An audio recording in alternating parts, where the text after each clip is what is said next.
His head felt heavy and dizzy, his throat parched and dry. A dull ache pulsed in his head. He opened his eyes as if exhausting every ounce of strength. What met his gaze was an antique-style small mansion.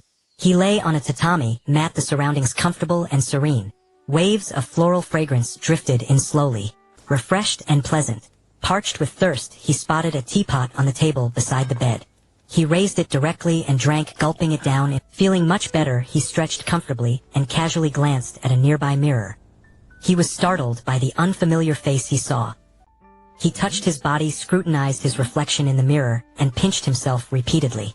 He suddenly sighed, thinking, that's right, how could it be?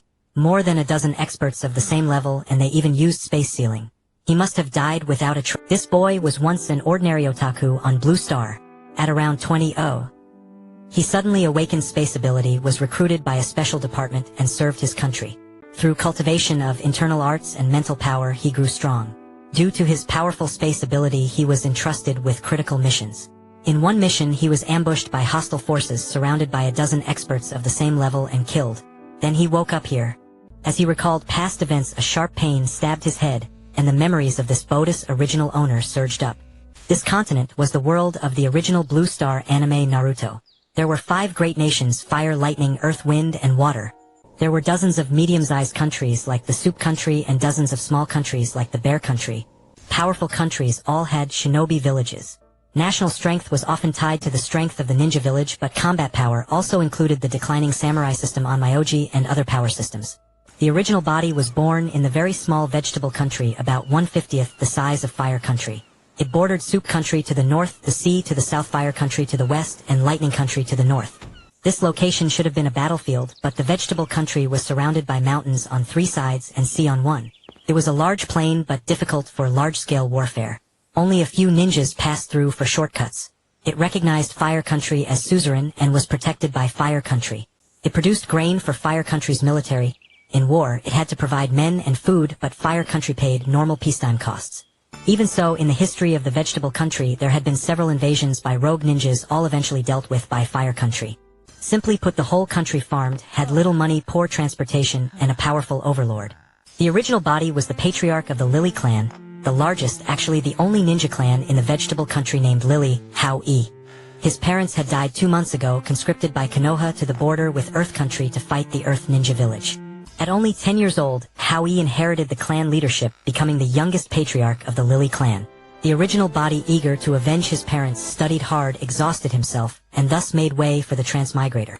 Coincidentally, this Hao Yi, like his previous life, was a genius.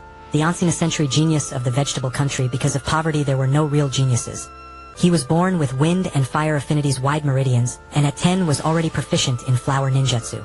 In terms of ninja strength, he was probably an elite chunin and also the strongest in the clan. Indeed, the strongest was an elite chunin. Haha, it showed that the 7 ninja swordsmen could destroy a country in one night wasn't bragging. For a country like the vegetable country, even one of them could enough. Hao Yi absorbed the original's memories and recalled the Naruto plot from his teenage years. In the story, the vegetable country appeared when Naruto was about 13. It was easily destroyed by 3 rogue ninjas, leaving only 2 ninjas, Lily Jichang and Lily Juji, following the selfish Princess Haruna. As for himself, he didn't even get a chance to appear. He probably died in the destruction of the country or in some earlier war. He was a total nameless cannon fodder. Just after transmigrating, Hao Yi immediately worried about the future. No, I cannot be at anyone's mercy. Heaven gave me a second chance. Even if I cannot become a strong one, I must strive to grow strong to live up to this gift. Besides, in this life, he was at least a clan leader, one above all but one in the vegetable country at the top. As long as he worked hard, yes, worked hard. Hao Yi's conviction was firm. Creak. The door gently slid open. Clan leader, you're awake. A girl with an oval face holding a bowl of medicine looked at him happily. Hello sister Yuan, Hao Yi said, relying on the original's memories. The girl was Lily Yuan, the only female genin left assigned to guard and care for him after most of the clan elders died in Konoha's conscription. Clan leader, please lie down. Don't move too much. Drink this medicine first. Lily Yuan scooped up a spoonful of the medicine, blew on it, and brought it to Hao Yi's mouth. Hao Yi remained silent, quietly enjoying the care. Although the medicine was bitter, he showed nothing. In his previous life, even as an elite in the special department, he had never received such attention. I will protect everything in this life, Hao Yi thought silently. They'll go inform your brothers. They've been very worried, the girl said. Lily Yuan smiled. Okay, first report that I'm safe. Don't let them come see me yet. I'm not fully recovered. When I'm better, I'll visit them in person. And could you prepare some food? I'm hungry and want to eat. Oh, I'm sorry, clan leader, I forgot. They'll have someone prepare it right away, Lily Yuan said apologetically. Haha, it's fine, Hao Yi laughed awkwardly. Soon 3 simple dishes were brought in along with Hao Yi's 4 elder brothers. Clan leader, you must not train so excessively. Training is not urgent, and this revenge is not yours alone, the brothers said in a flurry. Okay, I understand, brothers. Hao Yi looked at his brothers, his heart touched. It's really warm. The 4 were not Hao Yi's biological brothers, but his cousins. Their fathers had died in Konoha's repeated conscription missions. Hao Yi carefully examined the 4 closest relatives. Perhaps due to genetics, the purest bloodline of the Lily clan, including himself, all had blue hair. The leftmost with curly hair was eldest brother Hua Tao, 18, skilled in fire release. The second with spiky hair was second brother Nai Liang, 17, skilled in genjutsu. The third with a braid was fourth brother Zhu Jian, 15, skilled in summoning.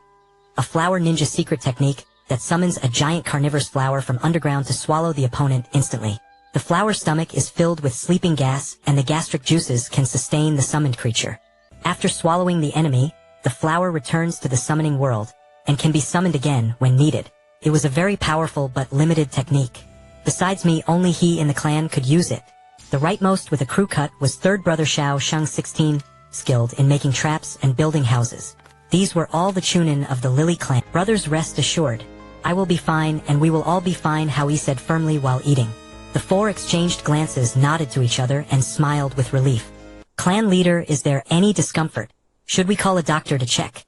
Nara said with concern, looking Hao Yi up and down. It's fine, it's fine. Spending money on a doctor is less practical than buying more equipment to arm ourselves and increase our survival rate. Hao Yi thought of the level of doctors in the Kai country and said with a helpless joke, don't just talk about me. I only fainted because of a momentary lapse. Ha ha ha, don't be sad. Your little brother here is still strong. What about you? Have you been training these days? Any progress? Hao Yi casually changed the subject. Before the elder brothers could say anything, a knock came from the door, interrupting the conversation. Who is it? What's the matter? Yuan asked. It's like this, the palace sent a samurai. I went to the eldest master's bedroom earlier, and they said he was at the clan leader's place, so I came to report. The person outside said slowly.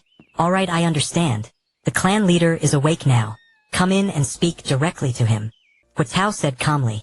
Then he turned and bowed slightly. Clan leader, since you were unconscious, I took the liberty of handling the clan affairs. Hao Yi smiled and said, Elder brother, you are too polite. We are family, there is no need for such formalities. I should thank you for handling the clan affairs. With a creak, the person pushed the door open. Clan leader, a samurai from the daimyo's palace, requests an audience. Because I went to the eldest master's residence earlier, it took some time, and now he has been waiting for a while. The man spoke tremblingly. This man was named Kiku, no Min, originally a slave in the house. The old clan leader saw his intelligence and taught him ninjutsu, and now he serves as a genin guard in the household. Hao Yi glanced at Kiku no Min, thinking, he is probably Kiku no Ja's father. He should have some talent. Although he speaks tremblingly, he knows the priorities. His report tactfully mentioned that the samurai has been waiting for a while, indicating that we should deal with it quickly. Maybe he is a promising talent. Hao Yi nodded with satisfaction and said, Min, relax, it's fine. Even waiting a day is okay. You must know that a ninja is a supremely noble existence. Be confident. Go lead him to the reception hall and wait. Yes, thank you for the guidance, clan leader. Perhaps because the clan leader mentioned his name, Kiku, no Min was very excited. Brothers, you go ahead. I need to change my clothes, Hao Tian said, looking at the others. All right, clan leader, well, go receive the samurai first. The 4 said in unison. Good. Hao Yi nodded. With Yuan's help, Hao Yi put on a slightly more formal ninja outfit and walked toward the reception hall. This is too much. A mere brat puts on such airs and makes me wait so long. The samurai said angrily. Come have some tea first. He will be here soon. Hua Tao brought a cup of tea over. The samurai, showing no respect, waved his hand and knocked the tea to the ground. Hao Yi walked into the reception hall slowly, went to the main seat, sat down, and coldly stared at the samurai. The samurai, looking embarrassed, said, Clan leader Baiha, the daimyo's palace sent me to. This teacup was my father's lifelong treasure. You broke it. Hao Yi interrupted the samurai.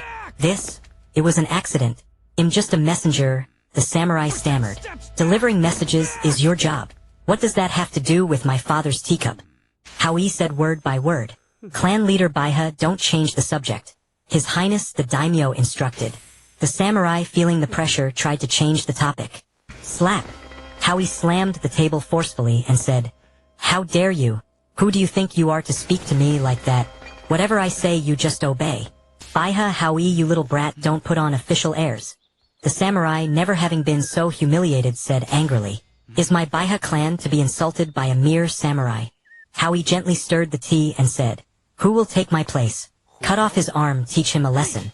Hao Yi took a sip of tea and continued, "You brat, you're asking for death." The samurai drew his sword. Before he could act further, a kunai flew in front of him, and he raised his sword to block. Flower shuriken, falling petals. Instantly, countless flower-shaped shuriken shot from Huatao's direction toward the samurai. The samurai couldn't block and was riddled with wounds, but luckily Huatao didn't hit vital spots, so he survived. "Lord Baiha, I was wrong, I deserve to die. Spare my life." The samurai begged bitterly. Huatao remained unmoved, walked up to him, and with a swift cut, severed the samurai's arm. The samurai fainted from the pain. "Clan leader, what should we do now?" Huatao looked at Hao Yi. "First stop the bleeding. Don't let him die here. Once the blood is stopped, wake him up." "All right, clan leader." With that, Huatao took out medicine and applied it to the samurai's wound. Splash! A basin of cold water was poured onto the samurai's face. The samurai slowly opened his eyes, waves of intense pain hitting him. He looked at his severed arm, then fearfully at Hao Yi. "Lord, I was wrong, forgive me." Hao Yi didn't speak, just tapped the table. The samurai was terrified. "Lord, I was wrong, forgive me. I have all my savings, 1,000,000 Rio, to buy my worthless life." As he spoke, he placed money on the ground and kept kowtowing. Hao Yi was shocked. Inside, a samurai actually has so much money. A crank mission pays only this much. And crank missions are dangerous. A ninja could lose their life. However, Hao Yi did not show it. "Your life can be bought, but what about the teacup? That was my longing for my father." The samurai was now terrified. "All decisions are up to you, Lord." "Alright, you can pay 2,000,000 Rio and we'll call it even," Hao Yi said shamelessly. "Ah, Lord, even if you sold me, I wouldn't have that much." The samurai cried. "It's okay, you can pay in installments. If you have any important intelligence, you can tell me, and it will count as payment," Hao Yi said thoughtfully. "Alright, thank you, Lord, thank you." The samurai kowtowed and cried. "Now tell me, what did His Highness the daimyo send you here for?" "It's like this, Lord. His Highness orders you to dispatch troops to deliver grain." "Deliver where?" "To the Konoha ninja outpost at the border between the Fire Country and the Earth Country." "I see." Hao Yi pondered his next move. "You reply to His Highness like this, tell him that all the able-bodied fighters of the Baiha clan have died in battle, leaving only children. We are incapable of completing the mission. Understand?" Hao Yi said with pressure. "Yes, yes, I will deliver the message." The samurai nodded quickly. "Alright, you may leave." Hao Yi waved his hand, signaling the samurai to leave. "Thank you, Lord." The samurai fled as if Hao Yi watched the samurai's retreating figure and said, "Elder brothers, what do you think? Great power warfare is too dangerous. Even a jounin as strong as the old clan leader couldn't escape unscathed. Half a year ago, IWA ninja raided the Konoha outpost, killing all but 5. Fortunately, reinforcements arrived or everyone would have died." Huatao said worriedly. "Yes, the old clan leader died in the Tugofor between Konoha and Hanagakure," Nara said with grief and anger. "However, it is thanks to Konoha's protection that our clan can settle in the Kai country. Without the Fire Country, we would have been wiped out by powerful rogue ninja. The Yugakure village in the neighboring Hot Spring country is so strong. Without Konoha's protection, we would have been swallowed up long ago with no room to survive. If we don't take missions, Konoha can easily deal with us," Zhu Jian sighed. "But 4 missions a year at this rate, our clan will eventually be buried with Konoha." Xiao Shang said angrily. "Great power wars, small countries are helpless. It's fortunate we are alive in this chaotic world." Hao Yi sighed. "I'm not refusing the daimyo. I just want some benefits. We can't be the only ones bleeding and crying while others live in comfortable enough that even a samurai dares to ride over us." Hao Yi said slightly angrily. "What benefits?" The others asked curiously. "I want to establish the Flower Ninja Village using the strength of the entire country to train more ninja, so we won't be at anyone's mercy." Hao Yi said passionately. "What? That would cost so much money." Huatao exclaimed. Let's not discuss this for now. Brother Huatao, please purchase more equipment recently. Take the money on the ground. It can be useful. Hao Yi said. Alright, clan leader, Huatao said calmly. Dismissed. Everyone prepare yourselves. Hao Yi waved his hand. Hao Yi let out a long sigh as he watched the crowd depart. Having never been a leader before, he found it rather exhausting to suddenly assume the demeanor of a superior.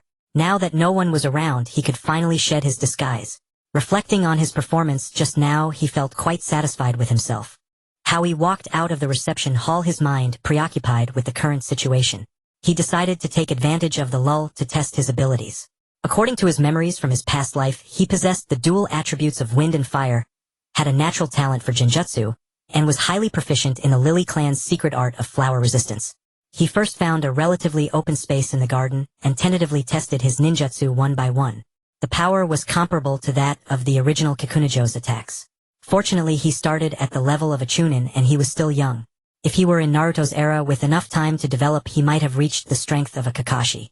But now, with the ninja world so chaotic, his clan had only a few ninjas and had to participate in the war between Konoha and Iwagakure. Could he survive safely?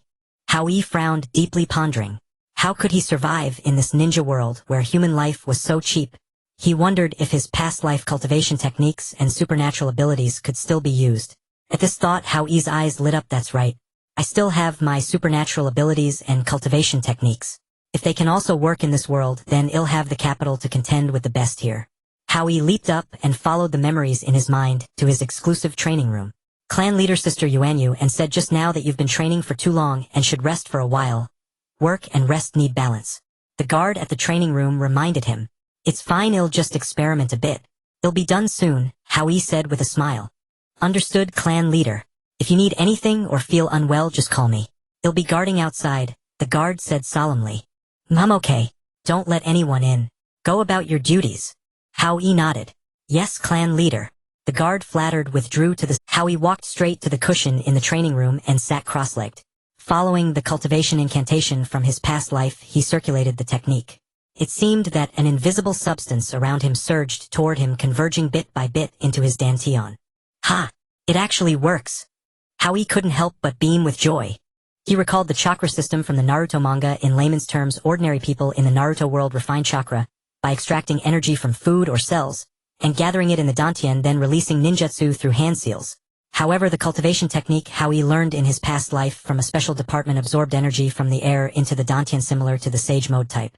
Once he mastered the technique to a minor degree, he would be in a permanent sage mode, directly entering the top tier of the Naruto world. According to his past life memories, the technique had 3 stages. The first was gathering in the dantian. All energy converged there. Completing this stage granted combat energy purer than sage mode. The second stage was when the dantian overflowed and the absorbed energy nourished the entire body. This would fill every cell with energy, permanently optimizing all cellular organs. The third stage was merging with nature, allowing the body to automatically absorb natural energy, making chakra inexhaustible like a tailed beast's. The only drawback was that this technique could only be practiced for 2 hours a day, or more would be detrimental. Therefore, the choice of training location and one's innate talent were crucial. Even so, Hao Yi remained full of confidence. Soon he completed the 2-hour training session. He immediately felt refreshed. Although he had only trained for a day, his chakra did not show any noticeable change. But in about 5 more days of training, he would have enough chakra to perform a crank ninjutsu. Then he could compare the sage arts he performed with those from the original Naruto to see the differences. Since the cultivation technique worked, could his proudest spatial ability from his past life also function? The spatial ability was activated by spiritual power, and now Hao Yi had the merged souls of 2 lifetimes. Perhaps he could even reach a higher level. Hao Yi thought in a flexible manner. He tried it according to the method from his past life. Silently, he arrived at the spot he had in mind. It worked. And in this life, his spatial ability was even stronger than before. In his past life, he had only reached the first stage, teleportation. At that stage, the technique could not target a precise location. It was random teleportation within a range of 10 meters. Of course, even that made him invincible among peers of the same rank. In this life, he had reached the second stage, sight range. At this stage, he could teleport to any exact location he could see with his eyes. In combat, this ability was far more formidable than the Fourth Hokage's Flying Thunder God technique. It was instantaneous, required no medium, and its advantage was obvious. Most importantly, Hao Tian was still very young, only 10 years old, with immense potential for growth. there was a great chance he could break through to the third stage, which was even more invincible to the place of the mind's desire. He could instantly teleport to any place he thought of, also without hand seals and instantaneously. The future was bright. With these two godlike abilities, as long as he could survive, he would eventually enter the top 10. Hao Yi couldn't help but laugh out loud. Clan leader, what's the matter? The guard outside thought the clan leader was acting strangely today and asked cautiously. Nothing. Go about your business. Don't mind me, Hao Yi said dismissively while stretching. Yes, clan leader. Although the guard was worried about the young master, the Naruto world had strict hierarchies, and the clan leader's orders had to be obeyed without question. It seems I need to find a place with no one around when I'm thinking next time. Suddenly blurting out like that would scare people to death, Hao Yi thought to himself. But it was precisely this concern from others that kept me from feeling too lonely in this alien world. With great power comes great responsibility. Since I have some strength in this life, I must use my abilities to protect everyone. At this thought, the tragic figures from the original series, Zabuza, Haku, Itachi, and others, appeared in my mind. Each of them had their own dreams, yet they were ruthlessly crushed by those in power. Those in power kept talking about serving the village, but in reality they were selfish and manipulative, playing with others' emotions. And Hao Yi made up his mind, if he had the ability, he would save them, letting those whose dreams were destroyed by the original world's conspiracies bloom anew in this life. Since this life gave him the chance to coexist with them in the same world, he would join them to crush these corrupt rulers, build an ideal realm, and protect each other's. After a brief period of reverie, Hao Yi stretched his limbs and glanced at the sky, judging it to be around 4 or 5 in the afternoon.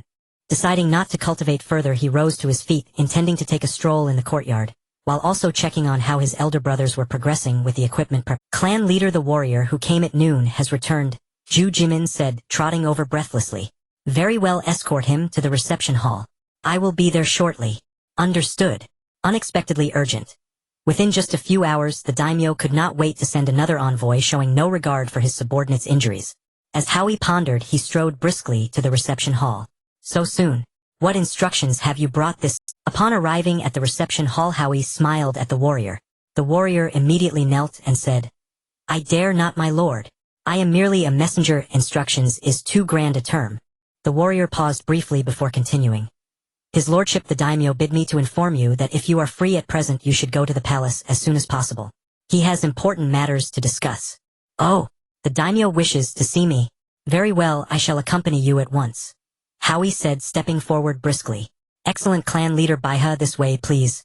I have prepared a carriage outside for a swifter and more comfortable journey. Much appreciated, said Hao Yi, and he followed the warrior to the carriage. Hao Yi sat upright, gently drawing aside the curtain to gaze outside. Comparing the streets, residents, and daily life of Kai Country with the Konoha village from the original work, he observed that although Kai Country appeared untouched by war, the people lived in stark austerity. Their clothes were coarse cloth, not a single splash of color in sight, and their faces were sallow.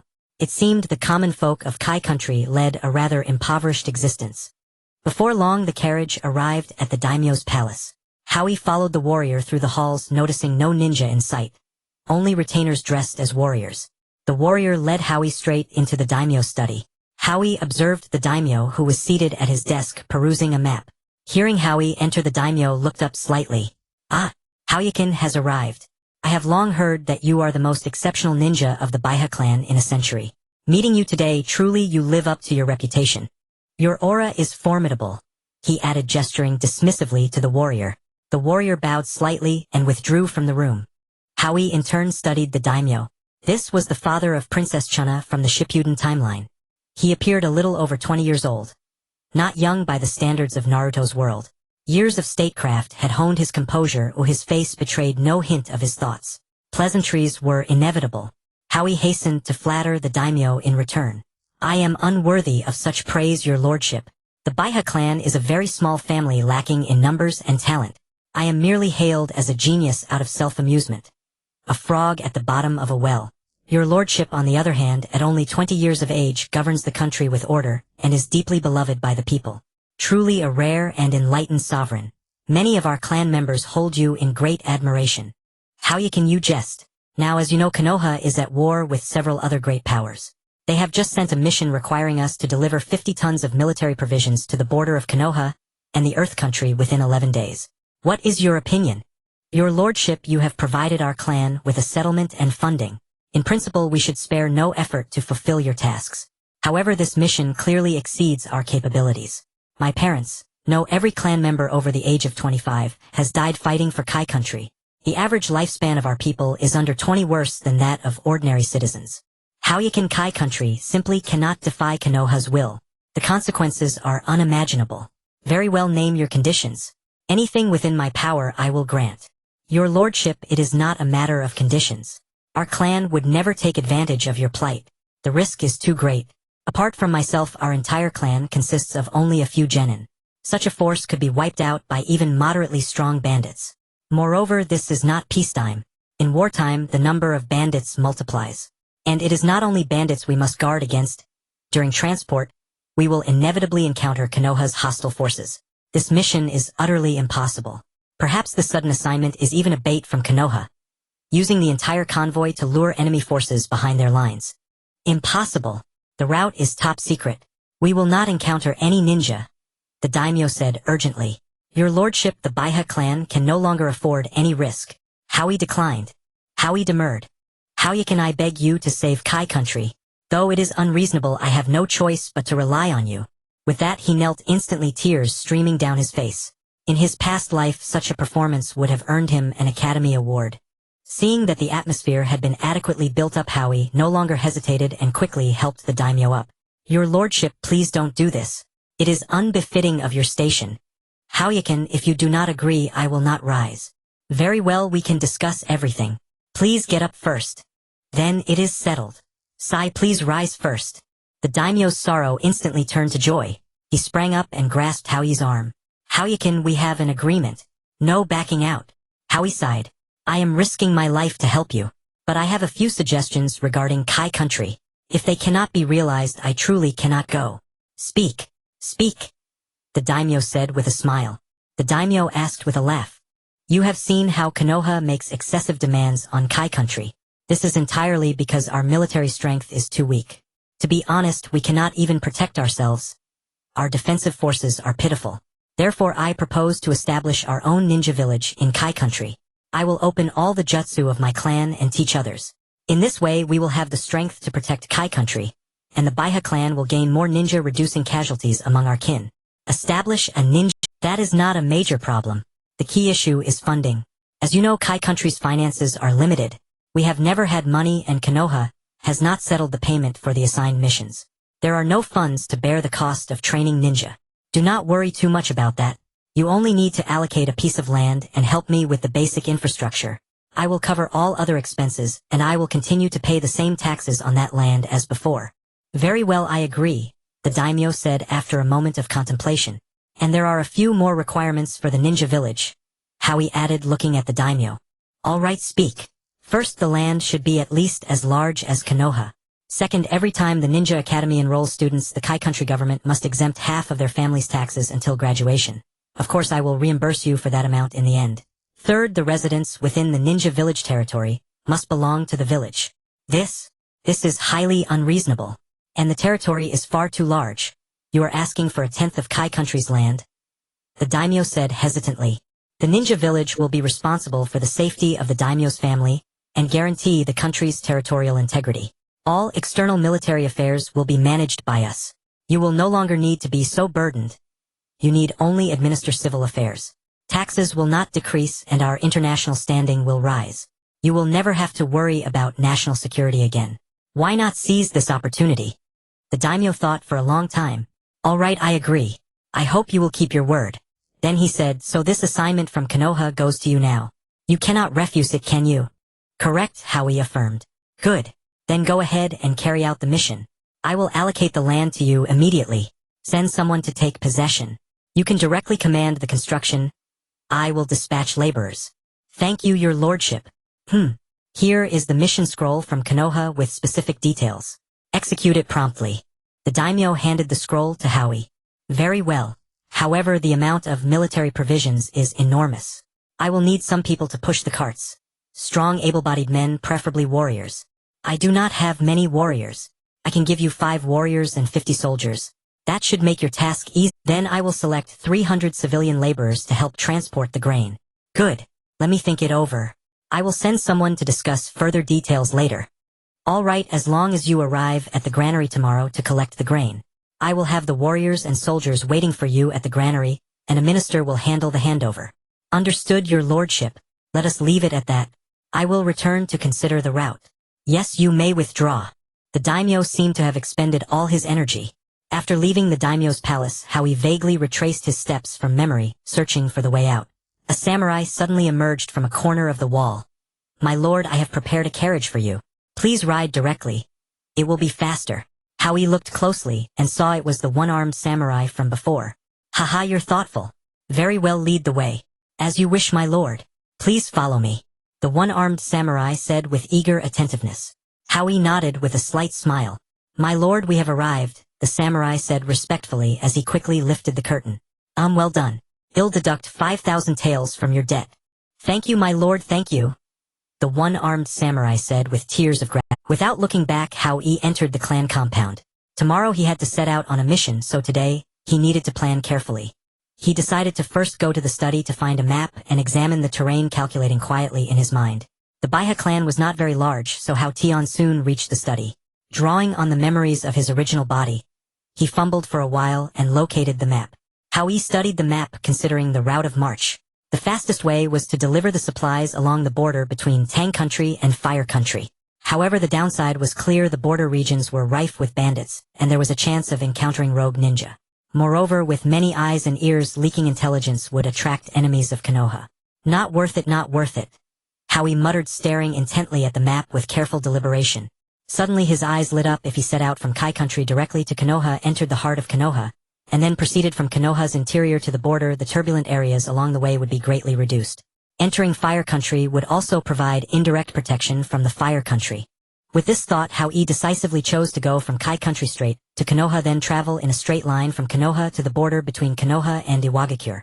This route consisted of two types of terrain. One was the mountain paths of Kai country, and the other was the forest trails of Konoha. Undoubtedly, both routes were susceptible to ambushes. Without interference from hostile forces, the most likely danger would be encountering rogue ninja and bandits at the border between Kai country and Fire country. Other threats seemed unlikely, but if there were hostile interference, then danger could lurk anywhere. Moreover, such a deep penetration operation would surely involve Jonin-level enemies, and with the element of surprise, our side's chances of victory would be extremely low. How could he reduce the risk? Hao Yi paced back and forth, pondering. As he thought, he recalled the ancient military practice of having vanguard generals. He could emulate that. The planned route, whether through mountains or forests, was a single path. He could dispatch two teams to advance on either side ahead of the main force. This way they could detect ambushes in advance, prepare accordingly, and coordinate with front and rear. The survival rate would be higher. The downside was slower marching speed. A journey that would normally take 10 days might take over 20. Hao Yi checked the mission scroll again. Delivery was required within 10 days. That meant time was simply insufficient. Hao Yi grew frustrated and paced again. Suddenly a flash of inspiration struck. They could travel day and night. With this idea, regardless of the lateness of the hour, Hao Yi wrote down the entire rationale in a letter requesting the daimyo to dispatch more porters. Yuan, are you there? Hao Yi called twice. I'm here, clan leader. I've always been here, Yuan replied jokingly. I have a letter. Have Zhu Jimin deliver it to the daimyo's palace, Hao Yi instructed. Understood. Having done this, Hao Yi let out a long sigh. A big problem solved. He stretched unconsciously and continued contemplating the arrangement of the accompanying ninja. Hao Yi pulled out the clan's ninja files. The entire clan had only 5 chunin, himself and his 4 older brothers, and 7 genin, all from the Baiha clan except Zhu Jimin, Tang Benchang, Zhe Yuanri, and Luo. First, one of the 4 brothers had to stay behind to oversee the village's basic construction. Thus, the mission would involve 4 chunin and 5 genin. Hao Yi thought step by step. That would make 3 teams. Recalling the abilities of his 4 brothers, he decided that Baiha Xiao Sheng, skilled in trapmaking, was suitable. He would assign 2 genin to assist Xiao Sheng, while the rest would all be taken along. He would lead the main force with 2 genin. Zhu Jian, proficient in summoning jutsu and one-hit kills, was the strongest among the chunin, and could lead a team of 2 genin. Finally, Nara and Huatao along with 1 genin would form the last team. Both teams would serve as vanguards, scouting the route for any ambushes. After a rough assessment, Hao Yi felt it was feasible. He quickly finalized the specific mission roster. Yuan, sorry to trouble you again, so soon after returning. Clan leader, just give your orders. Go summon all the clan's ninja. I have a mission to assign. Hao Yi said solemnly. Soon the 4 older cousins arrived one after another. Within about 10 minutes all Baiha clan ninja except Zhu Jimin who had gone to the palace with the letter had gathered. Hao Tian sat upright in the center of the study. The 4 cousins sat on either side of the desk while the rest stood in a row before it. This was Hao Yi's first full assembly. He carefully observed each ninja present. Due to prolonged warfare, the Baiha clan's ninja were all young, none older than 23. Gazing at his initial foundation, Hao Yi organized his thoughts and said, "Everyone, starting tomorrow, we will undertake 2 missions. Completing them will bring a transformation to our clan. I urge you to be fully alert, strive to survive, accomplish the tasks, and build your own future." Yes. They all responded. First, I plan to establish a ninja village in Kai country, named after our clan's hereditary ninja arts, the Flower Ninja Village. I have already discussed the basics with the daimyo who will help with the village's infrastructure. Xiao Shang, I entrust you with this construction task. How about it? Yes, clan leader. Xiao Shang rose, bowed slightly, and accepted the mission. This is an era of transformation. Every one of us is vital, Hao Yi said, scanning the room. Zhu Jimin and Baiha Yuan, you will accompany Xiao Shang on this mission. Yes, clan leader. But I have requirements. The village must be as spacious as possible with no shortage of commercial areas. You can model it after Konoha's architecture. As for residential areas, they should not be divided by clan. Establish several standards, for example, small single rooms of about 10 square meters, 20 square meter units, suitable for single ninja, larger units for ninja families, and luxurious ones for important figures. Maybe I'm not being clear. Can you understand? I think I've seen something like this before. They'll try to follow your standards, Xiao Shang said with a dark line on his face. Good. Make the buildings as tall as possible to utilize space. For street-side buildings, they can be commercial downstairs and residential upstairs. I want the village to accommodate 200,000 people. At the same time, the school and training grounds should be able to accommodate 100,000 people per year. What? Clan leader, that's too huge. The entire population of Kai country is only 200,000. It's fine. Take it step by step. In this chaotic era, orphans are not lacking. By the way, seize the opportunity to take in as many orphans as you can within reason to increase our clan's ninja numbers. Understood, clan leader. Xiao Shang replied, wiping the sweat from his brow. Hao Yi, seeing this, said, I know some of you think I'm dreaming, but you must understand, in a turbulent world, those without ambition and ideals will be devoured by others. Can we stay away from the flames of war by hiding in a corner? To forge iron, one must be strong. Even if we don't succeed, we will be stronger than we are now. But our will to grow stronger will be passed down through generations. The Baiha clan will surely become more powerful. Yes, clan leader. At that moment, everyone's blood surged with passion. The other mission is to deliver supplies. This is also our turning point. If we complete it, we can continue developing while the great nations fight. If we fail, the Baiha clan may never recover. Therefore, I have formed 3 squads. Squad 1, Baiha Zhu Jian Tang Benchong. Zhu Jian as captain. Squad 2, Huatao Naraze Huatao as captain. Squad 3, myself Luo Ri. I will be captain. Squads 1 and 2 will be responsible for scouting the route. Squad 3 will escort the supplies from the front. Yes, clan leader. I have 3 radios here. Brother Zhu Jian, brother Huatao, take 1 each. Well, stay in contact. Report any special situations immediately.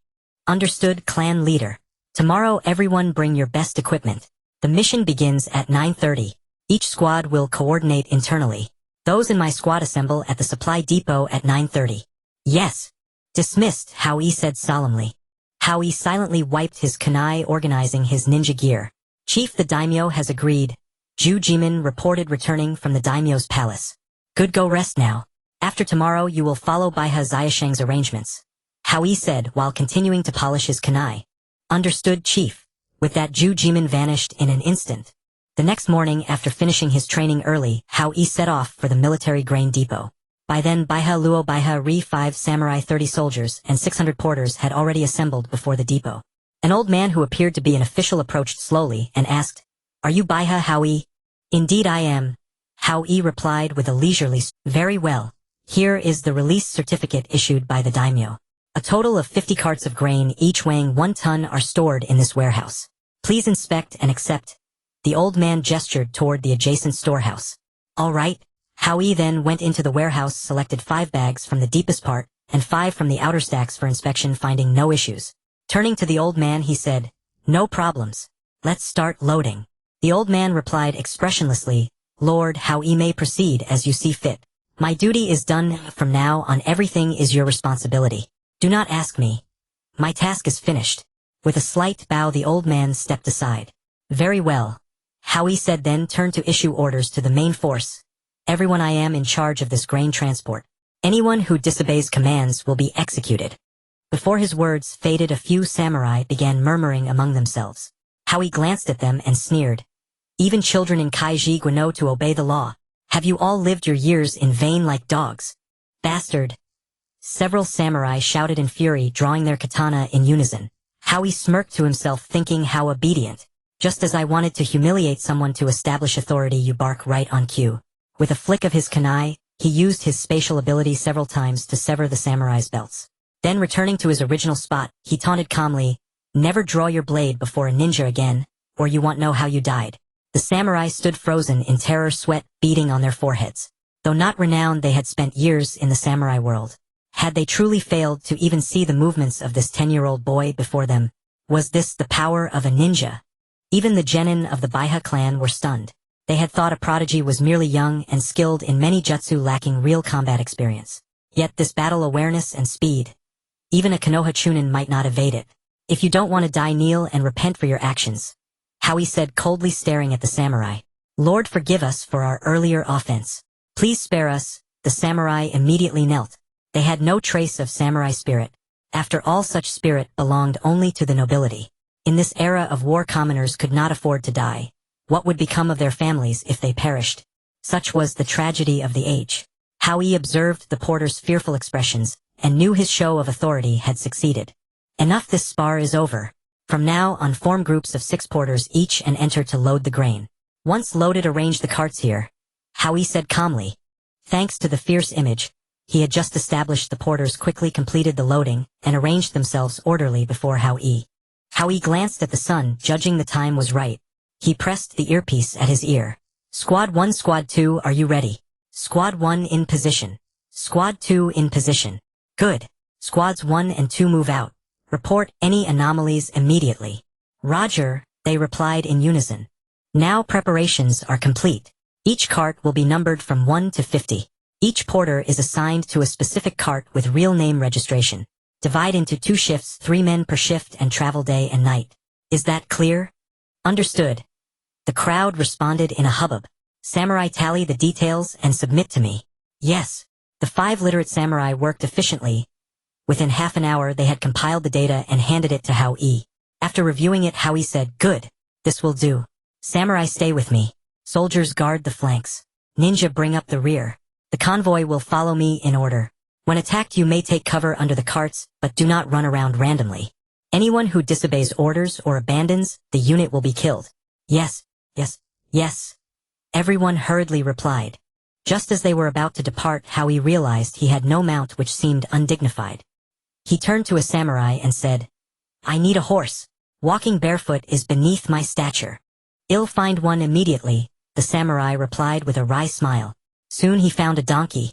Hao Yi thought a donkey is better than walking. Hao Yi mounted the donkey, struck a pose he thought was cool, and declared, move out. Hao Yi, riding a donkey, walked at the very front, followed by a nearly 1,000-strong troop stretching several hundred meters in length. How's the road condition? Hao Yi asked into the headset. A few petty thieves have been dealt with. The team leaders of Group 1 and Group 2 replied. How many waves has this been? The 7th wave. 3 days, 7 ambushes by bandits. Thankfully, at least they aren't ninjas. Has this mission felt challenging these past few days? Not hard, just extremely sleepy, Zhu Jian joked. Haha, true. You've been on the move these days and I didn't consider your rest. Tell you what, there's still half a day's journey to the fire country. Once we reach it, we'll rest for 8 hours. Hao Tian calculated the distance. All right, clan leader. Hao Yi unfolded a map, compared it with the terrain and the total distance. At this pace, traveling day and night, they would reach a major town in the fire country in about 2 more days, and from there the mission point was another 4 days away. Clan leader, there's a situation. A voice from the headset interrupted Hao Yi's thoughts. What's wrong? Hao Yi asked back. We've scouted the border between the Kai country and the fire country. There are a lot of people in the woods here. What kind of people? Bandits. Not sure. Their clothes are all different, but a few have ninja tool pouches on their legs. They're probably bandits led by rogue ninjas. Over 100 in total. Alright, report your exact location and keep a close watch. When you see our main force, tell me 20 meters ahead. Understood, clan leader, Zhu Jian said solemnly. The tense atmosphere gradually eased as Hao Yi's main force slowly approached. Not only were the scouts on edge, but even the bandits were nervous, all eyes fixed on the road. Clan leader, we can't go any further. The woods on both sides about 20 meters ahead are full of people, Zhu Jian and Huatao cautioned. Alright, hold on and wait for my command. Hao Yi nodded. He turned around and gestured to the samurai soldiers and genin. Seeing this, everyone gathered around. Hao Yi looked at the crowd and instructed, "You 10 soldiers, if chaos breaks out, maintain order. Have the porters hide under the carts and don't let anyone escape." "Yes, sir." "Everyone else, as soon as the smoke rises, charge and kill the enemy." "Yes, sir." Ninjas who know fire style target the big trees 20 meters ahead with fire release. Those who don't use explosive tags. At this moment, Hao Yi pressed the button on his headset and glanced at the crowd. "They'll count down from 3 to 1. Attack together," Hao Yi ordered. The 2 team leaders also instructed their subordinates, waiting quietly for Hao Yi's command. 3, 2. It seemed the enemy bandits had sensed something and swarmed forward in a chaotic rush. 1. Ninja art fireworks chaos. Several ninjas performed their techniques. A dozen fiery whirlwinds rose from all sides, accompanied by the explosions of several explosive tags. In an instant, dozens of bandits were burned and blasted. Earth-style earth spear. Fire-style ash pile burning. Ninja art shuriken technique. Earth-style earth dragon bullet. Instantly 4 of the bandits unleashed ninjutsu aiming at Hao Yi. Hao Yi's mount was blown to pieces.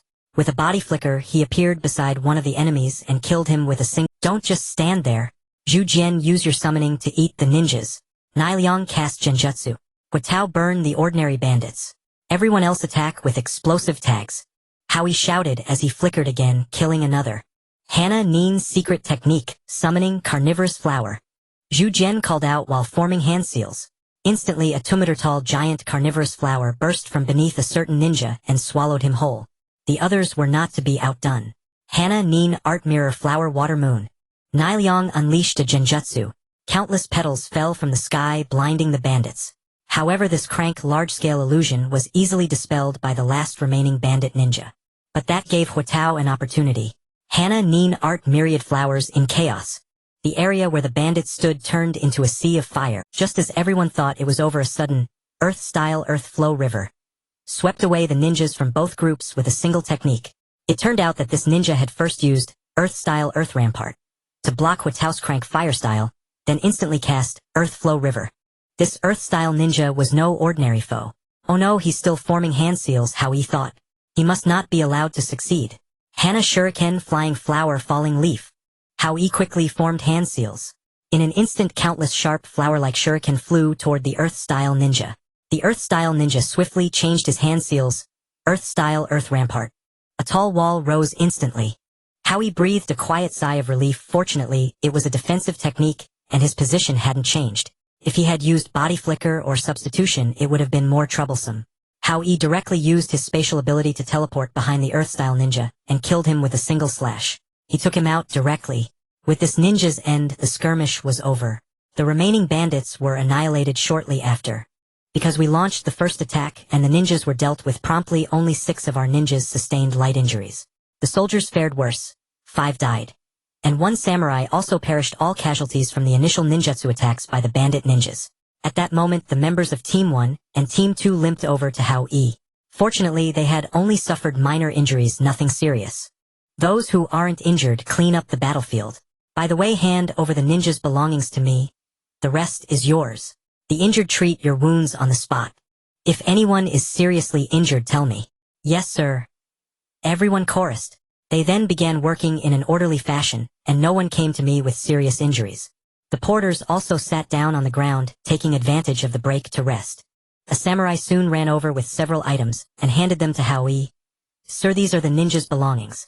Hao Yi casually looked through them: a scroll of fire-style ash pile burning, a tattered scroll of chakra extraction technique, a scroll of earth-style earth spear, and several heavily worn kunai.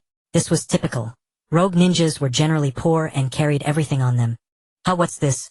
A complete ninja tool pouch with brand new shuriken and throwing knives, as well as smoke bombs and explosive tags. Such a bounty. This wasn't something a wandering ninja should have. Which person did this come from? Hao Yi looked at the samurai who had brought, "It's from that ninja," the samurai said, pointing to the earth-style ninja's body. Hao Yi pondered. This person knows so many techniques. He doesn't seem like a wandering ninja. He asked again, "Did he have any other personal effects?" "No," the samurai replied, a bit puzzled. Hao Yi took a deep look at the ninja on the ground, and thinking of Konoha's enemies couldn't help but feel this ninja is probably a stone ninja acting in collusion with the bandits. If so, then an elite squad would likely be sent next. Clan leader, what's wrong?" Huatao called out twice, seeing Hao Yi lost in thought. "This person is likely a stone ninja," Hao Yi said gravely. "What?" everyone exclaimed in surprise. "I suspect there will be another elite squad coming soon," Hao Yi speculated. "Should we question the one swallowed by the carnivorous flower?" "No need. It's irrelevant. Whether it's true or not, let's just treat it as such." Hao Yi thought for a moment, looking at his subordinates. Regardless of their strength, these ninjas were the most trustworthy. They were his future pillars. It would be too wasteful to sacrifice them for such a meaningless mission. Besides, they were all injured now. The reconnaissance mission was definitely out of the question. That Earth-style ninja was at least an elite chunin level. The next encounter would likely involve a jonin. We haven't even scouted the enemy yet, and we've already suffered losses. This can't go on. It seems I'll have to go myself. Hao Yi immediately made arrangements. "Everyone, let's swap missions. You all stay here to protect the supplies. The escort mission is yours now. Well, swap tasks. If anything comes up, I'll inform you through the headset." "No, clan leader. You are the hope of our clan. How can we let you take such a risk? Let us go instead," Nai Liang said. Hao Yi looked up at him and said, "First of all, each of us is the hope of the clan, not just me. Besides, you're all injured and unfit for this mission. Let's do it my way. I have ways to protect myself." With that, he dashed straight into the jungle. "What should we do, brother Huatao? The clan leader is so young and alone. What if something happens? What else can we do? The clan leader has already reached a height we can't even imagine. Just now 3 of the 4 ninjas were taken out by him. All we can do now is keep up with his pace and not hold him back." Huatao said, watching Hao Yi's departing figure, his heart filled with a mix of emotions. "The burden of the clan should have been borne by us elders, yet I am so inadequate, leaving my younger brother to shoulder it alone. Let's set off." Huatao looked at the 3 brothers. They nodded in unison. Hao Yi traversed through the woods, scouting ahead of the main force. He pondered the logistics of this grain delivery mission. With a large number of people, and supplies, movement was cumbersome. If only he had a space scroll. If he could seal everything inside, it would be much more convenient. He could deliver the goods alone, moving swiftly and achieving high efficiency. Since it wasn't far from Konoha, it might be better to head there altogether, find the Hokage and borrow a space scroll. A snapping sound indicated that he had tripped over something. Hao Yi turned back and thought, "Not good, I've triggered a trap." Using his spatial abilities, he retreated 20 meters. A total of 18 shurikens embedded themselves in the ground where he had just stood. "I was careless. I mustn't let my mind wander during missions," Hao Yi reflected.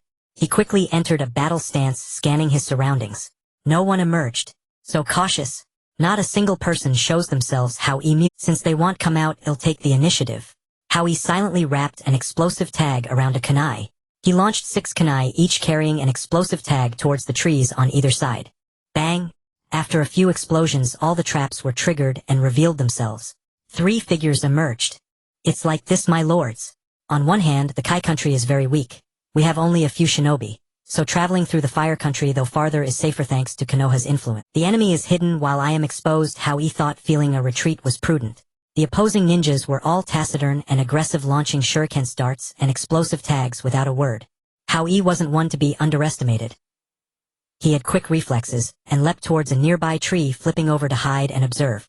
Before Hao Yi could contemplate a strategy, 3 earth ninjas promptly launched darts at him. Was it a coincidence that they were so precise? As he pondered, he activated his spatial abilities to probe his opponents. Indeed, explosive tags followed closely behind. There were no signs when using spatial abilities, but Hao Yi could ascertain that among them was a sensing ninja. It made sense. A squad deep in enemy territory couldn't possibly lack a sensing ninja. Thus he had to confront them hidden. Hao Yi quickly formed hand seals for flower shuriken, flying petals, sending thousands of flower shurikens flying towards the 3 earth ninjas. Earth release, earth flow wall. A high wall slowly rose up, blocking all the flower shurikens. "This isn't enough. Let's try again." "Flower ninjutsu, thousand blossoms chaos," Hao Yi declared confidently. This jutsu was a type of fire release, an upgraded version of flower ninjutsu blooming blossoms, instantly releasing over 20 spiraling flames at the casting location. It was the most expansive jutsu Hao Yi had mastered, and he planned to use it to severely injure the enemy. Secret technique, beehive technique. Countless bees flew out, colliding with the flames, and instantly transforming into a sticky substance that extinguished the fire. So the sensing ninja belongs to the Wazumi clan of Iwagakure. They'll take care of you first, Hao Yi thought. He had refrained from using spatial abilities earlier to set up a devastating strike against the sensing ninja. Hao Yi activated his spatial abilities, instantly appearing behind the Wazumi ninja. He thrust a kunai towards the jugular, and with his other hand pulled out an explosive tag from his ninja pouch, slapping it onto the Wazumi ninja. Hao Yi quickly retreated, shouting explosion. He activated the explosive tag and dust flew everywhere. Not daring to be careless, he darted into the woods, gaining a vantage point to observe the battle. As the smoke began to clear, a mound of earth formed on the ground, revealing a charred rabbit and a scorched corpse. Indeed, the response speed of a great nation's ninja is remarkably swift. In less than 3 seconds from the moment of teleportation to the explosion, 2 ninjas managed to respectively use the body replacement technique and earth release to evade. Their capabilities were evident. One shouldn't underestimate the body replacement technique, just because it is an rank ninjutsu. It is simple to execute but complex to utilize. The body replacement technique requires prior setup, allowing the user to switch places with a designated object when danger approaches. It isn't as simple as changing places at will. In the original story, it is often used by strategic ninjas like Kakashi. Defensive ninjutsu, on the other hand, is activated when one senses danger requiring less skill. Therefore, using the body replacement technique often places the ninja in greater peril. Moreover, ninjas using the body replacement technique are already hidden in the shadows, making them even more troublesome. Whatever, I'll first deal with the visible threats. Attacking will also draw out those lurking in the shadows, Hao Yi contemplated. He glanced back at the mound and couldn't help but exclaim, Earth ninjas are so tedious. Their defensive techniques are a hassle. Flower ninjutsu lacks significant offensive capabilities, so this will have to do. Flower ninjutsu floral cannon. Dozens of explosive tags resembling flowers surrounded the mound and detonated. Although the damage was somewhat significant, it consumed a lot of chakra and money, and aside from being able to manipulate the direction, it offered little advantage. Fortunately, the result was satisfactory. The explosion created a large crater in the ground. The Earth ninja was exposed with a layer of crumbling rock covering him. Hao Yi thought to himself, has this unfortunate soul only learned defensive ninjutsu for survival? How is he still alive? Hao Yi would not miss the opportunity presented by this gap in defenses, and immediately unleashed his ultimate technique, flower ninjutsu spirit summoning. Earth release, earth flow, collapse. Before Hao Yi could finish casting, the hidden ninja unleashed their jutsu. The ground collapsed immediately. It seemed to be a combination technique. Once he fell, the earth would close up, crushing the opponent. Fortunately, Hao Yi was in a tree. At the moment of collapse, he leaped to safety. Good, this way the hidden opponent is also exposed. Hao Yi quickly adjusted his target and jumped towards the spot where the jutsu had just been cast. There he found his mark. Hao Yi threw a few corner shurikens, while forming hand seals for flower ninjutsu mirror flower water moon. Although mirror flower water moon was merely a drank illusion technique, it disrupted vision. The ninja now faced 2 choices: dispel the illusion or get hit by the shurikens. If he chose not to dispel the illusion and tried to block the corner shurikens, he would expose himself to a lethal jutsu from the enemy during the moment of distraction. This situation seemed unwinnable, and Hao Yi felt quite pleased.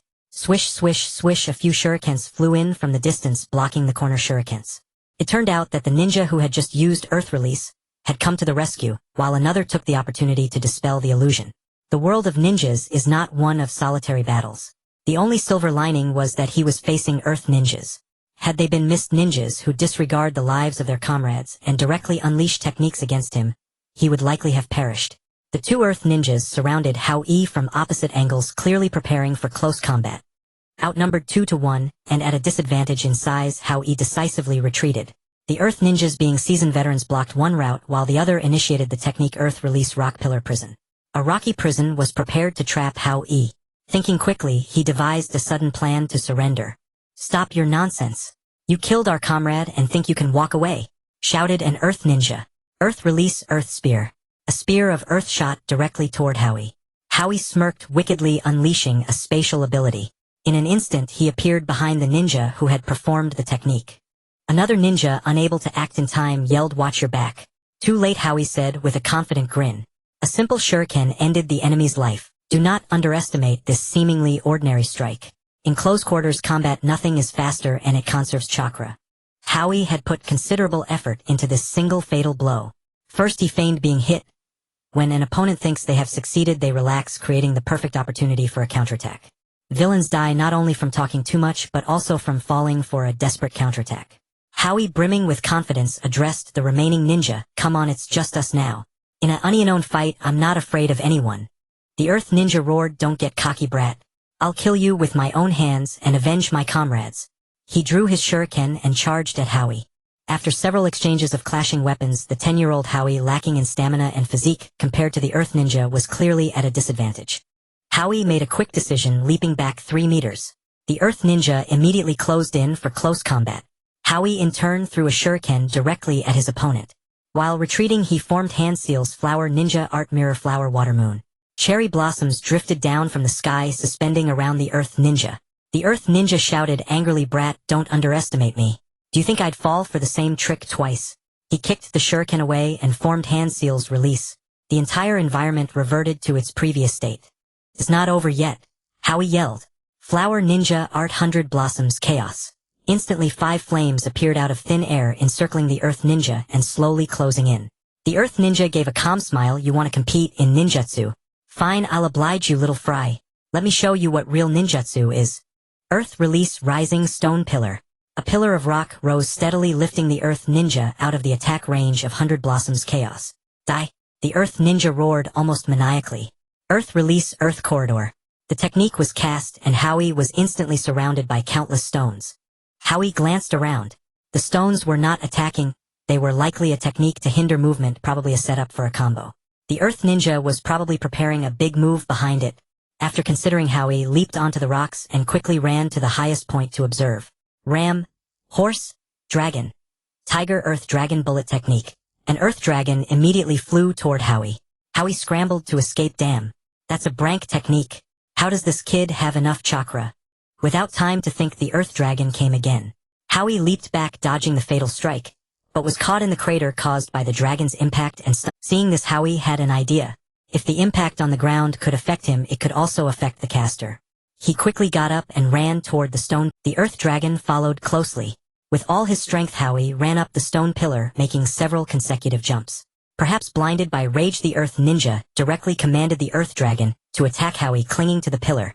Hao Yi promptly released the chakra from his feet, free falling down to avoid the Earth Dragon's attack. But the pillar was not so fortunate. Struck by the Earth Dragon, the pillar snapped. The Earth Ninja, unfazed, commanded the dragon to catch him midair. But Hao Yi would never waste such a perfect opportunity. Calculating the timing when the Earth Dragon would catch the ninja, he cast Flower Ninja Art 100 Blossoms Fireworks, placing his most powerful technique on the ninja's inevitable path. Caught off guard, the Earth Ninja fell into the 100 Blossoms Fireworks. Dozens of flower-shaped explosive tags blasted him into pieces. Hao Yi also crashed to the ground from midair. The pain was unbearable, and Hao Yi couldn't help but spit out a mouthful of blood. "Sigh, killing 1,000 enemies, losing 800 of your own. But in the end, I'm the one who laughs." Slowly, he sat up and checked his injuries. His external wounds were minor, but he felt internal injuries. Hao Yi stood up, slowly examined his ninja tool pouch, and looted the bodies of the 3 Earth Ninjas. Other than common tools, he found nothing. Just as Hao Yi was about to leave, 2 massive rocks pressed in from both sides. Caught off guard, Hao Yi used a spatial ability to escape the danger. However, due to the suddenness, his left hand was crushed by the boulder, bleeding profusely but thankfully not life-threatening. "You can be proud of yourself. Surviving my sneak attack Earth Mountain technique is something you can boast about for a lifetime." A lean, sharp-featured man in his 30s, with a short sword strapped to his back, emerged from the jungle, looking at Hao Yi as if he were prey. "You're impressive. A body flicker technique without hands seals a cautious mind. Too bad your ninjutsu repertoire is too limited and lacks power. In a major nation, you would already be considered a genius. If you kept growing, you might even become a figure like the leader of the Hidden Rain Village. State your name. Your talent is worthy of being remembered by me. Flower Ninja Yuri Hao Yi. And you? Let me know which hero's blade I'll fall to." Hao Yi gathered chakra to his feet while stalling. "Listen well. Elite Jonin of the Hidden Rock Village, Tsukimura Ichiro. Enough talk. It ends here." The lean man drew his short sword and slashed at Hao Yi. Hao Yi, prepared, had already gathered chakra to his feet. With a powerful leap, he dodged the fatal strike. Seizing the opportunity, he fled into the jungle. "Cease your futile efforts. I shall send you to the afterlife. Ichiro roared triumphantly. Earth release Yellow Spring Marsh. Do not underestimate me. Hiroki vanished in a flash of spatial energy, reappearing behind Ichiro, poised for a fatal strike. Tsukimura whirled sharply and delivered a thunderous downward slash, smirking. I've observed you for quite some time. Do you truly believe I'd ever expose my back so carelessly? Hiroki strained to block Tsukimura's blade with his kunai. Is this your justification for watching your subordinates die? Ninja strategize, then act decisively. Genin and chunin are but expendable pawns of the village. To fulfill one's mission, regardless of life or death, is the sacred duty of every shinobi, Tsukimura declared resolutely. The shinobi you claim to understand is beneath even swine and dogs, Hiroki sneered coldly.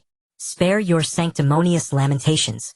A brat like you, who knows nothing of what it means to be a shinobi, deserves only to perish beneath my blade. With that, he unleashed a flawless series of Iwagakure sword techniques. Hiroki staggered backward under relentless assault, his left arm bleeding profusely. Realizing prolonged combat was suicidal, he leapt backward and hurled a cluster of explosive tags straight toward Tsukimura. He spun and bolted into the tall grass. A deafening chain of explosions severed Tsukimura's pursuit. Hiroki immediately ducked behind cover, swiftly bandaging his wounds, and scanning the ground. Blood pooled everywhere. Reinforcements from Iwagakure would arrive imminently. Gritting his teeth against the pain, Hiroki finished binding his wounds and relocated to a new vantage point, laying several rudimentary traps. Against a jonin, such devices were futile, yet they bought precious seconds. Time to react when the enemy closed in. Gradually, Hiroki mastered his fear, steadied his breath, and assessed both his chakra reserves and his ninja tool pouch. His situation was dire, barely enough chakra for 5 crank techniques, a modest reserve of sage chakra cultivated over days, 3 smoke bombs, 5 explosive tags, a dozen kunai, and several shuriken. Hiroki murmured inwardly. Where there's a will, there's a way. First, he needed fields thick with blossoms. Flowers would amplify the deception of his floral ninjutsu. His odds improved. But wait, something was wrong. He had misjudged entirely. This was an escort mission. The jonin's objective was merely to incinerate the grain carts, not to hunt him down. He was now far from his clan's shinobi, and radio transmission had failed. The jonin had undoubtedly already headed for the grain carts. Disaster loomed. He possessed almost nothing left. Hiroki instantly changed course, racing toward the grain carts, and collided head-on with Tsukimura Ichiro, who had been searching for him. So, I overthought it. Tsukimura never planned so deeply. Perhaps he sees me as mere prey, already carved upon his plate. Hiroki mused silently. Brat, you're mine at last. Ha ha ha. Tsukimura crowed. Earth release, earth flow spears. He struck first, a jagged earthen spear hurtling toward Hiroki at blinding speed. With his left arm wounded and chakra dangerously low, Hiroki could not withstand the blow head-on. He vaulted aside instead. After several evasive maneuvers, Tsukimura closed in. Even at full strength, Hiroki had struggled against his subordinate in close combat. Now victory was impossible. Hiroki retreated, deliberately pelting Tsukimura with sporadic projectiles while seeking a breakthrough. Midway through the exchange, his gaze caught sight of the traps he'd laid earlier. A plan ignited within him. He feinted backward, luring Tsukimura step by step toward the trap site. Tsukimura laughed aloud. Are people from your petty nation truly so foolish? Or do you think I'm the fool? Such an obvious trap. Do you imagine I'd fall for it? Now, Hiroki activated his spatial ability, vanishing and reappearing instantly behind Tsukimura. Same tactic. Ambush from behind. Between us lies an abyss. I know every technique you possess. Yet you know nothing of mine, Tsukimura said without glancing back, effortlessly deflecting the kunai aimed at his spine before turning slowly. Undeterred, Hiroki poured every ounce of strength into the kunai, driving his entire body forward, then spinning violently and launching both feet toward Tsukimura's face. Tsukimura parried with effortless grace, retracting his short blade to intercept the kick. Though unscathed, the sheer force drove him back several paces, while Hiroki crashed hard onto his back, worsening his injuries. Defeat birthed a new killing stroke. As Hiroki struck the ground, he flung the kunai straight at Tsukimura's throat. Tsukimura smirked contemptuously, tilting his head just enough to evade the blade, and drawled, "You wanted me to dodge precisely like this, so the kunai would strike the tripwire and trigger your trap? Ha ha ha." True enough, the kunai snapped the wire. Dozens of concealed kunai erupted outward, but Tsukimura deflected them all with casual ease. Hiroki felt no triumph, only crushing despair. Was the gulf between them truly so vast? Could even meticulous strategy bridge such disparity in power? No, I refuse to yield. Hiroki resolved, and hurled a smoke bomb. With a sharp bang, dense smoke billowed forth. Convention dictated concealment. But Hiroki paused, then chose defiance. Predictable tactics had failed utterly. Only the unexpected could prevail. While others deployed smoke to vanish, Hiroki unleashed his technique. Within the haze, floral ninjutsu petal storm. Ha! Does stealth even matter? A technique of this caliber cannot kill me. Tsukimura scoffed. Earth release, earth flow wall. Every petal shattered harmlessly against the earth. As the smoke thinned, Hiroki faced Tsukimura calmly. You dismissed my techniques as insufficient. Very well. Let us make a wager. I attack, you defend. If I draw blood, you spare me. If I fail, I swear fealty to serve you and bind the entire Hyakunin clan and all citizens of the vegetable country to your command. And you represent the vegetable country. Tsukimura regarded Hiroki with amused curiosity. My word stands firm, Hiroki replied with quiet confidence. You've devised a clever path to survival. But how can I trust your surrender? Tsukimura eyed him with disdain. I cannot prove loyalty. But surely an elite jonin like yourself has encountered mind control techniques. Hiroki spoke with icy composure. Very well. You show promise, Tsukimura conceded. 3 strikes, no more. Land a hit within them and you walk free. Fail and you submit. While I seal your obedience with a binding technique. Proceed, attack. Tsukimura said. Thinking inwardly, your tricks are laughable.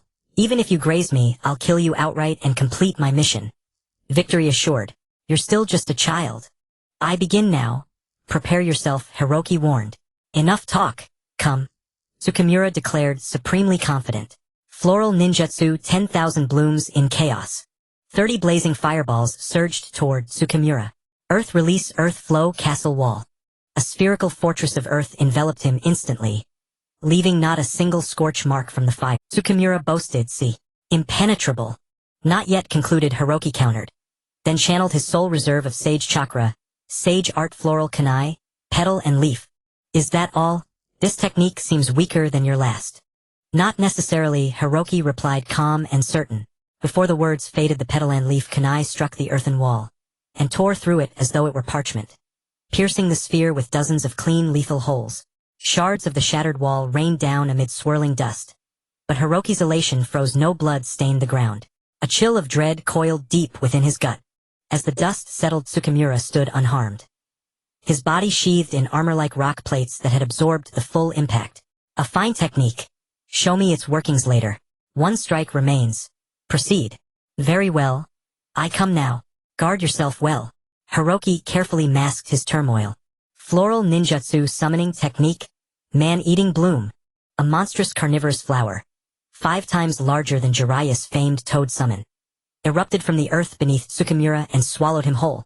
This was Hiroki's masterstroke. A gambit born of utter impossibility. Facing a jonin heathen was suicide. Only by stoking Tsukimura's pride, binding him to a wager, and limiting the contest could victory emerge. Only then, by striking from below with a technique utterly unknown to his foe, could Hiroki seize triumph. This was the most perilous moment, yet he prevailed. Hiroki exhaled deeply, his back drenched in sweat, collapsing onto the earth. Not in exhaustion alone, but in quiet, trembling celebration of rebirth. Hao Yi cleverly won the battle without taking much rest. He cleared the battlefield, retrieved some used ninja tools, and returned to the place where he had previously fought with 3 chunin, cleaning the area once more. Indeed, aside from the ninja tools, military rations, and some food, there was nothing else. He had hoped to collect some scrolls to enrich his family's ninja. In this era, ninjutsu is worth more than money. Hao Yi couldn't help but complain before directly joining the main force. Soon Hao Yi reunited with the main force. During the few days of travel, the injured members of the Higan clan had almost healed their wounds. Hao Yi casually jumped onto a supply cart, closing his eyes to adjust his physical state. Chief, we should reach Frostleaf City in the Land of Fire by tonight. At that time we can replenish supplies before heading to the mission point, which is the nearest, and if we travel day and night we should arrive in about 10 days. No, wait a moment. I want to check the town for any space scrolls. If there are any, I'll buy them, even if it means selling off some ninja tools. It's not safe on this road, and we are a big target. Hao Yi whispered. Understood, Chief, the person who had just reported replied. The supply convoy continued to move slowly forward as the sky darkened, and Hao Yi's chakra was fully restored. Hao Yi slowly exhaled a breath of turbid air, opened his eyes, and saw the town in the distance with sparse flickering lights. Outside the tightly shut gate, the bright moonlight shone on the armor of 4 patrolling soldiers, making them appear even more spirited. Hao Yi believed that there must be hidden ninjas in some corner. How could a town in the Land of Fire have so few guards? The town is under curfew. Please come back at 8 tomorrow. A soldier who seemed to be guarding the gate interrupted Hao Yi's thoughts. We are from the Land of Vegetables, summoned by the Hokage to deliver supplies. This is our mission manual. Could you make an exception? Fire Wave, while speaking, took out 4,000 taels of silver notes and slid them into the soldier's hand. Brother, it's not that. Look at your large convoy. It's too noisy for so many people to enter at this time. We can't explain it, and even during the day it's hard to pass. In these turbulent times, no place allows such a large crowd through. I suggest you set up camp in a secluded area and then let 5 or 6 people go into the city to shop. That would be reasonable. Okay, thank you for the advice, brother. After Fire Wave finished speaking, he ran to explain the situation to Hao Yi. Alright, here's the plan, Fire Wave, and I will go in to scout while the others camp a little further away from here. You all need to stay vigilant. Don't let any strong winds knock us over here. Yes, Chief, the crowd replied. Fire Wave, let's go now, Hao Yi said as he walked. Understood. Chief. Fire Wave followed closely behind Hao Yi. After bribing a few soldiers, the two of them walked into the town confidently. The town was not as prosperous as Konoha would be in over a decade. Perhaps due to the effects of war, almost all the shops were closed by around 10. Chief, let's find an inn to settle down first, and then we can look for a ninja tool shop tomorrow, Fire Wave suggested. No need, I think the izakaya should still be open. There's likely more information there. Hao Yi recalled the izakaya where Jiraiya would gather information in the original novel. What? Chief, you're underage. You can't drink alcohol. Fire Wave exclaimed. No, I just want to inquire about information and understand the local customs. Hao Yi said calmly. But where is the famous izakaya? Fire Wave scratched his head. If you ask me, who should I ask? Let's look around. There are only a few places with lights on. Hao Yi said. Chief, is that bright sign over there? It seems to be. Let's go check it out. Hao Yi pushed the door open directly, and Fire Wave silently followed behind. Perhaps he was not familiar with this kind of business and lacked experience. As soon as Hao Yi entered, he was immediately taken aback. He thought that under the overall economic depression, it would be rather bleak, but inside it was bright and luxurious, resembling a paradise, with guests flirting with the accompanying girls while devouring meat and drinking from large bowls. A seductive woman dressed provocatively with ample bosom and curves swayed over. Perhaps thinking Hao Yi was too young, she completely ignored him, and threw a flirtatious glance at Fire Wave, saying, Sir, are you in a private room or the main hall? Fire Wave had always been in the Land of Vegetables, where the customs were simple. Well, to be honest, it had always been poor, so he had never experienced this. He was directly charmed into speechlessness by this alluring woman. His face flushed red, and he seemed to hope Hao Yi would rescue him. Suppressing his laughter, Hao Yi said, We'll stay here. Just bring some drinks and a few dishes. Upon hearing that she was no longer needed, the seductive woman immediately sulked and walked away in disappointment. Chief, what should we do now? Fire Wave asked curiously. Well, we weren't here to drink. Let's find a place ourselves and listen to what others are saying. Perhaps we can gather useful information. By the way, when we're alone in the future, don't call me Chief. Let's keep a low profile. Ah, Chief, what should I call you then? Fire Wave looked surprised. What did you used to call me? You called me young clan leader? Alright, I'll go along with you. In the future, when there are no outsiders, just call me Hao Yi. Understood, Chief, he said, looking around excitedly. Look, there's a spot. Let's go over there. Yes, let's go. Hao Yi and Fire Wave walked over. They also signaled to a person reminiscent of a bartender and ordered some dishes symbolic. Hao Yi-kun, why is this place so different from the entire street? Outside is desolate, but inside it's bustling with activity. Fire Wave inquired, curious. To be honest, I don't know either. Hao Yi looked around at the people and replied. Do you want to know? If you want to know, I'll tell you, but you have to buy me a drink. A man dressed as a warrior suddenly spoke. Bring the drinks and dishes over to our table for a chat. Hao Yi extended an invitation. Then I won't be polite. The warrior chuckled foolishly, sat down next to Fire Wave, and immediately asked the bartender for a cup, drinking heartily. He continued, in places like this, the more war there is, the better the business. What do you mean by that? Fire Wave asked curiously. Look around, there are warriors, wandering ninjas, and bounty hunters, but no ordinary civilians. The warrior devoured his food and continued, these people live day by day. The more chaotic it is, the more they spend. No one knows if they will live to see tomorrow. Hao Yi also found the analysis particularly insightful, glanced around and observed. Where is the nearest ninja tool shop? Fire Wave quickly asked the main topic. Of course there is. Just turn right at the end of the street. The warrior was evidently very familiar with the surrounding environment. At this moment Hao Yi was still surveying the various people in the izakaya. Wait, those three figures. Why do they resemble the legendary Sannin of Konoha? Three young men with blonde hair, white hair, and pale skin. Hao Yi's mind suddenly became animated. He trotted over to the three ninja. You must be Shinobi from Konoha. We are not. Don't cause trouble, kid. Orochimaru said expressionlessly. If I'm not mistaken, you are the disciples of the Third Hokage, Jiraiya of Mount Myaboku the Toad Sage, Orochimaru the genius of ninjutsu, and Tsunade the princess of Konoha. Hao Yi said nonchalantly. Ha ha ha, who would have thought we're that famous? The Toad Sage? That's quite a title. Jiraiya began to wave his arms and dance. Don't disturb my drinking. Tsunade punched Jiraiya on the head. Did the Hidden Rock village send just a child? Orochimaru silently drew his shuriken. No, Lord Orochimaru, it's not what you think. I'm a shinobi from the Kai country, summoned by the Hokage to deliver food supplies to the Konoha ninja stationed at the border. Hao Yi was a bit flustered. Before him stood the legendary three ninja. Even if they hadn't yet reached their peak power, each was already an elite jonin. The Kai country, I think I've heard the old man mention it. It's one of our vassal states, Jiraiya said, scratching his head. The Kai country. To the front lines. Can't you come up with a better lie? The fastest route from the Kai country to the front lines is through the Tang country. Why take the long way through here? Orochimaru sneered. It's like this, my lords. On one hand, the Kai country is very weak. We have only a few shinobi, so traveling through the fire country though farther is safer thanks to Konoha's influence. On the other hand, passing through the Tang country would involve three nations easily exposing our objective and attracting hostile forces. Hao Yi spoke with ease. Not bad, kid. You're surprisingly clever for your age. Jiraiya looked as if he had discovered a new. Fine. Consider yourself lucky to have escaped with your life. Now get lost. Orochimaru issued a dismissal. My lords, this mission has exceeded the capabilities of our Kai country. I humbly request your assistance. Hao Yi pleaded. Wait a minute, young friend. You've already reached the fire country.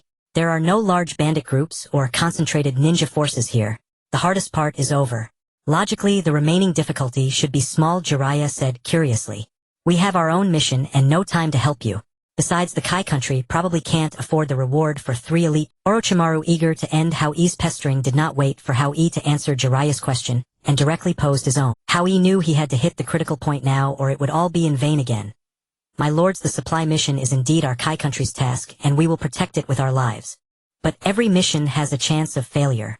If it fails, the entire war effort will suffer.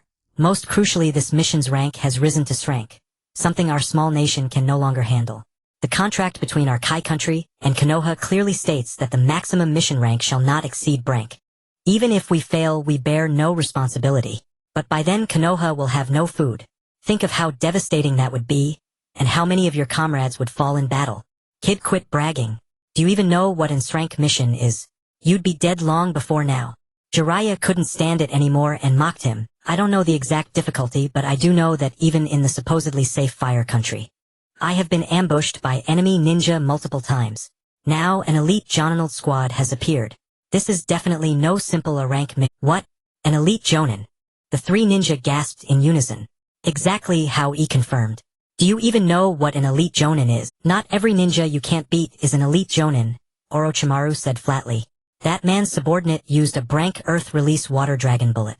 I don't know the man's exact abilities, but he has used several Brank techniques. Hao Yi said calmly.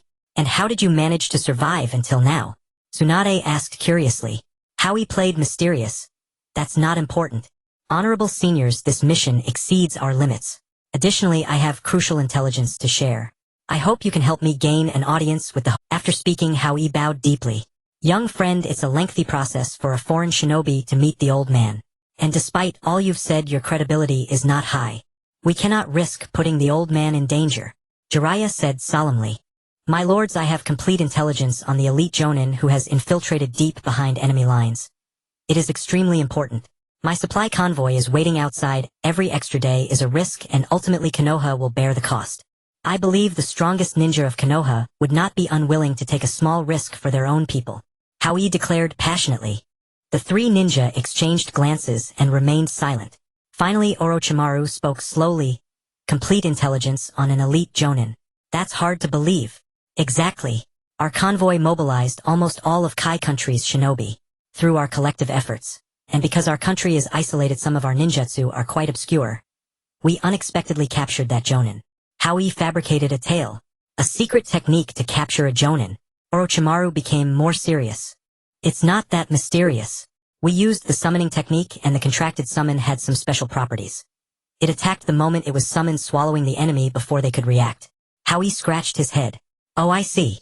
Orochimaru nodded slowly, as if contemplating the same application of the summoning technique. It's not very close to Konoha from here. Even if we're willing to help, it'll take a lot of time, and we have our own mission. Tsunade put down her sake cup and said. Hao Yi smiled slightly, feeling the plan was about to succeed. It's fine, Lady Tsunade. I'll be quick. I heard Jiraiya has a disciple. If he's in Konoha, he can use the summoning technique to send messages back and forth. Is that so? That could work. Jiraiya thought for a moment. Young friend, you seem to know a lot about us, Orochimaru said. Not really, not really. The Fire Country is our suzerain state. We've all heard the legends of its shinobi. Hao Yi said sheepishly. Alright, let's begin. Do you need to bring the jonin with you? Jiraiya said. No need. They'll summon him once we reach Konoha. If I do it here and something goes wrong, I won't be able to handle it. But is this environment really suitable? Aren't you about to execute a mission? Hao Yi looked at Jiraiya in confusion, thinking to himself, Jiraiya really is thick-headed. How does he come up with such brilliant battle tactics? With that kind of brain, he should be the first to die on the battlefield. Ha ha ha, we have you to thank. Our mission was to root out enemy ninja in the Fire Country. Since you've captured an elite jonin, handing you over to the old man pretty much wraps things up. Summoning technique. Jiraiya ignored the other's eye rolls and used the technique. As Jiraiya chanted, he proclaimed, now the only sage to ever grace Konoha makes his entrance. The Toad Sage of Mount Myaboku Jiraiya has arrived. Before he could finish, a resounding smack echoed as the toad struck him into a daze. What do you want, little Jiraiya? I was in the middle of eating, Fukasaku said angrily. Could you reverse summon me? Jiraiya inquired. You called me all the way here for this. I haven't even finished my meal. You have no respect for your elders. Fukasaku seemed genuinely irate. No, it's something important. Please help me out. Next time I visit Mount Myaboku, I'll bring you all sorts of bugs, Jiraiya said helplessly. That's more like it. Fukasaku's face lit up with joy as he performed the reverse summoning technique. Minato glanced around, spotted Fukasaku and the Sannin, and let out a sigh of relief. Lord Fukasaku-sensei, why did you suddenly bring me here? Asked little Jiraiya. He asked me to With that, Fukasaku returned to Mount Myaboku. It's like this, there's an important person here who needs to see the Hokage. Take him back to Konoha to meet the Hokage, Jiraiya said with feigned authority. Understood, sensei. Who is this important person? They'll take him back right away, Minato asked curiously. It's this kid. By the way, I don't even know his name yet, Jiraiya said, turning to look at Koichi. Yuri Koichi, humbly serving as the head of the Yuri clan in the land of Kai. Koichi introduced himself solemnly. How old are you, kid, to be a clan head? Tsunade chuckled. The elders of my family all perished on the battlefield aiding Konoha. I had no choice but to take on the role of clan head, Koichi retorted subtly.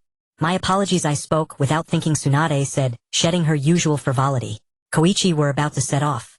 You might feel a bit dizzy, but it'll pass quickly, Minato said with a sunny smile. I'm fine, I'm ready, Koichi replied. Konoha village, land of fire. Minato led Koichi to the Hokage building. Numerous ANBU operatives from Konoha materialized at the foot of the Hokage building, their eyes fixed intently on Koichi behind Minato. Minato waved his hand and said, Senior, this is a shinobi from the land of Kai. He has urgent business with the Hokage-sama.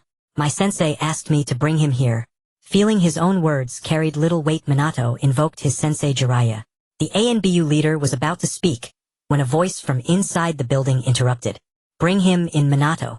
Yes, Hokage-sama. Minato bowed in acknowledgement. The ANBU finally parted, allowing the two to enter. Minato, have you already mastered the Flying Thunder God technique? The Hokage asked cheerfully. Yes, Hokage-sama.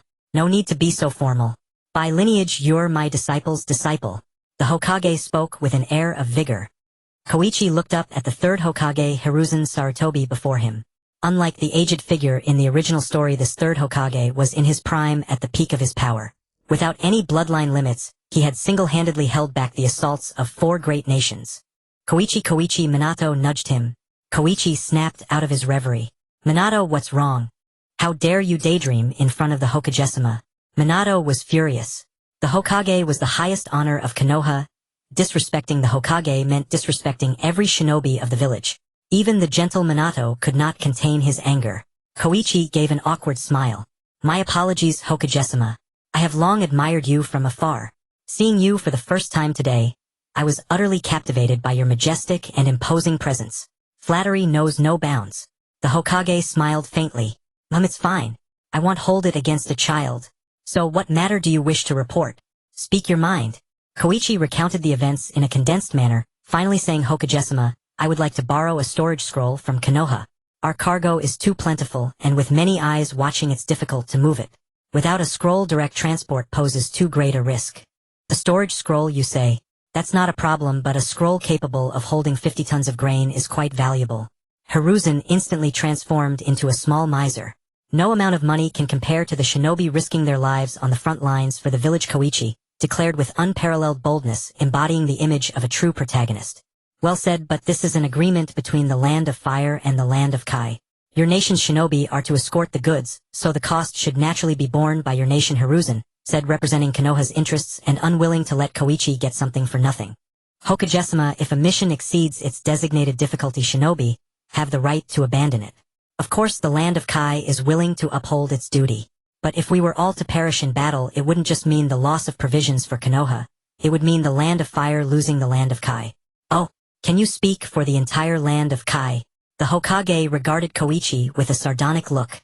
Though he was a new Hokage, his authoritative aura instantly surged, and no one could withstand such a threat. Hokage-sama, you misunderstand. It's just that this mission has mobilized all our shinobi. If it fails, the land of Kai will become a feeble elder constantly in need of aid from the land of fire, unable to fulfill its obligations as a vassal state. That would be detrimental to all. Moreover, the scroll is only a loan. Upon reaching the mission location, it will be handed over to the receiving party. I hope Hokage-sama will give it due consideration, Koichi said, with neither humility nor arrogance. The Hokage looked at Koichi, pondering his words. In truth, Hiruzen thought a mere scroll was no big deal. With that, he offered a slight smile.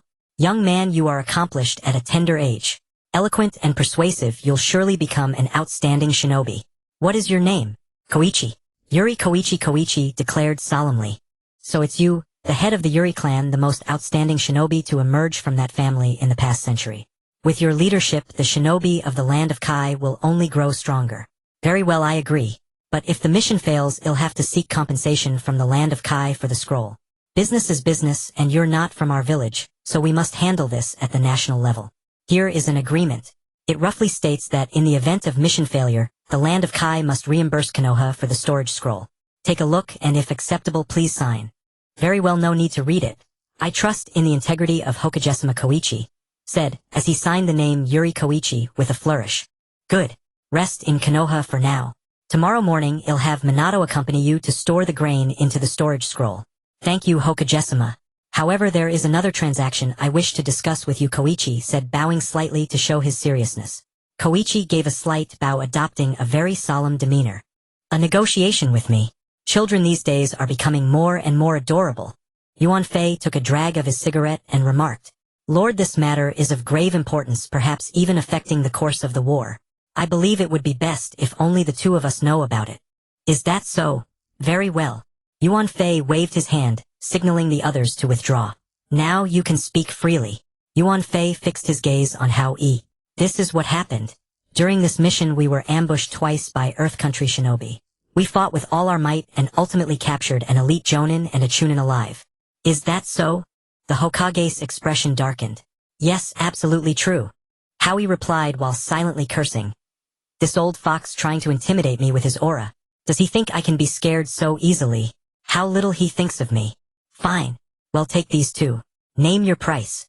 Lord, in this era of war, money is worthless. For instance, what good is all my father's wealth? When a person is sacrificed, nothing remains. Hao Yi said sorrowfully, then continued. We would like to acquire some ninjutsu to strengthen our country of Kai. That way we won't need to rely on Konoha's assistance for every single mission. Humph, you should know that ninjutsu has always been the secret art of the village, not to be passed on lightly. Even the common folk within the village aren't allowed to spread it freely. Yuan Fei appeared exceptionally irritated. Lord, if you interrogate these two shinobi properly, you can obtain many Earth-released secret techniques, including some formidable brank techniques. I'm not asking for Konoha's exclusive arts. I know Konoha has the world's largest repository of ninjutsu. You could simply select some techniques that aren't native to Konoha. Hao Yi analyzed. Ninjutsu is a strategic resource. It cannot be freely given to other nations. The Hokage stated firmly.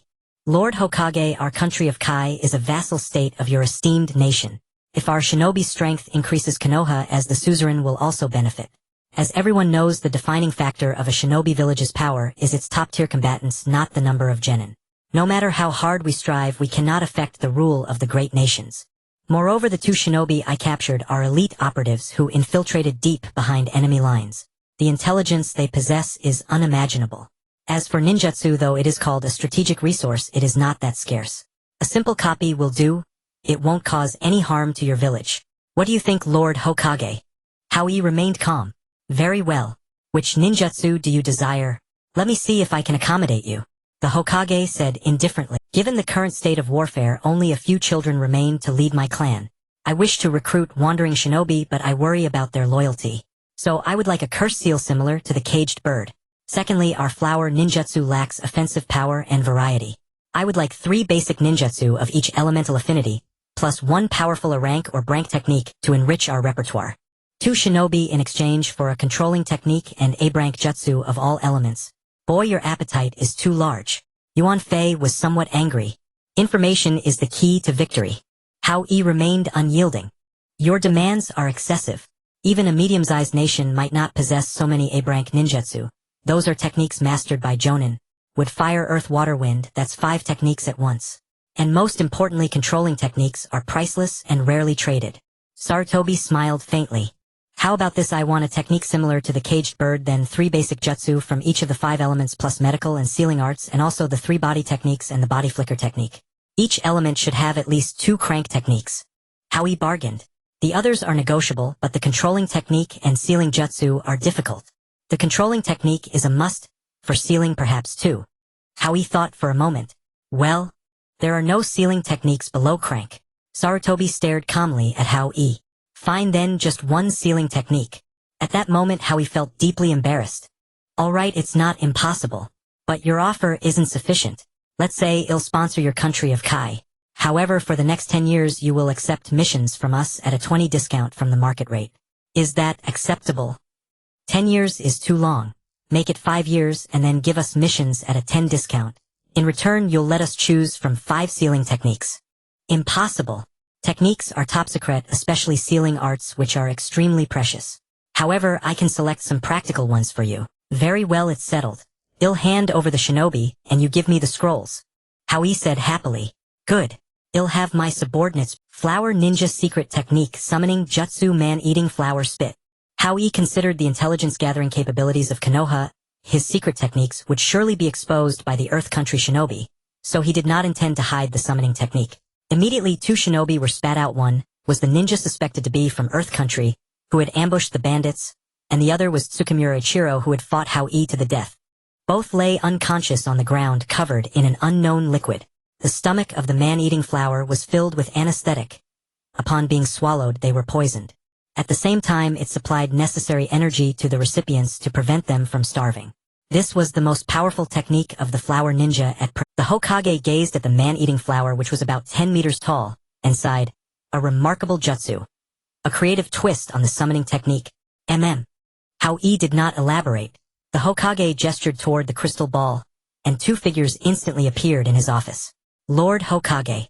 The 2 shinobi respectfully greeted. Summon Shikaku and Inoichi. The Hokage said softly. Yes, Lord Hokage. Inoichi and Shikaku spoke with respect. Hao Yi sometimes wondered, didn't shinobi ever sleep? It was so late yet they were all awake. Thank you for your hard work, both of you. Sorry to trouble you at this hour. The Hokage apologized. It's our duty. This is the leader of the country of Kai's shinobi. He has brought 2 elite shinobi from Earth Country who infiltrated the Land of Fire. I need you, Inoichi, to thoroughly interrogate them and extract every piece of intelligence. The Hokage said sternly. Yes. Shikaku, go copy the 3 body techniques, the body flicker technique, 2 crank, and 1 drank ninjutsu from each of the 5 elements and medical ninjutsu. Also 1 sealing technique and 1 mind control technique. I need them by tomorrow morning. Understood. Shall I go to the archives now? Shikaku inquired. Yes, take my token. Yes. Shikaku acknowledged and departed. Watching this, Hao Yi felt a heavy weight lift from his heart. The supply mission had become remarkably easy with the scrolls, and he had obtained many ninjutsu, which would surely allow him to train numerous shinobi in the future. Thank you, Lord Hokage. You're welcome. You've earned it. Tomorrow Shikaku will prepare the materials. He'll have Minato deliver the scrolls to you, then accompany you to the land of frost leaves to pack your goods into the scrolls and bring you back.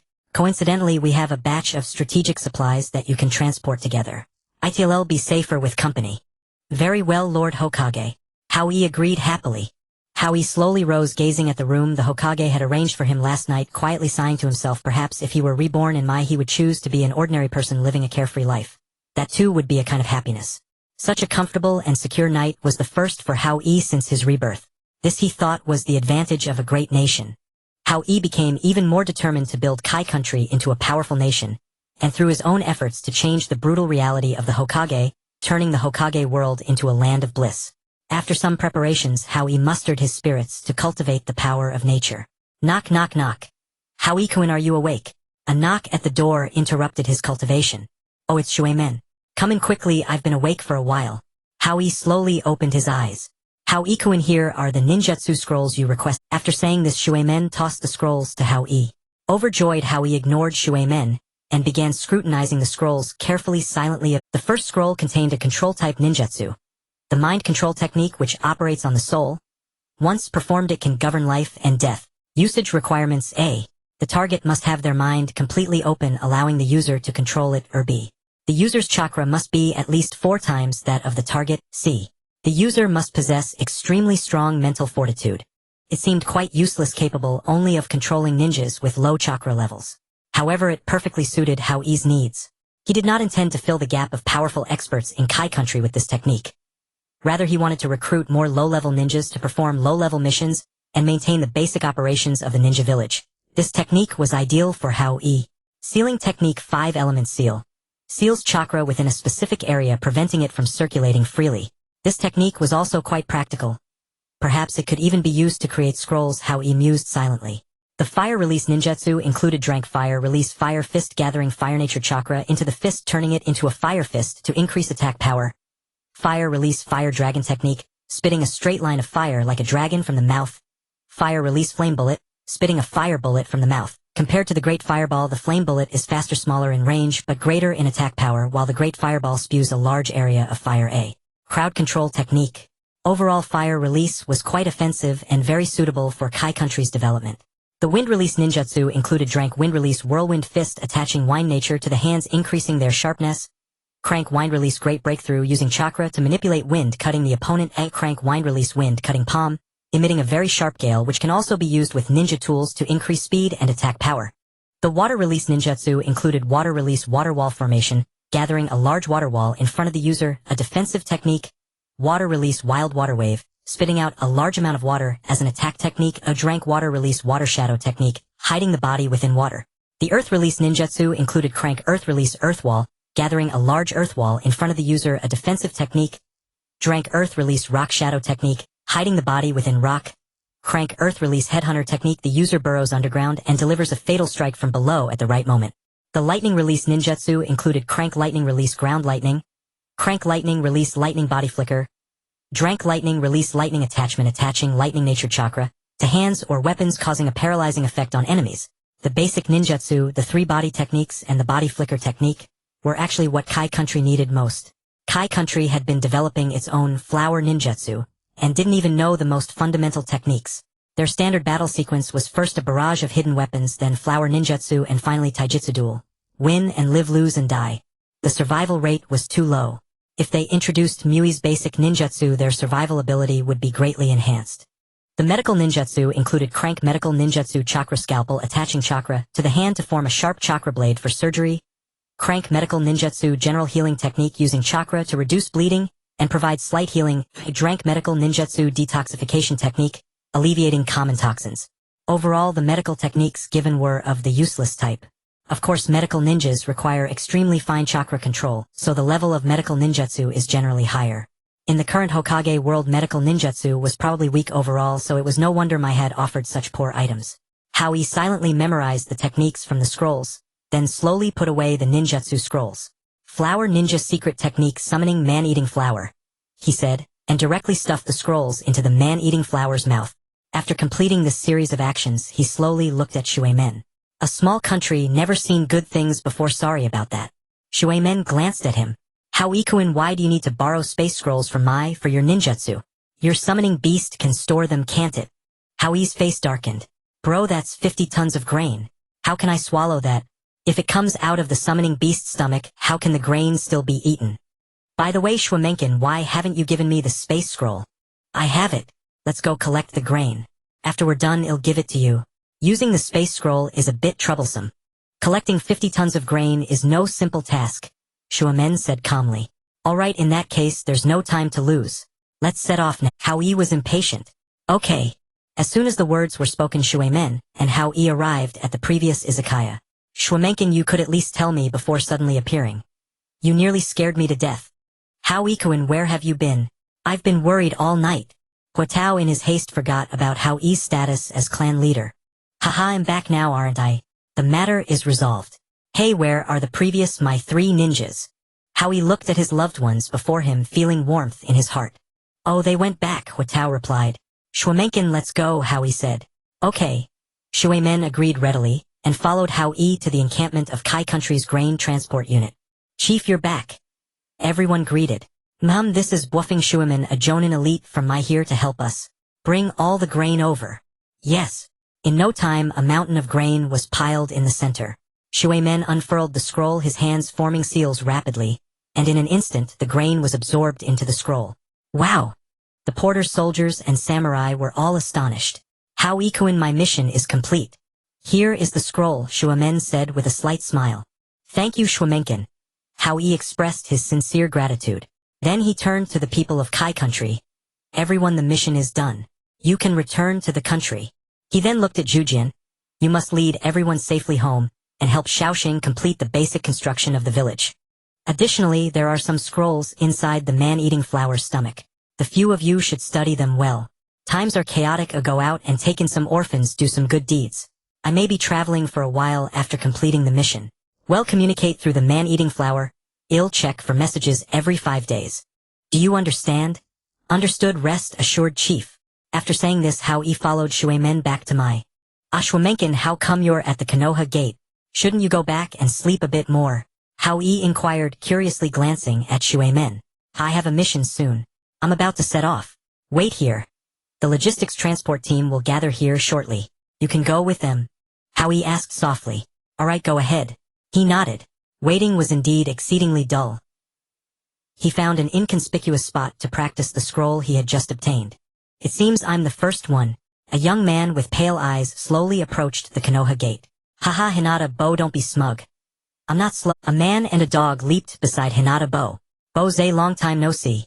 A young man in sunglasses also arrived at the gate. You're so late, Mo. You almost missed the deadline. Inazuka-ze patted the young man in sunglasses. The leader isn't here yet, right? The latter replied. Hao Yi guessed these 3 were his teammates. He finished his scroll practice and ran over. Hello, I'm your new teammate. He smiled and waved. What? A little brat? Isn't the leader of this operation an elite Jonin, Sarutobi Shinosuke? Inazuka-ze exclaimed. No, I'm just tagging along, Hao Yi quickly explained. Tagging along? Aburame Mo looked at him curiously. It just means going along on a mission together, haha, a local saying from the land of vegetables. Oh, so we've got a slacker. Sai, why are there always kids joining? Humph, didn't Kakashi save your life last time? How can you still underestimate others? Hinata Bo mocked. Hinata Bo, I challenge you to a duel. Inazuka-ze drew Ryujin, ready to fight Hinata Bo. Just as they were about to clash, a young man in a Jonin combat vest grabbed them. Weapons are not for pointing at comrades. If you don't understand that, you should go back to the— I'm sorry, Sarato Baisama. Even the thick-skinned Inazuka-ze dared not talk back to the crown prince of Konoha. He obediently backed down. Alright, enough joking. The village is short-handed now, so we're a temporary unit. Though the mission should take about 2 days, just in case, let's briefly introduce ourselves for smooth coordination in battle. Sarutobi cast a subtle glance at Hao Yi. Yes, Captain. Inazuka-ze chunin specializing in scent tracking and taijutsu. This is my partner Maru. Hinata Bo chunin specializing in sensory perception and close quarters taijutsu. Aburame Mo Chunin specializing in sensory perception and long-range ninjutsu. Baiha Hao Yi Chunin from the land of vegetables specializing in long-range ninjutsu. As he introduced himself, Hao Yi wondered, this is supposed to be a logistics supply run. Why are all the members sensor type? Sarutobi Shinosuke Elite Jonin All-Rounder. Alright, now that we've briefly met, let's move out immediately. The front line urgently needs supplies. Let's go. With that, Sarutobi Shinosuke took the lead and set off. The others followed closely. He was so familiar with the route that he didn't even glance at a map. He must have traveled this path many times. Captain, should we stop to scout? Aburame Mo asked. No need. Inuzuka Zazdog can sniff out most nearby dangers. Understood. Mo was panting heavily. Hang in there.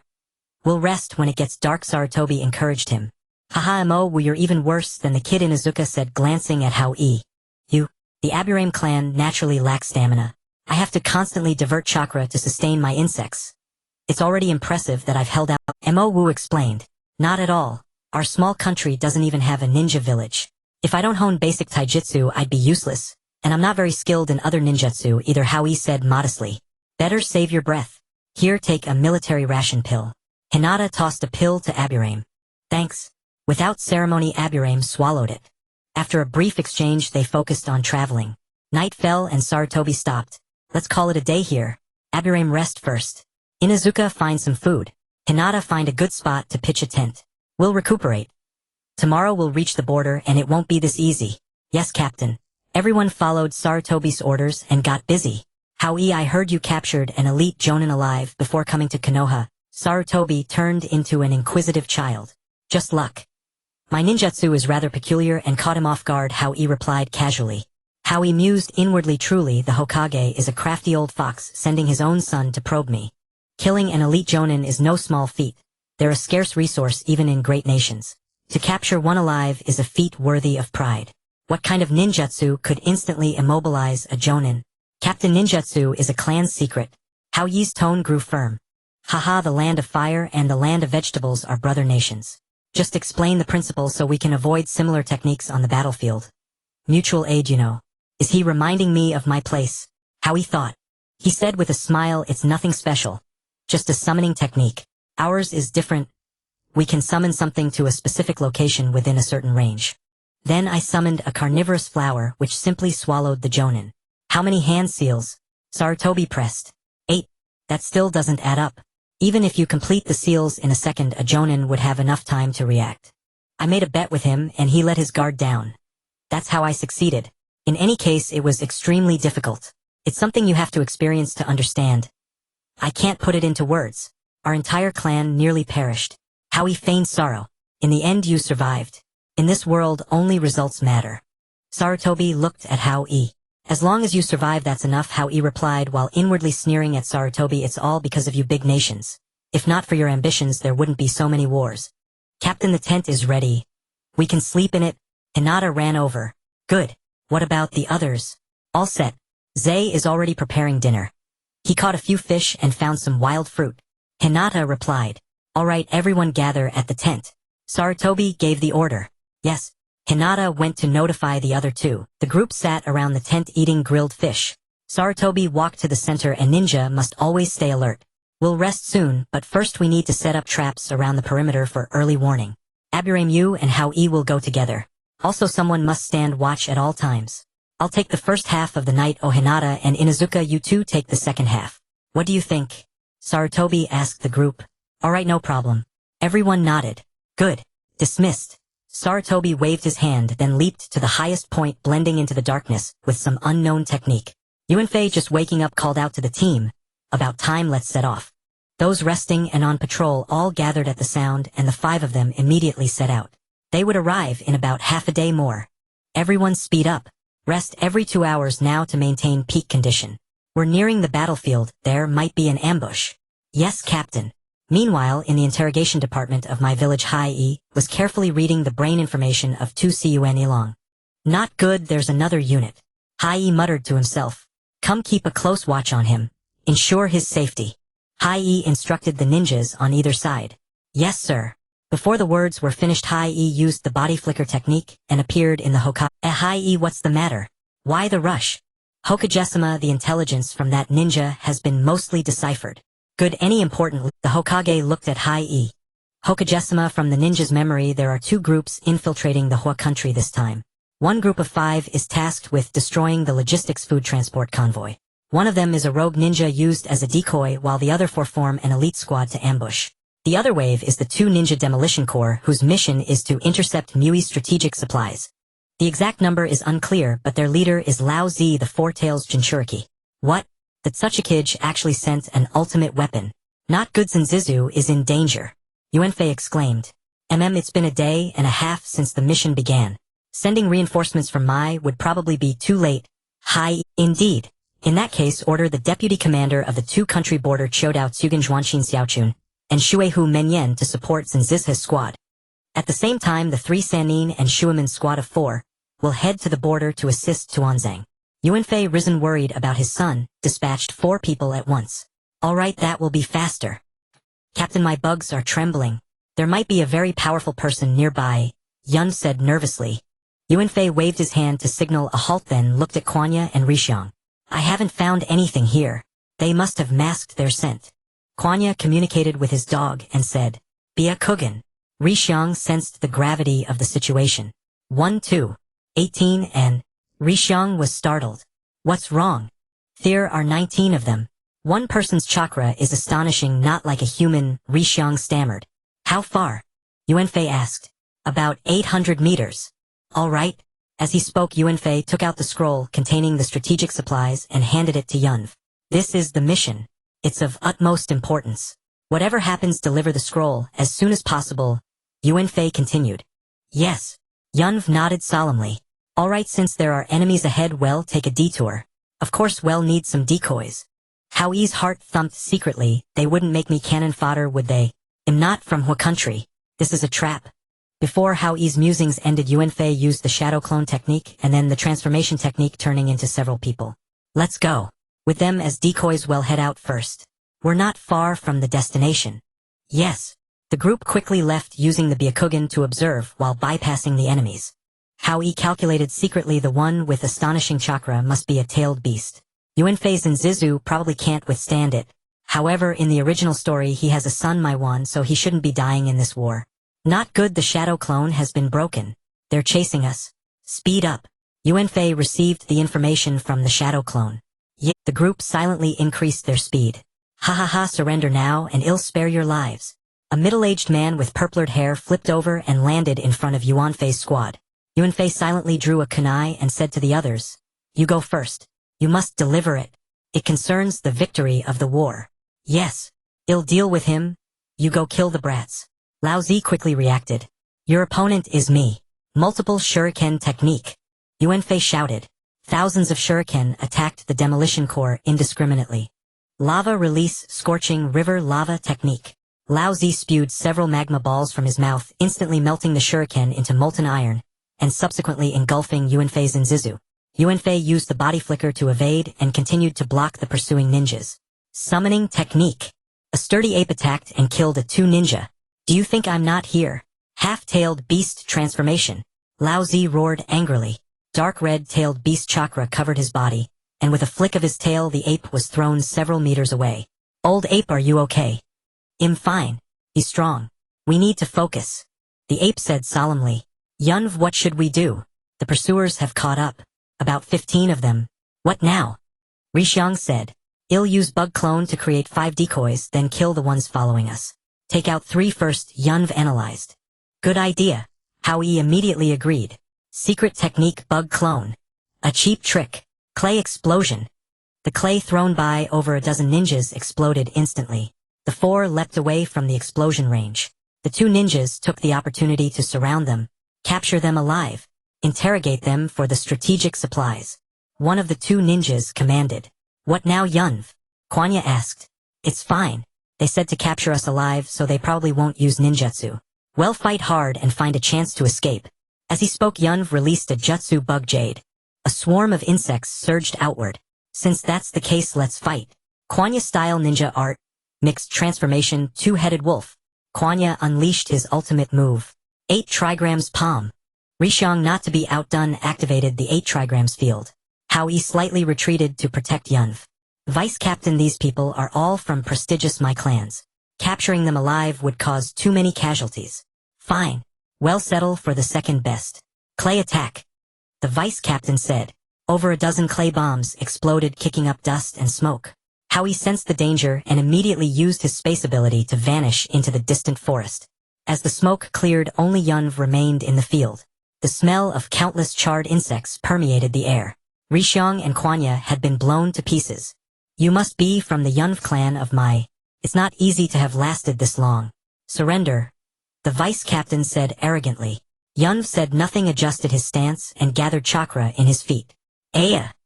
3-2 ninjas screamed inexplicably and fell to the ground. Seizing the moment, Yunv dashed forward and broke out of the encirclement. Hei planted bugs on the enemies beforehand, then had them bite through the hearts at the critical moment and used the chance to escape. Interesting, the Vice Captain analyzed, looking at the fallen ninjas. Quick, his chakra is low. Indiscriminate clay attack. Yes. The 2 ninjas immediately began throwing clay. Bang bang bang.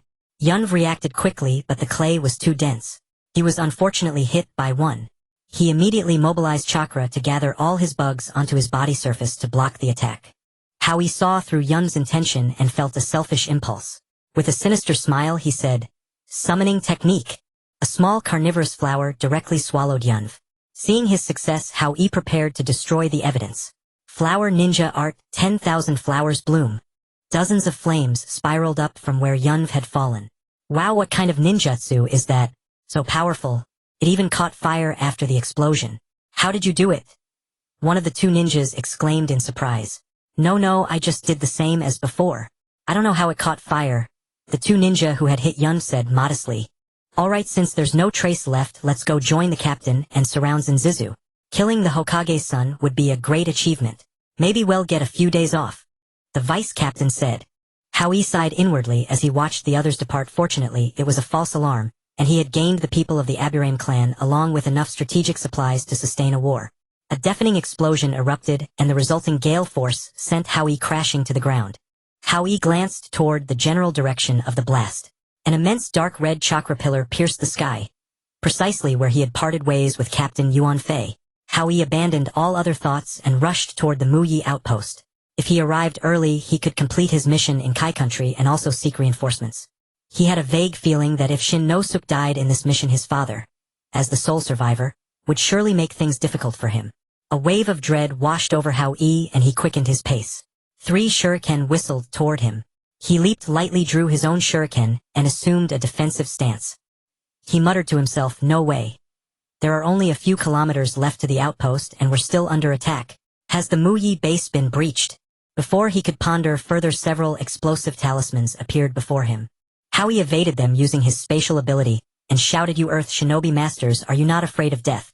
This is so close to the Mu Yi outpost and you dare use explosive talismans. Didn't your teachers teach you better?" The ninjas in the forest exchanged glances and called out. "Who are you? What are you doing here?" This doesn't seem like the style of Earth Shinobi," Hao Yi thought. Ha, I never changed my name nor my surname. I am the illustrious Lily clan leader of Kai country. Lily, Hao Yi declared tentatively. What a strange way to announce oneself. Should we just kill him? A ninja whispered. Kai country. Isn't that one of our fire country's vassal states? Another ninja wondered. One who seemed to be a leader pondered for a moment and shouted. What is a man from Kai country doing here? You're clearly a spy. Hearing this, the stone in Hao Yi's heart lifted. He explained with a smile. I was summoned by fire country to deliver grain. Later I accompanied Shin no Suk's team on a mission. Please take me to your leader immediately. Captain Shin no Suk is in danger.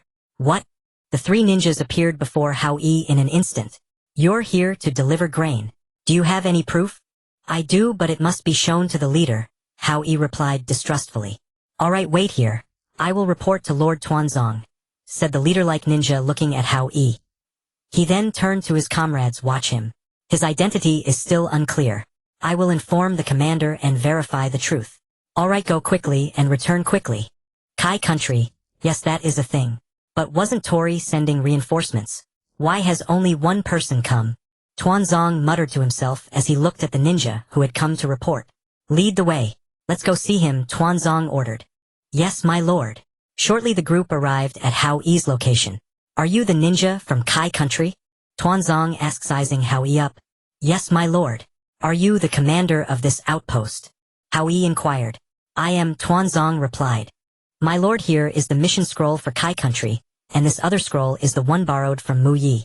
I present both to you now, so my mission is complete. Hao Yi felt a great relief. Only grain. What about the strategic supplies? Didn't you come with Shin no Suk? Why are you alone? Tuanzong demanded. Oh yes, please send reinforcements immediately. Captain Yuan Fei is still fighting the enemy. Before the battle, he entrusted the scroll to Aburaim Mo. Hao Yi explained. And where is Aburaim now? I don't know. We separated during the escape. I had my own mission, so I didn't stay with them. Hao Yi answered evasively. Tuanzong looked at Hao Yi, pondering the truth of his words. What a cunning brat. Using Mu Yi ninjas as bait to complete his own mission. Humph. Fine, go to the camp and rest. We will handle the rest, Tuanzong said. My lord, since my mission is over, I would like to return to Kai country as soon as possible to report. Could I leave now? Hao Yi wanted to escape this place of trouble. No need to rush. It's getting late. Why not rest a while before departing? Tuanzong said coldly. Ha ha ha.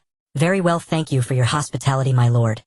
Hao Yi agreed reluctantly, inwardly cursing, you old fox. I haven't done anything wrong yet you're restricting my freedom. Show our guest to a room. Tuanzong instructed his subordinates, then walked alone toward the command post. Hao Yi watched the departing Tuanzong and mused, is this Tuanzong already opposing the Hokage? He doesn't even care about the younger generation. Hao Yi found it ironic. These people constantly talk about protecting Mu Yi, sacrificing themselves for the village, yet they show no concern for their comrades, juniors. Children they had watched grow up after fighting alongside them. Clan leader Lily, follow me. It'll take you to a place to rest, said the Mu Yi ninja, leading the way with a hint of teasing. Thank you. My name is Hao Yi. I was just making it up in the heat of the moment. Hao Yi said awkwardly.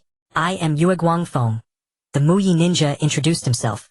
From the family with the Kekiai Genkai of transparency technique. Haha, yes, Yue Guangfeng replied proudly. Here we are, Hao Ikuan. Stay in this room.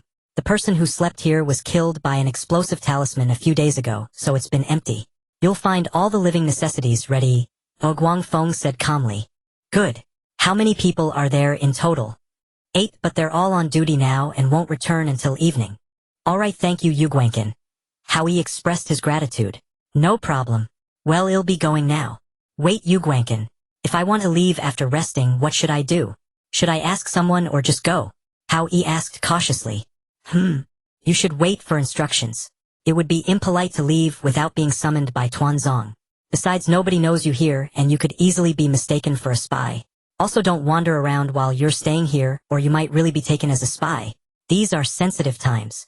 Understood, understood. Thank you, Yu Guangkin. Hao Yi replied awkwardly. Inwardly, he thought weakness invites oppression. With inferior strength, there is no human rights. My movements are restricted. If not for Kai country waiting for me, I would have left long ago and not endured this humiliation. Hao Ikuan. Hao Ikuan. Yue Guangfeng called out. Huh. Hao Yi snapped back to reality. I'm going now.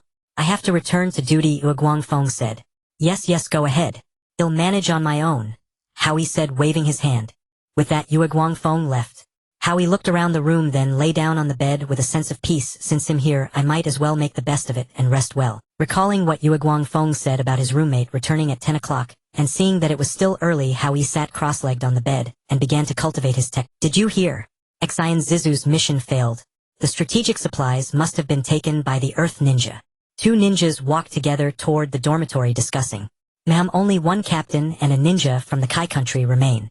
Even Chodao Tsugen, who went to rescue Xian Jiju, died in battle. The other 2 Quasi-Kage level ninjas are severely injured, said another ninja. That's right. This battle is not easy. We were already outnumbered and the enemy has 5 Quasi-Kage level experts on the front line. Now we only have Lord Tuanzong left here. Tomorrow might be another brutal fight, said a shinobi. Hey kid, who are you? I haven't seen you before. The ninja exclaimed in surprise, unconsciously reaching for a kunai. Haha, Senior, that ninja from the Kai country you just mentioned. My name is Baiha Hao Yi. Senior Yue Guangfeng arranged for me to sleep here, said Hao Yi with a smile. Yue Guangfeng. The location is right. This is indeed an empty bed. Alright. The ninja analyzed cautiously. How exactly did you escape? It said that the Earth Ninja deployed their most powerful explosion core, and the Jinchuriki Lao Zi personally led the team. Well, just luck. A bit of luck. Hao Yi scratched his head awkwardly. My stronghold command office. Danzo sat upright in the center, his face stern. Around him were in order Zhuanqin Xiaochun Shuahuman Yen, the three ninja, and Yuanfei Xi and Jiju. All Quasi-Kage level experts. Xi and Jiju explained the mission process. Basically about half a day's journey from the stronghold we encountered the explosion core. We spotted the Earth Ninja beforehand, first used Shadow Clone to lure them, then after being pursued I handed the scroll to UNV and took responsibility for the rear. I don't know what happened after that. We later went to look for the chunin. Their bodies were blown to pieces. From the traces of the battle it was indeed the three of them. Added Zhuanqin Xiaochun. This is a blessing in disguise. Fortunately the strategic weapons were not taken by the Earth Ninja. Danzo sighed.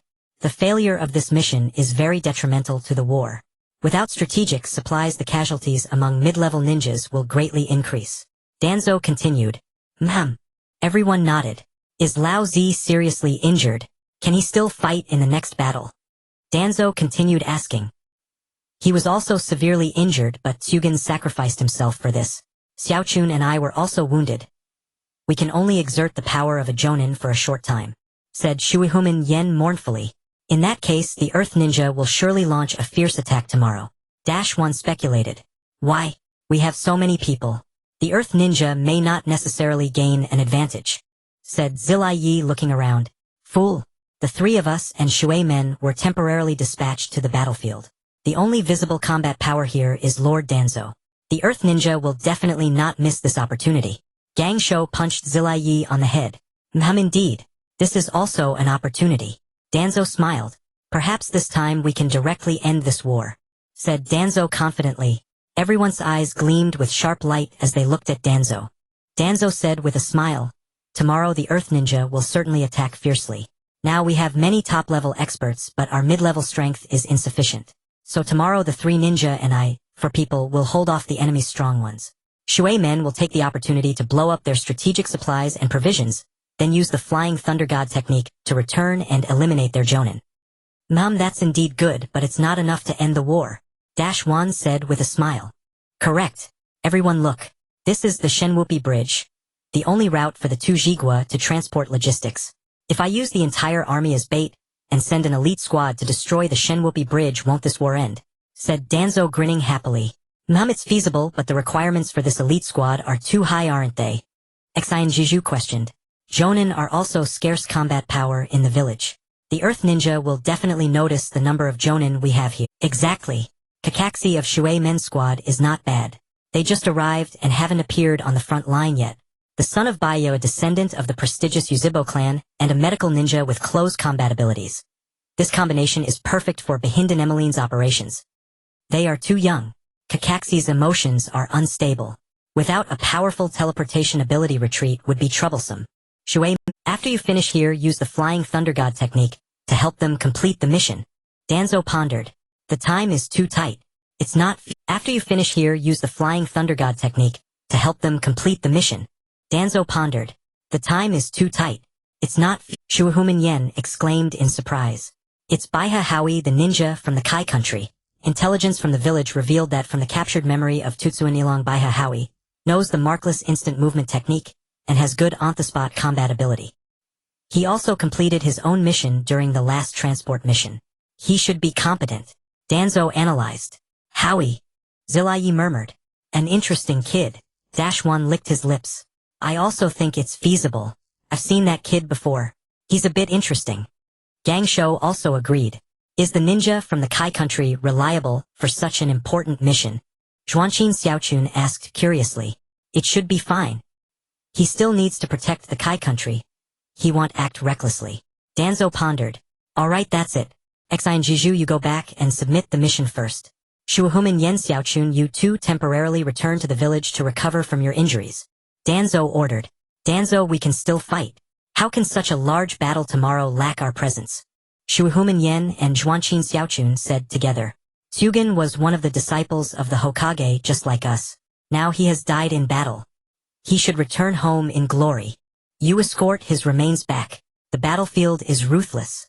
If you suffer any more losses, the blow to Mai would be too great. It's better to go back and recover. Otherwise, even if we win, the loss of high-end combat power will give us no advantage. Don't forget that there is still war in the Lei country and the Shui country is constantly clashing with us. We must preserve our strength. Once we let our guard down, the Shui country will launch a large-scale attack, and then it will be disastrous," said Danzo earnestly. "Alright then, we'll go back and rest. Should we take the severely injured with us?" "That's fine. It will also reduce our pressure." Danzo considered. "Alright, that's settled. You go back and prepare. Inform the wounded to return to the village for recuperation," said Danzo to Shuhuman Yen and the others. "Someone go notify the kid from the Kai country to come here." Danzo called out. "Yes, Lord Danzo. Little brat, Lord Tuanzang summons you." An umbu arrived at Hao Yi's dormitory. "Can I go back so soon?" Hao Yi secretly rejoiced and followed closely behind the umbu. "Lord Tuanzang, Hao Yi of Kai country has been brought. Bring him in," Tuanzang commanded. The umbu led Hao Yi before Tuanzang, then vanished in an instant. Hao Yi looked up, saw Tuanzang seated in the main position and glanced around. A sense of foreboding arose within him. "Hao Yi, you performed well on this mission. I have another task for you." Tuanzang probed. "Lord Tuanzang, according to the regulations between our two countries, all tasks for this year have been completed." Hao Yi replied straightforwardly. Didn't you have an agreement with the Hokage? A 20% discount on missions for the next 5 years.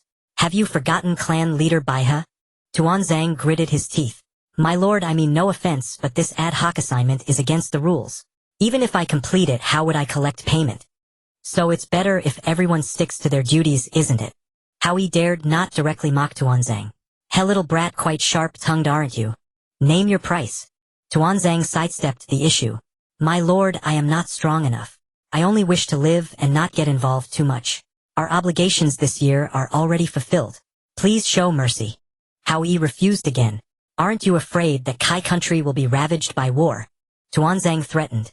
"My lord, if I die, everything dies for me. So what do you think I would choose?" Hao Yi retorted. "Everything is negotiable. Why not listen to the task first? It's very simple. Complete it and it'll pay you double the rate for an rank mission. If Konoha weren't short-handed right now, you wouldn't even get this good fortune. Lord Tuanzang, everyone knows you have a special operations unit of extraordinary skill. Fine then, tell me about it." Hao Yi said, cursing Tuanzang inwardly. "The task is actually quite simple. Blow up a bridge. Once it's destroyed, the mission is complete." Tuanzang glanced warily at Hao Yi, thinking to himself, such a confidential matter, even few in Konoha know about it. How does this minor border country know so clearly? This man cannot be left alive. "A bridge? What bridge?" "The Shenwupi Bridge," Tuanzang said calmly. "My lord, the Shenwupi Bridge is in the land of Earth, guarded by thousands of shinobi. You may think him young, but don't think I'm stupid," Hao Yi said with a peft.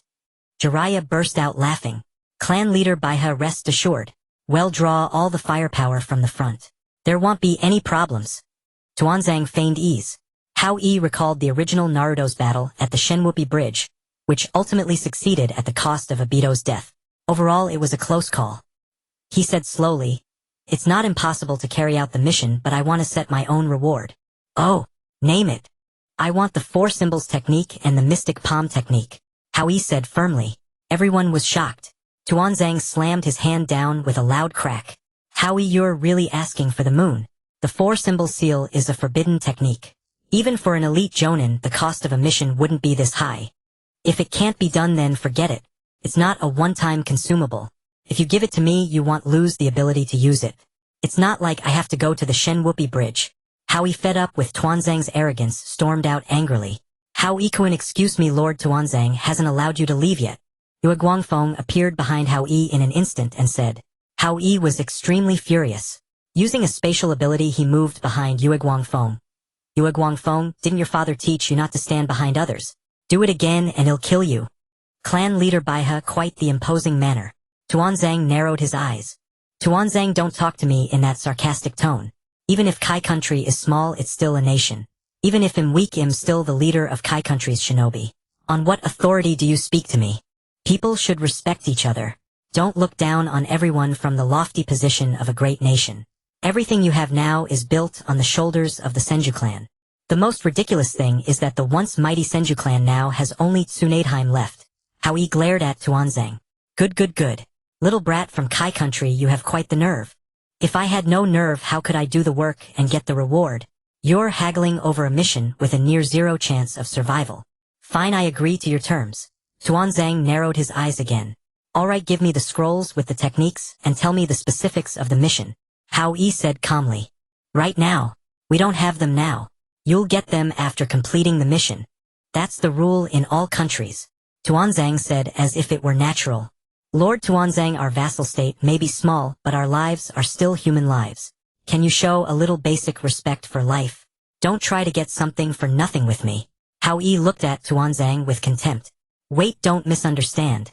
We really don't have them. Technique scrolls are kept in the village. Who would bring them to the battlefield? It's fine. I know who has them. Minato has the 4-symbol seal, and the mystic palm technique is Tsunadeheim's basic skill, isn't it? Hao Yi said flatly. Kid, your intelligence network is quite something. Tuanzang glared at Hao Yi.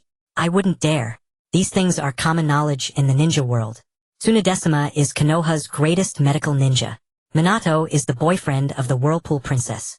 Isn't that obvious? Hao Yi said nonchalantly. Fine. Minato Tsunade compile the techniques into scrolls and give them to him. Tuanzang said with a smile. Thank you, Lord Tuanzang. What are the specific details? Hao Yi asked. You'll be assigned to Team Kakashi. Just follow Kakashi's orders. But one thing, either complete the mission or die. Since you've taken the payment, don't slack off like last time. Tuanzang warned. Don't worry, I'm very professional. Hao Yi said lightly. Fine, you may go. Team Kakashi will come find you soon. Depart immediately. Thank you, Lord Tuanzang. By the way, my body flicker is a bloodline limit. It can't be bound by anything. If you ever want to find me, you're welcome anytime. But don't send my clansmen to relay messages, because my whereabouts are unpredictable. Hao Yi said to Tuanzang in a flat tone. Then he turned and left gracefully. However, his heart was not as calm as he appeared. Still too young. I haven't mastered the art of forbearance. Why did I have to clash with someone like this at such a moment? This is Konoha's biggest dark boss. Isn't it better to keep a low profile and build wealth in silence? Hao Yi blamed himself repeatedly. Tuanzang watched the departing Hao Yi and chuckled to himself. Little brat, you haven't even grown your feathers yet, and you want to threaten me. Are you implying that you could assassinate my clansmen? Interesting. When the war is over, it'll make you regret ever being born. After returning to the dormitory, Hao Yi was still regretting why he had talked back to Danzo. He had already offended a powerful figure in Konoha right from the... Hao Yi couldn't help but ponder the development direction of the land of vegetables. Someone like Danzo would definitely seek revenge. Once the war ended, or perhaps even before it concluded, he would come to settle the score. He decided to focus on the land of vegetables for now. With his spatial ability, killing him would be quite difficult. As Hao Yi pondered, he summoned the carnivorous plant and was startled to find that the insect user Abure Moku was gone.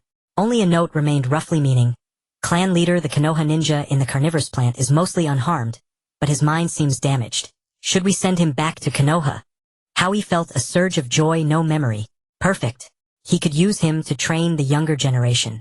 After thinking, he looked around, gently condensed fire-nature chakra, and slowly burned the note to ashes. After a brief deliberation, he replied, do not inform that ninja that he is from Konoha. Say he is from the Insect Ant Clan, a subsidiary of the Lily Clan, and went to the front lines with the former clan leader. He returned wounded. Then allocate some orphans for him to mentor the younger generation. Also, if possible, send some ninjas and orphans to develop in the land of waves. The land of vegetables might be targeted by conspirators.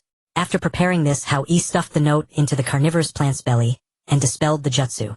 Hao Yi, are you there? A shout caught his attention. He pulled aside the dormitory curtain. A silver-haired youth with a black mask. It was Kakashi of the Sharingan, Hao Yi thought. Seeing a familiar face, he greeted cheerfully. Senior Kakashi, hello.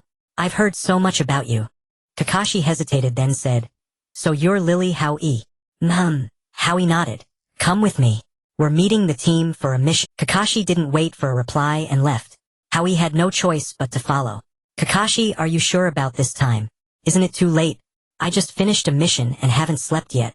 Time is short, the mission is urgent. We must hurry. Kakashi was a man of few words. Rin Obito, he called out, spotting familiar figures. Dead fish eyes, it's you. I challenge you. Obito leaped at the sight of Kakashi. Save your strength. We have a mission. Follow, Kakashi said gravely. A mission? Who's the captain? Obito asked excitedly. I am a jonin, so of course it's me. Kakashi, still a child, replied smugly. You? I don't accept that. Obito pouted angrily. Obito, stop it. Let's go. Rin intervened timely. Seeing Rin, Obito's face softened. Fine, I'm only giving in for Rin's sake. Otherwise I wouldn't accept you as captain. Enough, let's go. We'll talk on the way. The mission is not easy, Kakashi said as he leaped. I know you're so annoying. Hey, who's this kid? Obito glanced at Hao Yi. Lily. Hao Yi replied helplessly. Sorry, Obito is like this. Don't mind him. This is Uchiha Obito. Rin Nohara, and the one ahead is Hatake Kakashi. We're in the same squad, Rin said with a smile. A kid this young being sent on such an important mission. Obito muttered discontentedly. You're only 2 years older than me, so stop acting like a big shot. Howie retorted, annoyed by the dead last doubt. I'm sorry. Obito speaks without thinking. He didn't mean it. Rin apologized. By the way, are you from a major clan? I haven't seen you before, she asked curiously. Me. I'm from a major clan. The Lily clan, the first family of the land of vegetables. Howie declared with a touch of Shinobi. Ah, the land of vegetables. Don't they not even have a ninja village? How come you're on a mission with us? Obito asked, also curious. Well, my mom told me not to talk to dead lasts. Howie joked. What did you say? Obito fumed, shouting at Howie. Alright, enough chit-chat. Let me analyze the mission, Kakashi interrupted. Kakashi, you always take their side. You. Obito pointed at Kakashi. Obito, that's enough. I'm the captain. If you don't want to do it, you can go back now. The road ahead will be tough. Kakashi said, his face as impassive as ever. You.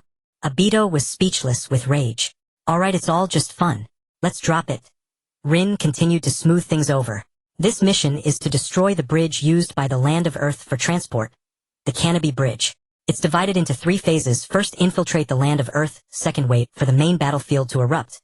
And when the Earth Ninja gather at the front lines, find the moment of weakest defense, launch a surprise attack, and destroy the Shinobi Bridge. Finally, retreat, Kakashi said calmly. Instantly, everyone became serious. Clearly, the mission was extremely difficult, and every phase was fraught with danger. Our teacher isn't joining?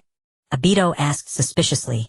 He'll support us after completing his frontal mission, Kakashi said, pulling out a kunai marked with the Flying Thunder God technique. What? You scared? If you are, you can still leave now. I'm definitely completing the mission, Kakashi said, glancing at Obito. Howie looked at the impassive face and thought, this Kakashi seems cold and indifferent, but he's worried about Obito's personality causing trouble later, so he's been urging him to go. This generation's Hokage's main plot is Kakashi and Obito, huh? They really are like a pair of bickering lovers. Can I leave?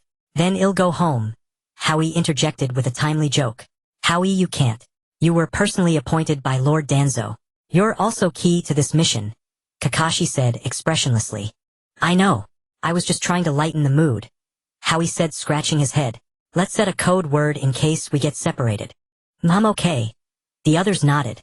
Don't make it too long, I won't remember it, Howie added, recalling the code word from the chunin exams in the code word decapitation, Kakashi said casually. Great, easy to remember. We're almost there and it's almost dawn. Let's find a cave to hide in, Kakashi ordered. Kakashi instructed. There's a cave here, Lin shouted. Let's check it out. Kakashi cautiously entered. It's fine, it's abandoned with nothing inside. Kakashi sighed in relief and put away his shuriken. I'll go gather some firewood, Obito said, glancing around the darkness. Why do you need firewood? Howie chuckled. Can't you see how dark it is here? For light, of course, Howie laughed.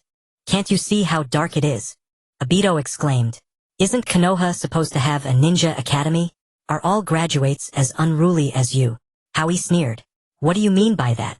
It sounds weird, Obito said curiously. Alright, stop talking. Everyone rest here. Deep in enemy territory, we must conserve everything. Don't do anything unnecessary. We'll move out in an hour or 2. Let's use this time to figure out the best way to proceed, Kakashi analyzed. If it weren't for you, Kakashi, I'd think we were just a suicide squad, Howie said awkwardly.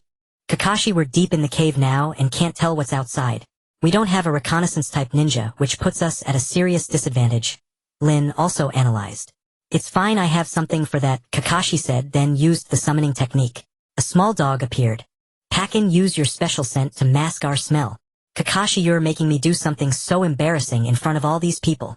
Don't I have any dignity? Pakin yelped. Hurry up, we're not your kind. Don't worry about us, Kakashi said with a deadpan expression. Fine, Pakin replied reluctantly. Do it properly. If our scent isn't hidden, we'll all die, Kakashi said calmly. Okay, don't worry, Pakin said confidently. After you're done, keep an eye on the surrounding scents. We have no sensor-type ninja, so inform us if anything changes, Kakashi continued. Alright. Easy job, Pakin said. Hao Yi glanced at Pakin and thought a talking ninja dog. Is it from a special ninja dog clan or trained to have chakra? If the land of vegetables had such ninja beasts, wouldn't their survival rate increase dramatically? Kakashi, is this dog bred with your clan's special methods? It seems different from the Inuzuka clan's dogs, Hao Yi inquired. It's not a secret. Pakin belongs to an ancient clan that existed long ago. I just found them and made a contract. As for the Inuzuka clan's dogs, they're trained, but I don't know the specifics, Kakashi explained. Hey, why are we talking about dogs? A ninja's strength lies in himself, Obito said, waving his fist. Sure, someone's coming this way, Pakin whispered. How many? Kakashi asked carefully. For 4 chunin by the feel of their chakra. Pakin sniffed carefully. Good, erase our stealth plan. Well, kill them and impersonate them, Kakashi said calmly. When will this end? Constant fighting, Earth Ninja 1 complained. Indeed, we just finished a mission, and now we're heading to the front lines. With our strength, who knows if we'll survive? Earth Ninja B grumbled. What are you doing? Starting a fire. Not afraid of being seen. Earth Ninja C shouted at Earth Ninja D. What's the big deal? We're in our own country. What enemies are there? If there were any, could we as a group defeat a ninja who's infiltrated deep behind enemy lines? Textbooks are dead, people are alive. A ninja must adapt, Earth Ninja D mocked. People like us don't even know how tomorrow will be. Enjoy the present, Earth Ninja A said softly. Kakashi silently stared at the 4, then turned to look at Obito and Lin. He made a few unknown hand signals, then both of them and Pakin nodded. Hao Yi watched from the side, their team sign language. No need to inform me. Fine, since I rarely get a chance to not fight, I'll just watch. Kakashi slowly counted down on his fingers. 3, 2, 1. Kakashi drew his blade and vanished in an instant, slashing down 1 ninja. Obito and Lin leaped almost simultaneously, engaging 2 Earth Ninja in combat. Pakin also found a target and pounced. But the ninja was ready, sidestepping to dodge. Before Pakin could react, the Earth Ninja used the body flicker technique to reach the cave entrance, pulling out what looked like a signal flare. Kakashi saw this and thought, damn, he's about to signal. He prepared to use the body flicker technique. Seeing the situation getting out of hand, Hao Yi stopped watching. He used his space ability to appear behind the ninja at the entrance, simultaneously drawing a kunai and stabbing into the Earth Ninja's carotid artery. Blood sprayed out. The Earth Ninja slowly fell his hand, still struggling to release the signal. Hao Yi struck again, severing the ninja's arm. Take one alive, Kakashi urged once the ninja at the entrance was dealt with. He rushed to Lin's side, caught the Earth Ninja off guard, and knocked him out with a single blow to the back. Soon Obito also subdued his Earth Ninja, who immediately tried to bite his tongue. Kakashi grabbed his jaw, but it was too late. Blood seeped from his mouth. He was dead. A moment ago they were complaining about the injustice of the ninja world, yet in this instant they bit their own tongues to protect the village's secrets. How contradictory humans are. Hao Yi couldn't help but ponder. Hao Yi, why didn't you come help? Obito shouted directly. Sorry, I didn't know you couldn't even control a mere cannon fodder. Hao Yi continued to provoke Obito. In truth, Hao Yi had always despised those who were weak yet arrogant in both his past and present lives. Even if Obito would later become one of the strongest in the ninja world, he remained the type Hao Yi disliked most. You! Obito drew his blade without a word and charged in anger. Enough! We're on a mission. Stop messing around. Interrogate the prisoner quickly. It's already dawn and the front line will likely erupt into battle soon.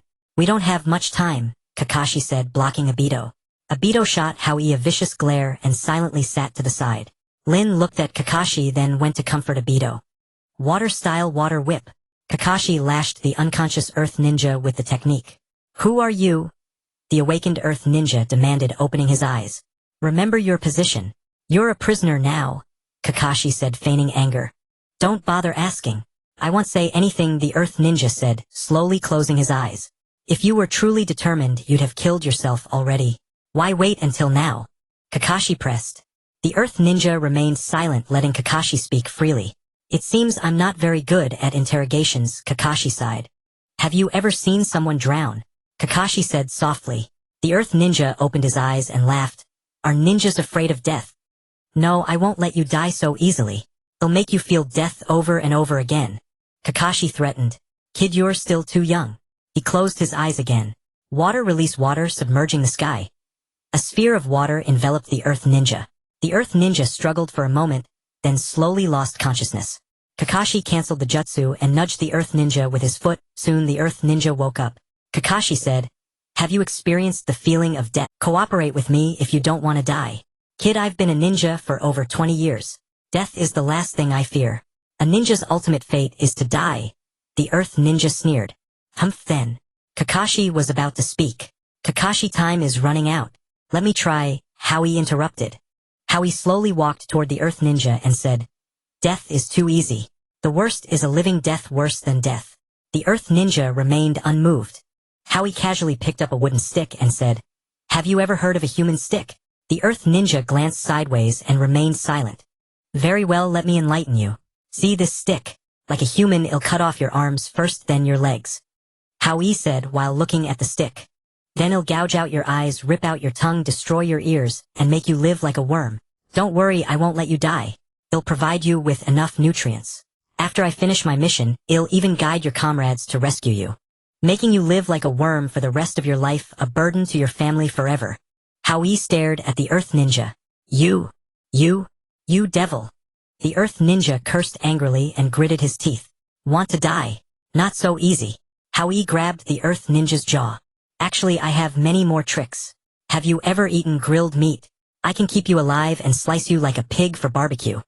Thin as a cicada's wing, Hao Yi put on a ferocious look and said, "Fine, since you want confess, let me choose for you.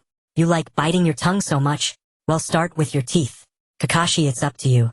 Pull out all his teeth." Hao Yi said, "You do it yourself," Kakashi said expressionlessly. "I can't do something so malicious. You do it." "You think it's malicious? Then why do you speak of it so vividly? You must have done it many times. Besides, I'm the captain. Stop ordering me around," Kakashi questioned. "Suit yourself. If you want him to talk, do as I say." "Kakashi, I don't really care whether we complete the mission. It's not beneficial to our Kai country either, but for Konoha it's crucial," Hao Yi said contemptuously. Kakashi's face turned grim as he slowly walked toward the Earth Ninja. Indeed, ever since his father's death, Kakashi had made completing missions his top priority. The Earth Ninja struggled, frantically mumbling incessantly. "It seems he wants to say something." Lin suddenly interjected. Kakashi paused and glanced at Hao Yi.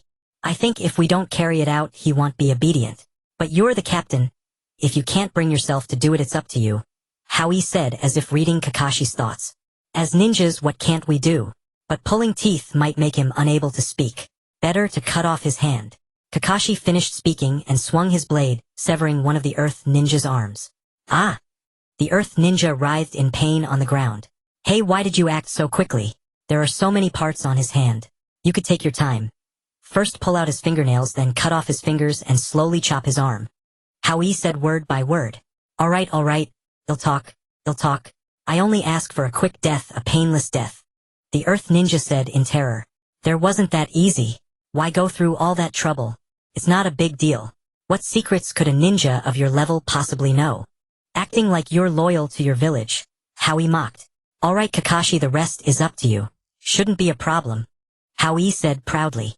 Being able to show off in front of Kakashi was already satisfying enough for Hao Yi. All right, he's pretty much confessed. Nothing useful. This group was just finishing a mission and being reassigned to the front lines. Got his name, his life story all revealed. Well, used their identities to go to the Canopy Bridge. At least we have a cover. Kakashi had just finished the interrogation. "What should we do?" Obito pointed his kunai at the missing armed ninja and asked.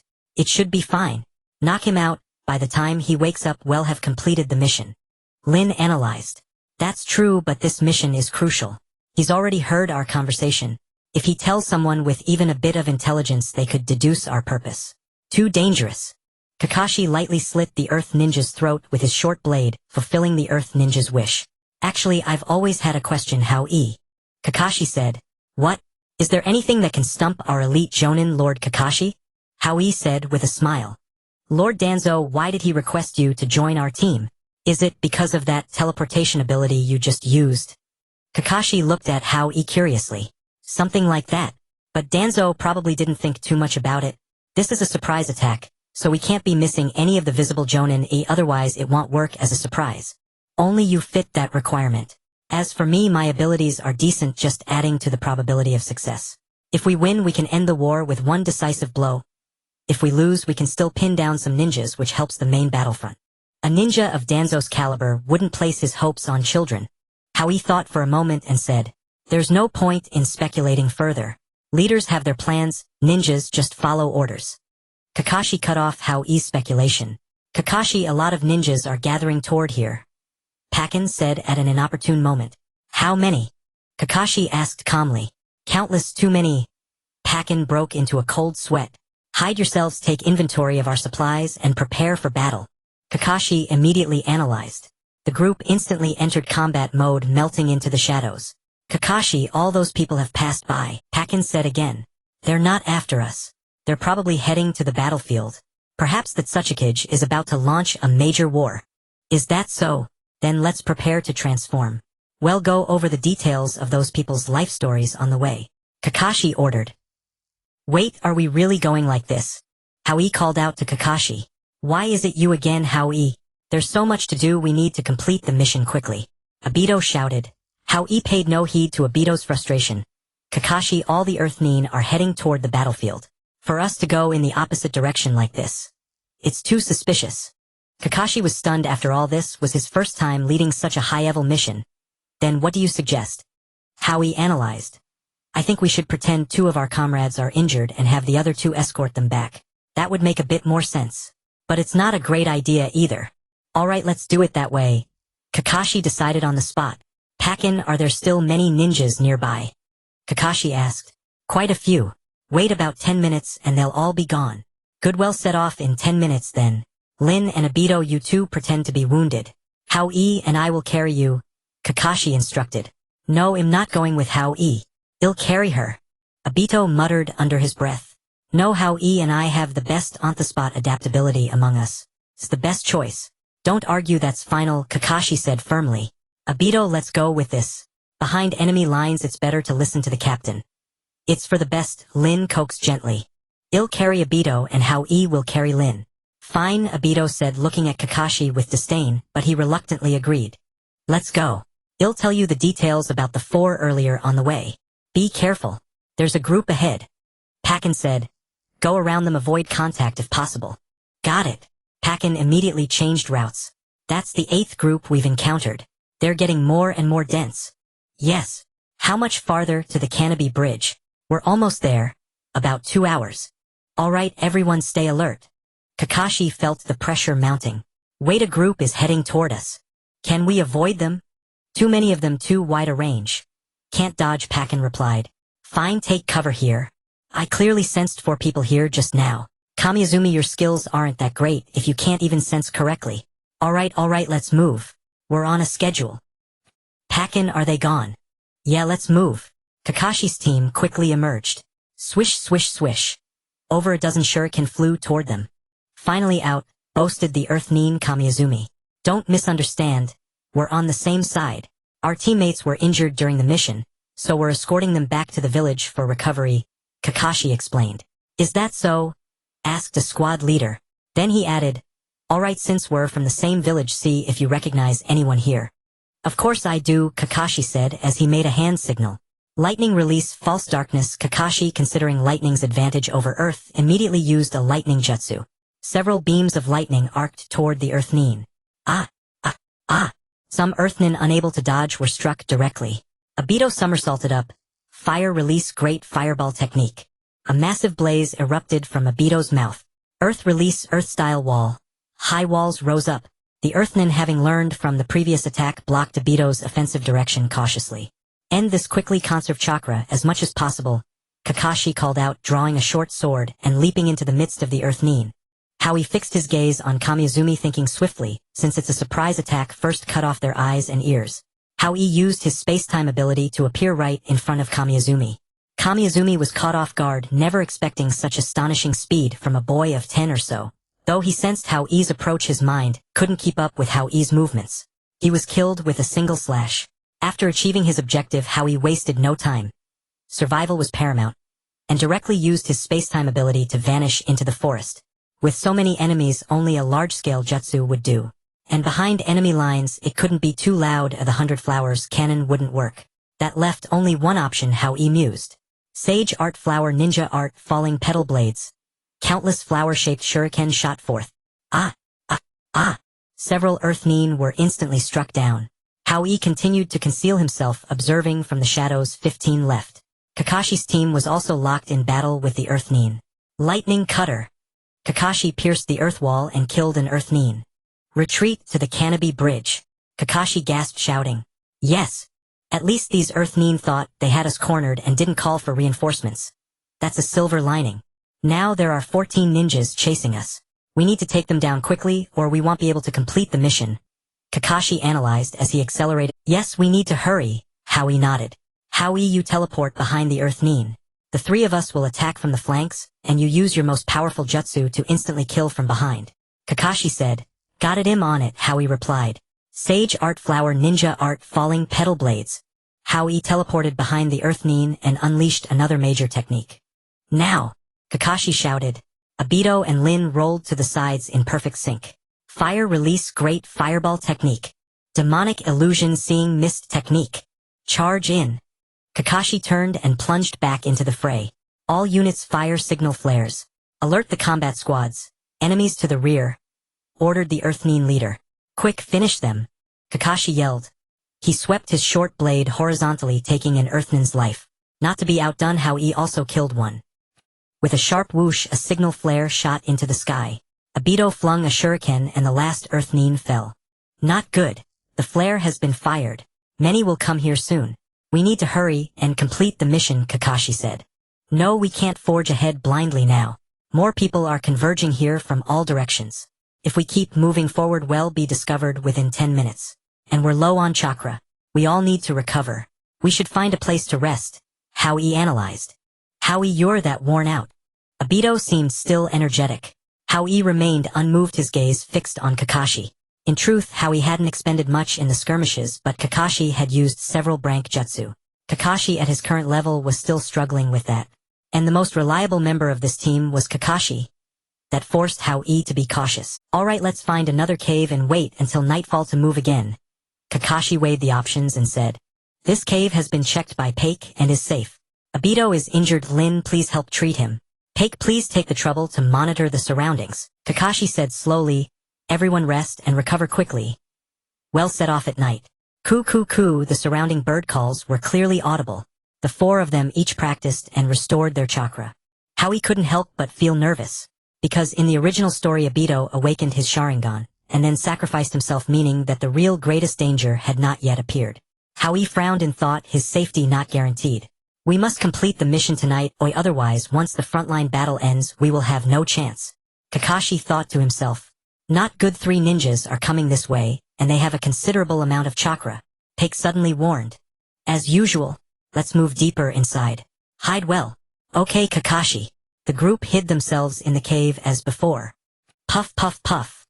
The sound of wood burning. 3 jonin of IWA sat around chatting idly. Today more than 20 chunin died nearby. Judging from the scene, it should be more than 3 ninjas. 1 ninja analyzed. Correct, Oishi. I estimate 3 combatants, 1 skilled in fire release, 1 in lightning release, and 1 with a strange ninjutsu, probably something like a physical piercing technique. The slightly plump IWA ninja also analyzed. Yamahi Oishi, what a coincidence, we ran into 5 little mice. The only female IWA ninja laughed. The 3 nodded secretly, then together stepped back and leaped out of the cave. Earth release, rock house collapse. The entire cave collapsed instantly. Kakashi sensed something was wrong. Not good. We've been discovered. Everyone gather near me. Earth release, earth dome wall. A sturdy half-sphere enclosed Kakashi's group. The collapsed rubble buried them underground. Kakashi, what do we do? It seems we've been buried alive inside this ball. It's fine, well, use ninjutsu to dig out. Kakashi was not nervous at all. Getting out is easy, but those 3 are all jonin. What do we do once we're out? Hao Yi suggested. You must have a plan in mind. I know what you're thinking. I think it's good. Do as you say, first kill the sensory ninja, then we disguise and sneak, no frontal assault. Okay. Earth release, underground swimming. Kakashi pulled everyone and submerged into the earth. Kakashi, don't go forward, hide behind the mountain. Hao Yi shouted. Enough, stop talking. Below the mountain is all rock and I don't know what's behind the mountain. I have little chakra, I can't dig through it, I can only go forward. Kakashi retorted. Hao Yi looked embarrassed, having underestimated the characters of Naruto. Kakashi was indeed worthy of being the 6th Hokage. Oishi, you were too heavy-handed. You killed them without interrogation. We don't know how many such teams there are. Well, be very passive afterwards. Sorry Yamahi, I didn't expect them to be so fragile. One ninjutsu and they were done. Oishi didn't feel sorry at all, on the contrary, he was quite proud. Be careful, they moved in the earth. The female IWA ninja warned. Using earth release in front of IWA ninja. Who do they think they are? Oishi shouted. Earth release, earth split palm. Oishi clapped his hands on the ground. The earth split in a straight line and Kakashi's group was directly ejected. So it's 4 people and a dog. Our speculation is completely correct. The female ninja said thoughtfully. Kakashi, protect them, I'll go deal with. Hao Yi used his spatial ability to teleport over. Disappeared. Impossible. Where? The female ninja expanded her search range. Not good at. Before she finished, Hao Yi had already severed her neck. Hao Yi, you can do it, so can I. Obito shouted as he grabbed a shuriken and rushed forward. In Hao Yi's view, Obito was very positive and uplifting but really not suited to be a ninja. Careful, they're all jonin. As soon as Kakashi finished, Obito's shuriken was knocked away by an IWA ninja. The IWA ninja then slashed at Obito's neck. Lightning release, lightning body. Kakashi instantly blocked the shuriken aimed at Obito's life. Kakashi, Lin. It turned out that the IWA ninja Oishi had taken the opportunity to kidnap Lin. Kakashi was drawn by Lin's scream, his gaze shifting to Yamahi took this opportunity to slash diagonally with a shuriken aiming to kill Kakashi. Kakashi couldn't dodge in time. With a slash, blood splattered down his cheek and Yamahi cut out one of his eyes. Kakashi felt a sharp pain covered his eye and passed out. Kakashi! Obito saw his injured comrade. Grief surged in his heart, and a mysterious chakra flowed into his eyes. Sharingan! Yamahi was both surprised and excited. With a sinister smile, he charged at Obito. No, things have deviated from the original course. Hao Yi kept thinking and finally endured a headache to use his spatial ability, instantly moving beneath Yamahi. With a forceful thrust, blood sprayed along the shuriken all over Hao Yi. Hao Yi's head was splitting. He swayed. No, I can't sleep yet, I still have a mission. Hao Yi forced his consciousness to look at Obito. Obito was still immersed in the power of his Sharingan. Obito, this is not the time to be dazed. First take Kakashi to a safe place. It's too dangerous here, Hao Yi reminded. Obito steadied himself and nodded. Right. Are you okay? You didn't use much jutsu, why do you look so weak? Hao Yi didn't explain. Carry Kakashi on your back, let's hide first. No, I have to save Lin first. Obito said and was about to leave. Wait, Kakashi lost an eye for you, are you going to abandon him like this? Hao Yi calmed Obito. Then he continued. Don't worry, since they captured her they must want something. She won't be in danger in the short term. Let's rest and regroup before making a plan. Hao Yi advised. Okay, I'll do as you say. Obito agreed. Paik, help us find a safe place nearby. Kakashi needs medical treatment. Hao Yi looked at Paik and tried to instruct. The safest place is the cave that collapsed earlier.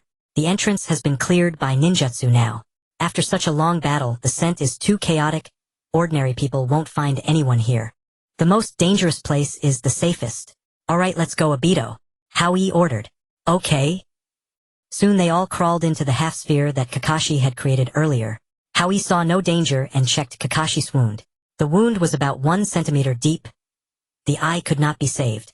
Mystical palm technique. Hao Yi used the newly acquired ninjutsu to treat Kakashi. His left eye gradually turned white. Soon the wound on his face basically healed, except for the eye no trace of injury was visible. As expected of an A-rank medical jutsu, the effect is immediate, but I've lost half of my ordinary chakra. Hao Yi sighed inwardly. Alright, the wound is about done. Rest and adjust your state, we'll talk after Kakashi wakes up. Hao Yi then went to rest aside, ignoring whether Obito agreed. But Lin is still. Obito started to say. Hao Yi said firmly, Lin is not the only one who is your comrade, we are too. If you act alone, Kakashi and I will die. Wait until Kakashi wakes up before acting. Hao Yi's ability was entirely powered by mental energy. These past few days of continuous missions and using his ability without proper rest. If this continued, Hao Yi would suddenly collapse and be at their mercy. Hao Yi naturally didn't want that, and regardless of Obito's objection, he rested on his own. Only when he was in optimal condition could he handle things with ease. Where is this? Kakashi slowly opened his eyes, speaking weakly. Kakashi, you're finally awake. Rin has been captured, we need to rescue her. Obito shook Kakashi. Kakashi looked at Obito, finding it hard to see clearly, and recalling the previous battle, he remembered that his eye was injured. He drew a short blade and examined his eye through its reflection. Hao Yi was also awakened by Obito's loud voice. He yawned and got, Kakashi, don't worry. On the way back, just find a corpse and take an eye to replace yours. It's no big deal. Hao Yi comforted him. Did you treat this? Kakashi asked. Yes. Don't mention it. Hao Yi replied bluntly. All right, let's carry out the mission. Kakashi stood up. Kakashi, Rin is captured. Let's go save her. Obito said worriedly. Obito, a ninja, prioritizes the mission. If the mission fails, more people on the battlefield will die. Kakashi said sorrowfully. Are you just going to watch Rin die? Obito shouted angrily. Obito, those who abandon their missions are trash. Kakashi recalled his father's suicide and spoke word by word. If you want, go, I will. Kakashi, I know about your father. I think he was a hero. Those who abandon missions are trash, but those who abandon their comrades are worse than trash. Obito yelled loudly. With that, he headed toward where the Earth Ninja had been. Kakashi's mind was a blur. Obito's words echoed incessantly in his head. How he watched everything unfold, thinking constantly, this is all different from the original story. Minato should have been here by now. No, it's already deviated from the path.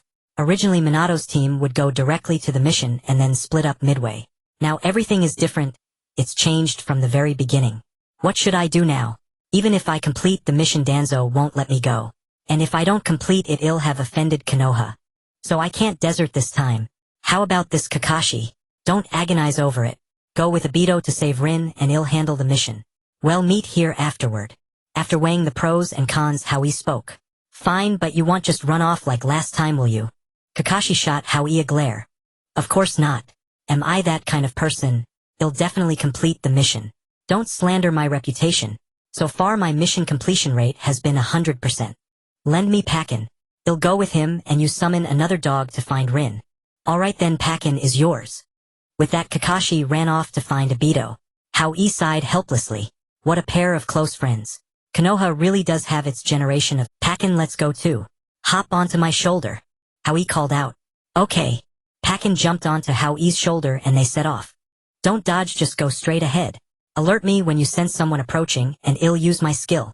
Having rested and recovered his mental energy, Hao Yi spoke confidently. Okay, Hao Yi. But I find it a bit odd. What's wrong? You don't need to avoid enemies, so why do you need me? Hao Yi covered it up. Haha, I don't know the way. In truth, Hao Yi harbored a much bigger secret. But he needed Pakin to complete the task and find Obito. Hao Yi, there's a group ahead. Got it. Hao Yi ducked into the grass, then used his spatial ability to teleport behind the Earth Ninja. He performed 2 consecutive teleports without pause, leaving the Earth Ninja far behind, then continued on his way. Was there someone here just now? One of the ninjas in the group wondered. I don't think so. I only saw a shadow. Maybe it was an animal or something. The ninjas exchanged glances and simultaneously threw shuriken toward the cover on both sides. After a few seconds, there was still no movement. I guess no one's there. Then sheathe your weapons and hurry up. The mission waits for no one. That move of yours was incredible. None of those ninjas sensed you. Pakin chatted. It's nothing. How much longer to the destination? Hao Yi asked. Almost there, about 40 minutes. Good. Let's speed up. I can sense that near the destination there are many ninjas. We'll deal with it when we get there. Hao Yi's heart wavered. Look, there it is ahead. Should we take cover? It's already visible. Alright, let's observe the numbers from cover. Pakin. Okay. There are 6 at the bridgehead and 6 at the bridge end. They probably aren't Jonin. But this place is close to Hanagakure. They can send reinforcements in half a day. There might be ninjas on missions in the area who could support Shinobi Bridge quickly. The mission is still tough. Hao Yi listened to Pakin's briefing and thought a single-line charge can't cover both ends. If I kill 1 person per second, one side would take 6 seconds, and by then the signal flare would already be fired. That definitely won't work. And I don't have any jutsu powerful enough to damage Shinobi Bridge. That leaves only explosive tags. Hao Yi checked his ninja tool pouch. About 20 tags, that should be enough. 4 load-bearing columns, 5 on each. No, just blow up one side. Blow one side and the bridge won't hold. Pakin, wait for me here. They'll be right back. Hao Yi instructed. In an instant, he silently reached the underside of the bridge. Afraid that the sound of stepping on water would alert those above, he used his spatial ability to move silently across the few meters to the bridge's structure. He said, Hao Yi finally breathed a sigh of relief. He still had one moderately powerful jutsu left, so he gave it his all. Flower ninja art. 100 Blossoms cannon. Detonate. Hao Yi decisively used his spatial ability to return to Pakan's his gaze, fixed on the distant bridge. The bridge erupted in flames. 2 main pillars were shattered, and the entire structure slowly collapsed. 12 signal flares soared into the sky simultaneously. 12 earth ninja scattered in search of the enemy. Let's go quickly. It's too dangerous here. The mission is finally complete. Hao Yi said lightly. Indeed. It's incredible that it actually worked. Pakan marveled. Let's go find Kakashi. I feel like they're in danger. You remember your master's scent, right? Hao Yi actually wanted to confirm whether Obito had been crushed. No problem. Let's go. If Pakan had hands, he would have patted his chest in assurance. Fortunately, we're not far from Kakashi. If we go full speed, we'll get there soon. Haku sniffed the air and said. Then he'll speed up. Remember to guide me on the direction. Alright, don't worry. I'm the most reliable dog. Kakashi Rin is up ahead.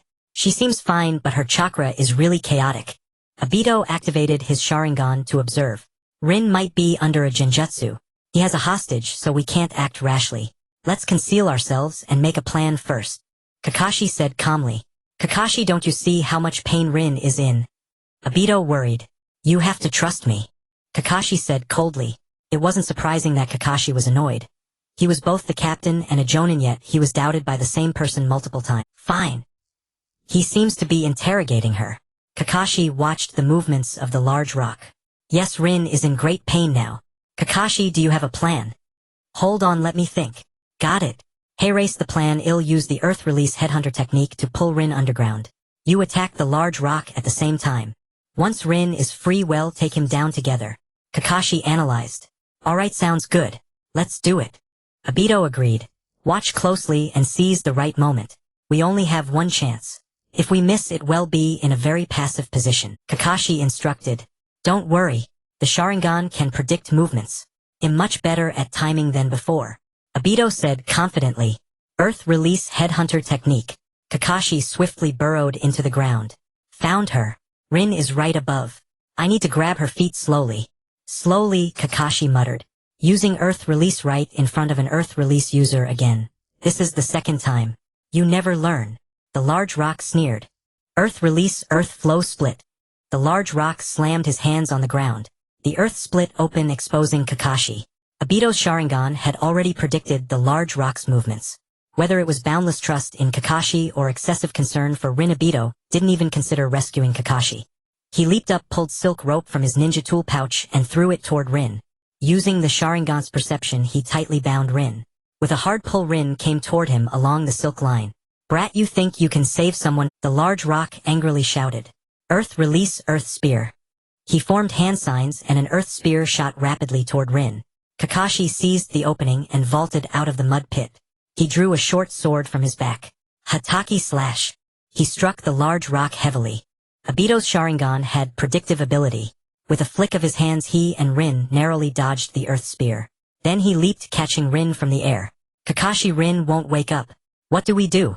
Kakashi glanced at the fallen large rock and thought to himself, arrogant fool. I'm a jonin too, and he turned his back on me. Kakashi, breathing heavily, walked toward Obito. Obito, Rin is under a genjutsu. You can dispel it. Kakashi, I didn't pay attention in class. You do it. Obito scratched his head. Kakashi sighed. Release. Rin finally woke up. The moment she opened her eyes, she saw her beloved crush saving her. Earth release, rock house collapse. The large rock suddenly propped himself up, slammed his hands on the ground, then slowly fell back down. Kakashi's left eye was injured, and he couldn't see the enemy's attack, clearly still immersed in the joy of saving Rin. But Obito's Sharingan had already read everything. He looked at Kakashi and Rin, seeming to make a great decision. With a hard push, he sent Kakashi and Rin out of the attack range. The rocks collapsed, covering half of Obito's body. Obito! Kakashi and Rin shouted.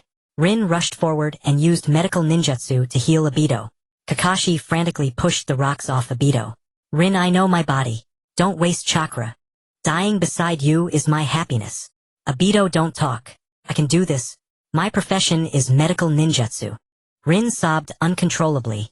Kakashi, am giving you the upper ninja gift I prepared for you. This eye. I hope you can see the beauty of this world through my eyes. Take care of Rin, Obito said weakly. Rin helped transplant the eye, Obito said tremblingly. Paku, how much longer? Hao Yi asked impatiently. It's just ahead. Obito's chakra seems a bit faint. Paku said thoughtfully. I can see their figures. Obito doesn't seem to have much time left. Hao Yi peered into the distance. Kakashi, Rin, Hao Yi jumped between them. The two were silent, still busy with their tasks. All right, the dead cannot be brought back to life. Obito is gone. Don't be foolish, Kakashi. Hao Yi shouted while trying to stop Kakashi. Kakashi pushed him away and continued shoving the massive rock. Fine, let me decide for you. Hao Yi struck the back of Kakashi's head. Kakashi, all his emotions fixed on Obito, didn't notice Hao Yi's move. He was knocked out with a single blow. Rin, stop. Obito is dead. Hao Yi grabbed Rin's hand that was performing the jutsu. Rin, Obito won't die. His eyes, Kakashi, and you'll always be together. For Obito's sake, don't let his eyes turn to dust. Hao Yi shouted. If we delay any longer, we'll all die here. For Kakashi, you must endure the pain and transplant the eyes. Hao Yi said hoarsely. All right, I know what to do. Hao Yi, please assist me with this surgery. Rin held back her tears. Soon Obito's eyes were perfectly transplanted into Kakashi's eye sockets. We did it, Hao Yi. Rin said excitedly. You go ahead. I have a stomachache and need to take care of something. Hao Yi said awkwardly. We should handle Obito's body first. Rin looked at Obito. No time. Remember, we're still behind enemy lines. The bridge was blown up and the front lines might have sent several ninjas after us. If we're any later, we'll all die here. Hao Yi said urgently. All right, I'll go first. Finish up and catch up quickly. Rin looked at Obito reluctantly, then carried Kakashi. Flower release secret technique, summoning carnivorous plant. As soon as Rin was far away, Hao Yi performed the summoning technique at the place where Obito was buried. A small carnivorous plant swallowed Obito's corpse in one gulp. Hao Yi smiled slightly after completing the series of actions. The Sharingan is mine, and I've taken care of the future 6 paths level villain. Hao Yi happily moved closer to Rin. A few minutes later, a strange yin-yang face suddenly appeared on a large tree near Obito's original body. What a pity. A seed player who could awaken 2 Tomo from a comrade's injury dies so mysteriously. But with only one eye left, the value is not great. A brat from the land of vegetables, huh? Interesting. Starting to scheme at the age of 10, huh? The ninja world in a few years will definitely be very interesting. Hee hee. Lin, let me carry you. You are a girl quite delicate. Hao Yi said with a gentlemanly demeanor. All right, I am indeed a bit exhausted. You take over. Lin replied shyly. Hao Yi nodded. By the way, why isn't Master Minato coming yet? There should be no battles at this time, so why hasn't he come to pick us up? Hao Yi consulted Lin. He must be held up by something. But rest assured, Master Minato will definitely come to support us, Lin said confidently. Cough, cough, cough. Kakashi seemed to have awakened. Kakashi, you're awake. Do you feel unwell? Lin asked anxiously. I'm fine, but I feel my chakra continuously draining. However, I sense everything around me has slowed down. I seem to be able to see through every move. What an amazing feeling. Kakashi was testing his new ability. That is the power of the Sharingan. What? How could you take a comrade's eye? I didn't agree. How could you switch my eye without permission? Kakashi said angrily. It wasn't taking. Obito asked you to see this beautiful world for him. So live as long as you can and don't betray your comrade's expectations. Hao Yi pondered Kakashi's tragic early life and silently resolved to protect Lin, preventing her from dying, as she did in the original story. All right, you're awake. Get off me. Don't cling to me. Hao Yi shouted unceremoniously.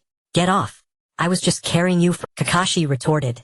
Hao Yi looked at him in surprise, knowing that Kakashi was a man of few words, unwilling to speak an extra syllable, but now he was actually talking back. It seemed that Obito's words had influenced Kakashi after all. After all, who wouldn't want their father to be regarded as a hero? Shoo, stop chatting. We're escaping, not on a trip. There are many people ahead likely coming to surround us, Pakin said calmly. Then we have to hide, Hao Yi sighed. Can't you teleport? Take us with you. It would be faster, Pakin asked curiously. Too many people, it gives me a headache, Hao Yi said casually. Don't you use chakra for your teleportation? The sharp-witted Lin immediately spotted. Hao Yi realized he had accidentally let it slip. Haha, this ability, like Obito's Sharingan, is a bloodline limit. The chakra it uses is not the chakra cultivated in daily training. Sure, they're here, Pakin became cautious. Captain, there are 4 cents here. A member of the Earth Ninja Pursuit Squad confirmed. Use exploding tags. The captain ordered. Boom, boom, boom. The surrounding grass and cover were blasted into chaos. The 3 people and 1 dog leaped desperately onto an open space. Surround them, the Earth Ninja leader shouted. Cross formation. Kakashi assumed a combat formation. Thanks to Hao Yi's knowledge of Naruto, he knew how to coordinate with Kakashi.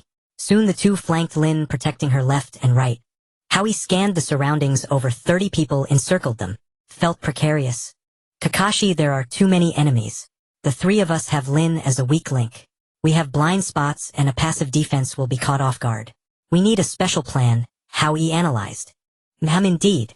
Kakashi, how well can you see with that eye? How much combat power do you have left? Hao Yi asked urgently. I feel stronger than before, but my chakra is much less. Kakashi assessed his own condition. Good. Let's do this. Use the Hatake sword style and avoid high-level jutsu. The Sharingan's predictive ability gives you an advantage even in type. One of us protects Lin, the other attacks. Lin handles genjutsu interference and support with throwing weapons. We'll switch every minute. How about it? Alright. Since that's the plan, I'll charge first, Kakashi said, diving straight into the Earth Ninja. Hatake Thousand sword style. The blade flashed and Kakashi's short sword was already stained red. With superb tactical awareness, Kakashi cut down over a dozen enemies in a single charge. Avoid his edge. Don't engage in close combat. Use ranged attacks. Take out the medical ninja first. The Earth Ninja captain shouted in panic. If battles were won by shouting, Kakashi would surely lose to this group. Earth release Earth Spear. Earth release Earth Spear. Earth release Swamp of the Underworld. Dozens of jutsus rained down on Hao Yi's side. Climb the tree. Pack and hide yourself. Hao Yi made a quick decision, using his spatial ability to pull Lin and hide in the trees. Lin, stay here. I'll teleport above the Earth Ninja, and you use genjutsu to support me. Hao Yi teleported 50 meters above the Earth Ninja. Sage Art Flower Ninja Art Falling Petals. As Hao Yi freefall, the jutsu's impact speed and penetration greatly increased. Hell Viewing Technique. Lin cast her genjutsu subtly at the right moment. A cheap trick. Release. The Earth Ninja captain scoffed. Success made them careless. The Earth Ninja didn't notice Hao Yi above them at all. Countless flower-shaped shuriken pierced down, striking the Earth Ninja from above. Hao Yi focused his spatial ability to teleport beside Lin. The inertia from his free fall caused him to smash through a tree branch and land on the ground, his legs completely numb. Fortunately, no serious harm. A large force is surrounding us. Many people. Pakin shouted. Kakashi finished this quickly. Hao Yi shouted while forming hand seals. Flower Ninja Art Myriad Flowers in Chaos. A huge burst of fire bloomed within the Earth Ninja ranks. Kakashi took the opportunity. Lightning Release Earth Run. Lightning instantly spread across the ground. Lightning beats Earth. The remaining Earth Ninja became paralyzed and Hao Yi's fire style burned them to death. Let's go, Hao Yi said. No time, Pakin said nervously. We have to break through. There are too many, Kakashi said, looking at the vast sea of Earth Ninja. Seeing the overwhelming black mass, Hao Yi felt a bit afraid. His hand seals were slow, his swordplay unskilled, and even with infinite teleportation, he couldn't kill so many. In pure taijutsu, his 10-year-old stamina was even inferior to Lin's. Kakashi, we can't retreat to Konoha. Too many people. We can't break through, Hao Yi said calmly. What else can we do? If we don't move forward, the best outcome here is being surrounded and killed, Kakashi analyzed. Not exactly. The farther forward we go, the closer to the battlefield and the more enemies. Conversely, the farther back we go, the more places to go and the fewer enemies. This forest is huge. We still have an advantage. We just need to hold out until Minato arrives, Hao Yi analyzed. Trust me, I'm right. Hao Yi took the lead. Alright, let's break through to the rear, Kakashi said. Grab me. Well, teleport. Doesn't your head hurt? Pakin teased. Once in a while is manageable, Hao Yi said awkwardly. Hao Yi chatted while teleporting them to the rear. Where did they go? Quick Sensor Ninja sensed their exact location. The previous Earth Ninja captain ordered. They're behind us. The Sensor Ninja quickly pointed toward Hao Yi's direction. Good. Chase them. We must kill those damned bastards. What now? The ones behind keep chasing us. Pakin sniffed and said. No problem. We're definitely faster than the main force, Hao Yi said proudly. But we can't just run aimlessly. Kakashi questioned. Let's head to the land of hot water. I'll return to the land of vegetables from there, and you two can go back to Konoha from the land of hot water. The war is almost over and Konoha should have won. A medium country like the land of hot water won't dare to trouble Konoha ninjas. Hao Yi explained, confidently boosting Kakashi and Lin's morale. Alright, Kakashi seemed to increasingly acknowledge Hao Yi. Don't get too cocky. The ninjas behind are closing in. Likely there's a sensor. Several small squads ahead are also converging on us. They're probably forming an encirclement. Pakin broke into a cold sweat. Considering Kakashi's meager chakra, Hao Yi used the clone technique and transformation technique to create several pairs of clones, who then departed in 4 different directions. It's useless they didn't split up. Pakin observed the Iwanin carefully. It seems they're tracking us by chakra, Kakashi mused. I didn't expect they had so many sensory-type ninja. I led you astray with a flawed plan. We shouldn't have run backward. Hao Yi said dejected. A prophet is not omniscient, and Hao Yi, having lived 2 lives, could not foresee every detail. It's fine, we'll take them out one by one. Pakin, which one is closest? Kakashi already bore the demeanor of a future pillar of Konoha. 10 o'clock direction. Pakin reported after looking. Let's speed up, we'll break out before they encircle us. Kakashi declared boldly. Alright, but I still feel this encirclement is a bit strange. Hao Yi recalled the earlier battle. I agree, Kakashi nodded. By the way, isn't the strength of these ninja too weak? We haven't even encountered a jonin yet.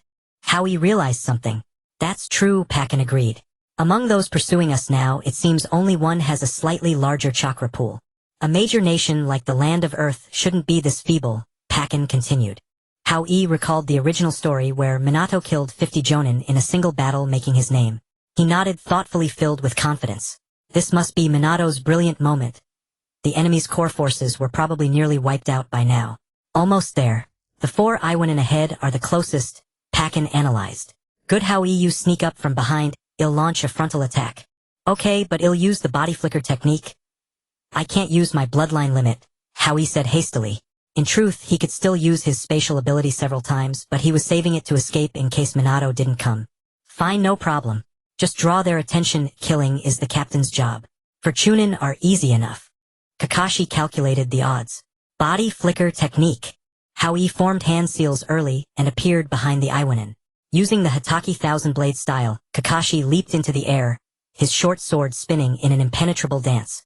Afraid of being caught in the crossfire, Hao Yi quickly flickered to Lin's side. As expected of Kakashi, he dispatched the 4 Iwanin in a brief exchange. Hao Yi, why didn't you help? You just ran away. Lin said, angrily, seeing Kakashi fight alone. Hao Yi felt embarrassed. Oh, with my small arms and legs, without using my bloodline limit, I might not even be able to beat you. My hand seal speed. Survival comes first. Don't sweat the details, look at the result. You should change your name. Just call you Lily the Runner. Lin pouted and tapped Hao Yi's head. Stop chatting, the people on both sides are closing in. Pakin said, let's run. Let's retreat quickly. Hao Yi grew tense. Run. Run where? You're not going anywhere. Several Iwanin squads surrounded them. Soon the main force also pressed in like a dark cloud. Who's running? Your whole family runs. We're retreating, a strategic retreat. Hao Yi said, afraid of being called runner again. What luck, there's even a Sharingan. The Iwanin captain said delightedly. Runner, protect Lin. Kakashi gritted his teeth. Kakashi, you're calling me that too. My name is Hao Yi. Then can you not run? Fine, call me runner, Hao Yi said awkwardly. Kakashi prepared to charge. Hao Yi stared at the overwhelming enemy force, his mind racing. Minato, aren't you coming yet? If you don't come soon, I'm leaving. A man must match his strength to his task. I'm still young, I can't fight this. Kakashi, don't blame me. You're my idol, but better you than me. I still have so much to do. Kill. The Iwanin surged forward. Hao Yi was about to use his ability when a yellow flash streaked by, and the 4 of them were whisked out of the battlefield. It's the yellow flash. The surrounding enemies panicked. Captain, what do we do? The Iwanin asked. The Iwanin captain stared at Minato's warm smile, seeing a demon. Yes, a demon. Have you ever seen someone who kills without blinking but smiles while swinging his blade? That's right, this man before them. Killing jonin like cutting vegetables. Many village veterans had fallen to his blade. Fine, let's retreat. I'll take responsibility. The Iwanin bore the pressure silently. It wasn't a lack of ninja discipline. They simply couldn't bear to see all their comrades die here. Sensei, how are you so amazing? You scared off hundreds of ninja just by showing up. Lin said admiringly to Minato. Where's Obito? Minato asked gently. Obito died crushed by a rock. Before dying, he gave his Sharingan to Kakashi as a gift for becoming a Jonin. Lin said, tears streaming uncontrollably at the mention of Obito. War brings sacrifice. All we can do is live well and protect those we cherish. Minato patted Lin's head, comforting her. Don't worry, Kakashi. I'll protect you, Minato said, looking at Kakashi's eyes. Minato-senpai, hello. Thank you for saving our lives, Hao Yi interjected. Oh, Hao Yi-kun, you did well, truly completing the mission. Minato praised him. Haha, thanks. Well, it's getting late. Maybe we should withdraw first, since this is another country. Hao Yi said cautiously. Hao Yi-kun is right. Let's return to Konoha, Minato said. Wait, Minato-kun, I won't go to Konoha. Danzo won't let me off.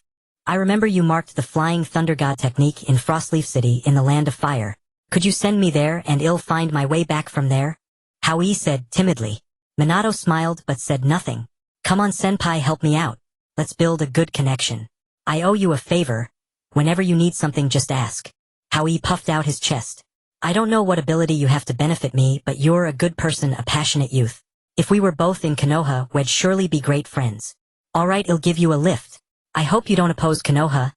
I don't want to see you as an enemy, Minato said gently. Even if I'm not from Konoha, we can still be great friends. What deep grudges can there be between people?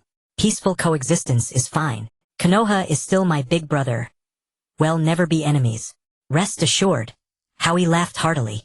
With a thought, Minato transported the group to the famous wine house in Frostleaf City. Your technique is amazing. You could make a fortune in logistics with it, Hao Yi said smugly. Logistics? What's that? Minato asked curiously. It means delivering things. It's a dialect from my country, the land of vegetables, haha. Hao Yi covered up. Who are you? We're closed, the owner said, arriving with several samurai. Lin used the demonic illusion hell viewing technique on them, and the men fell into a deep slumber. Minato-senpai, Kakashi, Lin, let's part ways here. You can come to the land of vegetables to relax someday. I'll welcome you with open arms. Goodbye, Runner. Lin waved. Runner, is that a nickname? Minato laughed. No, it's a moniker. How he can't do anything except teleport and kill, and he just runs. I named him Lily the Runner, Lin said happily. Interesting. Lily the Runner. It's similar to my yellow flash, isn't it? No, I still have a reputation to uphold. Minato-senpai, if you say that who will hire me for missions, I'll ruin my brand. Haha, Hao Yi-kun, it's just us here. No need to worry. I'm off. Hao Yi waved and set off for the land of vegetables. A casual remark gave birth to a legend. After the Battle of the Canopy Bridge, the copy ninja Kakashi and the flower ninja Lily, the runner became well known in the ninja world. What a beautiful day, it feels so good to live for myself. Hao Yi, freed from Konoha's control, was in high spirits. Almost there, I've been away for over a month. I wonder how the vegetable country is doing. Perhaps it was the anxiety of approaching home. Hao Yi was filled with anticipation for the changes in the vegetable country. Why is the forest so quiet? Hao Yi muttered in puzzlement. Tisk. Hao Yi seemed to have touched something. He turned his head, and in the moonlight a faint silver glimmer flashed. Not good, it's a trap. Without a second thought, Hao Yi instinctively used his spatial ability to retreat to the woods behind. Which senior is ambushing me, a mere youngster? Hao Yi cautiously tried to provoke his opponent. Swoosh, swoosh, swoosh. Several shuriken flew in the direction of his voice. Substitution jutsu. Fortunately, Hao Yi had prepared a substitution item in advance. Fire, release, flame bullet. Hao Yi chose to counterattack quickly with fire, release a ninjutsu that inflicted maximum damage in the forest. The fireball shattered several trees and ignited a patch of the surrounding woods. 3 figures darted out from the forest surrounding Hao Yi from front. Black coats, animal masks. Danzo's route. Hao Yi observed quietly. No matter what, being surrounded is too dangerous. I'll fight and retreat. Hao Yi decisively chose to fall back. Flower ninja art 100 flowers blossom. Hao Yi continued to test with a large-scale ninjutsu. Rotation. Water release, water wall formation. Substitution jutsu. The 3 ninjas easily blocked it. Well, I'm being targeted. The Hyuga clan, with their 360-degree vision, can instantly pinpoint my location, countering my spatial ability and blocking my piercing attacks from all angles. And since I usually use fire release, they sent a water release user to counter me. Danzo is too cautious. I'm just a kid and he still carefully assembled a team against me. Hao Yi muttered to himself. I'd better run. They're too strong. It's almost cheating how Konoha can form a ninja village from just a few clans. But if I retreat without a fight, Danzo will underestimate me and head straight for the vegetable country. I can't imagine what that old schemer would do. Hao Yi was torn. Water release water dragon bullet. A water dragon came roaring in. You think so highly of me, starting with a brank jump. Hao Yi quickly used his spatial ability to dodge behind the three ninjas. Immortal technique flower ninja art flying blossoms and falling leaves. Your tricks are exhausted. Using a piercing jutsu in front of me. Humph rotation. The Hyuga ninja shouted arrogantly. The rapidly spinning chakra formed an invisible wall. Clang clang clang. Most of the flower shuriken were deflected to the ground. The Hyuga spat out a mouthful of blood. Such strong force. The impact nearly shifted my organs. Flower ninja art summoning jutsu man-eating flower. Taking advantage of the Hyuga's pause after blocking, Hao Yi summoned a man-eating flower that swallowed the Hyuga in one bite. Don't underestimate me. I've seen through your ninjutsu. The Hyuga gritted his teeth. Rotation.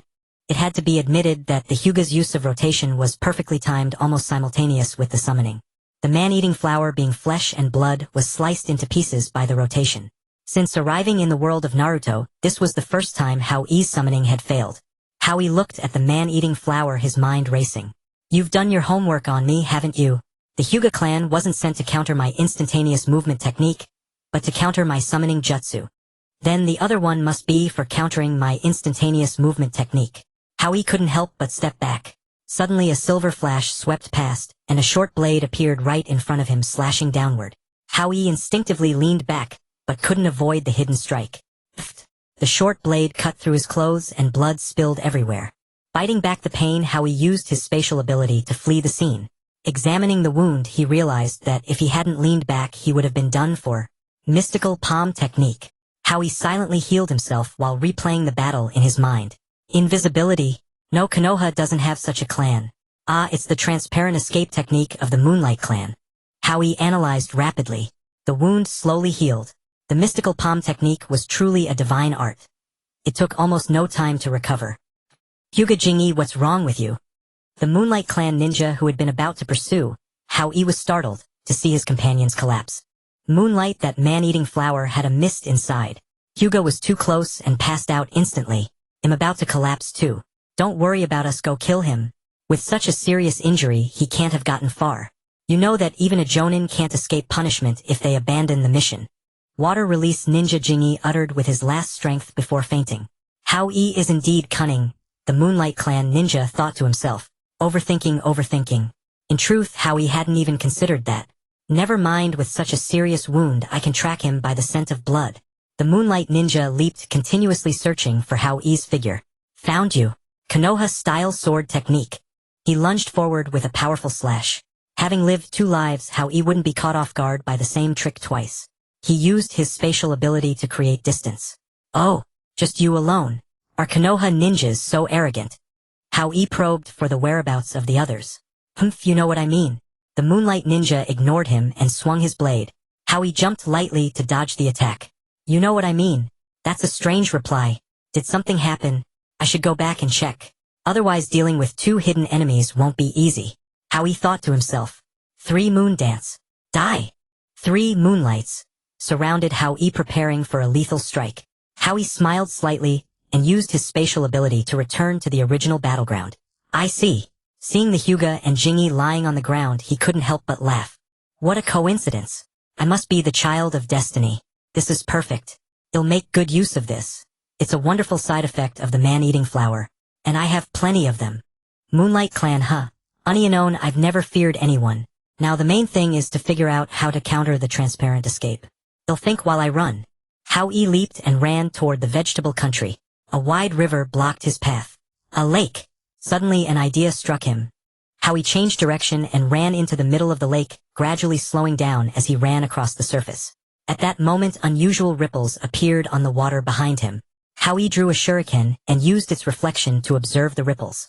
The ripples slowly approached. Holding his breath, Hao Yi used his spatial ability to teleport behind the ripples. Wind release, great breakthrough. Several wind blades shot from his mouth.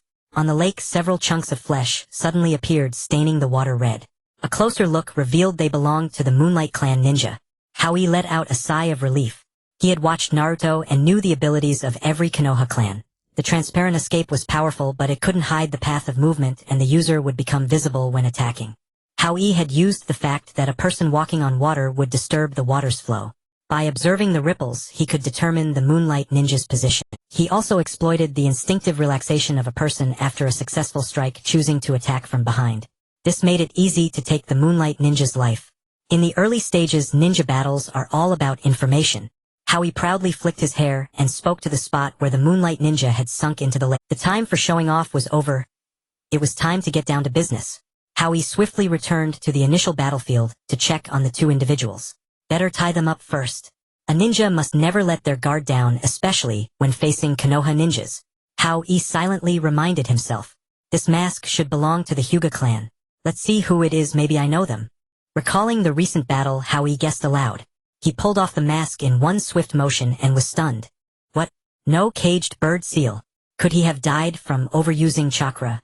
Otherwise the seal wouldn't have vanished. Hao Yi quickly checked for breathing and pondered. Still breathing. A main family member of the Hyuga from Konoha. Danzo must wield immense power in Konoha if he can even recruit someone from the Hyuga main branch as his subordinate. Hao Yi marveled. What a treacherous move by Danzo.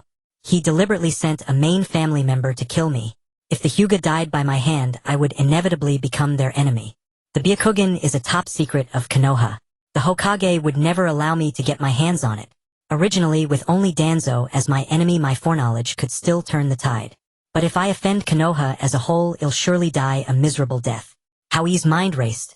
If I let him go, that won't work either.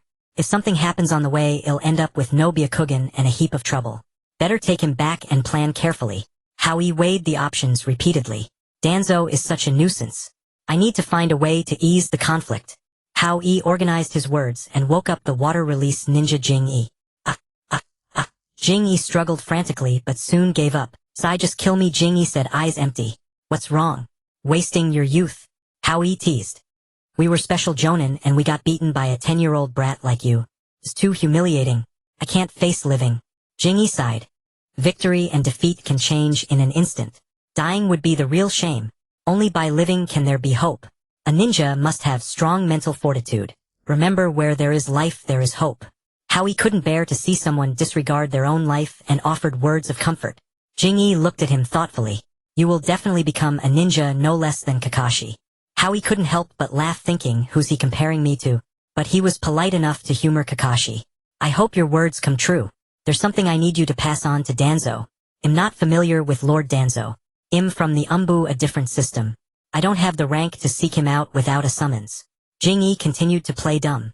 "Come on, stop pretending. Just remember this and pass it to your boss. I've said everything I need to." Jing Yi remained silent, neither agreeing nor denying. "Lord Danzo targeting me brings you no benefit.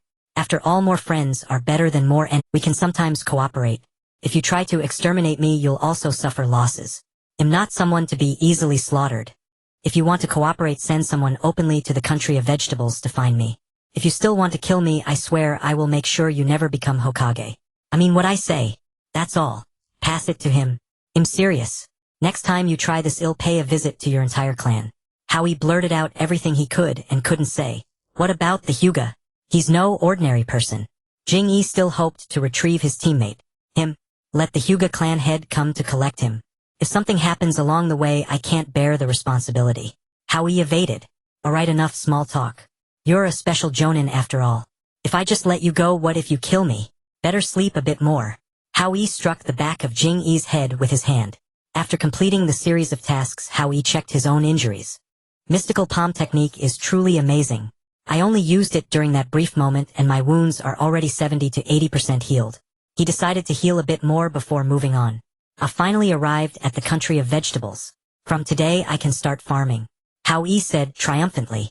He hurried to the location of the Flower Ninja Village. Wow, it's completely transformed.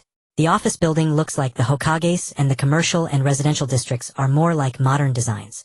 It's not finished yet, but it's great. Shaoxing didn't disappoint me. As Hao Yi walked observing the changes in the village, Baihe Yuan recognized him at once. She grabbed his hand and spun him around to check for injuries. "It's fine except for the torn clothes, everything's good." "Haha, Yuan, don't do this in the street. It's embarrassing." Hao Yi blushed. "Sorry, I forgot. Let's go home quickly. Take a hot bath to wash away the bad luck. I'll inform the elders and let them celebrate. Yuan ignored Hao Yi's reaction and hurried off to notify Huatao and the others. Yuan went to inform Huatao and the others, not caring about Hao Yi's response. Ah, how wonderful.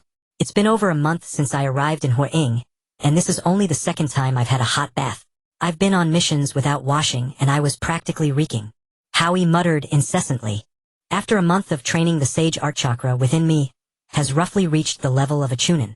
If I keep cultivating and advance the technique to the second stage, it'll truly become a sage body. My reflexes will greatly accelerate and my hand seal speed and killing speed are far too slow. I need to practice more in my spare time. If only I had enough time to develop properly. I must find a bodyguard to protect me well. Hao Yi kept pondering. Clan leader, your brothers are back. They want to report the clan situation to you. Yuan Yi came bouncing in. Wait, don't come over. I'm bathing. Hao Yi said in panic. Ha ha ha, clan leader, you're shy. When you were unconscious, I helped you with everything. Yuan covered her mouth with a laugh. That was when I was unconscious. Well, brothers, wait for me in the meeting hall. I'll find you after I finish my bath. Hao Yi said hastily. Ha ha ha, no rush, clan leader. Take your time. Well, have some tea in the meeting hall. Huatao and the others teased. So many things to deal with. Not even a moment's rest. Hao Yi grumbled as he changed into a fresh set of casual clothes. Greetings, clan leader. Huatao and the others immediately bowed as Hao Yi arrived. Don't be so formal at home. From now on, just call me by my name. When in public, don't call me clan leader either. Just call me chief. Hao Yi walked straight to the main seat and said, Ha ha ha, alright. I always felt a bit odd calling you that before. Nai Liang, being young and unrestrained, blurted out. Ha ha ha, exactly. A family should act like a family. Hao Yi laughed heartily. He sat upright in the main seat, observing the changes in everyone over the past month. Oh, Hao Yi noticed a familiar yet unfamiliar face. Mo Wu, how is your body recovering? Hao Yi asked with concern. My body is fine, but my mind seems to have taken a blow. I remember nothing now except the ninjutsu I practiced. Mo Wu said coldly. It's okay. As long as you're alive, your clan can continue. You must develop it well. In fact, your ancestors have some ties with the Yunu clan of Mai. I believe you can build a great clan no weaker than theirs through your efforts. Hao Yi encouraged Mo Wu. I will not disappoint the chief's trust. Mo Wu said firmly. Good. Brothers, each of you tell me about the recent situation in our village. Let me be happy. Hao Yi said in a concluding tone. I'll go first as the eldest brother. I'm not well versed in construction, so after returning from Shuangya country, I focused on recruiting orphans and training ninjas. Because of the war, there are too many orphans. I've gathered about 1,000. Among them, roughly 50 have managed to extract chakra in these days. The rest haven't. They're temporarily housed in the newly built dormitories. However, there are 2 red-haired kids who are quite impressive. Though a bit older, their chakra extraction is substantial. Huatao detailed the month's achievements as if head prepared. Red hair. Could they be from the Xuanhua clan? No way, 2 of them. Hao Yi gloated inwardly. Where did you find these 2 children? He pressed. How would I know? Earlier Xiao Shang handled everything alone and no records were kept. Huatao said bluntly. All right. The basic framework of Huaran village is now complete just as you required. Only the dormitory commercial street remains unfinished. Everything else is done. Xiao Shang said proudly. Good, keep up the effort. There's still a long way to go. The only problem now is money. To speed up the work, I mobilized tens of thousands of people, and their wages haven't been paid yet. The daimyo said he would only cover half, of the rest is up to us. Moreover, the basic needs of over 1,000 orphans are a considerable expense. Training 50 ninjas also costs a lot. Right now, if we sell everything the Baiha clan owns, it would only feed us for a few days. Zhu Jian considered deeper issues. How are you stupid? Wasn't there a scroll with Mo Wu last time? Exchanging the supplies inside for food would sustain us for a while. As for the workers' wages, well, see. The daimyo promised to cover the infrastructure. Hao Yi analyzed logically. By the way, what about the 1,000 orphans? We can't just support them for nothing. Nai Liang blurted out his opinion. I have my own plans for that. It's also related to our village's financial matters.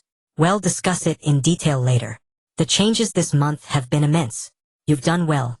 But I wonder if your own strength has improved. Hao Yi always believed strength ruled the ninja. Speaking of which, Hao Yi, the techniques you brought back are truly comprehensive and practical. I haven't learned any offensive ninjutsu yet, but I took the time to study the 3 basic techniques. They're exquisite. requiring little chakra yet extremely useful. Wonderful. Huatao couldn't help praising. Of course, anything from Mai is top-notch. From now on every ninja must master the 3 basic tech, and you all must train harder, learn more ninjutsu. Hao Yi said earnestly. Xiaoshang, you've been home the longest. Tell me the specifics of our ninjas. Nothing much has changed. Zhu Jimin and Bai He Yuan's chakra and jutsu are roughly at chunin level now. Excellent. Our strength has reached another level. Hao Yi sighed sincerely. Well then let's form 2 chunin squads to carry out missions. Hao Yi said thoughtfully. To expedite the establishment of the ninja village, I will reassign tasks. Alright Hao Yi, just give us your orders. The group rolled up their sleeves. Well, let me start with the teams. Huatao, you are the eldest, so you will be the captain. I will assign Mo Wu, our pillar of strength, to your team. During missions you must not act on impulse. Listen more to Mo Wu's advice. Also take Yuan along and nurture her more. Considering Huatao's age, Hao Yi reluctantly made him the captain. Alright Hao Yi, what mission do we have? Just tell me and I guarantee completion. Huatao rubbed his hands together. The mission is simple, a brank mission with a reward of 80000 Rio. Go to the bird country to find the ninja organization led by Mengzong and secretly capture their leader. I will use secret techniques to control them, making their entire organization our vegetable country's ninjas. Hao Yi said calmly. We are family, don't talk about money. Huatao said boldly. Brother, to turn our clan into a village, this is necessary. It's the rule. Selfless dedication is good, but we must not break the rules. All of you must grow up faster. Hao Yi said. Fine, you are the leader, you decide. Don't take this lightly. This rogue ninja organization is very powerful and numerous. He disguises as a high monk and is highly valued by the daimyo of the bird country. You might even face opposition from the bird country. He himself is at Jonin level, proficient in water release ninjutsu, and also uses multiple shadow clone jutsu. His weakness, if any, is poor taijutsu. In short, use wit, not force. How do we capture someone like that? He counters me completely. Shouldn't Zhu Jian go? His summoning technique would be more effective. Huatao scratched his head and said, remember, ninjas are not samurai. Cooperate, don't fight alone. This is also a test for your team, not for you to charge in solo. Hao Yi said with a knowing air. Alright, got it, my clan leader. I can do it. Just look at whose brother I am. Huatao patted his chest, speaking confidently. Good, I hope your abilities match your bold words. Hao Yi couldn't help but apply some pressure, knowing arrogance could lead to... Fine. Huatao waved his hand dismissively. Zhu Jian, you will also be captain. Niliang, you should guide him. Zhu Jimin is quite talented, so let him gain experience with you. Hao Yi spoke with an air of command. Hao Yi, shouldn't Niliang be captain? Last time during the grain transport, it was brother Niliang who instructed us. Zhu Jian declined. As for brother Niliang, I have arranged for him to handle internal affairs. In the future, you and Huatao will be the public face of our Baiha clan's ninjas. Others will shift to internal work. You must train hard and not be surpassed by other clans. Hao Yi said earnestly with a sigh. Alright, I understand, clan leader. I will not disappoint your expectations. Zhu Jian's eyes became determined. Good, from now on you two will be the face of our ninja village. I hope you won't let me down. Rest assured. Back to business. Your mission is also brank capture 3 evil ninjas. The reward is 100,000 Rio and the difficulty is not simple. It will be a challenge for your team. Alright, I will act cautiously. These 3 are also part of an organization with a group of underlings. They themselves are very strong, capable of exerting Jonin-level power in suitable environments. The eldest is called Lian Ye, skilled in ice crystal. He can use moisture in the air to form ice crystals for defense, and can also refract sunlight through ice crystal lenses to burn or explode enemies. The second is called Ci Ye, adept at electromagnetic field manipulation. He can convert iron and magnetism, and his ultimate technique can even cause brain short circuits. The third is Leia, who can extract water from the surface. As long as there is surface water, he can form various offensive and defensive weapons with automatic protection. His weapon is a water-seeking needle to determine a safe environment. Sounds like they are virtually invincible in specific locations. Mo Wu said weakly. Indeed, so use wit. Lure each one into a dead zone. Hao Yi instructed. Mo Wu, your old gray-white windbreaker is too worn. From now on, wear black to look more neat. Hao Yi thought, planning to change Mo Wu's appearance to avoid being recognized. Understood, chief. Alright, that's it. Dismissed, Hao Yi ordered. Clan leader, why don't I have any mission? Xiaoshang said anxiously. How do you have no mission? You need to train these 50-odd ninjas and also finish building the remaining dormitories and commercial district. The task is heavy. I'll give you the remaining ninjas. Make sure to establish the flower ninja village well. Alright, Sai. Xiao Shang sighed. Oh, and about that scroll of strategic weapons. Handle the transaction with the daimyo in installments. Don't dispose of the scroll itself to avoid suspicion from Mu Yi. Understood, rest assured. I have enough sense for that. Xiao Shang gave an awkward smile. Xiao Shang, call those two red-haired ones over. I want to have a good look. Hao Yi said curiously. Alright, I'll go right now. Xiao Shang hurried off to contact them. Hao Yi, I've brought these two kids. Xiao Shang said respectfully. Good. You may leave now. Yes, Chief. Are you two settling in well here? Hao Yi asked kindly. Chief, it's great. We've never had enough to eat before. The two red-haired kids said happily. Glad you're satisfied. What are your names? Im Tai Yi and Shi Xiang Chao. Your appearances are unusual. Are you from a famous clan? We are commoners from the Whirlpool country with only given names, no surnames. After the country fell, we fled with our elders to the grass country, and now only the two of us remain. The boy seemed to recall something sad. It's all right. From now on you are citizens of the vegetable country. I will protect you. Thank you, Chief. The Whirlpool country has always maintained a single bloodline. You must carry the blood of the Whirlpool clan. Since your country is destroyed and the Whirlpool clan may only have you two left, I will grant you the surname Whirlpool to continue this ancient lineage. Thank you, Chief. You are both excellent. Though you are older than me, expertise has its own path. I wish to take you as my disciples and pass on all I know. Are you willing? Yes, thank you for your patronage, Chief. The two immediately kowtowed. You'll need to change how you address me. I may be going out soon. Study with Uncle Xiao Shang for now, and I'll personally guide you when I return. Yes, Master. Thank you, Master. The two were so excited they stumbled over their words. Alright, now that matters were mostly settled, he could finally take a brief rest. How could I have forgotten this? Obito is still inside the carnivorous. How he slapped his forehead and muttered to himself. It seemed he wouldn't be able to rest today after all. He glanced at the spotless reception hall and thought better do this outside, so as not to dirty this fine meeting room. Flower ninja secret art. Summoning technique. Carnivorous flower. Spit. A massive carnivorous plant burst from the ground, regurgitating a corpse, a pile of rubble, and the unconscious Hyuga youth. Hao Yi rushed over to check. Fortunately, Obito had not suffered secondary injuries. He gently probed Obito's breath. Indeed, without Ju's assistance, Obito had already ceased to breathe. Don't blame me, Obito, for cutting off your path to life. Your ninja way was simply too narrow-minded. Only thinking of yourself. Rest assured, I will surely help you protect Kakashi and Rin, and not let your wish go unfulfilled. Hao Yi muttered while cleaning up Obito's body. Finally, his gaze settled on Obito's right eye. He silently condensed a chakra blade and slowly sliced open the outline of the Sharingan. Recalling the technique Rin used to remove eyes, he gently pressed down on Obito's eye. A bright red eye revealed its true form. How was he supposed to preserve this thing? He hadn't prepared saline solution or a glass vial. What a terrible memory. He was only 10 years old and already so forgetful. He'd have to postpone the surgery. Hao Yi was truly unprofessional, abandoning the procedure halfway through. Someone come. Patriarch. A middle-aged man dressed as a servant gave a slight bow. Find Xiao Shang and have him procure a glass container and some saline solution. Yes, Patriarch. Never heard of such a thing. Where am I supposed to find that? Xiao Shang grumbled upon receiving the servant's message. Better ask the daimyo. Maybe he has some. Hao Yi, you really know how to make trouble. I went through a huge effort to trade a small bottle from the daimyo's court physician, and it cost me 10,000 ryo.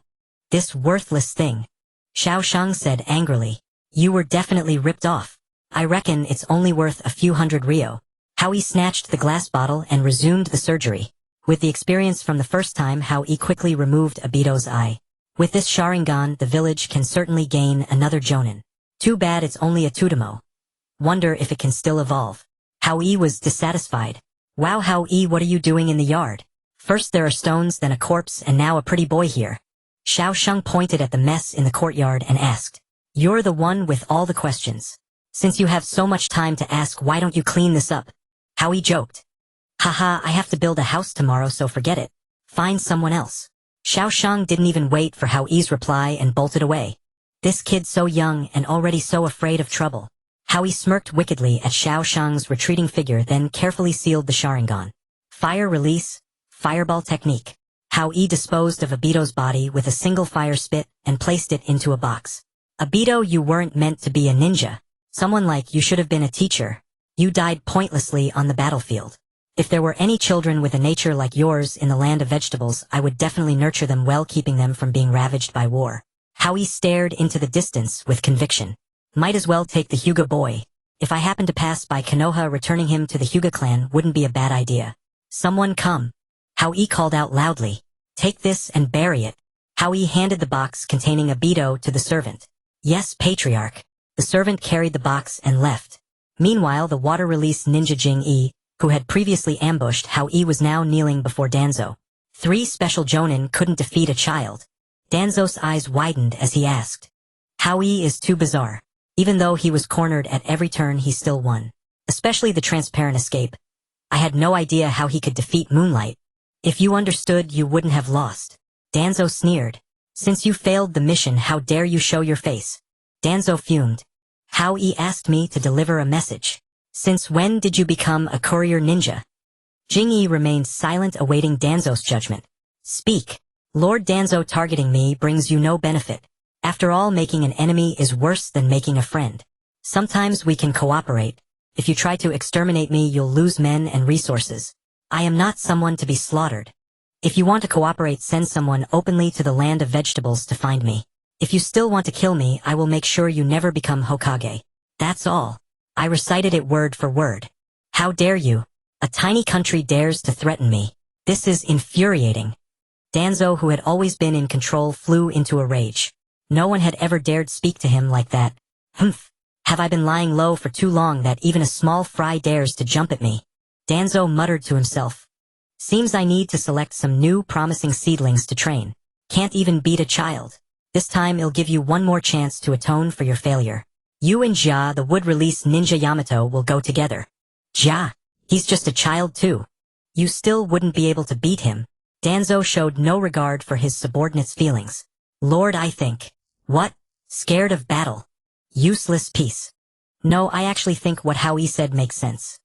Making an enemy is worse than making a friend. Although the war with the land of Earth is over, sporadic skirmishes continue and we're still short on manpower.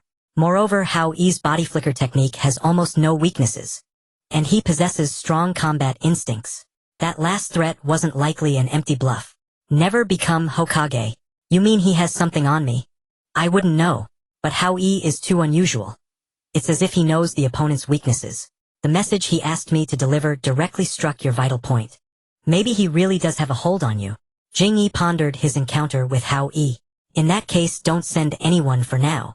Isn't there a Hyuga main family member in Hao Yi's hands? You go with the Hyuga clan head to visit the land of vegetables. Observe the situation, and if there's an opportunity, join forces with the Hyuga to eliminate him. And also probe for any leverage he might have. If there is, find out what it is. Yes, Lord Danzo. Jing Yi didn't dare lift his head, repeatedly agreeing. Fine, get out. If we weren't short on manpower, you'd be dead by now. Danzo said viciously. The moon ascended the treetops. After finishing all his tasks, Hao Yi stretched his back. Today I'll reward myself with a good rest, he thought. Tomorrow I'll be busy again. I need to find a few bodyguards for the Flower Ninja Village, or our strength is too weak. Even a few random small fry could annihilate us. The feeling of not being able to sleep peacefully is utterly... At dawn, Hao Yi set out on his quest. He had already planned last night. His target was Yi Tsong, the former hero of the Suna Ninja Village. In the original story, this young woman was a tragic figure. Devoted to her village, yet betrayed by the Tsuchikage to the Mist Ninja Village. A generation of the strongest was ambushed and killed by weaklings. Alas, Yi Tsong has it too hard. Calculating the time, it's roughly this period. Since I've encountered this, I won't let this like-minded comrade die in vain. Bodyguard Yi, am coming. Hao Yi unfolded the map, searching for the positions of the Wind Country and the Water Country. The Wind Country bordered the Earth Country and the Fire Country. For Hao Yi's Flower Country, it was on the other side of the world. Furthermore, the Wind Country and the Water Country did not share a border. One had to cross a vast expanse of water. As for Hao Yi, he was incapable of using shadow clone technique. To intercept Yi Tsong before she arrived in the Water Country was almost like searching for a needle in a haystack. It was completely impossible to encounter her. Then he'll just wait by the tree for the hare. go to the Mist Ninja Village and wait for Yitsong. Hao Yi pondered all possible scenarios. The Mist Ninja Village was surrounded by water on all sides with only one valley as the mandatory passage into the village, shrouded in mist year-round. It was indeed the best place to wait. However, the Mist Ninja Village was very similar to the Rain Ninja Village. Sealed off for years, and now during this critical period, as soon as I show my face near the valley, the Mist Ninja will surely kill me without mercy, leaving no survivors. In that case, I'll have to dive and wait for Yitsong at the bottom of the water. With my wind and fire chakra, sustaining the water shadow technique for a long time would be too costly. Better buy a diving suit. You'll also need to hitch a ride on a cargo ship to the water country. Otherwise, it would be too conspicuous. Well, I thought diving suits would be expensive, but it's only 10,000 Rio. In modern times, it would cost tens of thousands of RMB. Alright, since I have the gear, ID better set off quickly. Ahead should be the water country. Compared to Konoha, it's far inferior. No wonder the 4 major ninja villages all want to plunder Hao Yi stood on the deck of the cargo ship, gazing ahead. Time to act.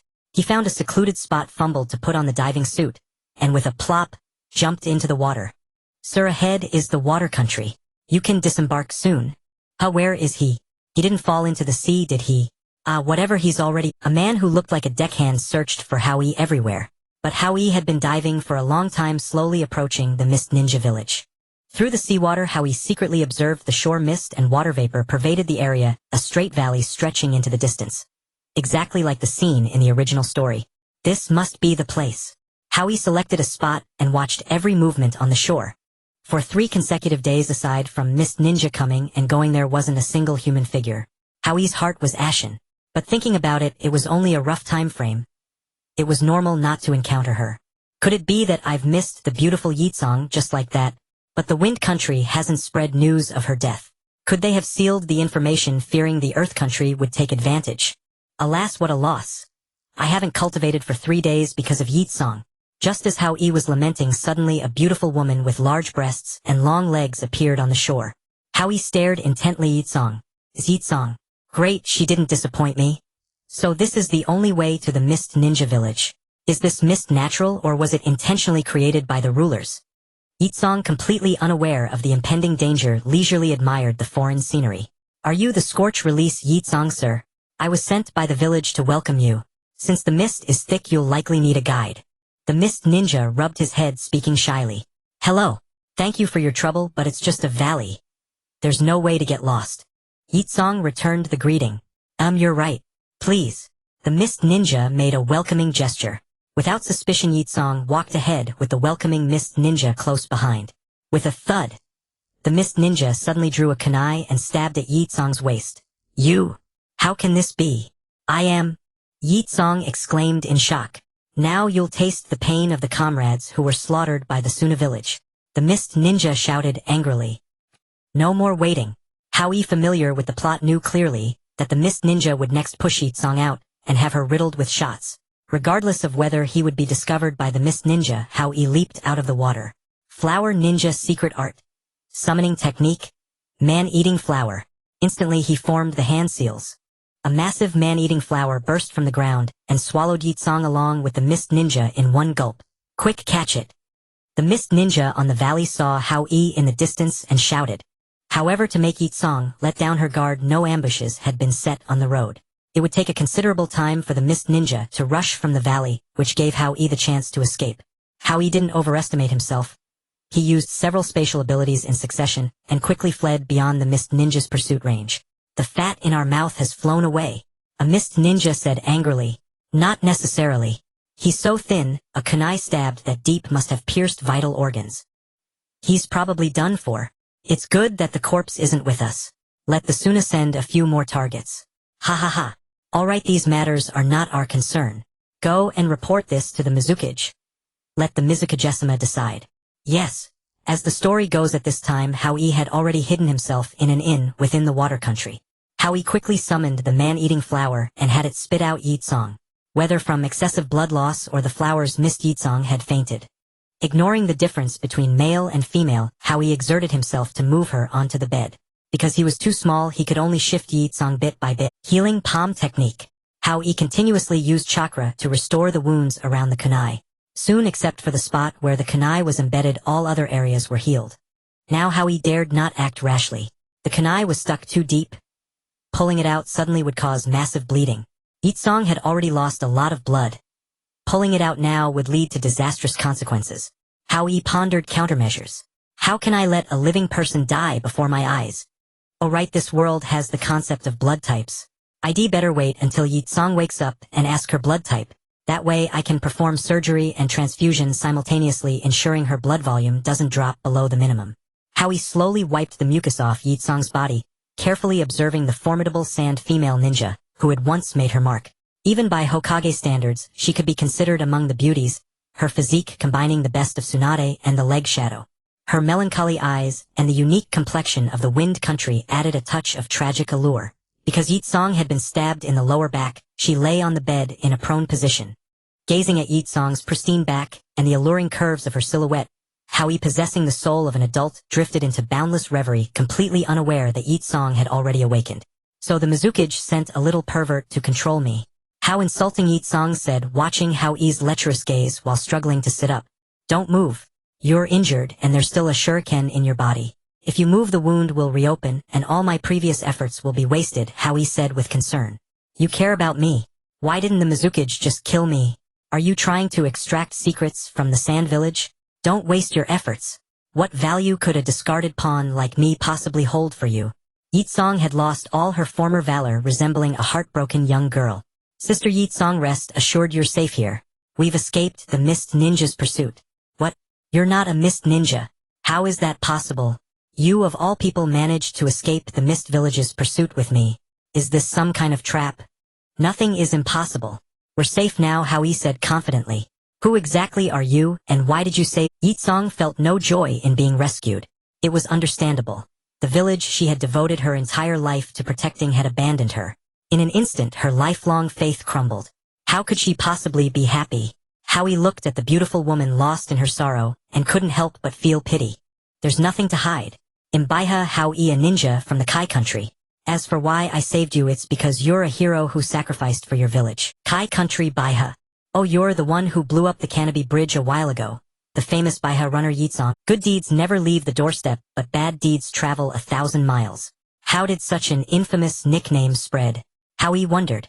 You're quite impressive, already famous in the ninja world at 10. When I was 10 I was still cannon fodder on the battlefield, Yitsong said with self-deprecation. Enough, Sister Yitsong, no more reminiscing. What's your blood type? What's a kid like you asking for? That's a ninja's secret. No, it's not like that. You're awake now, but your injuries are severe. You need a blood transfusion before I can remove the shuriken. You know such delicate medical ninjutsu. Yitsong looked at Hao Yi in astonishment. Sister, you're honored to be my first, but I've seen a lot and have plenty of experience. Hao Yi thought of all the TV dramas he'd watched in his past life. Being well-informed was a valid claim. You little pervert, your words are so ambiguous. Besides, what experience could someone from a small country have? Even in our sand village few have such skills. But since you saved me, I'll let you try. Type B. Yitsong had already lost all hope in life, so she left herself to Hao Yi's care. Alright, I'll go prepare. With that, Hao Yi rushed out excitedly. Wait, if you openly find a doctor, won't the Mist Ninja notice? Don't worry, sister. My teleportation covers dozens of kilometers in one go, and I can do it several times a second. They never saw where I went. So even if they realize something, it'll be tomorrow before they get here. Such powerful teleportation. Yeah, when I have time, I'll tell you all about it. Hao Yi spoke while walking out of the room. Where's the hospital around here? He asked the innkeeper. You mean a regular hospital or a ninja hospital? What's the difference? I'm looking for a place that sells blood. I'm a bit short on cash lately, and want to make some money, Hao Yi said casually. You can sell blood, but with your build, they probably won't take it, the innkeeper scoffed. Ha, is that how you treat your customer? I'm your benefactor, Hao Yi retorted. Haha, sorry. I'll point you the way. See, go straight down this road, turn the corner, and you'll be there, the innkeeper said, pointing. Alright, I'll let it slide this time. Hao Yi strode out. Truly, the 5 great nations were something else. Even war didn't affect them much. Commerce thrived and commoners wore bright, fine clothes. Hao Yi observed the passers-by as he walked. Indeed, it's closed. He saw the hospital sign. But he couldn't just go in. A kid selling blood would be too, he thought to himself. Hey, mister, he randomly patted a middle-aged man. Are you talking to me, kid? Yes, sir. I'd like to ask for your help with payment, of course.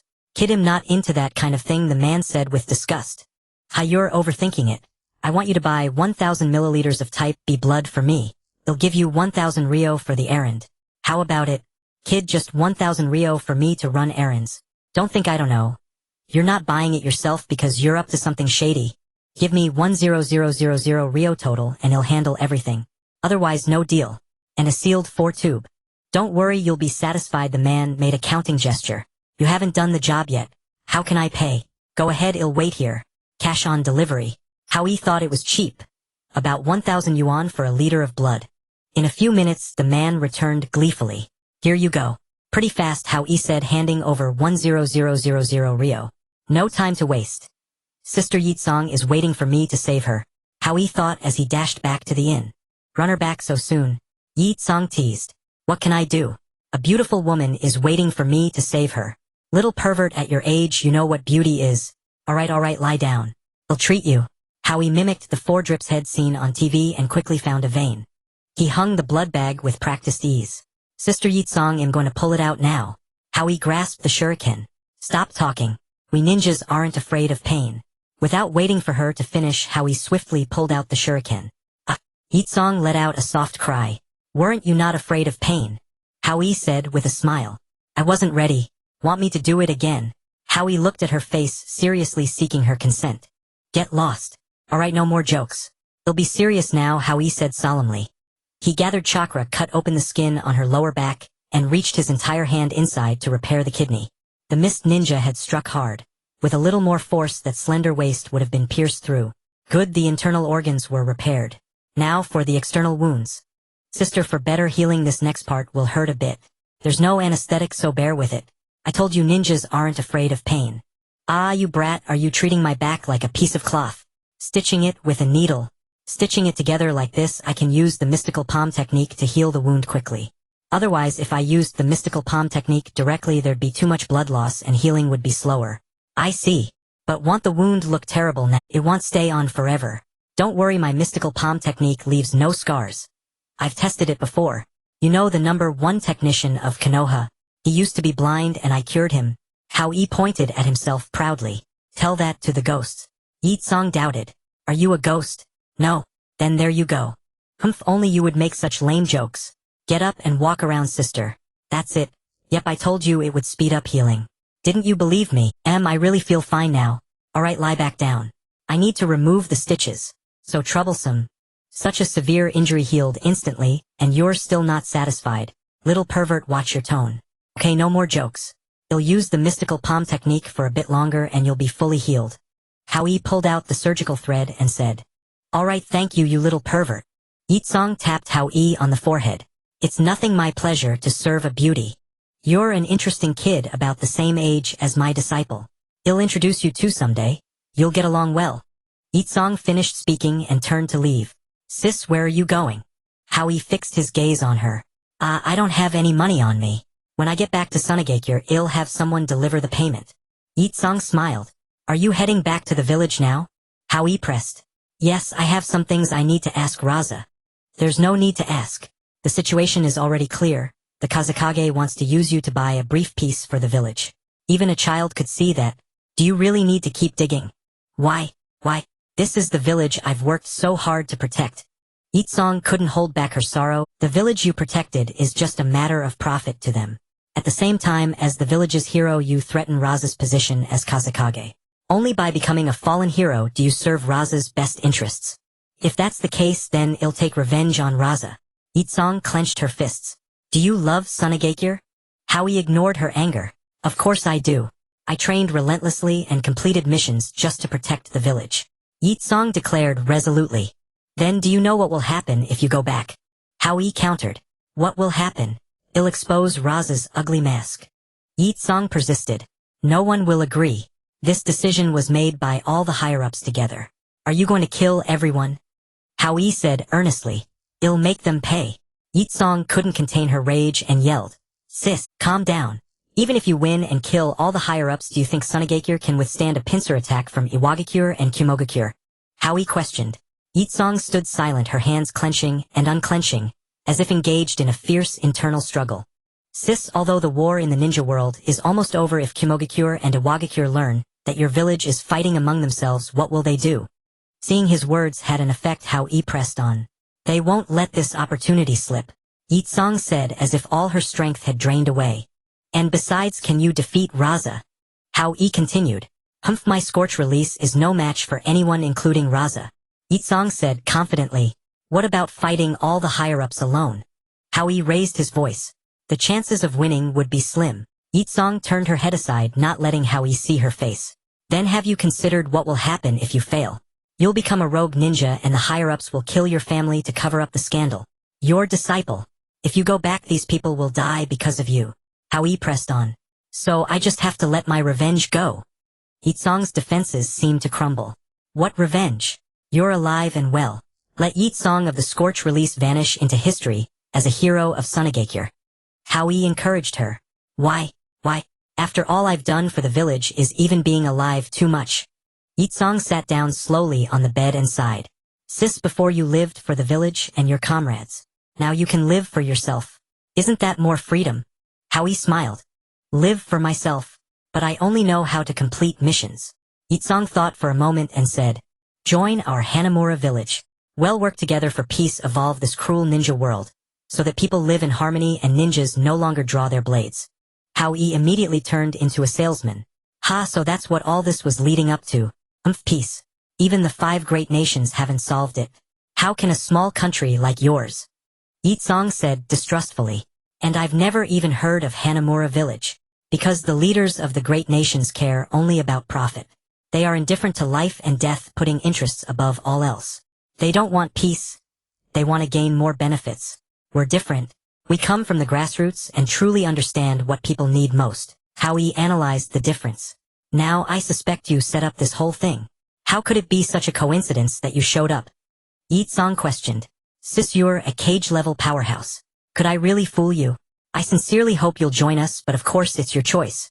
Aren't you afraid of the Kage's wrath for harboring ninjas from the 5 great nations? Yitsong grinned at Hao Yi. Yitsong has already died. The you now is a new you. Since you've been reborn, you should have a new name.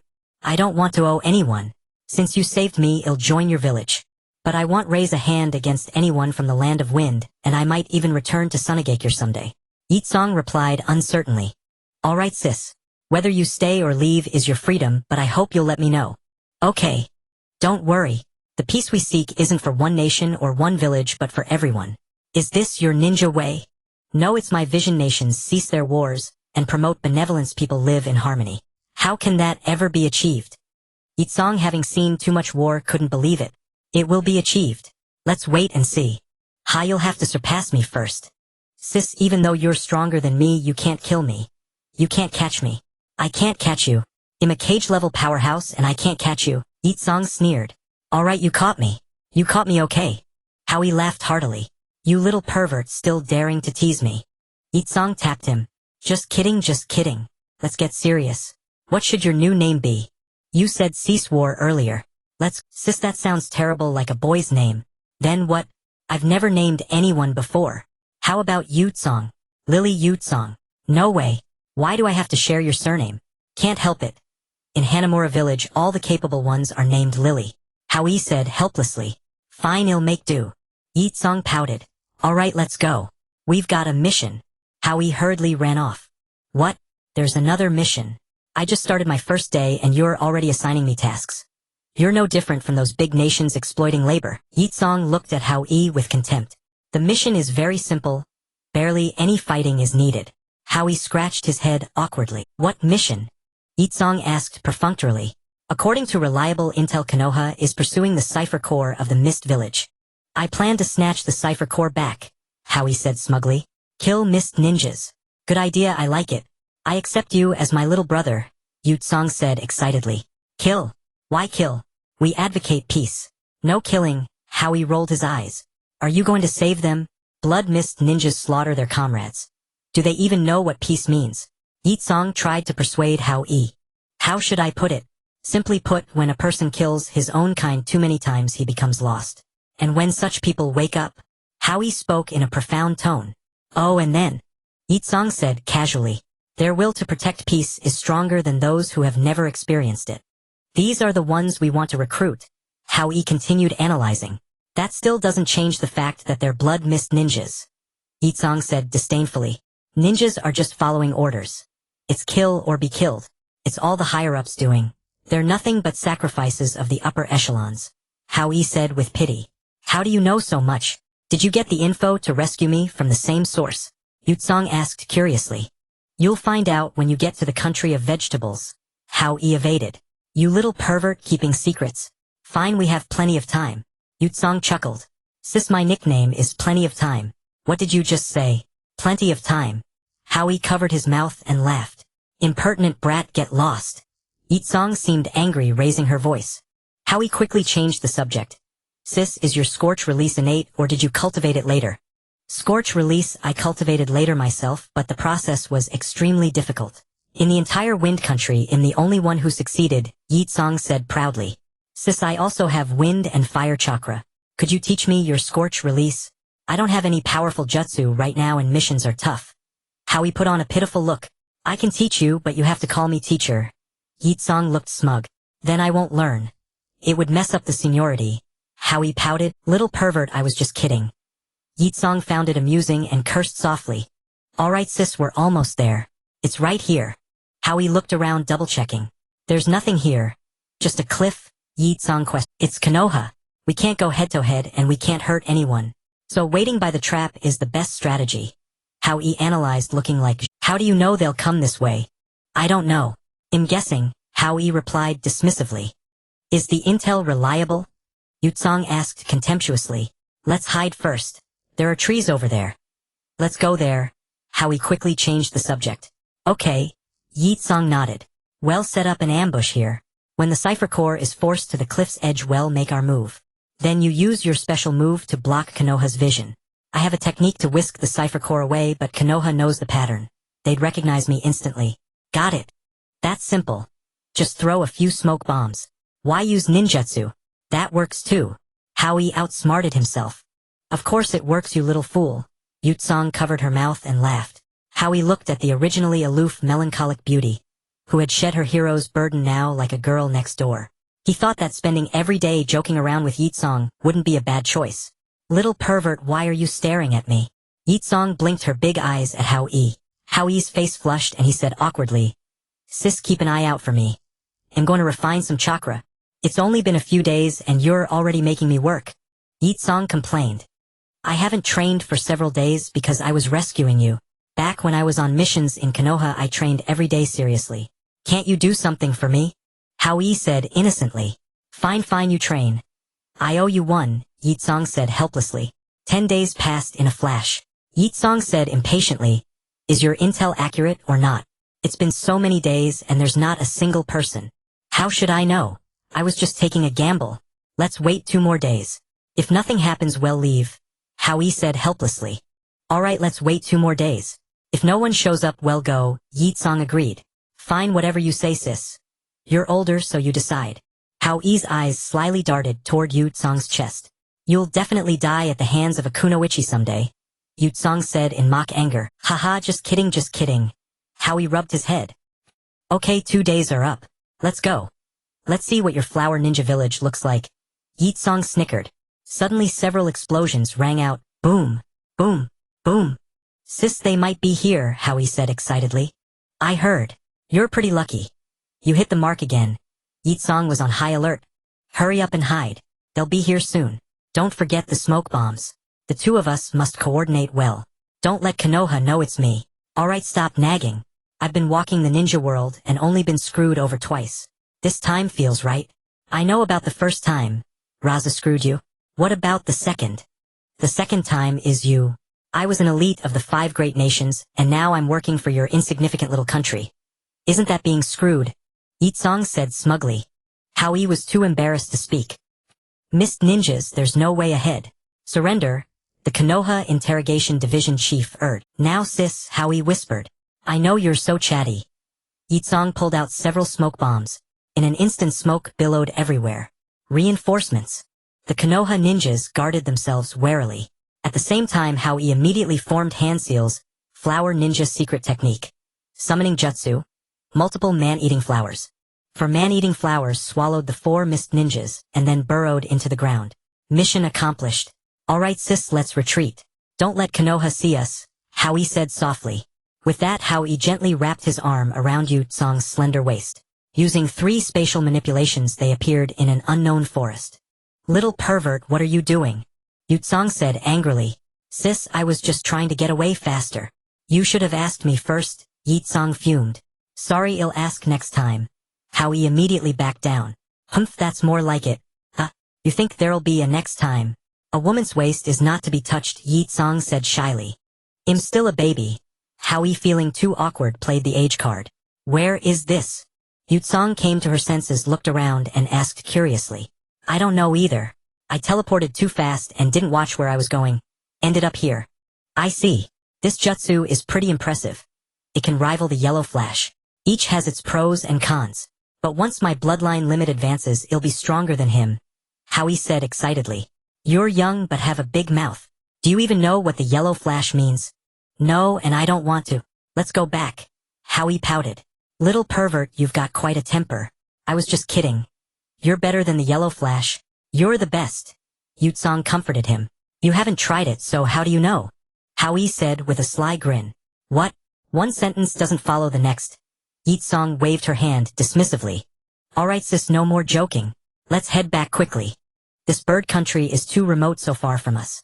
We'll have to cross the fire country and rain country to get there. Even if the mission succeeds, transporting the person back will be troublesome. What do you think, Yuan Mo Wu? Huatao said helplessly. We'll be there soon. Once we enter bird country, finding Mengzong will be easy. Yuan comforted. We can't just go like that. Didn't you hear what the leader said? This Mengzong is the head of a rogue ninja organization. No one knows how extensive his influence is in bird country. We can't act rashly or the mission will fail, Mo Wu analyzed. Right, that makes sense. When we arrive in bird country, let's find an inn to rest well, before carrying out the mission, Huatao suggested. I'll listen to the captain, Yuan said, taking advantage of the situation and agreeing directly. Alright, it's settled then. Huatao said, putting on the air. This inn will do. Tiantianin looks decent. Huatao swaggered in and called out, Boss, 1 room. How many of you are there? The boss asked lazily. 3. Are you sure you only want 1 room? The boss eyed Huatao and his companions disdainfully. Stop nagging, just register quickly. Huatao slammed the table and shouted. Yes, yes, yes, sir. The boss stammered nervously. We'll have to rough it today. The reward is 80,000 taels and the round trip will take a month and a half. We won't have much left, Huatao said as he took the key and entered the room. Didn't you say earlier that you didn't care about money? Now you're feeling the pinch. Mo Wu sneered. That's because back then our family shared everything. Now we're following the ninja village model and who knows what system it'll become. I'm just being, Huatao exclaimed. Ha, brother Huatao, I think this is fine. 100 times better than camping out. Yuan said, trying to smooth things over.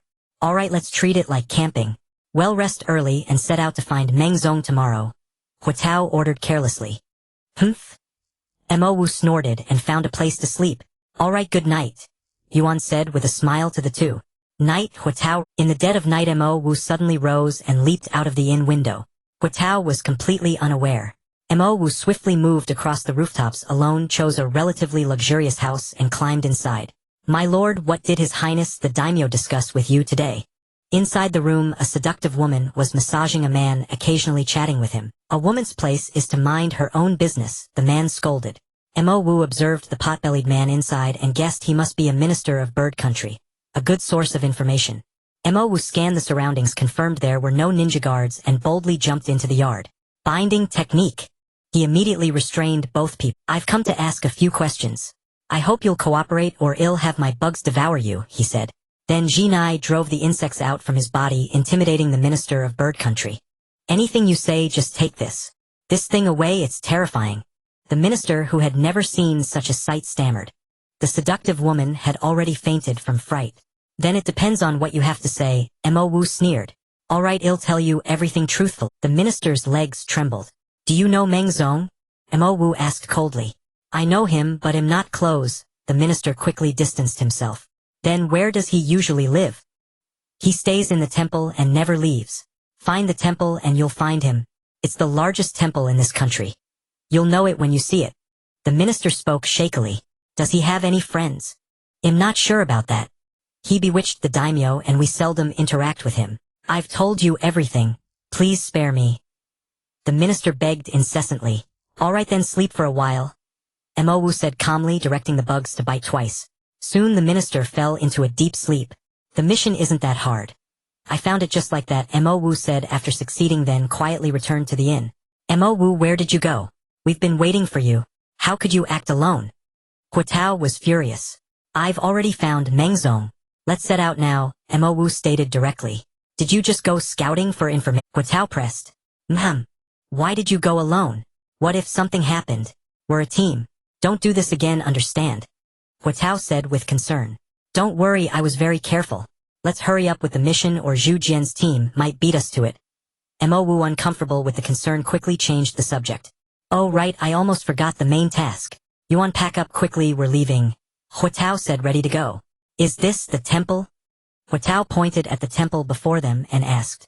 I learned yesterday that Mengzong is the daimyo's favorite high monk and lives in the largest temple. This should be it. Mo speculated. Alright, let's go in and have a look. Huatao said carelessly. Now? Mo asked. Of course, we're in a hurry. Huatao said eagerly. Mo, don't worry. We all know the transformation technique. We'll disguise ourselves as civilians, go in and scout the terrain. Yuan comforted. If we're just scouting the terrain, why not let the bugs do it?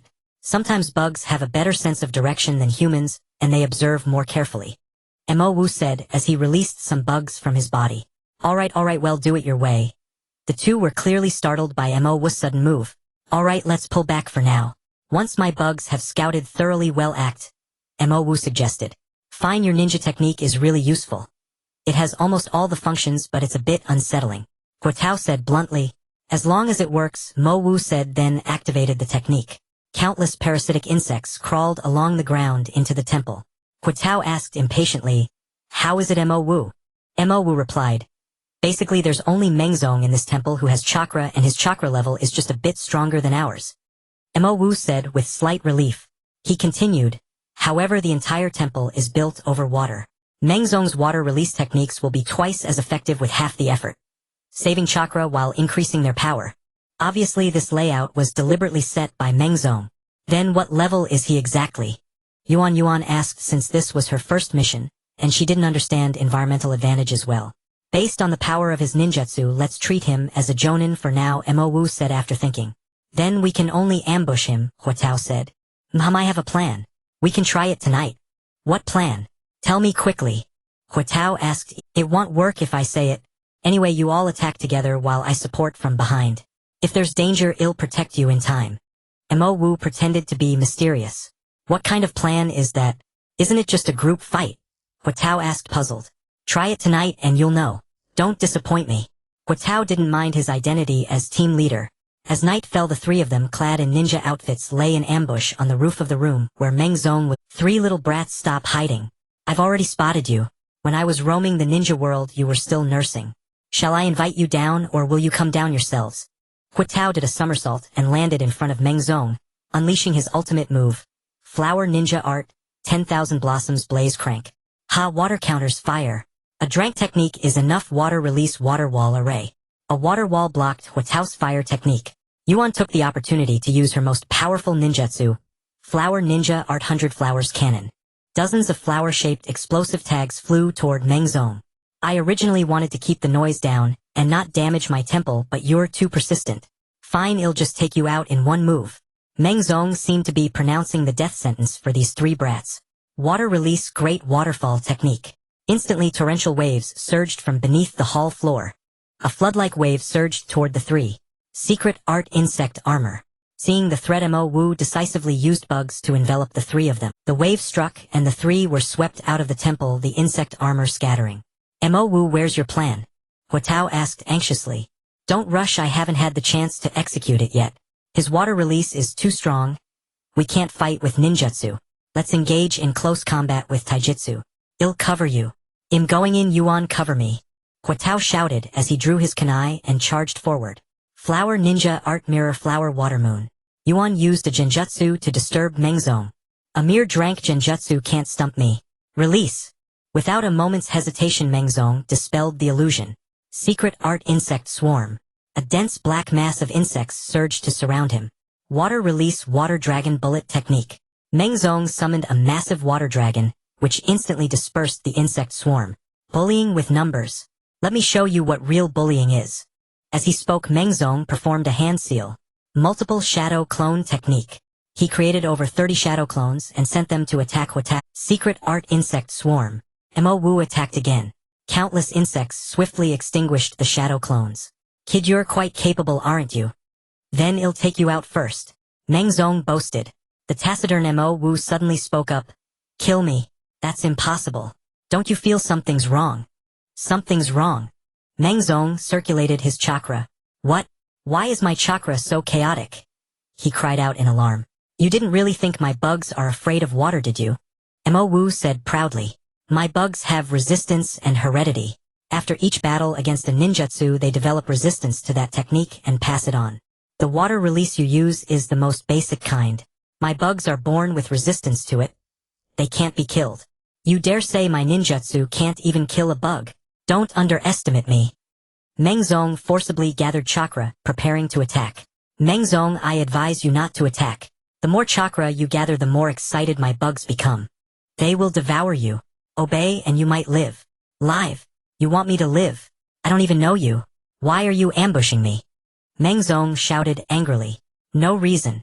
We're just making you abandon evil and embrace good. Mo Wu said with righteous indignation. Alright, Mo Wu, stop preaching. Hurry up and finish, take him back. The boss is waiting. Huatao said impatiently. Fine, I'll knock him out now. Mo Wu ordered the bugs to attack. You stole the spotlight. I'm the captain, but I ended up looking like a grunt throughout the whole battle. Not fun at all, Huatao pouted. Don't worry, Captain. You'll definitely do the most important thing. What? Huatao looked at Mo Wu with anticipation. See, this is heavy enough, Mo Wu said, pointing at Mengzong. You, so mean. You want me to carry this thing? Huatao stomped his feet in anger. But wait, Mengzong has many subordinates. Is it appropriate to openly take their leader away? Yuan asked, looking at Mo Wu with wide eyes. Yuan looked at Mo Wu with pleading eyes. Hey, Yuan, I'm the captain. Why do you keep looking at him? Huatao jumped around waving. What's the big deal? Just dress him in women's clothes. No one would ever think Mengzong would disguise himself as a woman, Mo Wu replied, ignoring Huatao's antics. Women's clothes. Interesting. Hearing something amusing, Huatao's anger faded away. Yuan, you do his makeup. You're a girl, you're good at it. Mo Wu ordered. All right, Yuan said excitedly. Nara conducted a thorough investigation of the surrounding area and finally uncovered information about the trio of evil ninjas. Though they are young in age, they are utterly wicked and commit every conceivable crime. Zhu Jian echoed. Exactly. They are not short on ambition, often wiping out entire families. How detestable. However, their ninjutsu can be quite difficult to handle for those unfamiliar with it. Zhu Jimin commented. Don't we know that? It's time for us to act on behalf of heaven. Zhu Jian clenched his fists and said angrily. Zhu Jimin looked at Zhu Jian with admiration and said, Brother Zhu Jian, have you come up with a way to deal with them? Well, I'm still young, still need to grow. After saying that, he also imitated Zhu Jimin's action and looked at Nara. Ha, no problem, I've already thought of a tactic to deal with them. Nara said confidently. What is it? The two turned into fangirls, gazing at Nara. Very simple. One of their ninjutsu requires light, so if we go to them at night, it's like we only have to deal with two ninjas. Even so, it's not easy to deal with them. For the one with magnet release, we can coat copper shurikens with black paint, and mix them with iron weapons to— Nara continued. No, doesn't he have a ninjutsu that can interfere with others' minds? Zhu Jian questioned. That's where we need coordination.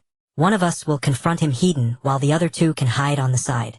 Whether it's Zhu Jian's summoning technique or my ninjutsu, we can attack and capture him. Nara spoke while thinking smugly. What about the water release? How do we deal with him? Zhu Jimin also joined the discussion. He's even simpler. His ninjutsu is like a cannon. He stays in one place and fires. Perhaps Zhu Jian can handle him face-to-face with the summoning technique. Nara said confidently. Is it really that simple? Zhu Jian asked doubtfully. Of course it's simple. These evil ninjas have never seen real experts. They are arrogant and think they are invincible.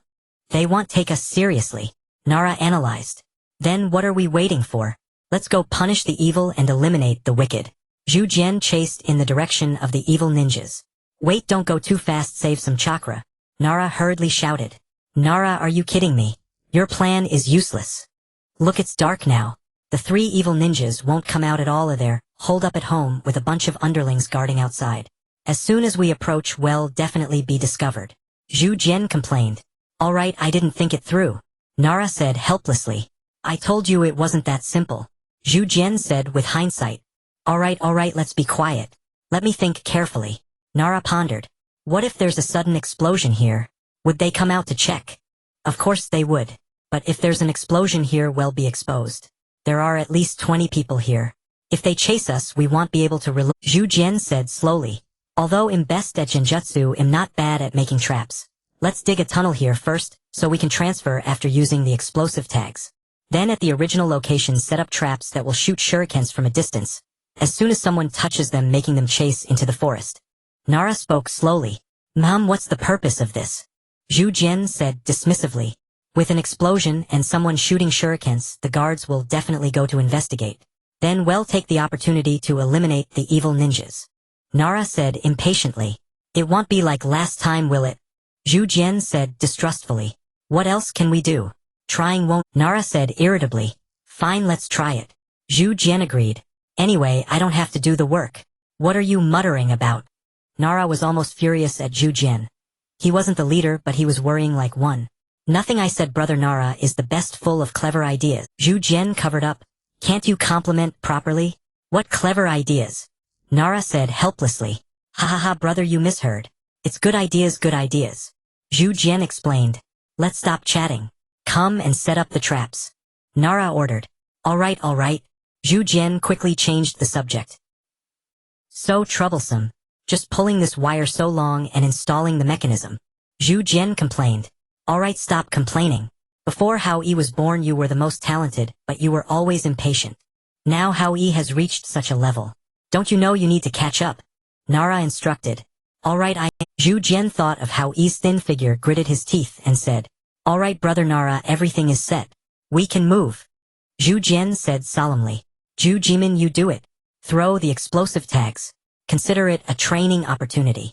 Zhu Jian, okay, thank you, brother. Zhu Jimin quickly wrapped the explosive tags around the shurikens.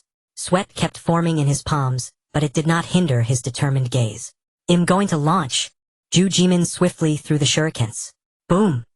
With a loud blast, flames soared into the sky and smoke and dust scattered everywhere. Who's there? Come out. The surrounding evil ninja henchmen all drew their swords on alert. Boss, there's an explosion outside. Should we go check it out? Leia said nervously. Alright, my second brother and I are not in a position to move now. You go check it out. Be careful. The boss instructed. Nara, why aren't they coming? You guessed wrong again. Zhu Jimin said awkwardly. I have eyes, I can see. Nara, perhaps too embarrassed to look at the two, kept staring straight ahead. Bite the bait. The ninja who uses water release has come out. Nara said calmly. Really? What now? Zhu Jian asked. Just try using the summoning technique. Flower ninja secret technique. Summoning technique. Carnivorous flower. Suddenly a man-tall carnivorous flower burst out of the ground and swallowed the water ninja from below. Ha ha ha, this ninja is really stupid. Zhu Jian shouted. Something's wrong. Why is the carnivorous flower still there? Water release, water heaven imitation. The carnivorous flower's belly slowly expanded. With a bang, the entire carnivorous flower burst. It turned out that the water ninja had gathered water inside the flower's belly, inflating it until it such formidable defense, and it's also poison resistant. Zhu Jian said admiringly. Now is not the time to admire. Zhu Jimin, run quickly and lure the water ninja away. Run a lap and then come back to us. Nara said urgently. Alright, brother Nara. With that, Zhu Jimin leaped and ran into the forest. What are you standing there for? Go after him, you fool. Water release, Leia said angrily. Yes. The group followed the water ninja to chase Zhu Jimin. These people are so ridiculous. They move only when told. Zhu Jian said bluntly. Just hired hands. Alright, no more chatting.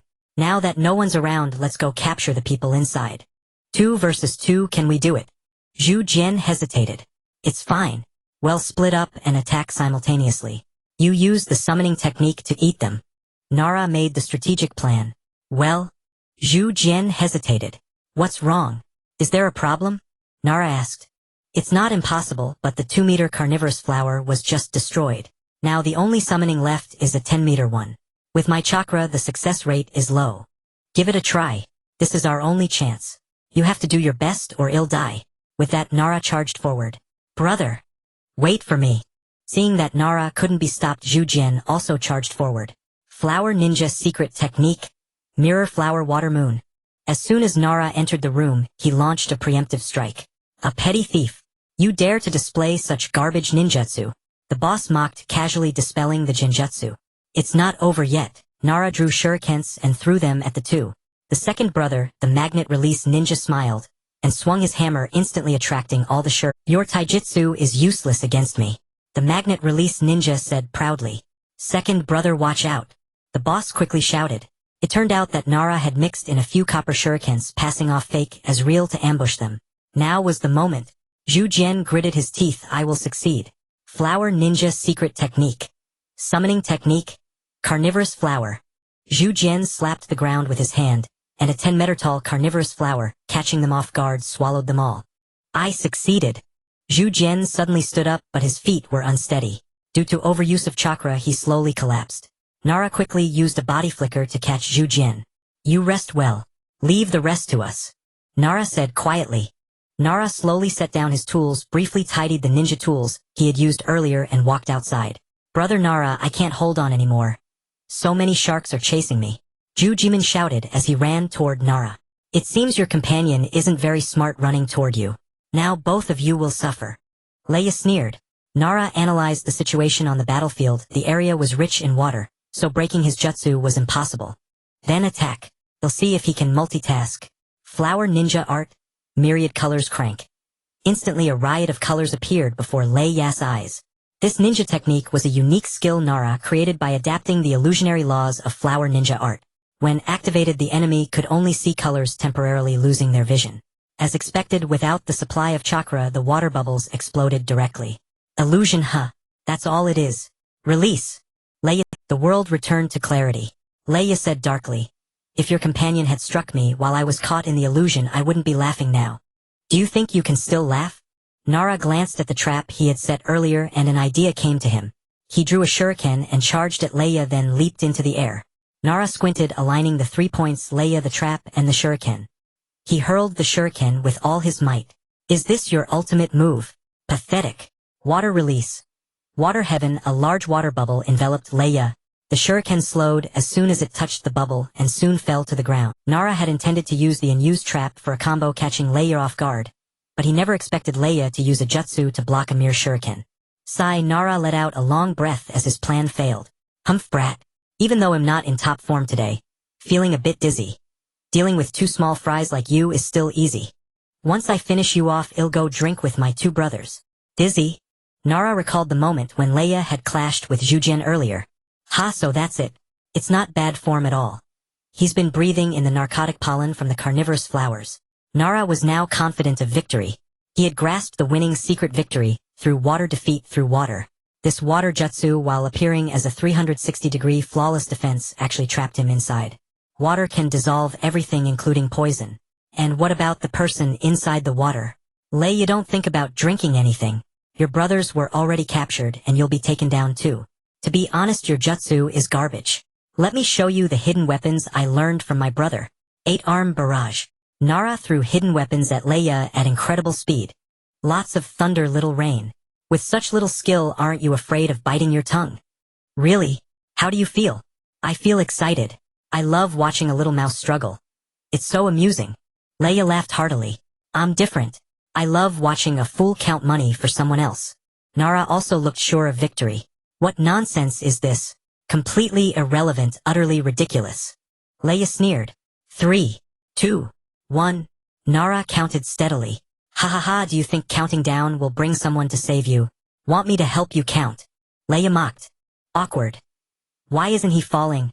The Hyuga family always likes to show off at the last moment of victory, but this time Nara was embarrassed. Let me count for you again. If no one comes to help you, I'll make my move. Leia, thinking he had won, continued insulting him. 3, 2. Why is my head so dizzy? Thump. Leia collapsed. The surrounding henchmen, bewildered, grabbed their weapons. Wait. Your boss who pays you has been captured. Are you sure you still want to fight? Nara said calmly. Fight. They exchanged glances. Fight my ass. Can we even win? They dropped their weapons. Don't be discouraged. You can go to the Kai country. They're short on people and really need folks with chakra like you. They even teach ninjutsu. Nara took the opportunity to advertise. Really? They teach ninjutsu? Of course. Great, great. I want to go. They'll go pack and leave immediately. Several of them decided to head to the Kai country. Alright Jujimin, you carry Jujian. I'll carry Leia. Let's rest at the inn first then head home. Good, the mission is finally complete. Jujimin said happily. Hao Yi and Yitsong walked side by side on the road back to the Kai country. Sister, why do you have your long hair coiled up? Hao Yi asked. You don't understand, do you? This hairstyle is beneficial for combat. When I activate my scorch release, even I can't stop it. So do you think letting my hair fly around is appropriate? Yitsong patiently explained to Hao Yi. Is the backless dress and miniskirt also for combat? Hao Yi looked at Yitsong lecherously. You little pervert, is this what you observe as a ninja? Yitsong pretended to be angry. No, sister, Yitsong, our Kai country generally has no wars, so you don't need combat attire. Let your hair down, it looks better. Hao Yi looked Yitsong up and down and said, Kid, you want me to change outfits because you're afraid others will recognize me, right? Yitsong saw through Hao Yi's thoughts at a glance. Nothing escapes my sister's eyes. Hao Yi said with a smile. Actually, it's mainly because our Kai country is surrounded by deep mountains and plains with no large-scale battles. Just wear a more casual combat suit. Also, since we often go in and out of the mountains, it's better to wear long pants or fishnet stockings to prevent insects. Hao Yi continued persuading Yitsong. Mom, a new identity does require a new outfit. When we get to Kai country, I'll think about how to change it. Yitsong pondered for a moment and slowly nodded. Don't wait until Kai country. Ahead is Shuangya city of the fire country. I'm familiar with this place. I'll take you there to pick out an outfit. Hao Yi said happily. Aren't you in a hurry to go back? Why go out of your way to buy clothes? Yitsong, heaven and earth are vast, but my sister is the greatest. Don't worry, I have enough money to buy you clothes. Look at the clothes you're wearing. Barely any fabric. They must be on clearance. Hao Yi said proudly. What do you mean saving fabric? This is a style. Do you understand? Desert style. It was designed by a famous designer from our wind country. Yitsong said angrily. I don't understand. In fact, I don't even understand why a desert country can become one of the 5 great nations. Hao Yi stared at Yitsong without blinking. Oh, the wind country is very large with many places suitable for human habitation, and the desert has many resources that can be utilized. Properly developing the desert can give a huge advantage in the election for Tsuchikage. Yitsong explained. Just like Luo Sha using magnet release to pan for gold in the desert to subsidize the ninja village. Hao Yi laughed. Indeed. Perhaps the difference between my Kekkei Genkai and Luo Sha lies here. I only have destructive power while he can make money, so he is the— I am the sacrifice. Yitsong's face darkened. Alright, stop thinking about your wind country. Hao Yi interrupted. Weren't you the one who brought it up? Yitsong retorted.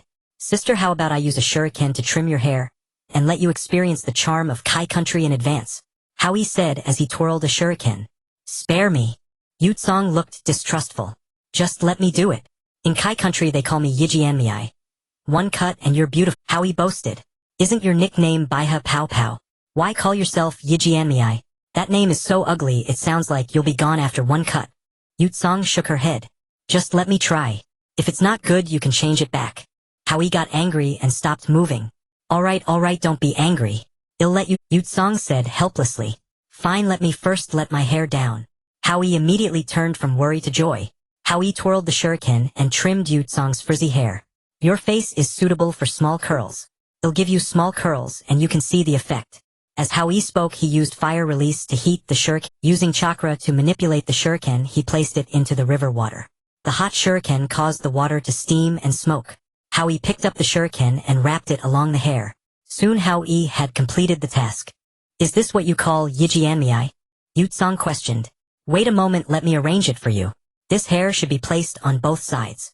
Trim the front hair a bit more, make it oval. Take a look now. The curly hair like a foxtail, light airy bangs, delicate layered curls at the temples perfectly created Yitsong's mature and elegant aura. The more Hao Yi looked, the more he felt it was indescribably beautiful. It has some feeling, but it feels a bit unfamiliar. Yitsong looked at her reflection in the river and said, When we get back I'll dye your hair yellow to make it even better. Hao Yi said proudly. Forget it, this is fine as it is. Yu Tsong said contentedly. We've arrived at Shuangya City. Let's go buy you some clothes. Hao Yi sighed. It's been a long time since I've shopped. I'll accompany you today. Yi Tsong said happily.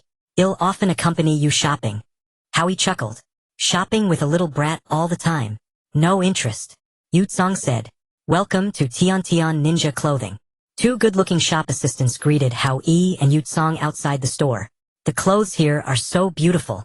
Bright colors, all styles of— Hao Yi pointed happily. TCH, you little brat don't understand anything. Let me teach you. Ninjas shouldn't wear too bright colors, it's not good for hiding yourself. Yu Tsong explained. Hey, there's even this style like yours. Hao Yi pointed at a nearby garment and said. Indeed, there are too many knockoffs. Yu Tsong joked. There are so many things dazzling. You pick carefully, I'll rest a bit more. Call me when you're done, I'll pay. Hao Yi said impatiently. You promised to accompany me shopping, but now you're slacking off. Yu Tsong complained. Fine, you don't understand anyway. I'll pick myself. Yu Tsong turned around and went to try on clothes. Double standards. Hao Yi thought speechlessly as he watched Yu Tsong. Time passed little by little. Hao Yi became impatient and said, Are you done? It's been 2 hours. Is picking clothes that important? Hao Yi urged boredly. Don't rush, it's almost done. Take a look, is it okay? Yu Tsong immediately stood in front of Hao Yi. The fishnet shirt enveloped her whole body, outlining her curvy figure. The simple black combat trench coat made her look even more valiant and heroic. Hao Yi stared straight at Yu Tsong's figure, dazed and unable to control himself. You little pervert, what are you thinking? Why are you frozen? Yu Tsong pushed Hao Yi. Ha! I was thinking that even if Luo Sha saw you now, he wouldn't know you are the scorch-release ninja Yi Tsong. Hao Yi changed the subject. Is there such a big difference? Yu Tsong looked in the mirror again. Of course, it's completely different from your previous style. Your previous outfit seemed to exude a hint of sorrow, but now it's more like a poppy, captivating. Hao Yi smiled and gave an honest comment. I'll take that as a compliment. And you said you'd treat me, so go pay the bill. Yu Tsong said cheekily. Okay, it's a feast for the eyes. This money is well spent. Hao Yi happily walked to the cashier. Hello sir, that will be 100000 Rio. The cashier said with a smile. What? Is this set of clothes really that expensive? Hao Yi exclaimed in surprise. The others aren't expensive, it's just that fishnet shirt. It has special materials added, very tough. And its protective ability is a level higher than a jo— The cashier explained. Okay, no wonder every female ninja in Konoha has a set of fishnet shirts. Hao Yi muttered a few times and paid generously. You're pretending to be rich even though you're broke. Yu Tsong laughed. This is my first time buying clothes. I don't know the market, so I have to ask. Hao Yi said awkwardly. Ninja gear is never cheap. Don't worry, the Tian brand's headquarters is in Konoha. It's considered honest and fair. Yu Tsong said with an air of knowing it all. Could it be Tianshan's father's chain store? Hao Yi thought to himself. Why are you spacing out? Yu Tsong pushed Hao Yi and said. Sorry, I was just lost in thought. Let's hurry up. We've been away from Kai country for a month. I wonder how things are at home. Hao Yi thought for a moment and said. Okay, from the map it shouldn't be much longer. Yu Tsong roughly estimated. Yes, after crossing the border of the Fire Country reach Kai country. Hao Yi pointed at the mountains surrounding Kai country and said.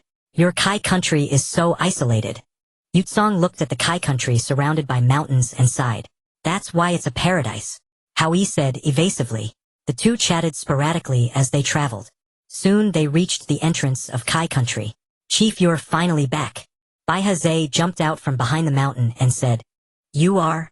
From our clan. Why are you here? Hao Yi couldn't recall the name for a moment. Brother Shaoxing asked me to wait for you here. That person from Konoha village has been here for a long time, always clamoring to see you. Stay calm. Since we've waited this long, a little more time won't hurt. Hao Yi said with an air of composure. Seeing the leader im no longer, Bai Hizi playfully remarked. You need to learn to grow, not just wait for me to handle everything. Hao Yi spoke earnestly. Bai Hizi quickly nodded in agreement. Alright, don't be too nervous. This is my distant cousin Bai He Yu Tsong. Please prepare a top-tier residence for her, so she can stay overnight. Hao Yi instructed. Understood, but what about Mai? Bai Hizi hesitated. Don't worry about that. I'll go meet him later. Hao Yi said directly. Alright then, I'll go prepare now. Bai Hizi replied. Good, go ahead. Hao Yi waved his hand. Come cousin, let me show you around our village. Hao Yi said proudly. Humph, with such a large country, what's so interesting about a ninja village? Yu Tsong said dismissively. I invested a fortune to build this village. Don't underestimate it. Hao Yi said solemnly. Wow, it's huge. It looks just like my, doesn't it? Yutsong asked curiously. Yes, except for the residential and commercial districts, everything else is similar. Hao Yi said smugly. With such a big place, are there people living here? Yutsong wondered. Aren't we recruiting right now? Hao Yi looked at Yutsong. You want to hire outsiders as ninjas? Yutsong asked in confusion. For the early stage, yes. Find a few powerful ones to hold the fort, recruit some low-level ninjas to keep the village running, and eventually train our own. Hao Yi, judging by the scale of your village, you have big ambitions. Yutsong exclaimed. What ambitions? Just train more ninjas, so I can collect commissions. Hao Yi gave a sly grin. Your understanding of ninjas is quite unique. Yutsong said. Let's go to the reception room in the office building. I've been back this long, Mui's people must already know. Hao Yi mused. I'd rather not go see my. It's not good if I'm recognized. Yutsong hesitated. It's fine. I just want to test if anyone can recognize you. Come on. Hao Yi didn't wait for Yutsong's agreement and dragged her straight to the office building. My office building looks pretty good, doesn't it? Hao Yi said proudly. It's a bit empty. Yutsong sensed and commented. Yeah, I'll recruit more people later. You'll help me manage, okay? Hao Yi said as he sat down in the conference room. Soon, bang bang bang bang bang bang. A series of urgent knocks came. Come in. I just got back. What's so urgent? Hao Yi said helplessly. Baihi Peipeo, you're even more arrogant than the Hokagesima. The longest I've waited for an audience with the Hokage is a day. You made me wait this long. The Hyuga clan leader said angrily. So it's Hayagasima. I just arrived at the village and was about to send someone to find you, but you came on your own. Hao Yi glanced at the Hyugas. You know what I'm here for. We're here to get our people back. The Hyuga clan members who fell into your hands some time ago. The Hyuga clan leader roared. Jingyi, you came too. Hao Yi changed the subject when he saw the Hyuga clan leader's arrogance. I'm just accompanying the Hyuga clan leader and also handling some personal matters. Let's talk about that after you're done. Jingyi redirected the conversation. Alright, Hayagasima. Your clan member tried to assassinate me and was captured. I didn't detain him without reason. Let's follow international protocol. Hao Yi said slowly. Rules are made for the weak. Do you want to test if my ninjutsu is strong enough? I don't want to be your enemy, but don't bully me either, Hayagasima. Hao Yi said calmly.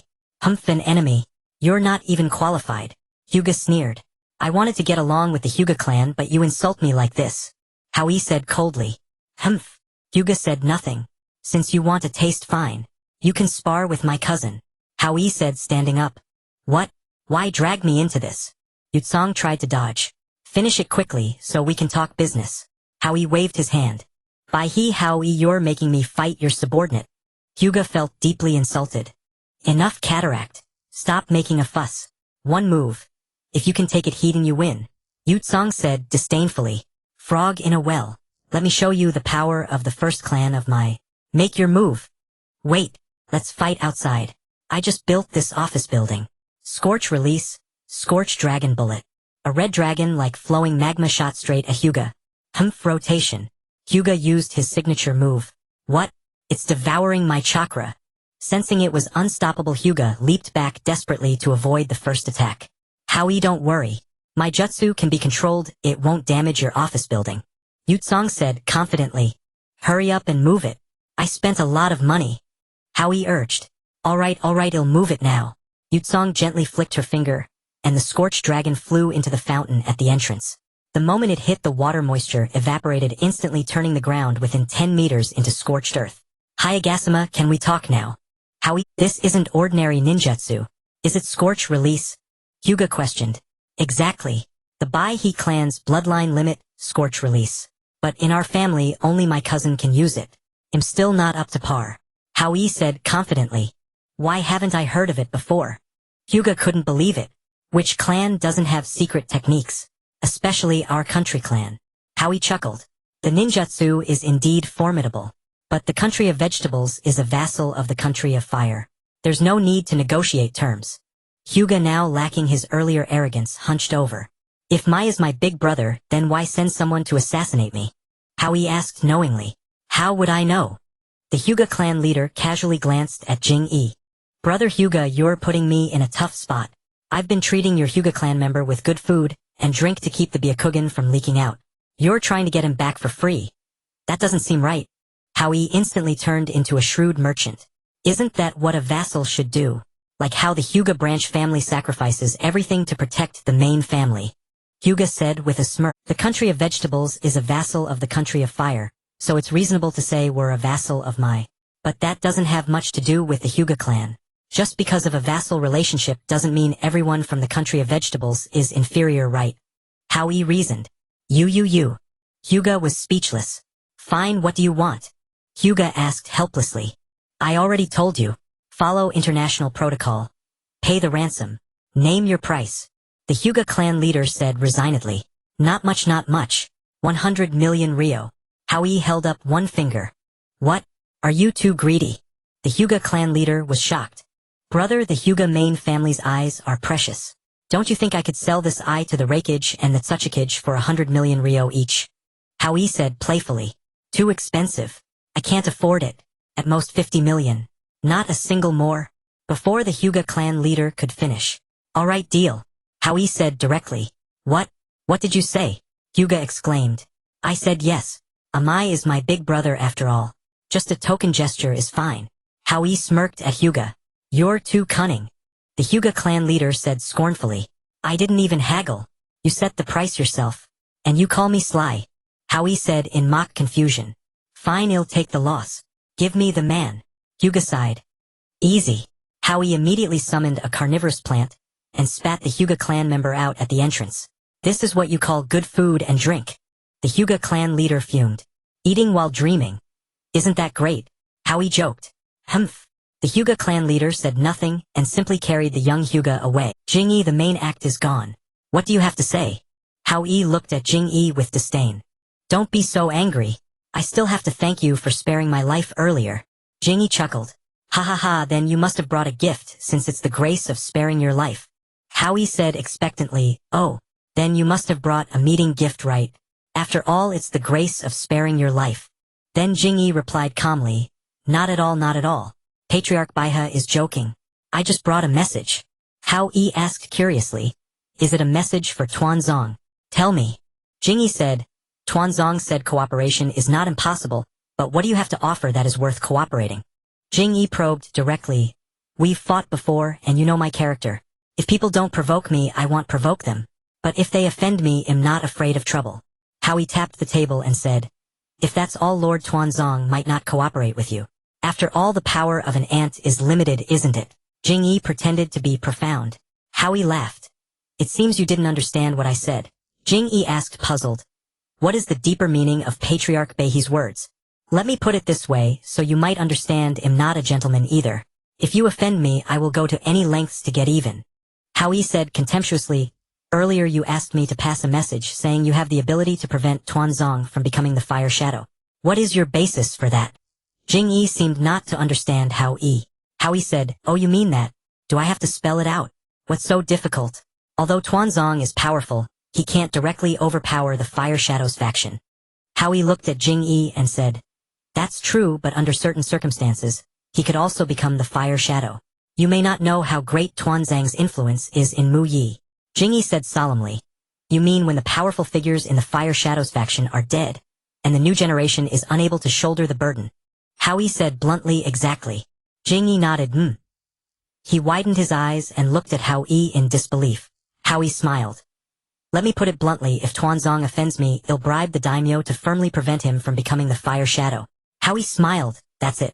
Jing-yi scoffed, what's wrong? Are you stupid? The purpose of the Fire Shadow is to be the military leader of the Hua country, helping the Hua country compete for interests. Hao Yi explained yes and no. Jing-yi considered, he'll give enough money just to prevent one person from becoming the Fire Shadow without any adverse demand. Hao Yi deliberated. Do you think he would make this deal? Jing-yi sighed. Alas, if it were me, I would. Hao Yi said, this is just one method. I have 100 ways to discredit Tuanzong. Jing-yi opened his mouth wide. What? Hao Yi said, just like Chimu Shuamao, just throw some mud at Tuanzong. After all, he has done so many bad things that the more you investigate, the darker it gets. Hao Yi continued, stir up the masses with some rumors. Imagine a dark person. He definitely can't become the Fire Shadow. Jing-yi wiped the sweat from his forehead and glanced at Hao Yi. Hao Yi said, don't look at me like that. I can say anything that he is a coward and didn't protect the second Hokage, that he harmed his friend's descendant Shursue, framed the Muyi hero Chimu so-and-so. Jing-yi, increasingly shocked, said, "How can you do this? This was not slander. It was clearly what they had done." Hao Yi said, "What's this? I'm just giving things that look like what Tuanzong would do." Hao Yi said smugly, "Then add some mysterious stuff. Do you want to hear? What else? There are too many, harming the bloodline of the first Hokage, conducting human experiments, defiling immortals, provoking wars, interfering with other countries." Hao Yi affirmed, "Just say a few things and Tuanzong won't be able to become the fire shadow." Jing-yi was dumbfounded. Although many things were beyond his level to access based on his understanding of Tuanzong, they were most likely true. Jing-yi thought to himself, is it really just speculation, or does he know something? How should I tell Lord Tuanzong? If these words turn out to be true, will Tuanzong let me live? Jing-yi couldn't help thinking. Then he said, Hao Yi, I now understand your ability. Can I discuss something with you? Jing-yi said nervously, "You still don't get it." Hao Yi sighed. "Look, you've said so much. If even one of them is true, Lord Tuanzong will definitely not let me go to keep the secret." Jing-yi said in fear, "Say it straight, don't beat around the bush." Hao Yi shouted, "How about I join you? You see, I'm a special jonin, and by international standards, I'm a jonin." Hao Yi analyzed, "You are quite skilled, but my temple is small and cannot accommodate you. You are still the bridge between me and Tuanzong." Hao Yi analyzed, "Actually, don't be afraid. First, it's just speculation. And as long as he wants to contact me, he won't kill you. So you know how to reply to Tuanzong?" Hao Yi hinted. Jing-yi asked curiously, "Hao Yi, forgive my stupidity. Why won't he kill me as long as he contacts you? I don't quite understand." Hao Yi explained, "Alas, if he contacts me, he will know these things. If he kills you and sends someone else, that person will still know. So why bother?" Jing-yi explained awkwardly, "I see. Haha, I was joking. As a special jonin of Muyi, how could I betray? And you actually took it serious." Hao Yi said, "How do you have anything else? My sister just came back, I need to take her around." He gave the order to leave. Jing-yi said sincerely, "No more business. I will relay this conversation to Lord Tuanzong. I do hope we can cooperate." Hao Yi smiled and looked at Jing-yi. "All right, go and reply. You're smart, you must know how to answer." "I understand." Jing-yi nodded. "I understand." Then he asked with a sly smile, "Then I'll take my leave." Hao Yi nodded, Hao Yi looked at Yu Tsong lecherously. "Finally no one is here. Sis, now it's just the two of us." Yu Tsong tapped his head. "You little pervert, talking nonsense again." Hao Yi said, "Sis, here is a scroll that can control life and death. Familiarize yourself with it. It will be useful later." Yu Tsong complained while looking at the scroll. "What do you want to do now? You want me to do free labor again? Do you know that in Sha country a single mission costs millions of Rio, but here it's all free labor?" Yu Tsong said, "Mind control technique. It has so many restrictions. The controlled person probably won't have much ability." Hao Yi said with a smile, "I caught a spy earlier to exchange with Mu Yi. Well, just run the ninja village temporarily. And the probability of descendants having chakra is not much higher than civilians." Yu Tsong stopped complaining. "Makes sense. When do we start?" Hao Yi said, "If you're ready, I'm ready. We just intercepted several members of the Cypher Corps that we can try." Hao Yi said, "I'm quite prepared now. Having grasped the essence of the mind control technique, I can test it on those of lesser strength." Yu Tsong said confidently, "All right, let's give it a try." Hao Yi immediately summoned a carnivorous flower, which regurgitated all the people he had captured over the past few days. Hao Yi thought, "Aren't these the three evil ninjas? I didn't expect them to be only 16 or 17 now. It seems Zhu Jian's mission is complete. Let's control them first. It should be easier." Hao Yi was thinking. "And him too." Yu Tsong erupted in fury, swiftly activating her scorch release mode, her hair and clothes instantly billowing in the scorching chakra aura. Hao Yi hurriedly said, "Sis, calm down." Yu Tsong gritted her teeth. "He's the one who ambushed me. Of course I must take revenge." Hao Yi advised, "Don't, he's a jonin after all, much more useful than those others."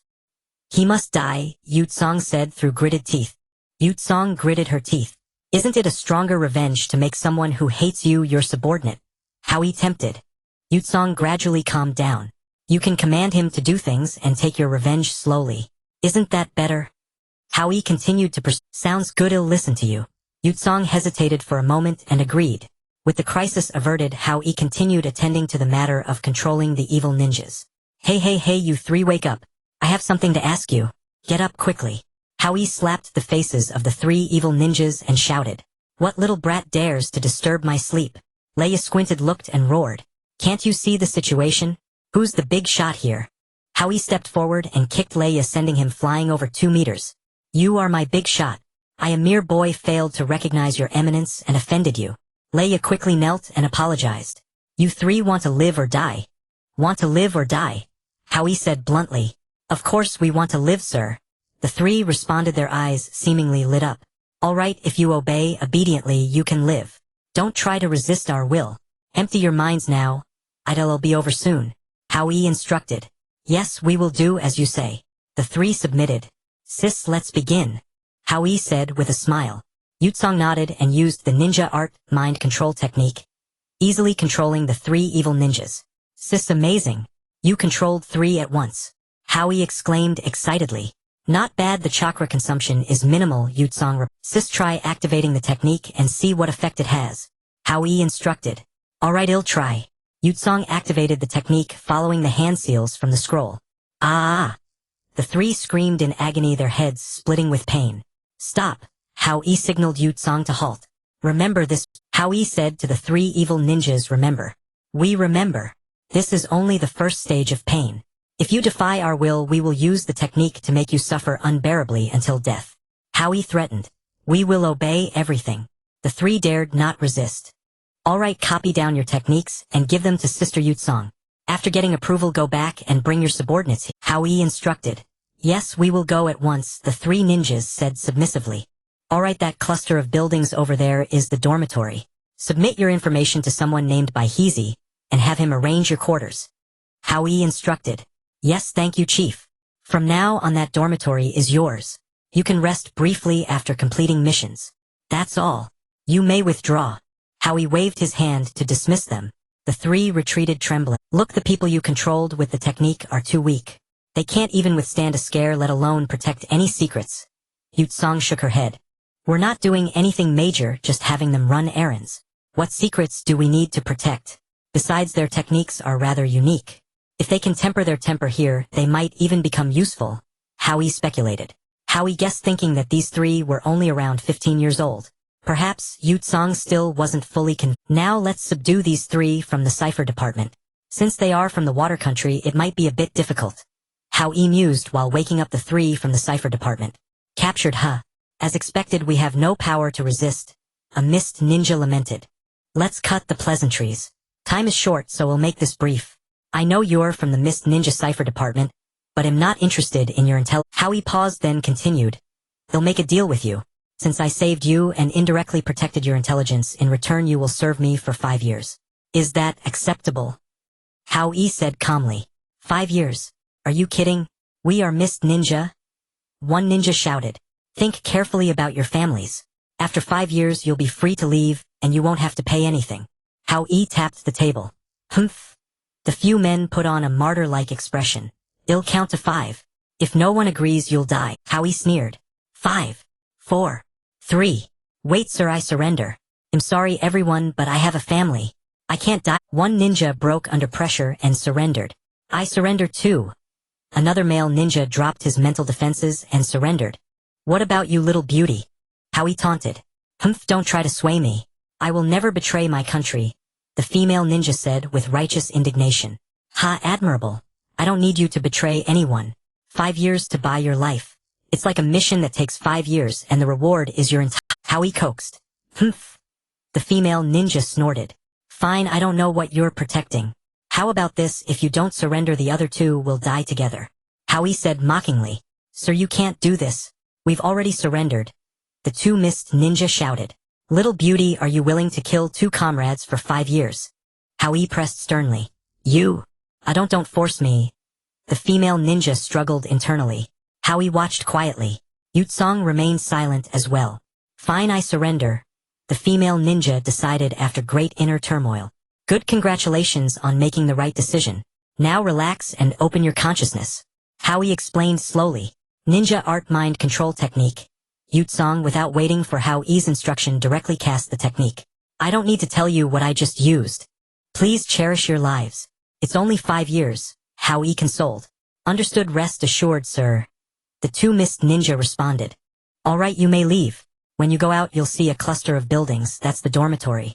Find by Heezy to arrange your quarters, and then follow Sister Yu Tsang's orders. Hao Yi finished arranging everything in one go. Now only two jonin are left, the one who ambushed you and the one named Gue Jiao. The mind control technique requires 4 times the chakra of the target. I'm not sure if it will work. Hao Yi expressed concern. The gap between jonin is huge. The strongest are even more powerful than the village leader, while the weakest are inferior to some chunin from secret technique clans. Yu Tsang explained calmly. Let's try the jonin who ambushed you first. I feel his abilities are weaker, Hao Yi analyzed. You wake him up. This is your chance for revenge, Hao Yi said with a smile. You little lecher, I feel like you're especially wicked. Maybe one day it'll fall into your schemes. Yu Tsang laughed as he walked toward the mist upper shinobi. Watch my leg of the mighty god, he shouted in a comedic tone, kicking the mist upper shinobi away. A searing pain shot through the mist upper shinobi's entire body. He snapped his eyes open, instinctively performing a backflip and landing upright. Where is this? Enough. Don't struggle. We brought you back even from the mist village and now you're on our turf. Do you really think you have a chance to escape? Yu Tsang mocked. Who are you? You feel so familiar, the upper shinobi said thoughtfully. Don't you say that to every pretty woman you see. Hao Yi cut in before Yu Tsang could reply, fearing a slip. And who are you? The upper shinobi asked suspiciously. Alright, let's get to know each other. I'm Baiha Hao Yi, the clan leader of the Baiha clan. Hao Yi declared confidently. I've never heard of that name. I'm Tohi Heiji, an upper shinobi of the mist village. The upper shinobi said with equal confidence. Your name is unfamiliar to me too. Now it's clear. You're a prisoner. The mist village probably thinks you're dead. Hao Yi said disdain. What exactly do you want? Heiji shouted. Simple. Surrender to me. Hao Yi looked down on him. If I surrender, the mist village will hunt me down and my family will suffer. Do you think I'm stupid? Heiji laughed. Indeed, the higher the rank, the more afraid of death, Hao Yi thought. Why would they hunt you? I don't want your information. No one died because of you. Everyone thinks you're dead already. Your family won't be affected.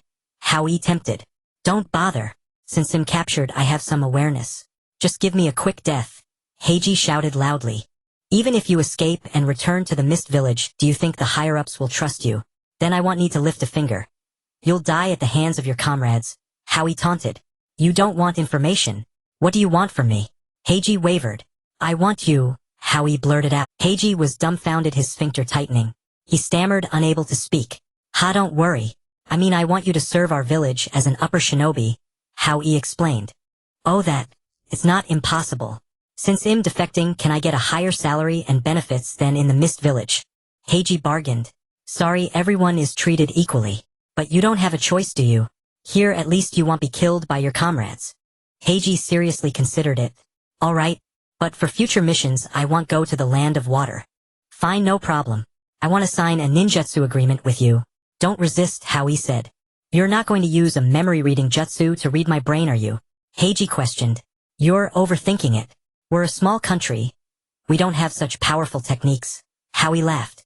Well, it seems I have no choice, Heiji sighed. Seeing Heiji ready, Hao Yi nodded at Yu Tsang. Ninja art mind control technique. An invisible force bound Heiji. You used a controlling jutsu. Heiji, being an upper shinobi, quickly sensed the nature of the technique. It's harmless as long as you don't betray, Hao Yi said nonchalantly. So my life is in your hands now. Heiji yelled. I have to ensure the security of my channels. It's done now. Just live well here, Hao Yi comforted. Humph. Heiji snorted angrily. Let me ask you something. In the mist village, did you hear anything about Kakashi at the mist border? Hao Yi inquired. Didn't you say you didn't want information? Heiji asked. This isn't mist secrets. I'm just asking if you've heard anything. Hao Yi. Kakashi. No, I haven't heard, Heiji recalled. What about anything about Konoha? Hao Yi pressed. But there's one strange thing recently. Heiji seemed to remember something. Tell me about it, Hao Yi urged impatiently. The Three-Tails Jinchuriki in the village went out of control and was later resealed. But the next candidate for Jinchuriki Yagura didn't become one, Heiji said, puzzled. You mean the vessel for sealing the tailed beast isn't from the mist village? Hao Yi tensed up. Lin can't be that unlucky, right? Abito is already gone, and she disappeared as a weapon used by the mist. Maybe now Lin has been released and reunited with Kakashi. Hao Yi thought to himself. Alright, this information is good. Go to the dormitory area and find Baihaze to arrange your quarters. Hao Yi pointed to the distant dormitory area. Okay, I'll take my leave then. Heiji withdrew. What's wrong? You've been distracted ever since Heiji left. Yutsong asked. It's like this. The three-tails Jinchuriki Heiji mentioned might be a chunin I once worked with. Hao Yi speculated. That can't be. How could their ultimate weapon be sealed in a ninja from another village? Yutsong questioned. Nothing strange. They probably let them return to Konoha, then remotely unseal the tailed beast to wreak havoc in the village. Hao Yi continued analyzing. That's a clever scheme. Yutsong remarked sarcastically. No, I have to go check. I promised a comrade I would protect Lin and Kakashi. Hao Yi said solemnly. That Jinchuriki is a tailed beast, right? Yutsong chuckled. Yes, but don't misunderstand. She and Kakashi are a couple. Hao Yi quickly waved his hands. Then how do you plan to protect her? Yutsong asked. I'll go to the Mist Village to search, Hao Yi said. Alright, let's go together, Yutsong said. No, we have so many newly recruited ninjas at home. You need to stay and oversee things. Hao Yi said seriously. That's so boring. Yutsong complained. I trust you. You're a top-tier figure from the Sand Village. Hao Yi flattered. Fine. Come back soon. What about this shark face? Yutsong looked at Kisame on the ground. First see if he'll surrender. If not, put him in the man-eating flower. Hao Yi said. Hey, race the summoning contract. Sign it. Hao Yi handed the scroll to Yutsong. Alright, go. Leave things here to me. Yutsong waved his hand. By the way, hey, race the 50 million Ryo from the Hyuga. Use it to build some commercial establishments in the major nations. It can increase income and also settle the 1,000 orphans in the village. Hao Yi analyzed. This is wartime. Who's going to go to a club? Yutsong rolled his eyes. Not the old hot spring type. It's a new model first floor for hot springs, second floor all food third floor, with many entertainment options for free fourth floor for private spaces where you can order services or pay for private fun. Hao Yi roughly adapted the business model of a bathhouse from his past life. It sounds quite good, suitable for ninja leisure and business discussions. Alright, I'll try to arrange it. Yutsong evaluated. Good. Practice the summoning jutsu well. It can send messages. If you miss me, you can put a note in the man-eating flower. Hao Yi. Hurry up and leave. I don't want to see you for another minute. Yutsong waved his hand. According to the original plot, Kakashi's lightning cutter killed Rin in a forest. Among the 5 great nations, only Konoha's border was surrounded by dense forest. The retreat route would naturally be the shortest distance. Since his own country was situated between 2 nations, the location where Kakashi killed Rin should not be far. Relying on his memory, Hao Yi swiftly searched a vast area. Days passed, yet there was still no news. Hao Yi grew increasingly anxious. He had always admired Kakashi, and this time he wanted to save Rin to spare Kakashi from a life of pain. But things went contrary to his wishes. The longer the time, the lower the chance of encountering them. Hao Yi felt a pang of sorrow. Quick! This mission is to intercept the White Fang of Konoha's successor. We must finish swiftly to avenge our comrades who died at the hands of the White Fang. A squad of Hanagakure shinobi ran toward Hao Yi's direction. Fearing that he might be discovered and alert the enemy, Hao Yi used the body flicker technique to leap onto a nearby tree and observed everything. The White Fang of Konoha's successor. Coincidentally, I'm looking for him too. Hao Yi smiled slyly. Hao Yi decisively tailed them. This is an rank mission. The Mizukage has given a direct order that it must be completed. The leading Hanagakure ninja spoke. When hasn't it been a direct order? Every time we fail a mission, we don't get any good treatment when we return. One ninja complained. Less talk, more action, less trouble comes from your mouth. The squad leader said. Captain, my bees sense that the hiding place of Kakashi and the others is 500 meters ahead. A ninja who seemed to be from the upper current style said. Kakashi is formidable in close combat. Well, all attack from a distance. The cap, listen to my command. When I say attack, we all attack together. The Hanagakure ninja said softly. Yes, Captain, they responded in unison. Good, there within range. Attack. The Hanagakure ninja commanded. Water release, water bullet barrage. Water release, great waterfall technique. Water release, water blade slash. Countless ninjutsu were hurled at Kakashi all at once. Trouble and ambush. Kakashi immediately turned around. Earth release, earth flow wall. A wall adorned with 4 dog heads rose up. It blocked all the ninjutsu. Shuriken barrage, drain his chakra. The Hanagakure captain shouted. Rin, get on my back. I'll carry you and retreat. Without waiting for Rin's answer, Kakashi lifted her legs and placed her on his back. Lightning release. Kakashi gritted his teeth using lightning chakra to stimulate his cells, accelerating his movement. You few circle around from the front. Don't let them escape, the Kirigakure captain ordered. Yes, captain. Several ninjas immediately flanked from both sides. Kakashi put me down. The two of us can't escape together. If you run alone, there's still hope, Rin shouted. No, never. I won't abandon you. Just as Obito protected you back then, I too am willing to protect you with my life. Kakashi confessed with heartfelt emotion. I'm beyond saving. I feel a terrifying power inside me that I can't control. I won't survive, Rin said sorrowfully. No, the teacher is the strongest ninja in the village. He'll surely find a way, Kakashi insisted. No, Kakashi, I don't want to hurt the village, and I don't want to hurt you. Because I've always admired you. As she spoke, Rin leaped away, breaking free from Kakashi. Go, Kakashi. I'll hold them off for a while. She cried out in anguish. No!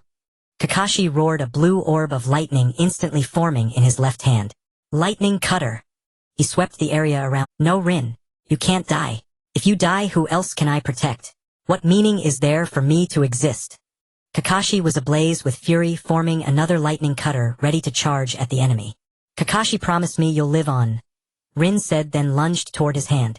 Seeing the situation at its critical point, Hao Yi could no longer stand by. His spatial ability intercepted between Kakashi and Rin, and he immediately struck Kakashi's arm aside. Trust me and Kakashi. We will definitely protect you. Hao Yi smiled. Ruin, why are you here? Rin asked in surprise. I received word that you might be pursued, so I came to check, Hao Yi said nonchalantly. Thank you. Rin smiled. Don't give up on life so easily. Trust your teammates, Hao Yi said calmly. Kakashi, let's fight together, Hao Yi shouted. Flower Ninja Art 100 Flowers Color Cannon. Lightning Release Ground Wire. The two struck instantly. Times had changed. After nearly 2 months of training, Hao Yi could form hand seals in 1/3 of a second. With rapid hand seals and strikes, several Kirigakure ninjas were caught off guard and fell to conventional techniques. Kakashi, protect Rin. I'm going in for a close-quarters stab, Hao Yi said triumphantly. With the same 2 months of training, his Sage Chakra and Kunai instant kill ability had greatly improved. Now Hao Yi could swing his blade 3 times per second, and with his spatial ability, he could kill 2 men per second, moving through the Kirigakure ninjas like an unstoppable force. Then he used his spatial ability to appear behind the remaining Kirigakure ninjas. In a flash, he formed hand seals, Sage Technique Flower Ninja Art Flying Flowers and Falling Leaves. Countless shuriken-shaped flowers rained down indiscriminately. The remaining Kirigakure ninjas struck from behind fell into a pool of blood. The pursuers this time aren't that impressive, Hao Yi said proud. It made sense. The Kirigakure village had originally intended for Kakashi to return the ultimate weapon to Konoha in a plausible way. The ninjas sent to make a show were mere cannon fodder, and their defeat was inevitable. Ruin, you're much stronger than before, Rin said. Thank you, Kakashi managed to utter 2 words with difficulty. You're welcome. Hao Yi's heart blossomed with a hint of smugness.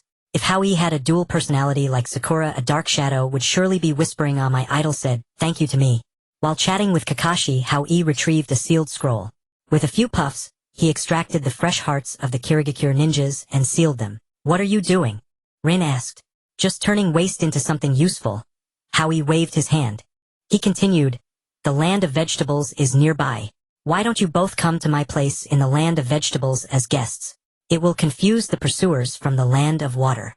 All right, let's rest there for a while, Kakashi decided. You didn't really need to save me. I can feel that my heart is controlled by a jutsu and there's a powerful force inside me. I can roughly guess.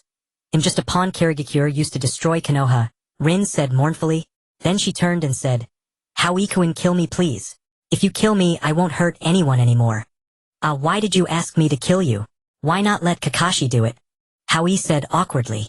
Kakashi and I grew up together. He would never have the heart to do it. Lin said sorrowfully.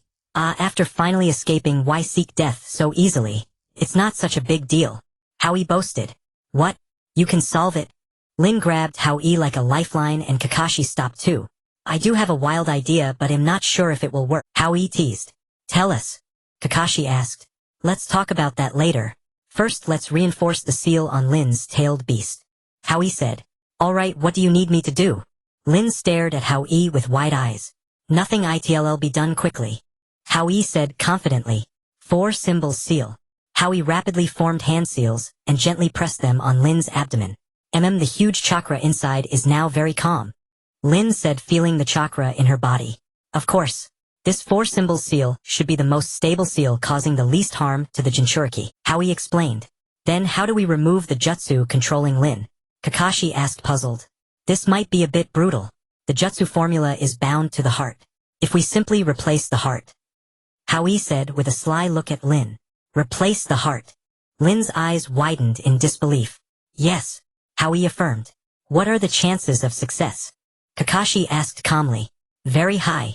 Lin is now a tailed beast Jinchuriki with strong vitality. Even without a heart she won't die immediately. As long as we quickly use the healing palm technique. Hao Yi explained. Lin, what do you think? Kakashi was reluctant to decide alone. Let's try. Who knows, there might be a high chance of survival. Lin smiled slightly. Alright Hao Yi, when can we start? Kakashi asked eagerly. Don't rush. Let's wait until we reach the Kai country. Hao Yi said. The three of them hurried on their way. Whether the Mizukage was just putting on a show by sending only one team to chase Kakashi and his friends, or whether the Mist Ninja truly couldn't track them, remained unknown. They encountered no enemy attacks until they reached the Kai country. Halt! 4 men dressed in ninja attire blocked Hao Yi's path. Who are you? Hao Yi stopped at his doorstep, a bad feeling rising in his heart. We are ninjas of the Kai country. This is our ninja base, no outsiders are allowed. The ninja said arrogantly. You're a ninja of the Kai country. How come I've never seen you before? Hao Yi asked, puzzled. The great clan leader of the largest clan in the Kai country stopped at his own doorstep. Lin covered her mouth and laughed. Growing too fast, can't help it. Hao Yi wiped his sweat. We used to work under Mengzong. Now our boss has joined the Kai country, so we followed. The 4 unknown ninjas chattered. Even the mission to Lianhuatao is complete. That kid has really improved. Hao Yi thought to himself. I'm the leader of the Kai country. Let me in. Hao Yi said. Kid, stop boasting. Our leader is a beautiful woman, not some brat like you. One of the ninjas taunted. Fine, go call your beautiful leader to verify then. Hao Yi said helplessly. If everyone demanded to see the leader shed be exhausted. Another ninja, considerate of his boss, remarked. Just go.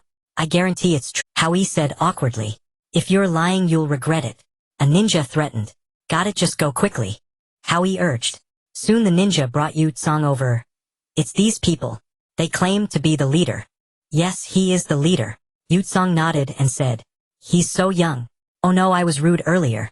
Will he make things difficult? The ninjas muttered among themselves. Sister Yu Tsang, I didn't expect you to expand the team so much in just 6 or 7 days. Hao Yi said excitedly. This is all from the people you recruited earlier. The 3 demonic ninjas, Mengzong's men. They've been gradually absorbed. There are even a few elite chunin, not bad foundations. Yi Tsang said, standing. Since you say they're good, they might have a chance to become jonin. Alright, once I finish the tasks at hand, I'll announce the founding of our school, and establish the Flower Ninja Village. Hao Yi laughed heartily. Enough daydreaming. Hurry up and bring your friends inside. Who leaves their friends waiting at the village gate? Yu Tsang teased. Right, Sister Yu Tsang is truly insightful. Hao Yi's eyes crinkled with a smile. Kakashi, Lin, come on in. Take a good look around our Flower Ninja Village. Hao Yi said proudly. It's quite impressive. Even bigger than Konoha, but there aren't many people. Lin remarked. For such a small country to build a ninja village to Konoha's standards, your ambition is anything but small. Kakashi hit the nail on the head. I think of it as a company. I gather people, they do missions, and I take a cut. Easy money. Hao Yi laughed. I see. Hao Yi-kun is a business genius. Lin complimented. Not at all, just a little money grubber. Hao Yi chuckled. Hao Yi, don't forget the main objective. Aren't we doing surgery on Lin? Kakashi said. I know, I'll prepare right away. Don't worry, I'll leave no trace. Hao Yi patted his chest in assurance. Even if there were, it's fine. Which ninja doesn't have scars? Lin said casually. No problem. See Kakashi's eye. There used to be a big scar, but now it's completely invisible. Hao Yi boasted. My eye didn't bleed much. The heart is all blood. Kakashi analyzed. My ninja hospital was built just a few days ago. It should have basic equipment. Lin, do you want to do it today or tomorrow? Hao Yi asked. Today. No one knows when they'll activate the jutsu. Lin thought for a moment. Alright, big sister, you assist me. Hao Yi pulled Yu Tsang toward the hospital. What about me? Kakashi pursued. They'll find someone to take you to the dorm. Go rest first and wait for our news. Hao Yi said. Fine, Kakashi said helplessly. Indeed, if there was one type of jutsu that Kakashi wasn't particularly good at, it was definitely medical ninjutsu. In the hidden flower village hospital of the country of vegetables, Lin lay quietly on the operating table, while Hao Yi, dressed in a sterile gown, had already anesthetized her. Sister, please help me take off Lin's clothes. You little pervert, taking advantage of the situation, Yutsong disdainfully remarked. In front of a doctor, there are no distinctions between genders. Besides, Lin's features are nowhere near as appealing as yours. If anyone should be looked at, it should be you. Hao Yi leered at Yutsong's ample bosom. Little pervert, you never behave properly. Yutsong scolded as she began to remove Lin's top. Soon a pair of fair and delicate features appeared. Hao Yi's face flushed red, unable to resist stealing a few glances. A friend's wife must not be wrong to wake up soon. Hao Yi silently reminded himself. Sister, let's get started quickly. Please prepare the 4. We need to infuse all 4 limbs at once, he said seriously. Emichim. Yutsong nodded as she prepared. First, make an incision in the chest cavity. Hao Yi contemplated condensing chakra into a chakra blade and swiftly making the cut. Hao Yi took a deep breath. Next, he would quickly remove the heart. As the scalpel passed, blood spurted out instantly. Unfazed, Hao Yi took out a hemostatic bag to stop the bleeding and retrieved a spare heart. Ninjutsu, control technique. Hao Yi activated channeling chakra into the blood vessels. Time passed slowly as the blood vessels gradually thump thump thump. The heart began to beat again. Hao Yi smiled joyfully. I finally saved Lin successfully. Little pervert, you truly excel in medical skills. Yutsong praised without reservation. It's not my skill. It's the incredible ninjutsu of Konoha. Hao Yi chuckled. How do you know so much about Konoha's techniques? Yutsong asked curiously. I worked tirelessly to complete missions for Konoha. Let's talk later. I need to stitch him up and do some repairs now. Hao Yi spoke earnestly. MHM. Yutsong nodded. An hour later, Hao Yi wiped the sweat from his forehead, having completed the task perfectly, leaving no trace of the surgery. Yutsong, please help him get dressed and take him back to the dorm. He should wake up soon. Hao Yi instructed. Sure, wow, your skills are remarkable. Yutsong praised endlessly. You've said that 800 times. Can you use a different phrase? Hao Yi felt a bit smug. It seems this is the only thing I can praise you for. Yutsong pondered. Hey, little woman. Hao Yi snorted. Where's the little? Yutsong puffed her chest. By the way, what happened with Kisame? He surrendered. Yutsong replied calmly. Is it that simple? He surrendered. Hao Yi exclaimed in surprise. It wasn't that simple. He just agreed to surrender after I asked him a couple of questions. What did you say that was so powerful? Hao Yi asked curiously. I asked what his stance was, killing comrades to protect information, but ultimately, Yutsong recalled. Later he mentioned that surrendering now could protect his comrades, and still give him a stance in the future, she added.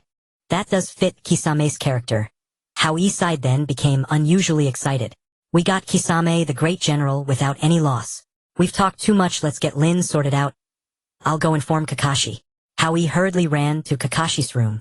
Kakashi, the surgery was a success. Hao Yi exclaimed, bringing Kakashi joy. Really? That's amazing. Thank you so much. You know, without Lin my life would have been like a withered tree. Kakashi grasped Hao Yi's hand in gratitude. What are your plans? Hao Yi asked. Has Lin woken up yet? Kakashi inquired anxiously. The anesthetic hasn't worn off yet. She should wake up tomorrow, Hao Yi estimated. Alright, that's good, Kakashi said impatiently. So what are you planning to do next? Hao Yi asked. Of course I'll return to Konoha. Since the crisis has been resolved, I can go back and rest. What about the tailed beast? Hao Yi asked. What tailed beast? Kakashi replied in surprise. Lin has the 3 tails the 3 tails from the mist. Kakashi exclaimed in disbelief. Yes, it's the 3 tails from the mist. The battle here is nearing its end, and if Lin returns to Konoha safely, the Mist Village will definitely come to reclaim the 3 tails. This won't be easy, Kakashi frowned. Indeed, as the war draws to a close, although Konoha has won, the losses have been too great. If we provoke the Mist Village again, it will surely stir up a... Hao Yi continued. The Hokage will definitely send Lin away, Kakashi declared firmly. If she arrives at the Mist Village, then it's... Hao Yi clicked his tongue. What should we do, Hao Yi? Kakashi asked. There is a way, but you two will have fewer opportunities to meet in the next 2 years. Hao Yi smiled slightly. What does that matter? Life comes first. The method is quite simple. When you report back on the mission, inform Konoha that Lin has fallen. That's ridiculous, You underestimate our village. We have many powerful interrogation jutsu in our village. Kakashi replied, do you think the Hokage would act against a hero who just blew up the Shinobi bridge, and is the son of White Fang? Hao Yi retorted. The odds are slim, Kakashi thought calmly. Just let Lin stay in the country of vegetables. That's our secret. You can come and visit when Hao Yi sighed. This is indeed better than being controlled in Konoha, Kakashi agreed. Alright, we've made a pleasant decision. Hao Yi said proudly. Wait a minute, let me think about it some more. Kakashi remarked. What's there to think about? Hao Yi quickly asked. You don't have any ulterior motives, do you? Kakashi inquired. What motives could I have? It was I who saved Lin. Hao Yi replied helplessly. I see that your village practices at such a large scale. You must have considerable ambitions wanting to keep Lin as your ultimate weapon, Kakashi analyzed. What nonsense. Lin is from Konoha and the tailed beast belongs to the Mist Village. If you tell anyone about this, I'll be in deep trouble. I have leverage against you. Hao Yi spoke sincerely. This leverage isn't that critical, Kakashi said hesitantly. Well, do as you wish. I'm simply looking out for your well-being, Hao Yi said earnestly. After a moment, Kakashi made up his mind and said, Alright, you must take good care of Lin. I will come by to check on her every now and then. If Lin suffers even the slightest harm, I will definitely expose you. Understood, Hao Yi affirmed. Alright, I'll take my leave now. You take good care of Lin, Kakashi said. Rest a little longer. Hao Yi urged. Farewell. The sooner I return, the more real the situation will become. Until we meet again. Kakashi left the village without looking back. The office building of the hidden flower village in the land of vegetables. Hao Yi pondered the village's current strength. Now our village is decent. We have a cage-level powerhouse like you, the Three Tails Jinchuriki Jonin Kisame and Heiji Special Jonin, the Evil Ninja Trio, and Mengzong, dozens of chunin and hundreds of genin. That should count as a faction, right? Don't be too smug. The 5 great nations have thousands of ninjas stationed at their borders alone. Your little force isn't even enough to fill their teeth. Yutsong sneered. Well, take it slow. Once I officially establish the village and train the children of the land of vegetables, well, have a solid backbone. I also have 2 Uzumaki clan members here. They'll be formidable once trained. Hao Yi projected. But that takes money. Do you know how much you owe now? Yutsong sneered. Is it the cost of building the village? Hao Yi asked. Yes. The entire project cost several billion ryo. The daimyo covered the materials and half the labor costs. The rest is on you. Roughly speaking, it's about 1 billion ryo. Yutsong explained. You've only been here a few days, and you've already gathered such a detailed understanding of the village. You're quite the efficient housekeeper. Hao Yi teased. In such a position, one must fulfill their duties. Since you've temporarily entrusted me with this village, they'll make sure it's run properly. Yutsong said earnestly. Stop. It's our village, not just mine. Hao Yi emphasized. Kid, I don't appreciate such jokes. I'm far older than you. We're not a match. Yutsong retorted angrily. I want to build a village that serves everyone's interests, not just the elite. What's inappropriate about that? Hao Yi declared passionately. Leader, there's a ninja from Konoha requesting an audience. The guard ninja reported. Kakashi, did he change his mind and come back? Hao Yi muttered. No, not that silver-haired one. The ninja thought. Oh, interesting. Let him in. Hao Yi ordered. Yes. The ninja vanished in an instant. I didn't expect Hao Ikuin to have such a grand presence now. Is it really this hard to see you? The Konoha ninja strode in. Ha! I was wondering who it was.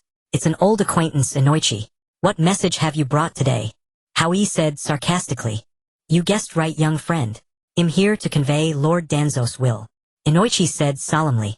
Of course I could guess. With our relationship, you wouldn't come here even on your day off. Hao Yi affirmed. Ha, let's get straight to the point. Lord Danzo has carefully considered and believes that cooperating with you is in everyone's best interest. Inoichi relayed Danzo's intentions. Then it's a win-win. Lord Danzo is truly wise and heroic. If he ever has time to visit, he'll be sure to extend my hospitality and receive him properly. Hao Yi joked. Hao Ikuin, you jest. Lord Danzo is busy with state affairs. He has no time to come here. Back to business, this is mainly about discussing cooperation. Inoichi explained. Oh, alright, please go ahead. Hao Yi gestured. Have you heard of the Akatsuki organization? Inoichi asked. Akatsuki. Hao Yi stared intently at Inoichi. In the Land of Rain, there's a group of rogue ninjas advocating peace without war. They've stirred up quite a commotion and absorbed many ninjas. Inoichi said. Isn't that a good goal? Isn't it similar to the first Hokage's ideals? Hao Yi laughed. The light of a firefly cannot compete with the moon. They are incomparable. The foolish petty thinker mentality of Akatsuki has already interfered with Lord Danzo's interests. Inoichi sighed. What do you need me to do? Hao Yi asked. Just pass along a message to the Akatsuki members. Hanzo is going to ambush them. Inoichi stated. Ha! Didn't you say they harmed Danzo's interests? Why are you helping them? Hao Yi feigned surprise.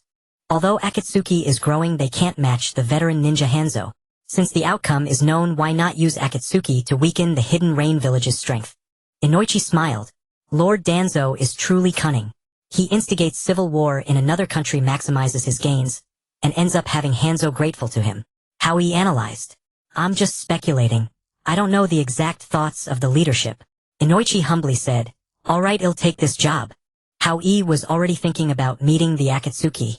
Very well. Then I'll take my leave. Inoichi bowed slightly and bid farewell amicably. Wait, aren't partnerships supposed to be mutually beneficial? Where's my benefit? Hao Yi called out. Oh, I forgot. Lord Danzo said this is a test. Once you pass, we'll discuss cooperation. Inoichi said confidently. Fine. Alright, you can go. Hao Yi said helplessly. He muttered inwardly, Danzo is indeed treacherous. He makes people work but doesn't pay them. Farewell. Inoichi slowly walked away. Don't forget you know too much. If Danzo turns against me, you won't have a good end either. You know what to do. Dying for Lord Danzo isn't worth it. Hao Yi said. I understand. Inoichi continued walking without looking back. I noticed that every time Danzo sends someone you go into a daze. Yutsong remarked. I can't help it.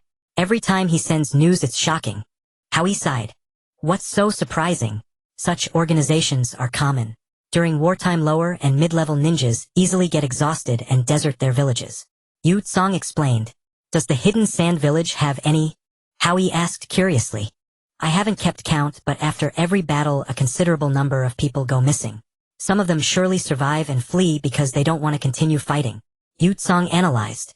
It seems most people desire peace. Hao Yi affirmed. Of course. But I've noticed your ideals are quite similar to this Akatsuki organization. Yutsong said. I'm different from them, but am not opposed to using force to achieve my goals. Hao Yi said.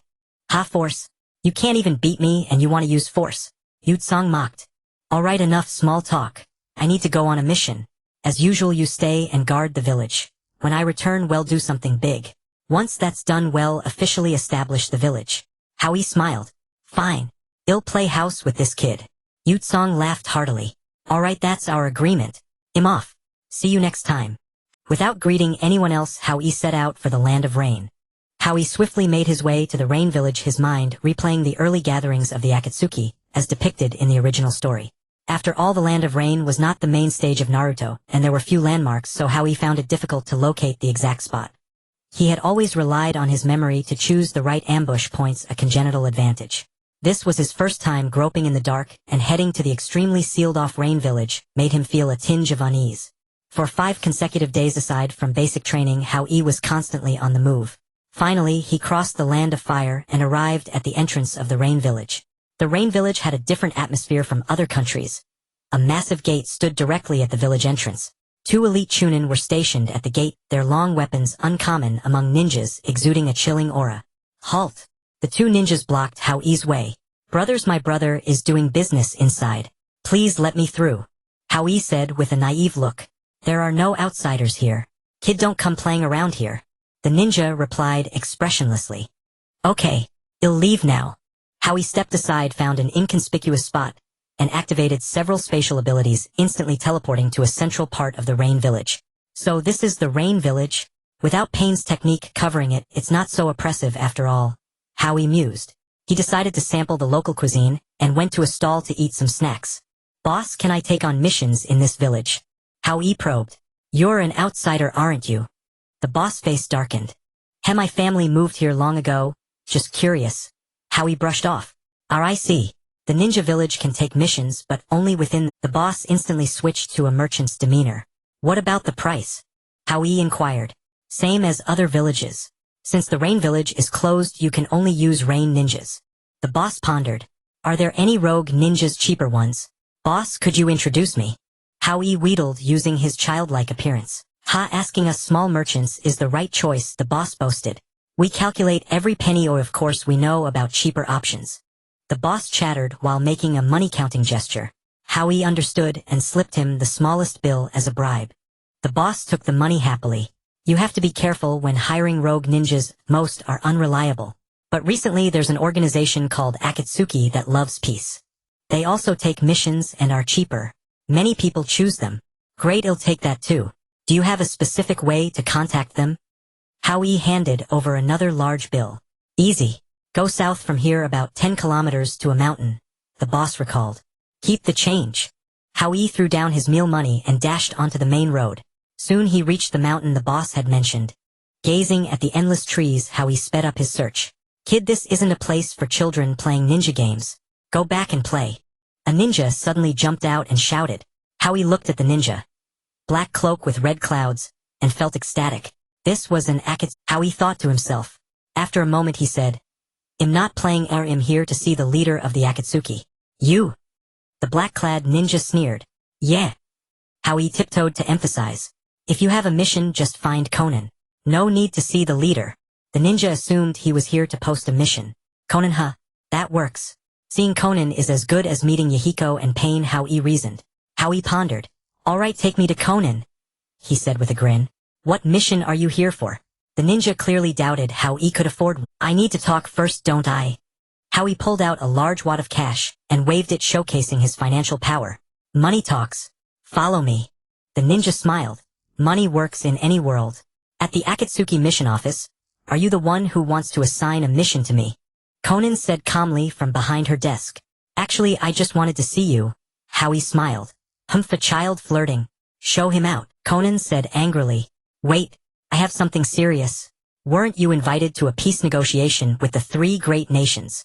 Hao Yi hurriedly said. How do you know that? Conan was startled. Never mind how I know, just take me to see you three siblings. Hao Yi smiled. Kid, stop playing tricks. Speak up or I'll kill you. Conan was kind-hearted, but when it came to Yahiko and Pain, she turned. No need to rush. I came to talk about this. Take me to meet them and we can discuss it together, Hao Yi said. Humph, don't let me find out you're bluffing, Conan threatened. Soon Pain and Yahiko arrived together. Conan, why did you call me at this hour? I was about to discuss the peace treaty with the three great nations with Hanzo, Yahiko complained. This kid is looking for you? It might be related to the negotiation. Conan said worriedly, then turned to Hao Yi. We're all here. Speak. Hao Yi looked at the happy, ambitious trio inside. Just telling you that Hanzo's invitation to the peace talk is a trap to a... Kid, are you joking? Yahiko said cautiously. Before Hao Yi could speak, Conan interjected. Yahiko, this is the second person. A masked man came earlier to warn us. Don't you suspect a conspiracy? Hearing about the masked man, Hao Yi's heart pounded. Even if Obito was dead, there would be other Uchiha proxies. Black Zetsu, the great schemer, must have made many backups. Maybe it's a conspiracy, but peace is what we've always pursued. We're closer than ever. Even if it's a trap, I'll try. Yahiko said resolutely. I'll go alone this time. If something happens to me, please fulfill my dream. Yahiko continued. It's obvious this is a decapitation strike. If you all go, you can still negotiate. Alone. Hao Yi sneered. All of us going lacks sincerity.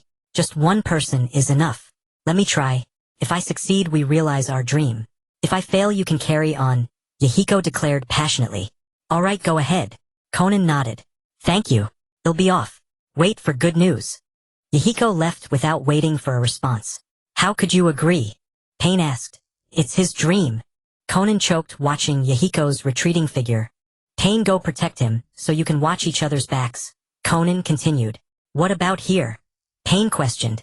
I can protect myself. You go. I won't be an obstacle to realizing our dreams, Conan said firmly. Sister Shao and the leaders of these villages are not as simple as you think. Hao Yi said earnestly. I know it's rare to find someone like Teacher Jiraiya in this world. You wouldn't understand even if I told you. Shao Nen murmured. Isn't it just Jiraiya the Toad Sage and one of the three ninja of Konoha? Who doesn't know that? Hao Yi sneered inwardly, thinking that knowing about Jiraiya, but still wanting to kill him, was hypocritical. You know quite a bit, Shao Nen said with a smile. Why did you let Yahiko go to his death? Hao Yi asked. Don't worry, Pain is following him. He'll surely turn danger into safety. It's good for Yahiko to learn a lesson. Shao Nen said confidently. You're facing Hanzo, who once defied the five great nations. He's a legend of the ninja world, who held his own against the three ninja. Hao Yi exclaimed. You don't understand. Before Shao Nan could finish, hundreds of ninjas charged into the Akatsuki base. Capture Shao Nan. The leader shouted and hundreds of ninjas swarmed in. Sister Shao Nan, you go first. Well, hold them off. The Akatsuki members yelled. No, I'll cover you. Go and rendezvous with Yahiko. This is a trap. Shao Nan finally realized the gravity of the situation. Paper release multiple paper shuriken technique. Shao Nan unleashed a group attack instantly. Dozens of paper shuriken flew outward. Unfortunately, the ninjas this time were all the elite of the Rain Village. The paper shuriken were blocked one by one. Go now. If you don't leave, none of us will make it. Break out and contact all members outside to assist Yahiko. Shao Nan shouted. Paper release paper rain technique.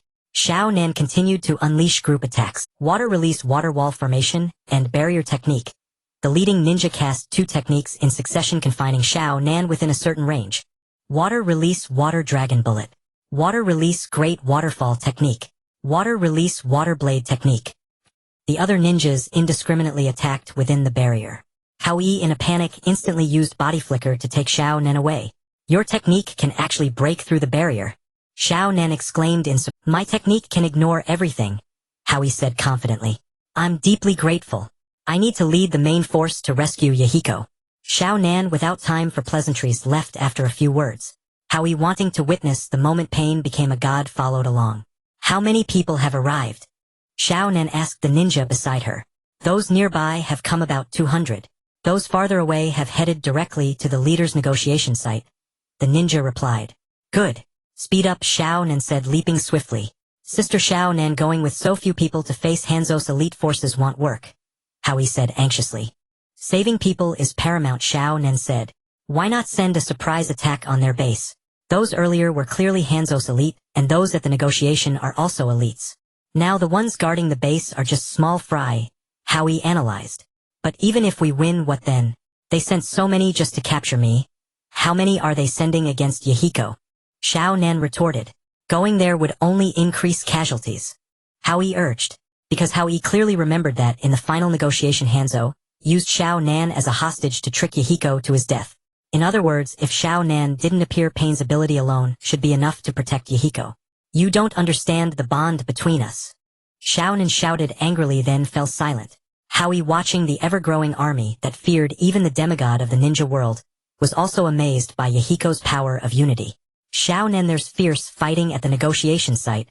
A ninja shouted. We're still in time. Let's rescue Yahiko and Pain together. Shao Nan shouted. At that moment, Yahiko and Pain were surrounded, attacked from all sides. A group of ninjas in black cloaks with red clouds instantly joined the scene.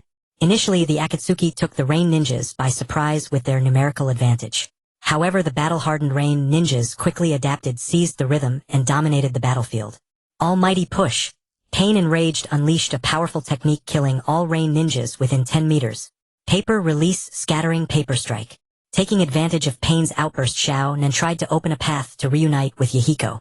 Suddenly, a pair of large hands emerged from the ground, grabbing Shao Nan's feet. Shao Nan was pulled entirely into the earth. Hao Yi's Sage Chakra was only at the first stage. He had Sage Chakra but not a Sage body. His reaction speed was too slow to keep up with the enemy, and he could only watch helplessly as Shao Nan was captured. Everyone stop. If you attack again, I'll kill this girl. It turned out to be Hanzo who had acted. Everyone stop. Yahiko shouted quickly, stopping the surrounding Akatsuki members. Good, very good. This is how negotiations should be, Hanzo said with emotion. What do you want to release Shao Nan? Yahiko asked. The Rain country only needs one leader. If you disband the Akatsuki and then commit suicide, these people will become my subordinates, and I promise not to harm them. Hanzo said mockingly. Can you lead the Rain country to peace? Yahiko demanded. Let me realize your dream for you. Hanzo lied. You, the demigod of the ninja world, must naturally keep your word, Yahiko said. Of course. Hanzo said confidently. Good. I hope you honor your promise, Yahiko said, with righteous determination. Everyone, the leader of the Rain country has promised to lead us toward peace. I now declare the Akatsuki disbanded. Yahiko looked at Shao Nan and Pain, then drew a kunai and ended his own life. Pain, unable to react in time, watched Yahiko die before his eyes. Ha, the leader is dead. Now let's clean up the remaining small fry, Hanzo sneered. Hao Yi, seeing Pain on the verge of madness, quickly used his spatial ability to leave and watched from a distance. Hanzo was about to kill Xiao Nan. Pain instantly appeared beside her, holding her with one arm. Daring to come deep into enemy territory alone. Good courage. Bind. Hanzo laughed loudly. Countless explosive tags crawled up Pain's body from the ground along his feet. Explode! Hanzo shouted. Pain leaped into the air. He landed far away, his legs injured by the explosive tags. Pain, your legs. Xiao Nan said in agony. Ha! What else can you do to fight me now?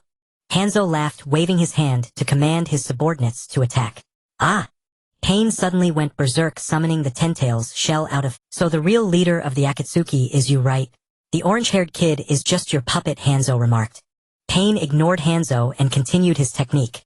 The Ten-Tails shell extended black chakra receiver rods that slowly pierced into Pain. A large amount of Pain's chakra was absorbed by the shell. His face grew increasingly gaunt. Using Pain's chakra, the Ten-Tails shell spat out a translucent dragon. Wherever the dragon passed, ninjas were drained of their souls and died. Seeing the situation turn unfavorable, Hanzo didn't tangle with Pain and fled the scene using body flicker. Pain, having depleted his chakra and energy, collapsed into Xiao Nan's arms. Hao Yi, watching Pain fall in the distance, sighed. In the end, I couldn't change your fate. After all, unlike Obito, you were always the overt pawn chosen by Black Zetsu. Your fate was controlled by him from the very beginning. I hope that if we end up on opposite sides in the future, you'll spare my life for the favor of warning you today. Hao Yi kept musing. Hao Yi lay prostrate on the desk, recalling his first encounter with the Akatsuki months ago. He couldn't shake the feeling that an invisible hand was manipulating everything in this Naruto world. Was it the inescapable grip of the original storyline, or was Black Zetsu secretly orchestrating the entire Kanobi Bridge battle? Under Black Zetsu's very nose, he had stolen Obito and acquired his Tudamo Sharingan. Yet the masked man who should have been Obito still appeared.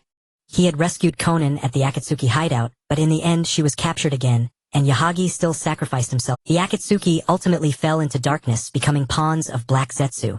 So what was he in this Naruto world? Was he destined to live a life of utter futility? Hao Yi kept pondering. You little pervert, ever since you came back from that mission with Danzo, you've been moping around. That's not the you I know. It's nothing. I just feel so insignificant. Hao Yi let out a long sigh. You're just a kid, what are you worrying about? Yutsong, come. Have you ever felt powerless, like you can't change anything? Hao Yi said helplessly. I have when I was about your age, Yutsong teased. Can you stop joking? I'm really sad, Hao Yi said angrily. I'm not joking. When I was your age, my abilities were limited, and I couldn't do what I wanted. But now it's different. The sea is vast for fish to leap, the sky is high for birds to fly. Yutsong smiled. So you mean I'm not strong enough yet, and that's why I feel powerless? Hao Yi asked. That's the logic, Yutsong affirmed. Alright then, teach me the scorch release, sis. Hao Yi said earnestly. I can teach you, but you have to endure the hardship, Yutsong said with a smile. The master leads you to the door, but cultivation depends on yourself. Hao Yi bowed, slightly feigning reverence. Enough of your posturing. Let's go outside. The training ground is perfect, Yutsong said as she leaped out. To master the scorch release, you first need to understand the nature transformations of wind and fire. You're proficient in both, so you should have a good grasp of nature transformation, Yutsong affirmed. Of course. I'm a prodigy. At 10 I roamed the ninja world and maneuvered between the 5 great nations. Hao Yi exaggerated. Alright, you're amazing. You've completed the first step. The second is to mix the 2 types of chakra in a fixed ratio and stabilize the fusion, Yutsong. Sis, is there no set ratio for the scorch release? Hao Yi pressed. Everyone's constitution is different. My ratio is 2:8, but when I taught my disciple that ratio, he couldn't use the scorch release, Yutsong recalled. That makes it troublesome, Hao Yi sighed. Keep at it. You can do it. Didn't you want to change the current situation? Then you have to work hard, Yutsong encouraged. Recalling Yutsong's instructions, Hao Yi slowly gathered the 2 types of chakra in his hands. The chakra hissed violently, bubbling like water. Losing control, he quickly withdrew his chakra and flung the fuse. The spot where the ball landed instantly dried up. Even though he threw it in time, Hao Yi couldn't escape the searing heat. His palm was scorched beyond this thing burns. Hao Yi cried, shaking his hand in pain. If it were easy, I wouldn't be the only one in the ninja world with this technique, Yutsong said proudly. What if I first gather fire nature chakra, then gradually add wind and let the fusion produce a qualitative change? Would that work? Hao Yi asked while healing his hand with the palm healing technique. Someone tried that before. It's faster, but one wrong move and you'll be burned by the scorch release. At best you lose an arm, at worst your life. Yutsong explained. No problem, I'll take it slow. I'll use the multiple shadow clone technique, Hao Yi said excitedly. Do you know that a rank jutsu? It's not from the Kai country, is it? Yutsong wondered. Have you forgotten? Thanks to Mengzong's defection, our Kai country received many jutsu, including the multiple shadow clone technique. Hao Yi, it's only been a short time and you were busy with missions. Did you have time to learn it? Yutsong asked in surprise. Trust me, there's nothing I can't do. Hao Yi gave himself a thumbs up. Even so, with your current chakra reserves, you can't make many clones before running out. Yutsong reminded him. No worries, my chakra refinement technique is amazing. I recover quickly. Hao Yi recalled his own methods and said confidently. Multiple shadow clone technique. Hao Yi used sage chakra to create 5 clones. The original continued to cultivate and restore sage chakra, while the 5 clones lined up, each first gathering fire nature chakra, then slowly blending in wind nature. The energy balls grew increasingly turbulent. The spheres grew larger, their color deepening to dark red. Then one clone burst from the strain, followed by 2, 4, 5. All the shadow clones dissipated. The memories of the 5 clones flooded back to the original, causing Hao Yi's head to split with pain. I didn't expect it to hurt this much. How did Naruto endure the memories of thousands of clones during his battles? Hao Yi muttered to himself. What are you mumbling about? Your chakra's exhausted. Take a rest, Yutsong said with concern. This is nothing. Hao Yi shouted. Multiple shadow clone technique. He created 5 more clones to practice nature fusion. With the previous experience, the chakra gathered by the 5 clones all emitted a dark red glow. Even such a simple fusion was more powerful than ordinary fire release. The clones vanished one after another. Though pale, Hao Yi felt a surge of joy. The 2 sets of clones proved the method worked. Mastering the scorch release was only a matter of time. Hao Yi didn't dare slack off. He summoned another 5 clones with the multiple shadow clone technique and continued training. Hours later, his whole body was limp, but he still subconsciously extracted chakra to keep going. He wasn't blessed with Naruto's constitution and soon collapsed from overtraining. Such a worrywart, forcing himself to train. Yutsong scolded softly, then lifted Hao Yi and carried him to his room. I hate to admit it, but the kid has real talent, Yutsong praised as she looked at Hao Yi's determined face. Ah, it hurts so much. Why am I here? Wasn't I cultivating? Hao Yi woke up in pain. No, I must not slack off. I need to cultivate diligently. Hao Yi immediately got out of bed and resumed his training. Multiple shadow clone technique. In an instant, he split into 6 shadow clones. After a day of cultivation, Hao Yi's control over chakra became much more refined. With the same amount of chakra, being able to produce 6 shadow clones was an unexpected gain. The 6 clones repeated yesterday's actions, first condensing fire nature chakra, then gradually blending in wind nature chakra. Boom, boom, boom. As expected, success was not achieved overnight. Hao Yi failed again. You brat, what madness has possessed you? Not sleeping in the dead of night, causing trouble here. Yutsong stormed over angrily. I want to master the scorch release as soon as possible, so I can protect you all, Hao Yi declared resolutely. Under the bright moonlight, the sweat on Hao Yi's forehead seemed especially dazzling. His slender frame surprisingly carried an air of grandeur. His blue hair, soaked with perspiration, had become clumped into strands. Yutsong stared at Hao Yi, momentarily speechless. Sister Yutsong, don't tell me you've been captivated by me, Hao Yi joked. With that scrawny body of yours, you don't have an ounce of strength, Yutsong retorted, regaining her composure. All right, Sister Yutsong, go to sleep. I still need to practice a bit more, Hao Yi said seriously. You reckless kid. Fine, I'll just train with you. Yutsong sighed helplessly. Fine. This way I can see if I'm on the right track. Hao Yi smiled. 3 months passed and Hao Yi was now 11 years old. He had finally become proficient in condensing the chakra needed for scorch release. His mastery over various aspects of chakra control had also improved significantly. Sage chakra cultivation had reached a bottleneck. Since he was reborn with about the ordinary chakra reserves of an elite chunin, Hao Yi had been unable to fill his entire dantian with sage chakra. He had been stuck at the 2nd stage. Now Hao Yi could only exhaust his ordinary chakra every day, then hurriedly cultivate sage chakra to reclaim space in the dantian. Not bad. It only took you 3 months to freely control scorch chakra. Impressive, impressive, Yutsong praised without reservation. But even though I can gather scorch chakra in my hands, it seems I can only use it as a close combat technique. I can't launch long-range attacks like you do. Hao Yi fiddled with the newly condensed scorch release chakra orb while asking. Don't rush.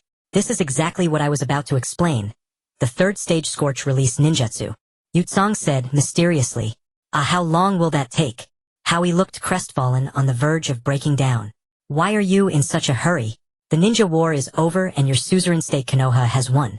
The entire ninja world has no large-scale wars now. You don't need to rush to boost your combat strength, Yutsong said calmly. That's exactly why I'm more anxious. I want to establish the ninja village as soon as possible. That way we can take on more missions and earn money, Hao Yi explained. Can't you announce the founding of the village now? Yutsong asked in I still lack a cage-level powerhouse to sit in and guard the village. Hao Yi replied without hesitation. Do you have someone in mind? Yutsong inquired. Yes. Didn't I mention before that after I returned from the rain country I would undertake a mission? This is it, Hao Yi explained. I see. Don't worry, the third stage is relatively simple. Yutsong comforted him. How is that possible? Hao Yi exclaimed. The third stage involves the release of ninjutsu and the scorch release mode, Yutsong explained. Oh, it's not too difficult. You normally use fire release techniques but you redirect the chakra according to the scorch release modulation method. That's all, Yutsong said calmly. Let me try, Hao Yi attempted. Scorch release. Flower ninja art.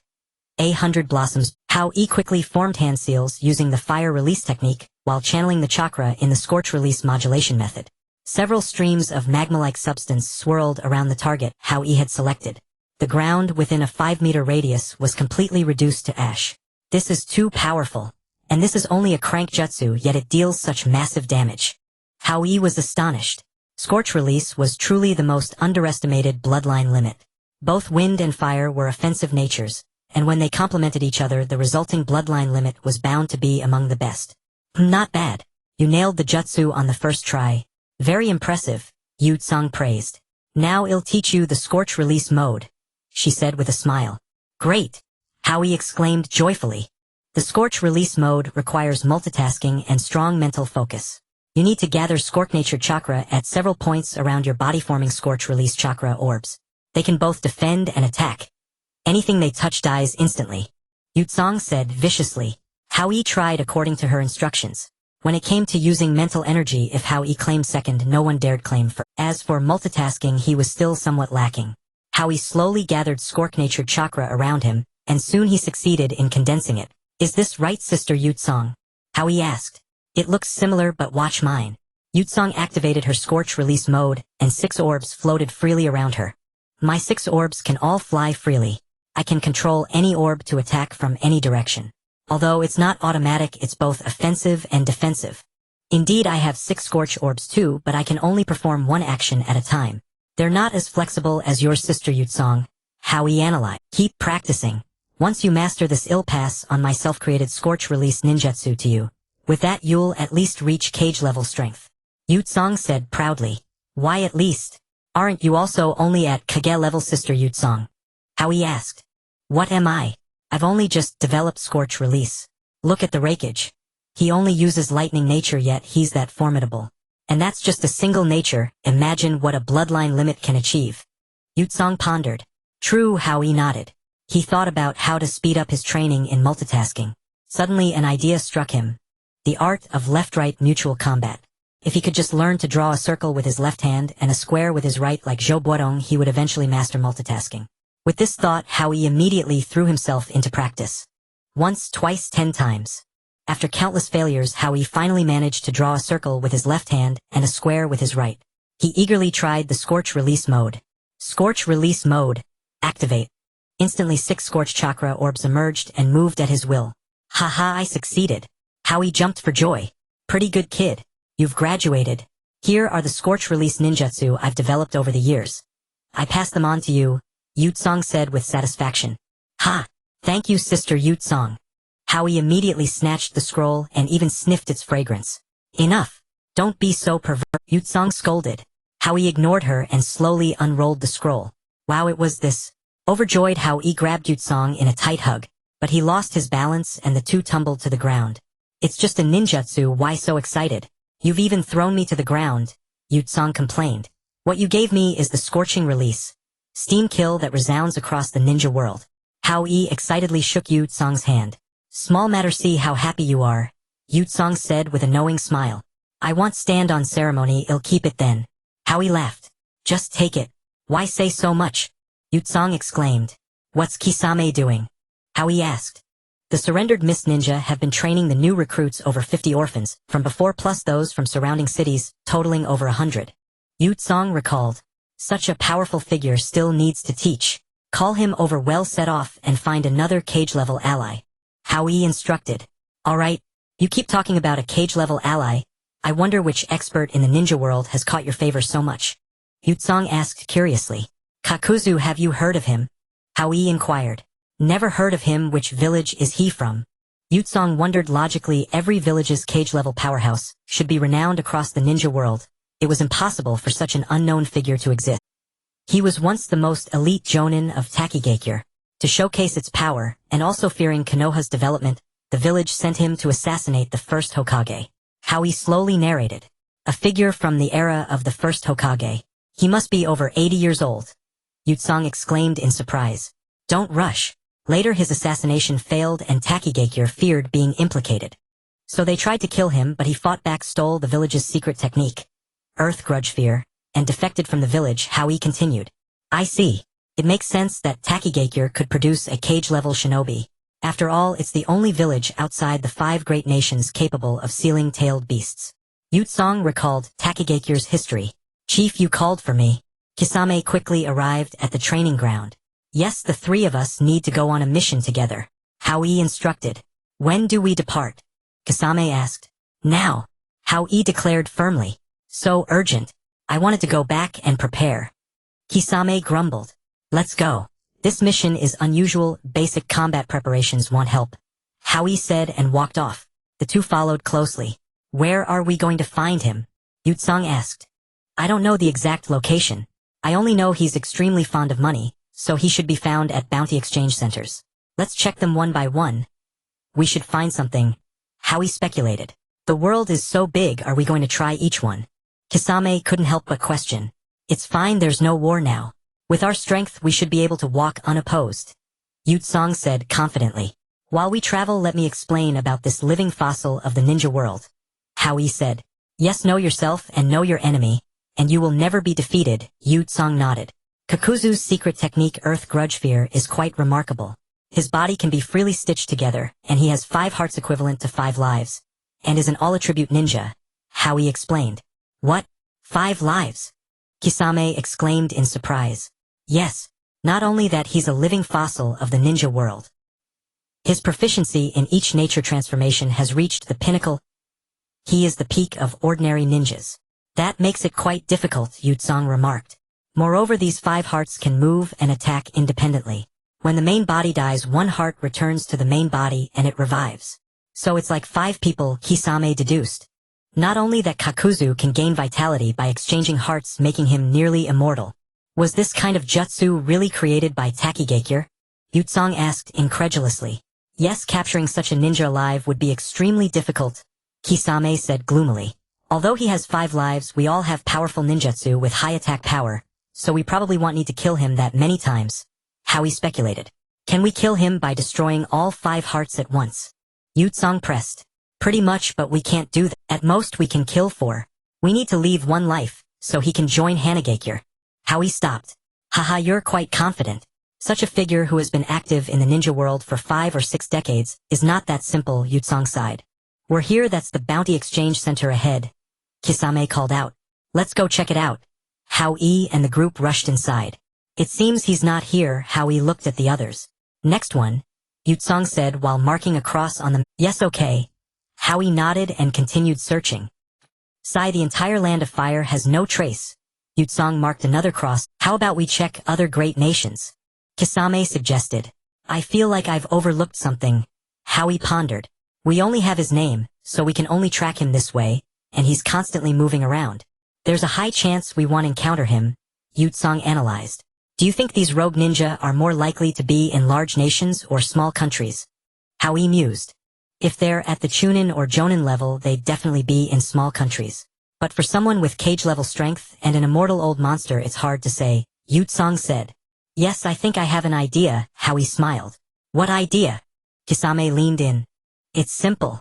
Since Kakuzu loves money, why don't we set up a high bounty on ourselves and leak our whereabouts? Let him come to us, Hao Yi said calmly. What? Set a bounty on ourselves. Aren't you afraid of being hunted down everywhere? Yutsong exclaimed in surprise.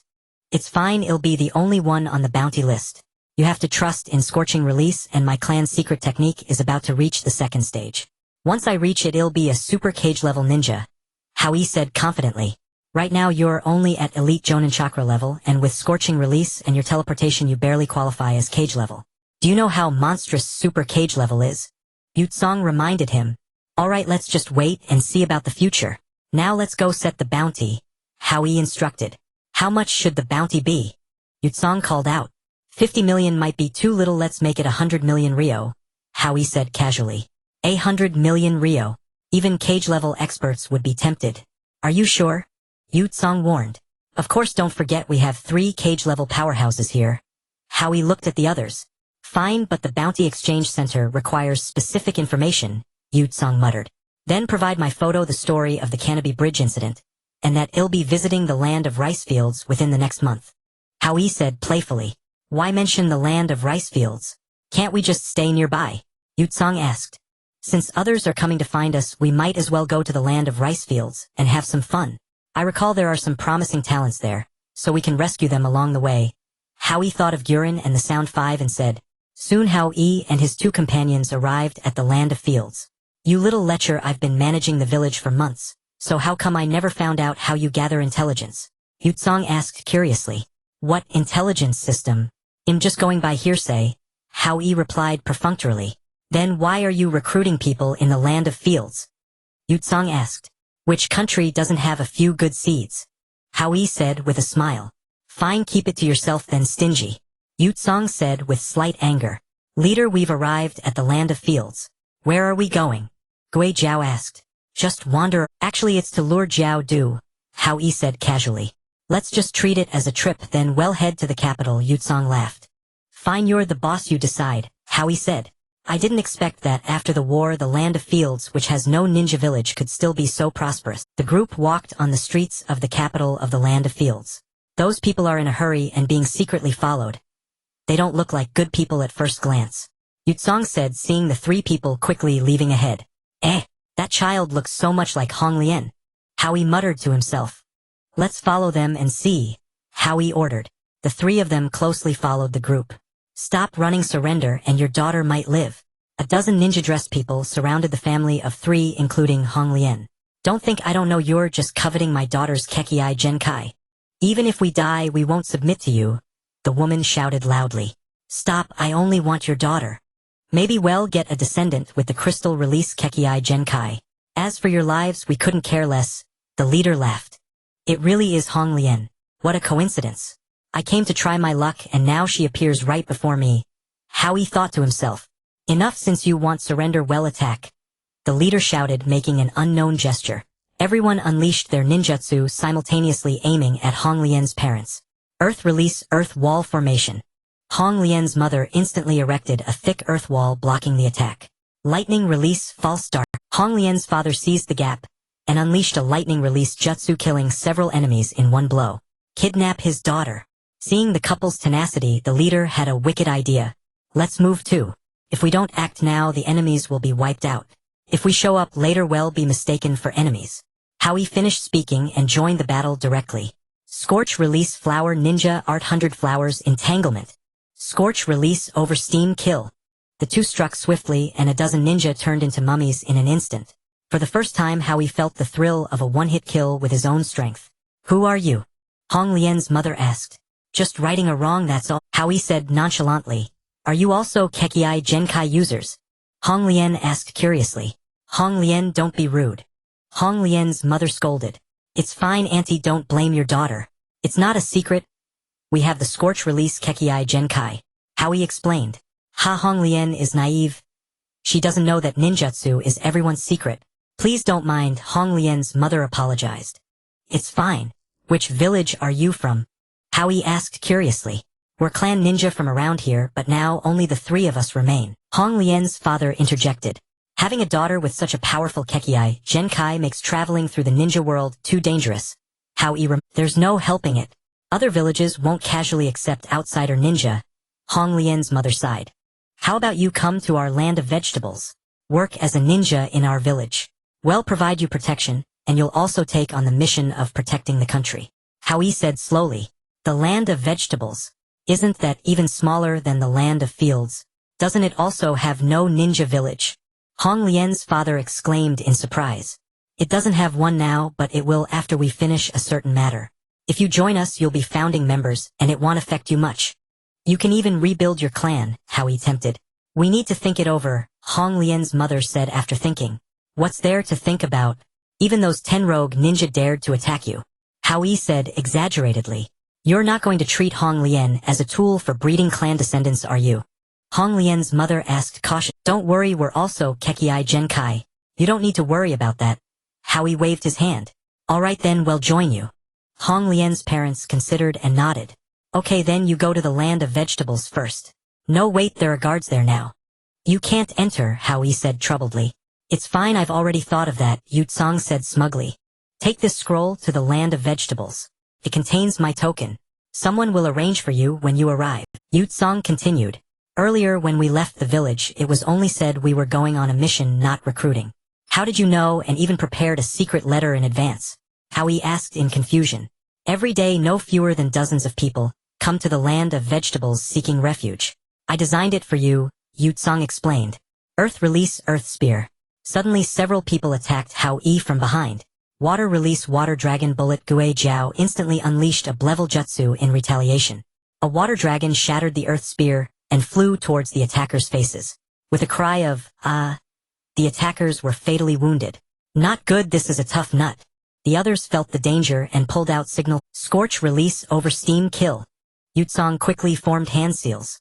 Several attackers unable to react were steamed into mummies. However, they couldn't stop the signal flares from being fired. Several flares dyed the sky red. We haven't offended anyone, so why are we being assassinated as soon as we arrive? Hao Yi wondered. This might be the Hunter Alliance. Yu Tsang pondered. What kind of organization is that? I've never heard of it, Hao Yi said. It's an alliance of low-life rogue ninja who hunt others for bounties. But they have a lot of members. Yu Tsang explained. It's fine. Such an alliance based on profit is the most unreliable. No problem, Hao Yi said calmly. These are just small fry testing us. There will definitely be stronger ones later. The temptation of 100 million Rio is no small matter, Gue Jiao remarked. As soon as the words were spoken, countless ninja attacked Hao Yi and his group. All kinds of weapons flew towards them like a storm. Body flicker technique. The three of them used it simultaneously. Someone shouted. Isn't that the Lily Runner who made a name at the Shenwupi Bridge? Hao Yi remained silent, using his spatial ability to teleport directly above. Sage Art Flower Ninja Technique, flying flowers and falling leaves. Countless enhanced flower shuriken accelerated by gravity pierced and killed from above.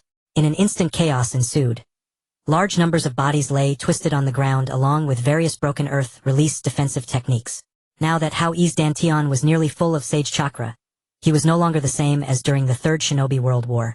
With just basic flower ninja techniques, he could hold his own against several elite jonin. If he used his spatial ability, he was only slightly slower than Shui men in reaction speed. Hao Yi surveyed the surroundings. A handful of ninjas stood trembling, their legs shaking. Everyone still want to fight. The crowd quivered in silence, unable to speak, dropping their weapons and kneeling to the ground. If you want to live, open your minds. Otherwise no mercy will be shown. Hao Yi shouted, then nodded toward Yu Tsang. Yu Tsang understood immediately. Ninja art mind control technique. An invisible force enveloped the surrendered ninjas. You have already fallen under my sister's ninjutsu. With a single thought she can make you suffer excruciating pain. Hao Yi stated emotionlessly. Please, we are still useful. We are chunin.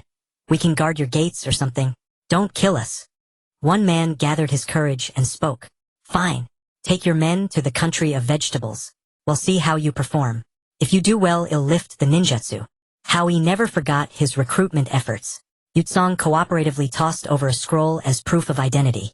I was hoping to gauge your strength with these small fry, but it seems that won't be possible. Three young men slowly emerged. Hao Yi followed the sound. Each wore the headband of a missing nin from the Wind, Lightning, and Earth countries. Baiha Hao Yi, age 11. He helped Konoha achieve a decisive victory at the Battle of Kikyo Pass. His family's instant body flicker technique is unmatched in the ninja world, earning him the nickname Baiha the Runner. The leading lightning missing nin spoke first. Pretty detailed, huh? Hao Yi remarked. That's right. Your bounty is 120 million Rio. Killing you would give us a peaceful life. For now. The robust lightning missing Nin said.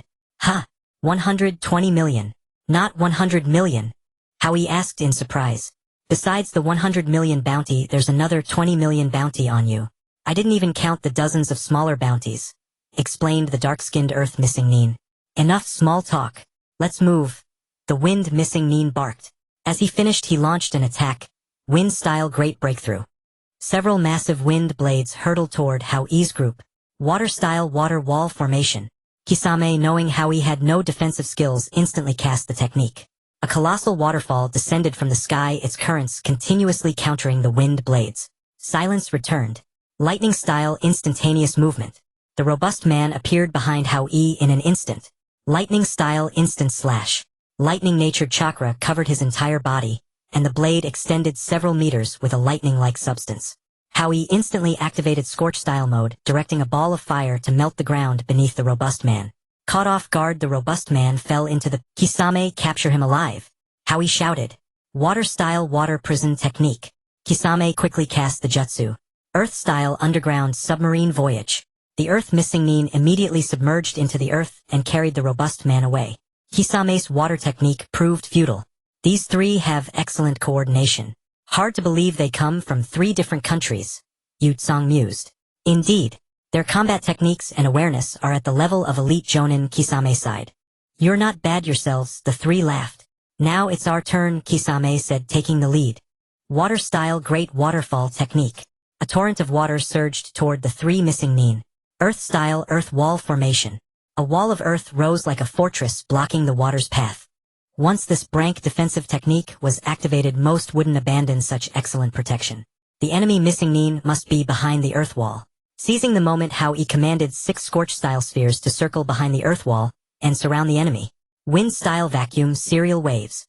The wind missing Nin immediately spat out over a dozen wind-cutting techniques trying to neutralize the Scorch-style spheres. Fool! Scorch-style is the ultimate form of fire. Wind feeds fire. Are you helping them against us? The Earth Ninja shouted. Earth-style earth rising excavation. With a loud cry, the ground beneath the 3 rose rapidly. Pfft! Unable to hold back, the Earth Ninja spat blood. It seemed his chakra had reached its limit. Hao Yi sneered. Humph, you think such a weak technique can resist my scorch style? The scorching spheres pierced through the rising earth pillar with irresistible force. Wind-style great breakthrough. The Wind Ninja carried the Earth Ninja, released a wind technique toward the ground, used the opposing force to backflip, and landed on a nearby tree. The Lightning Ninja, without dodging, glanced at the water left by Kisame's earlier technique. Lightning-style earth walk. He plunged his hand in, seeing the danger. Yutsong immediately used Scorch-style excessive evaporation, instantly evaporating the surrounding water. Cisco, easy on them. They're skilled. Capture them alive. Hao Yi shouted. Yutsong stopped in time, but the large amount of water vaporized from the initial burst had already scalded the Lightning Ninja into unconscious. Wind Ninja, both your comrades are out of commission. Will you still fight? Hao Yi called out. Even if I die, I'll leave my mark on you. The Wind Ninja declared resolutely. Come on, we're all adults. Don't talk about dying so easily. Hao Yi chuckled. He continued. You know him from the country of vegetables. Why not join us as ninjas there? A big tree gives good shade. Ha! Are you the big tree? Look at us, we're missing Nin from the 3 great nations. Can you protect us? Forget it. A ninja's fate is to kill or be killed. Well, die anyway. The Wind Ninja spoke with a tone of weary experience. I fear no one, and in the country of vegetables there are only peace-loving ninjas, not foreign missing Nin. As long as I stand, no one can bully my country's ninjas. Hao Yi looked at the Wind Ninja sincerely. You do have potential. Fine, we submit to you. But we became missing Nin because we grew tired of war. We don't want to be dragged into another. The Wind Ninja pondered. Fair enough. I dislike war too. But for safety, please open your minds. 3 elite Jonin are more than enough to cause trouble for our small village. Hao Yi nodded toward Yutsong. Unconsciousness was considered an open mind. Ninja art mind control technique. Yutsong instantly grasped Hao Yi's intention. A mental force slowly seeped into the 3 minds. The soul-conscious Wind Ninja's face darkened, and he glared at Hao Yi with fury. Calm down. Don't overthink. You're elite Jonin, so I have to take precautions. but I won't force you to do anything. Once I'm sure you won't harm the village, I'll release the technique. Hao Yi explained. The wind ninja's expression eased slightly. Seeing his improved mood, Hao Yi quickly used the mystical palm technique to heal the lightning ninja. Alright, you don't need to follow us. Go ahead to the country of vegetables. I've healed your friend here. Hao Yi slowly withdrew his hand and said, Fine, well, be off then. The three bowed slightly. Take this. Yutsong tossed another identity scroll. See you in the country of the three missing memes submitted. Hey, I always thought the person who placed the bounty was out of his mind. But now I see. You're worth every penny. Suddenly a large man in a black trench coat with only a pair of green eyes visible slowly stepped forward. Kakuzu. Hao Yi looked at the man in black with a serious expression. Kakuzu. It's been a long time since anyone called me that name. Kakuzu's expression was devoid of emotion. In fact, it was impossible to see his face at all. The leader of the land of vegetables Baiha has a bounty of 120 million ryo. The elite shinobi, from the land of water Hashigaki Kisame, has a bounty of 50 million ryo. Though your appearance has changed, your signature ninjutsu remains the same. The hero of Hanagakure Yitsong has a bounty of 100 million ryo. Ha ha ha, this trip has not been in vain. Kakuzu laughed heartily. But you're quite unique, gathering so many experts from different countries. Kakuzu suddenly stopped laughing and said, Kakuzu, the bounty of 100 million ryo is set by myself. If you kill me, you won't get the money. These two have been dead in their countries for several months. Hao Yi said calmly. Do you think the exchange office will pay you? Kakuzu scoffed. You look like a rookie. As long as it's real, the exchange office will exchange it. As for you, they will naturally recover the losses from your companions. Do you really think the exchange office, which stands beyond the 5 great nations, is that easy to bully? Kakuzu mocked. Hao Yi felt a wave of embarrassment. After all, having lived 2 lives, he had not outlived Kakuzu. The specific details are naturally unclear. Perhaps even Uchiha Madara has not lived longer than him. Alright, let's start the battle. Kakuzu said arrogantly. Wait, mister. Kakuzu, how much can you earn as a bounty hunter in your lifetime? Hao Yi questioned. Making money is my ninja way. Only money will not betray me, Kakuzu said, self-deprecatingly. Making money alone isn't as good as leading a group to earn money together, right? Hao Yi persuaded. Persuade me to work for you. Do you really think I'm that foolish? You're either after my secret techniques or my money. Kakuzu said disdainfully. No, if you come back with me, I'll let you be the financial minister of our village, and all the money will be under your control. Isn't that better than earning alone? Hao Yi tempted. Hey, you understand me but don't really know me. The thrill of earning money through killing is what I love the most, Kakuzu said with a wicked smile. Isn't your greatest pleasure counting money? Hao Yi asked in confusion. Kakuzu's expression tightened. You know that. It seems I can't leave you alone. Secret technique. Earth grievance. Kakuzu did not hesitate and immediately unleashed his ultimate move. For line-masked men charged out. Lightning release. False darkness fire release. Head hardening water release. Water memento wind release. Pressure damage earth release. Earth spear. The real body and the masked men unleashed their moves together. Hao Yi and his companions were not willing to show weakness. Water release. 5 feeding shark technique. Burning release. Over steaming kill. Hao Yi assessed the grand scene before him. Fire release and earth release, as well as water release, could all be countered, while lightning and wind release tore through with lines. Although burning release had great power, its wide range would be cut apart by the sharp chakra dense wind release ninjutsu. How about this? Hao Yi took the 2 directly using spatial abilities to Kakuzu's back. Sage art, burning release, over steaming kill. Hao Yi directly used sage chakra for a surprise attack from behind. Earth release, earth wall formation. The earth release masked man flipped and leaped to the back of the main body, quickly forming seals. Hao Yi's sage technique could not be easily blocked. The magma produced from the sage technique's burning release flooded over the earthen city, instantly swallowing the body flicker technique. Kakuzu, after all, was a ninja who had fought against the first Hokage, and naturally would not be intimidated by Hao Yi's petty trick. In an instant he vanished. Hao Yi vigilantly watched his surroundings, having gone to great lengths, and exposed all his trump cards just to eliminate one Hashigaki shouted loudly, drawing Hao Yi's attention. It turned out that Kakuzu had burrowed underground, turning the secret technique Earth Grievance into countless lines that instantly ensnared Hashigaki. The lines then extended toward Yutsong and Hao Yi. Burning release mode activated. Hao Yi and Yutsong simultaneously used burning release spheres to protect themselves. The lines melted upon contact. Seeing it was effective, Hao Yi directed 3 burning releases to assist Hashigaki. Kakuzu chuckled darkly. Earth release. Earth absorption. The three were instantly stuck to the ground, unable to move freely. Hao Yi pretended to be at a loss as well. At that moment Kakuzu slowly emerged from underground wind release. Pressure. Before he finished speaking, Hao Yi suddenly shouted, "Kakuzu, we have no grievances or enmity, let's make a good connection." Humph, less talk. The wind release masked man unleashed his ultimate move, wind release. Oppression. Before the words fell, Hao Yi used spatial abilities to dart below the masked man.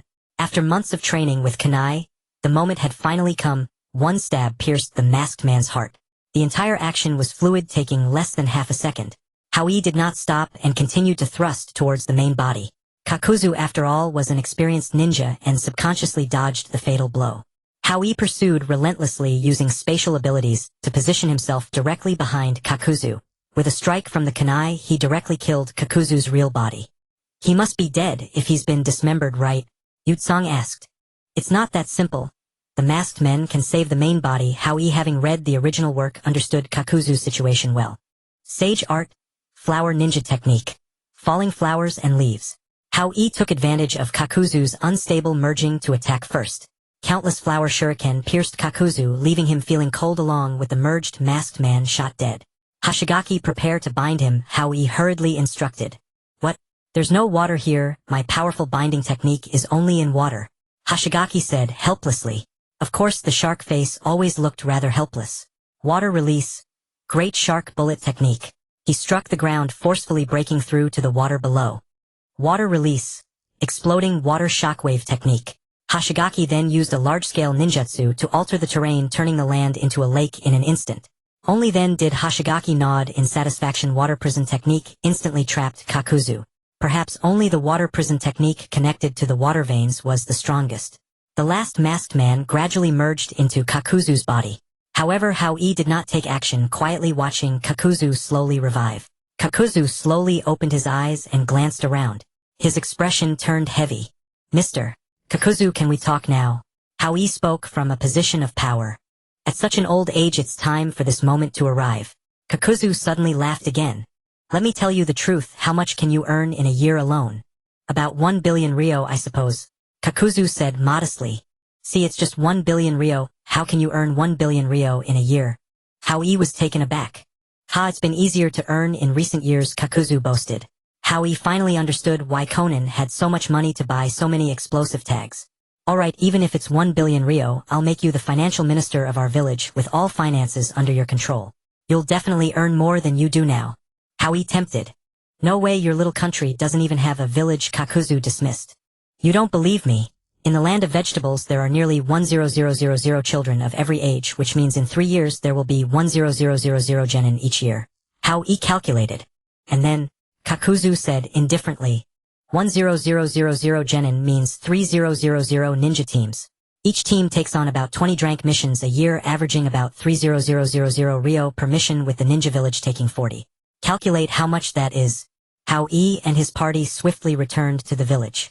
By then, the ninja world had settled into tranquility, formally entering an era of peace. The great powers no longer engaged in even the slightest frictions within smaller nations, all single-mindedly pursuing development. Another month gone by with this trip. Hao Yi sighed, gazing at his village. This village is truly massive. Even Jiao Du, with his vast experiences, was awestruck by the scale of Huarin village. "Greetings, Lord Chief." Baiha Huatao stepped forward with several clan members to welcome them. "Mom, fine, let's go in together. Well, head to the office for today. Xiaoxing, remember to build a conference hall where every attendee has a seat," Hao Yi instructed as he walked. Land of Kai Hua Ren Village Chief's office. Several ninja of the Baiha clan and the earliest defecting ninja leaders were all present. Hao Yi surveyed the attendees carefully. "Why aren't Honglian's parents and the rogue ninja trio here?" "Oh, they were just hospitalized a few days ago. We haven't notified them yet," Huatao said. "Alright, summon them," Hao Yi ordered. "Yes, Chief." Huatao turned to leave. "Wait, let Yuan go. You stay, I have something to discuss with you." "Understood, Chief." Yuan and Huatao complied. "We're still missing a few people before we're all here. Let me first talk about matters related to this place." Hao Yi summarized. "Huatao, you are the most senior ninja of the Baiha clan. I now entrust you with the position of clan leader." Hao Yi gazed at Huatao. "It's better if you take it, Hao Yi. I'm not as mature as you," Huatao deflected. It would be inappropriate for me to serve as both chief and clan leader of the Baiha, Hao Yi said decisively. But Niliang and the others. Huatao tried to decline. Enough, let it be so, Hao Yi decreed. Understood. I will surely bring greater prosperity to the clan. Huatao vowed. Mo, I promise to help you rebuild your clan. After today, select 10 students you favor from among the ninja trainees. You will be the clan leader, Hao Yi instructed. Thank you, Chief. Mo bowed. You two are only at elite chunin level, but because your clans have contributed to the village, I grant you the privilege of honorary jonin. I hope you will quickly improve to match the rank. Hao Yi continued. Thank you, Chief. The two said in unison. Alright, that was the private matter. Now let us all discuss official affairs. Hao Yi immediately perked up. Just spit it out, already it's been ages. Yutsong said cheekily. Fine, you're the boss, sis. In short, I am going to declare the establishment of our ninja village. The details of the worldwide announcement and the ceremony can be discussed later. For now, let me go over the preparations. Hao Yi looked around to gauge everyone's reactions. The Baiha clan members were brimming with enthusiasm, while the others who joined later showed less. Our village shall be called Huarun Village. Regardless of your previous identities, from now on you are all ninja of Huarun Village. We shall all be each other's fortress, facing everything together. Hao Yi spoke with fervor. The crowd instantly perked up, fixing their eyes on Hao Yi as if awaiting his next command. Of course, if you bully the weak or abuse your power, I will not tolerate it. I will be the first to purge any traitor, Hao Yi said sternly. Chief, the new arrivals are here. Yuan reported. Alright, make yourselves at home and find a seat, Hao Yi remarked casually.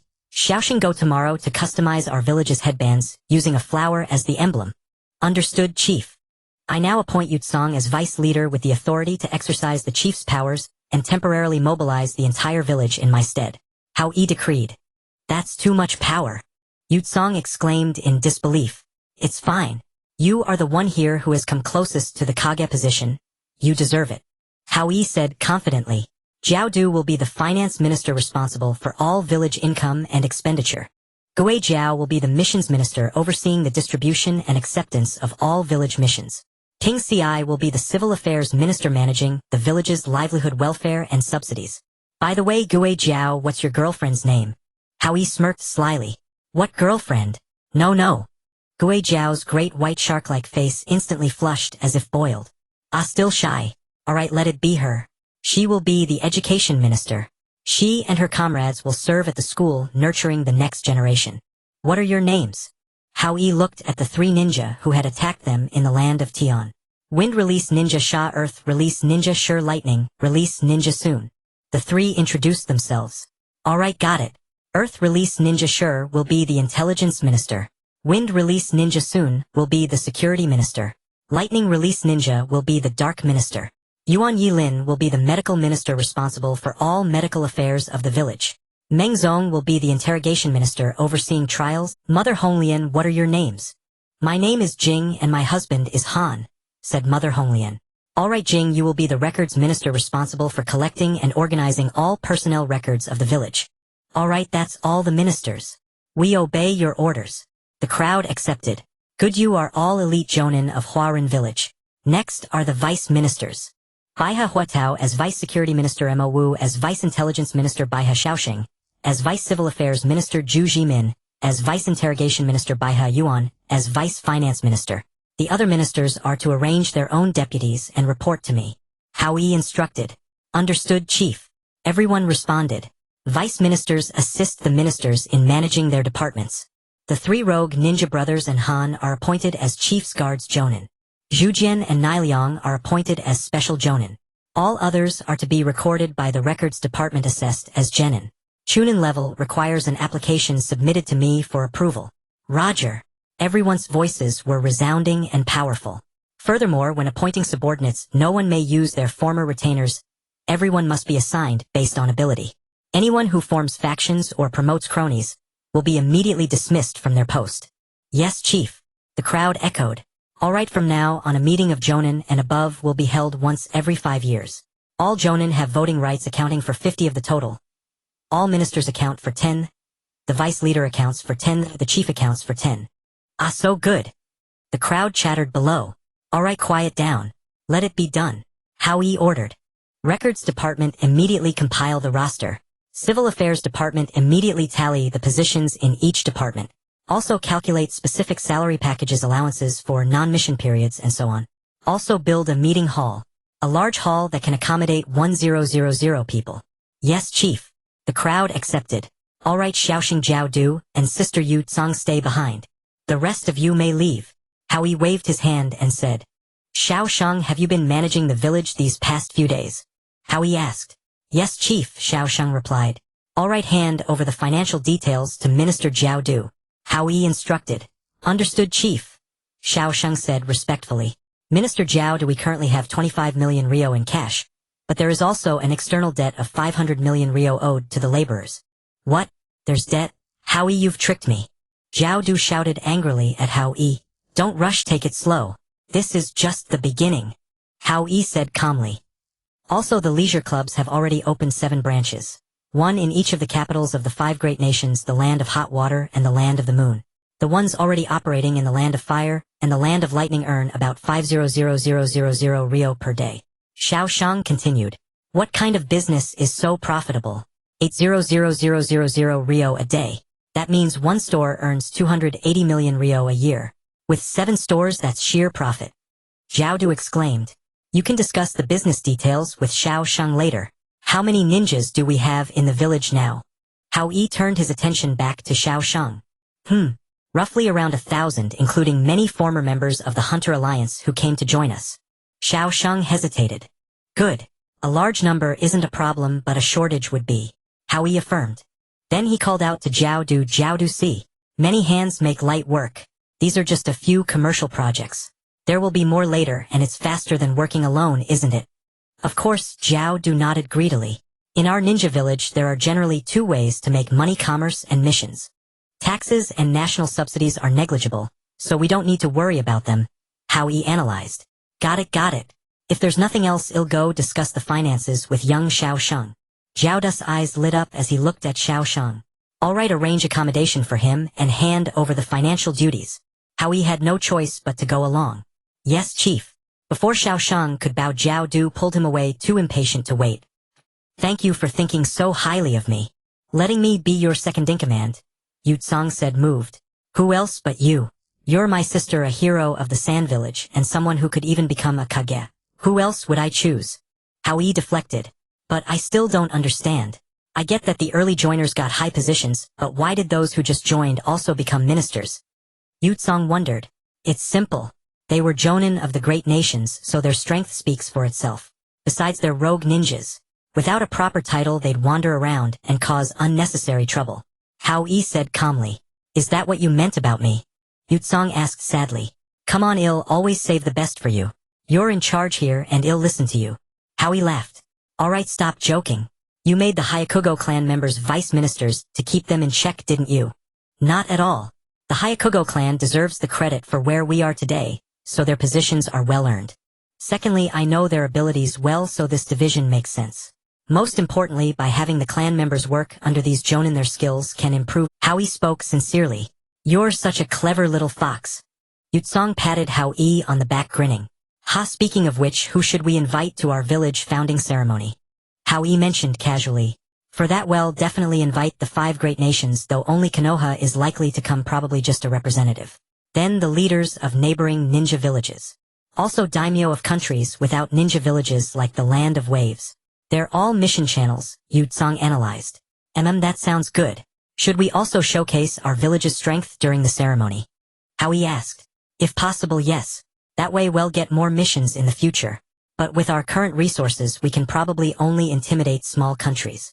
Yu Tsang nodded. So should we prepare for the founding ceremony now or wait until the village is fully operational? Hao Yi continued, seeking Yu Tsang's opinion. I've never gone through this before. When the 5 great nations founded their villages, they just announced it without inviting anyone else. For us, I think it's best to rehearse everything first so we can achieve the desired effect. Yu Tsang considered. That aligns with my thoughts. Hao Yi nodded slowly. Looks like I'll have to visit the daimyo tomorrow. Hao Yi sighed. Why go there for no reason? Yu Tsang was puzzled. Well, to launch the ninja village, I need to call on all eligible children across the land of vegetables to train here. Naturally, I'll need the daimyo's help. Hao Yi pretended to be troubled. Alright, but how will we cover the expenses of so many children in the village? We're nearly out of funds, Yutsong lamented. For now, we'll offer it for free, no on credit. Once they become ninjas, we'll deduct it from their mission earnings. Hao Yi recalled the student loan system from his past life. You're full of ideas, even greedier than Jiaodu. Yutsong teased, lightly hitting Hao Yi. Oh, I forgot to tell the intelligence department to station people near the land of fire and the land of water long term. Hao Yi suddenly remembered. Why only those two countries? Think about it. With the war over Konoha is bound to have internal conflicts, possibly rogue ninjas. As for the land of water, it's even simpler. They ignored the Third Great Ninja War entirely, so something must be wrong at home. I might as well snatch a few ninjas while I'm at it. Hao Yi reasoned. In truth, Hao Yi had suddenly recalled Orochimaru's defection and the blood mist policy of the Mist Village, hoping to net something big. Alright sis, go get some rest. Things will get busier in a few days, Hao Yi said with concern. Okay, I'll head off. You should rest early too. Yutsong yawned and went back to her dorm. Hao Yi also yawned. Sigh, I'll sleep too. I'll arrange the student ninja matters after meeting the daimyo tomorrow. Having figured everything out, Hao Yi swaggered home to sleep. Flower ninja art. 10,000 blossoms in full bloom. Hao Yi repeatedly cast this ninjutsu on his own lawn using ordinary chakra, draining every last drop of it. He had to quickly cultivate and absorb natural energy. Without a moment's rest competing against time, he sat cross-legged on the ground and began to breathe in accordance with the cultivation technique. Shortly after, Hao Yi slowly exhaled a mouthful of turbid air and slightly opened his eyes. Sigh, after a month, I still haven't completely replaced the ordinary chakra. There's still a trace remaining. Hao Yi quickly emerged from the shadow of his training. Organizing his thoughts, he remembered that he had to go see the daimyo today, so he hurriedly took a bath. Feeling completely refreshed, Hao Yi set off alone for the daimyo's palace. Returning to this familiar place stirred a unique feeling. Half a year ago, when he visited the daimyo's residence, he had to be somewhat cautious. Now it was like visiting his own backyard. With the speed of a ninja, Hao Yi soon arrived at the palace gate. Lady Bai He, what brings you here? A one-armed samurai called out respectfully. Ha, you're still serving here? Hao Yi asked in surprise. The daimyo also has to care about his reputation. The one-armed samurai said coquettishly. Alright, let's cut to the chase. I wish to meet with Lord Daimyo, please announce my arrival. Hao Yi said politely. Lady Bai He, you jest. Just give your orders. They'll go report first. Please rest here for a while. The one-armed samurai bowed even more respectfully. With that, he quickly ran inside the palace. Hao Yi watched the samurai whose arm he had once severed. People like him possess great wisdom. As they say, a wise man submits to circumstances. He has truly perfected that principle. Perhaps this trait of his will be useful to me in the future. Shortly, the one-armed samurai ran back. Lady Bai He, his lordship invites you. Alright, stay here. I know the way, I'll go myself. Hao Yi walked straight in his strength, granting him boundless confidence. Greetings, Lord Daimyo. Hao Yi pushed open the grand hall door and performed a courteous bow. Hao Yi, long time no see. Your reputation has already spread to the land of vegetables. The daimyo said with a slight smile, making small talk. Reputation. Hao Yi thought of his nickname and his expression turned somewhat somber. Your lordship, that's going too far. As the saying goes, a gentleman doesn't strike a man when he's down. I, Hao Yi, have fought on the battlefield for your land of... It's not nice to mock me like this. Hao Yi said coldly. Ha, Hao Yi, I was just joking. Don't take it seriously. Come take a look at my new ninja guards. How are they? The daimyo tried to change the subject.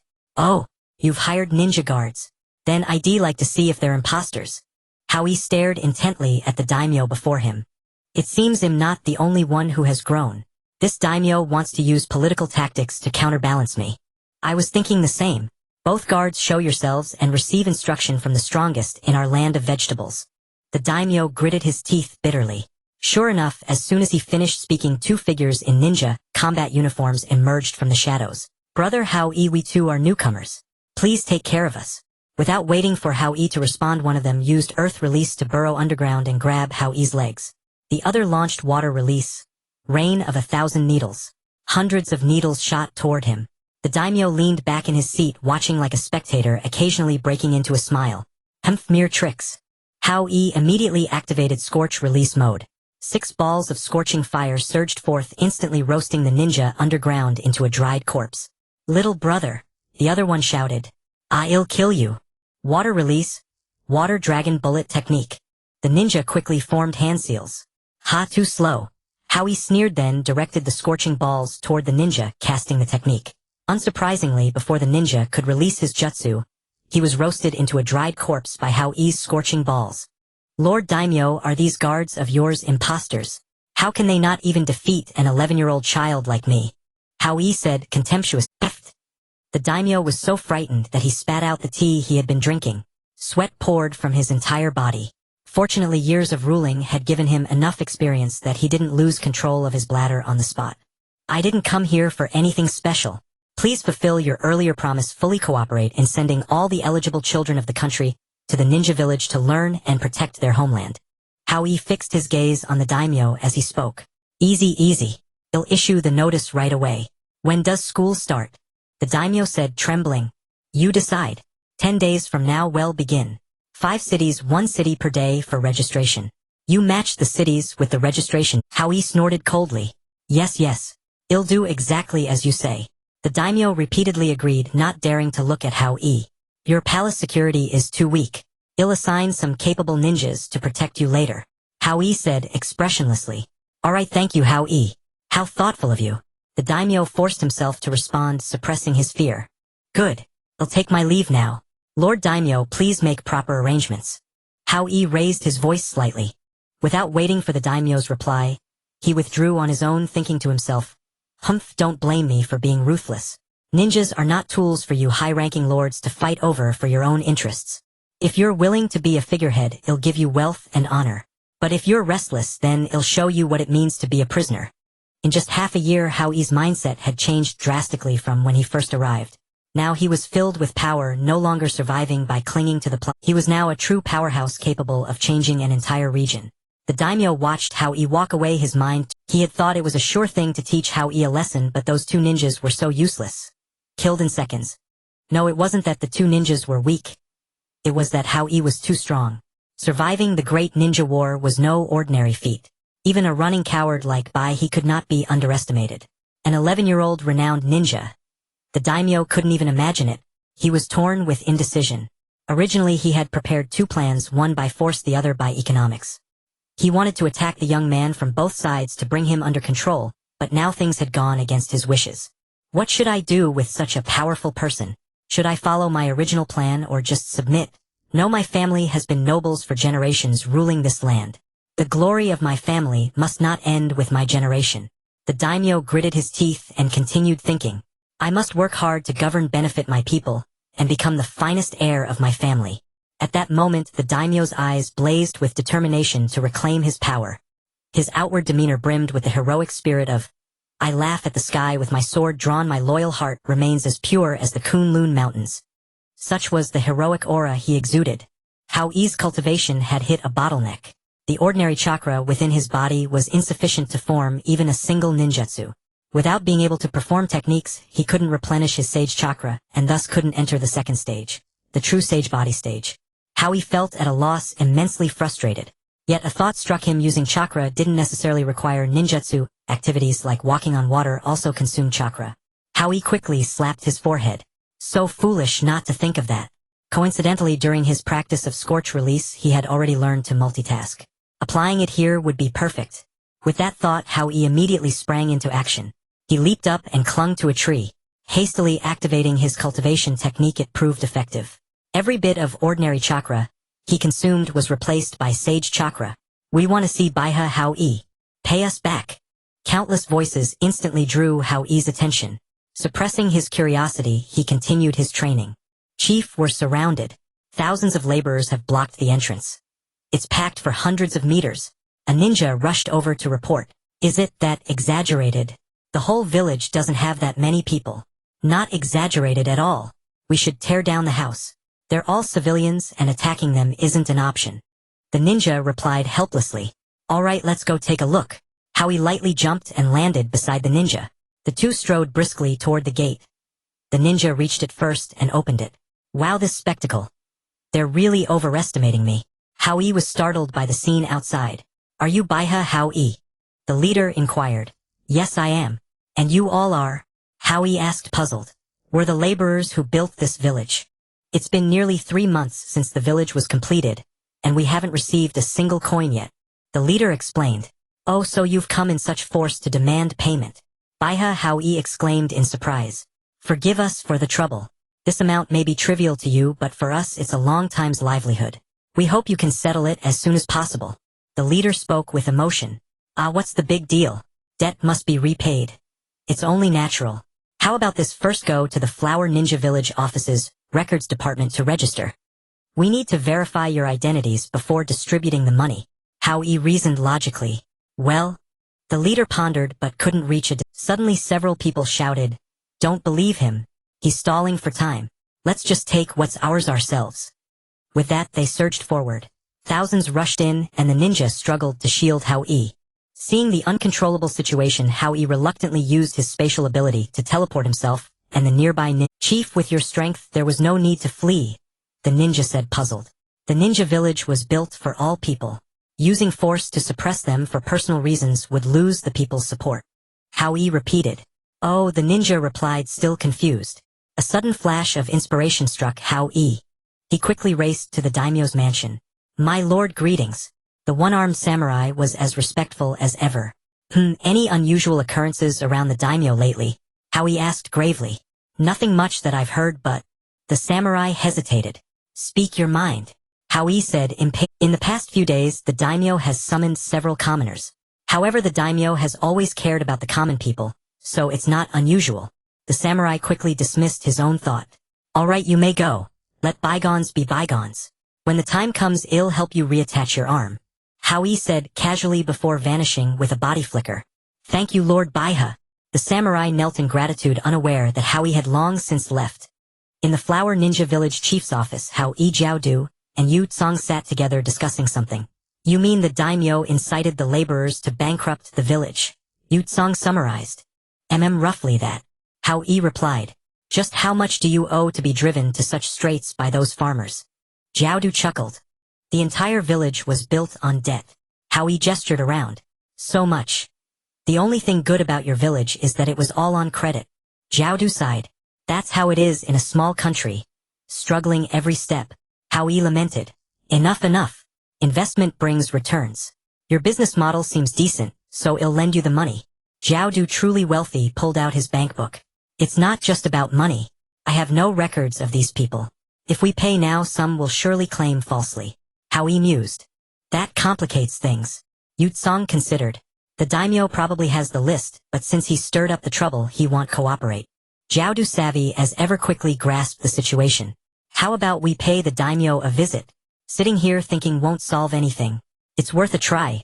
I don't think the daimyo will be that stubborn. Yu Tsang proposed. That seems the only option now. Jiaodu nodded. Alright, let's go see what's what. Impatient as always, Hao Yi led the two straight to the daimyo's mansion. This time Hao Yi didn't enter the palace the usual ninja way. The three of them leaped over the walls and rooftops, utterly disregarding the daimyo's authority. Who goes there? The daimyo Linglong exclaimed. It's me, Hao Yi said sternly. Hao Ikuin, you're quite alarming. Why not go through the proper procedures? The daimyo said tactfully. You've schemed against me and you expect me to show courtesy. Hao Yi sneered. Hao Ikuin, we're mutually beneficial. I have no reason to harm you. You must be mistaken. The daimyo defended himself. Enough, I don't want to discuss this trivial matter. Do you have records of the laborers? Hao Yi asked. The porters were conscripted family by family, so there's no list, the daimyo replied as if prepared. Oh, then how did you settle half their wages? Hao Yi pressed. I haven't started settling yet, the daimyo lied. Fine then, don't bother. I'll handle the entire payment myself, and we'll split the cost 50-50. Hao Yi said harshly. Very well, if Hao Ikuin is willing to take over, I'm deeply grateful. The daimyo instantly backed down. It's still not too late to hand over the register now. Otherwise, if I overpay, you'll lose money on your half. Jiaodu persuaded from the side. Oh, I recall now. I did keep a roster. I'll fetch it for you. The daimyo relented helplessly. Good, thank you. Your defenses here are too weak. I'll assign 3 squads to protect you. Without even glancing at the daimyo, Hao Yi left. With time passed swiftly and the organizational structure of Hanagakure village was essentially established. All grassroots and mid-level personnel were fully in place. The issue with the laborers was also smoothly resolved with the help of the great financier Jiaodu.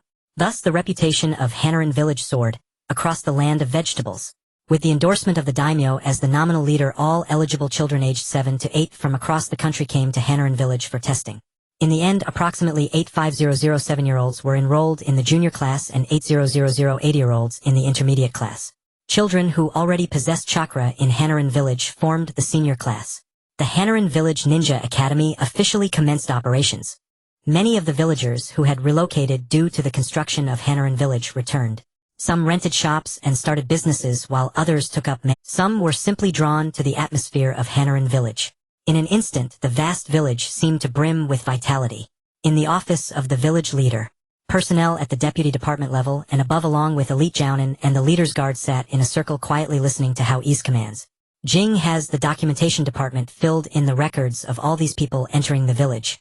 Hao Yi inquired gravely. Rest assured, following your instructions, each person has detailed identity information including left and right palm prints. Jing reported proudly on their department's achievements over the past half-month.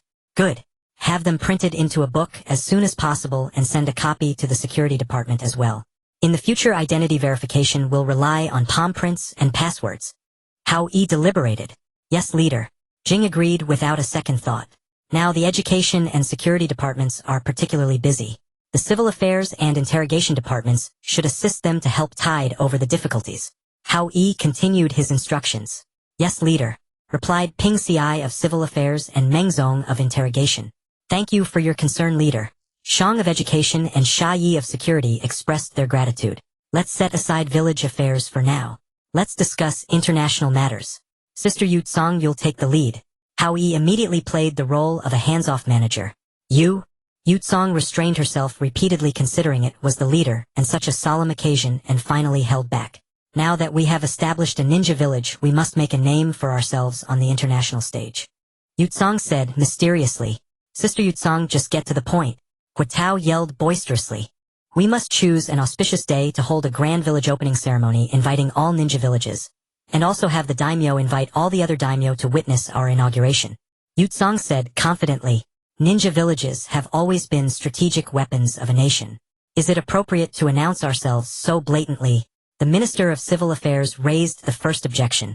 Our purpose in establishing this ninja village is for self-protection and peaceful coexistence. We are different from others. Yu Tsang explained. Hold an opening ceremony. It's time-consuming, labor-intensive, and a waste of money. Not good, not good. Zhao Du shook his head repeatedly. Not necessarily. The reputation gained from the opening ceremony can make more people trust our village and come to us for missions. Yu Tsang patiently explained to Zhao Du. Oh, if that's the case, then we must develop it vigorously. As long as it made money, nothing else mattered to Zhao Du. Alright, this matter is settled. The delivery of invitations should follow the route of the 5 great nations and also include the ninja villages along the way. Yu Tsang said. Makes sense. Everyone echoed. In that case, I'll sort them out directly. Since we're going to several superpowers, we can't afford to be looked down upon. We'll send elite shinobi to deliver the invitations. Yu Tsang continued. Good. Alright. Leia, your water release is formidable in places with water, so you'll go to the land of water to deliver the invitation. Xiaya, your ninjutsu is powerful near rocky terrain, so you'll go to the land of lightning. Lianya, you'll go to the sand village in the desert region. Lei Kutuhan, you go. Meng Zong, I'd like you to go to Hanagakure. Yu Tsang gave instructions one by one. Yes, Vice Leader. Almost everyone agreed. Vice Leader, isn't it inappropriate for a water release user like me to go to Hanagakure? There's no water there. Meng Zong questioned. Don't worry, you're not going to fight. Konoha is also our suzerain state. They won't bully you. Moreover, the climate in Konoha is suitable and your ninjutsu can be performed effectively. Yu Tsang reassured him. Alright, I'll give it a try. Meng Zong nodded reluctantly. Now only the countries without ninja villages remain uninformed. We only need to invite the dignitaries from the nearby land of the sea and the land of waves. Yu Tsang's expression was sly like that of a shrewd merchant. Let's soon handle this. He has the strength of a jounin and is a lightning release user with bonuses in watery places like the land of waves and the land of the sea. Yu Tsang continued. Yes, Vice Leader. Soon accepted the mission happily. After all, it was just delivering letters, and it was a piece of cake for him. Alright, that's pretty much it. The Public Relations Department should prepare the invitations. Set the date for the 20th of next month. 1.5 months should be enough to notify everyone. Yu Tsang speculated. Yes, Vice Leader. I feel like something's missing. Hao Yi suddenly spoke. Shouldn't be. I've said everything that needs to be said. Why doesn't it feel right? Yu Tsong wondered. I know. It's the demonstration segment. Hao Yi recalled the military parades from his previous life.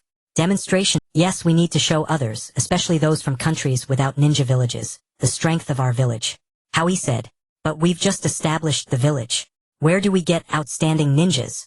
The few unique ones we have are easy to counter. Yu Tsong laughed. That doesn't matter. During the demonstration, just show the impressive moments. The weaknesses don't matter. Hao Yi was How can we separate them? Aren't they all part of the same technique? Yu Tsong asked curiously. We can film a movie. Hao Yi had a sudden inspiration. A movie? Everyone was baffled. That's a high-tech device from the Land of Snow, isn't it? Zhao Du recalled. But there's no time to prepare. The Land of Snow is too far. Yu Tsong complained. Then what should we do? Hao Yi pondered. The room fell silent, everyone staring at Hao Yi. There's only one way. Hao Yi said helplessly. What brilliant idea have you come up with now? Yu Tsong asked with a smile. Nothing special. Since we can't demonstrate high-level ninjutsu, we'll showcase synchronization. Hao Yi said confidently. What do you mean? Hundreds of people performing the same movement in perfect unison, creating a grand spectacle. It will leave a lasting impression, and even laymen will think it's impressive. Hao Yi explained. Still don't understand. Yu Tsong shook her head. In simple terms, have hundreds of people form a square and do the same thing, like a set of taijutsu or releasing a ninjutsu simultaneously. Hao Yi said loudly. Hundreds of people. We can't find that many in such a short time, and we need at least 5 demonstrations, which means thousands of people. Yu Tsong exclaimed. You can teach 100 people a simple but impressive-looking set of taijutsu. Hao Yi said helplessly. But what about the ninjutsu groups later? We don't have enough people. You can reuse the same 100 people. Keep them in place. For example, the first 20 perform the great fireball technique. They can move forward a bit to cast the technique and so on. After all the groups have performed, they exit together. That's it. Hao Yi was nearly frantic. Sounds good. Uniformity discipline. Employers will definitely trust us. Yu Tsong nodded. Alright, Sister Yu Tsong, you take charge of this. Everyone prepare well for the points just discussed. The education department must also intensify training. These 3 batches of children need to be useful as soon as possible. Yes, leader. Dismissed. The village founding ceremony was imminent, and Hao Yi was utterly exhausted, yet his cultivation had not been neglected at all. Using the method from the previous days, he simultaneously consumed chakra and practiced his cultivation technique. Finally, the ordinary chakra was completely depleted. Hao Yi concentrated his focus and intensified his cultivation, managing to occupy the entire dantian before the ordinary chakra could recover. A surge of joy welled within Hao Yi. He had finally stepped into the second stage. Neither complacent in victory nor disheartened by defeat. He did not rest on his laurels, but continued to cultivate, striking while the iron was hot. The sage chakra in his dantian slowly overflowed into his entire body, nourishing every cell. Hao Yi felt an indescribable comfort, as if receiving a full-body massage. The cells in his body, like sponges, absorbed the sage chakra. Even his spiritual level increased slightly. Overjoyed, Hao Yi realized that his spatial ability was far more important to him than the sage body. However, due to the limitations of his spiritual power, his spatial ability was also restricted, preventing him from becoming a true cage-level powerhouse. Yet the enhancement brought by the second stage of the cultivation technique might allow Hao Yi to become a legend even more dazzling than the yellow flash. Hao Yi slowly ceased his cultivation, ending the day's training. Today was the most confident he had felt in over half a year. From this day forward, he would have a voice in this world. But first he had to survive. Hao Yi stood up in satisfaction. Instinctively, he wanted to go to the office, but remembering that Sister Yu Tsong was handling the affairs, he decided to slack off. Since he had rare free time and had mastered multitasking, did that mean he could now also make a Rasengan? Hao Yi had long coveted Naruto's spinning sphere. Because he now directly used Sage Chakra without any ordinary chakra, all his techniques were enhanced several-fold. He also possessed Wind Release and Scorch Release, which could be incorporated into the Rasengan. If he succeeded, its power would at least match Naruto's level. Full of confidence, Hao Yi gave it a try. He raised his left hand and single-handedly condensed several streams of chakra, rotating in different directions. Instantly the chakra expanded rapidly, failing to form a sphere and becoming too large in scope. Hao Yi tested its power on a nearby tree. It only managed to scratch a few shallow cuts, even with the enhancement of Sage Chakra.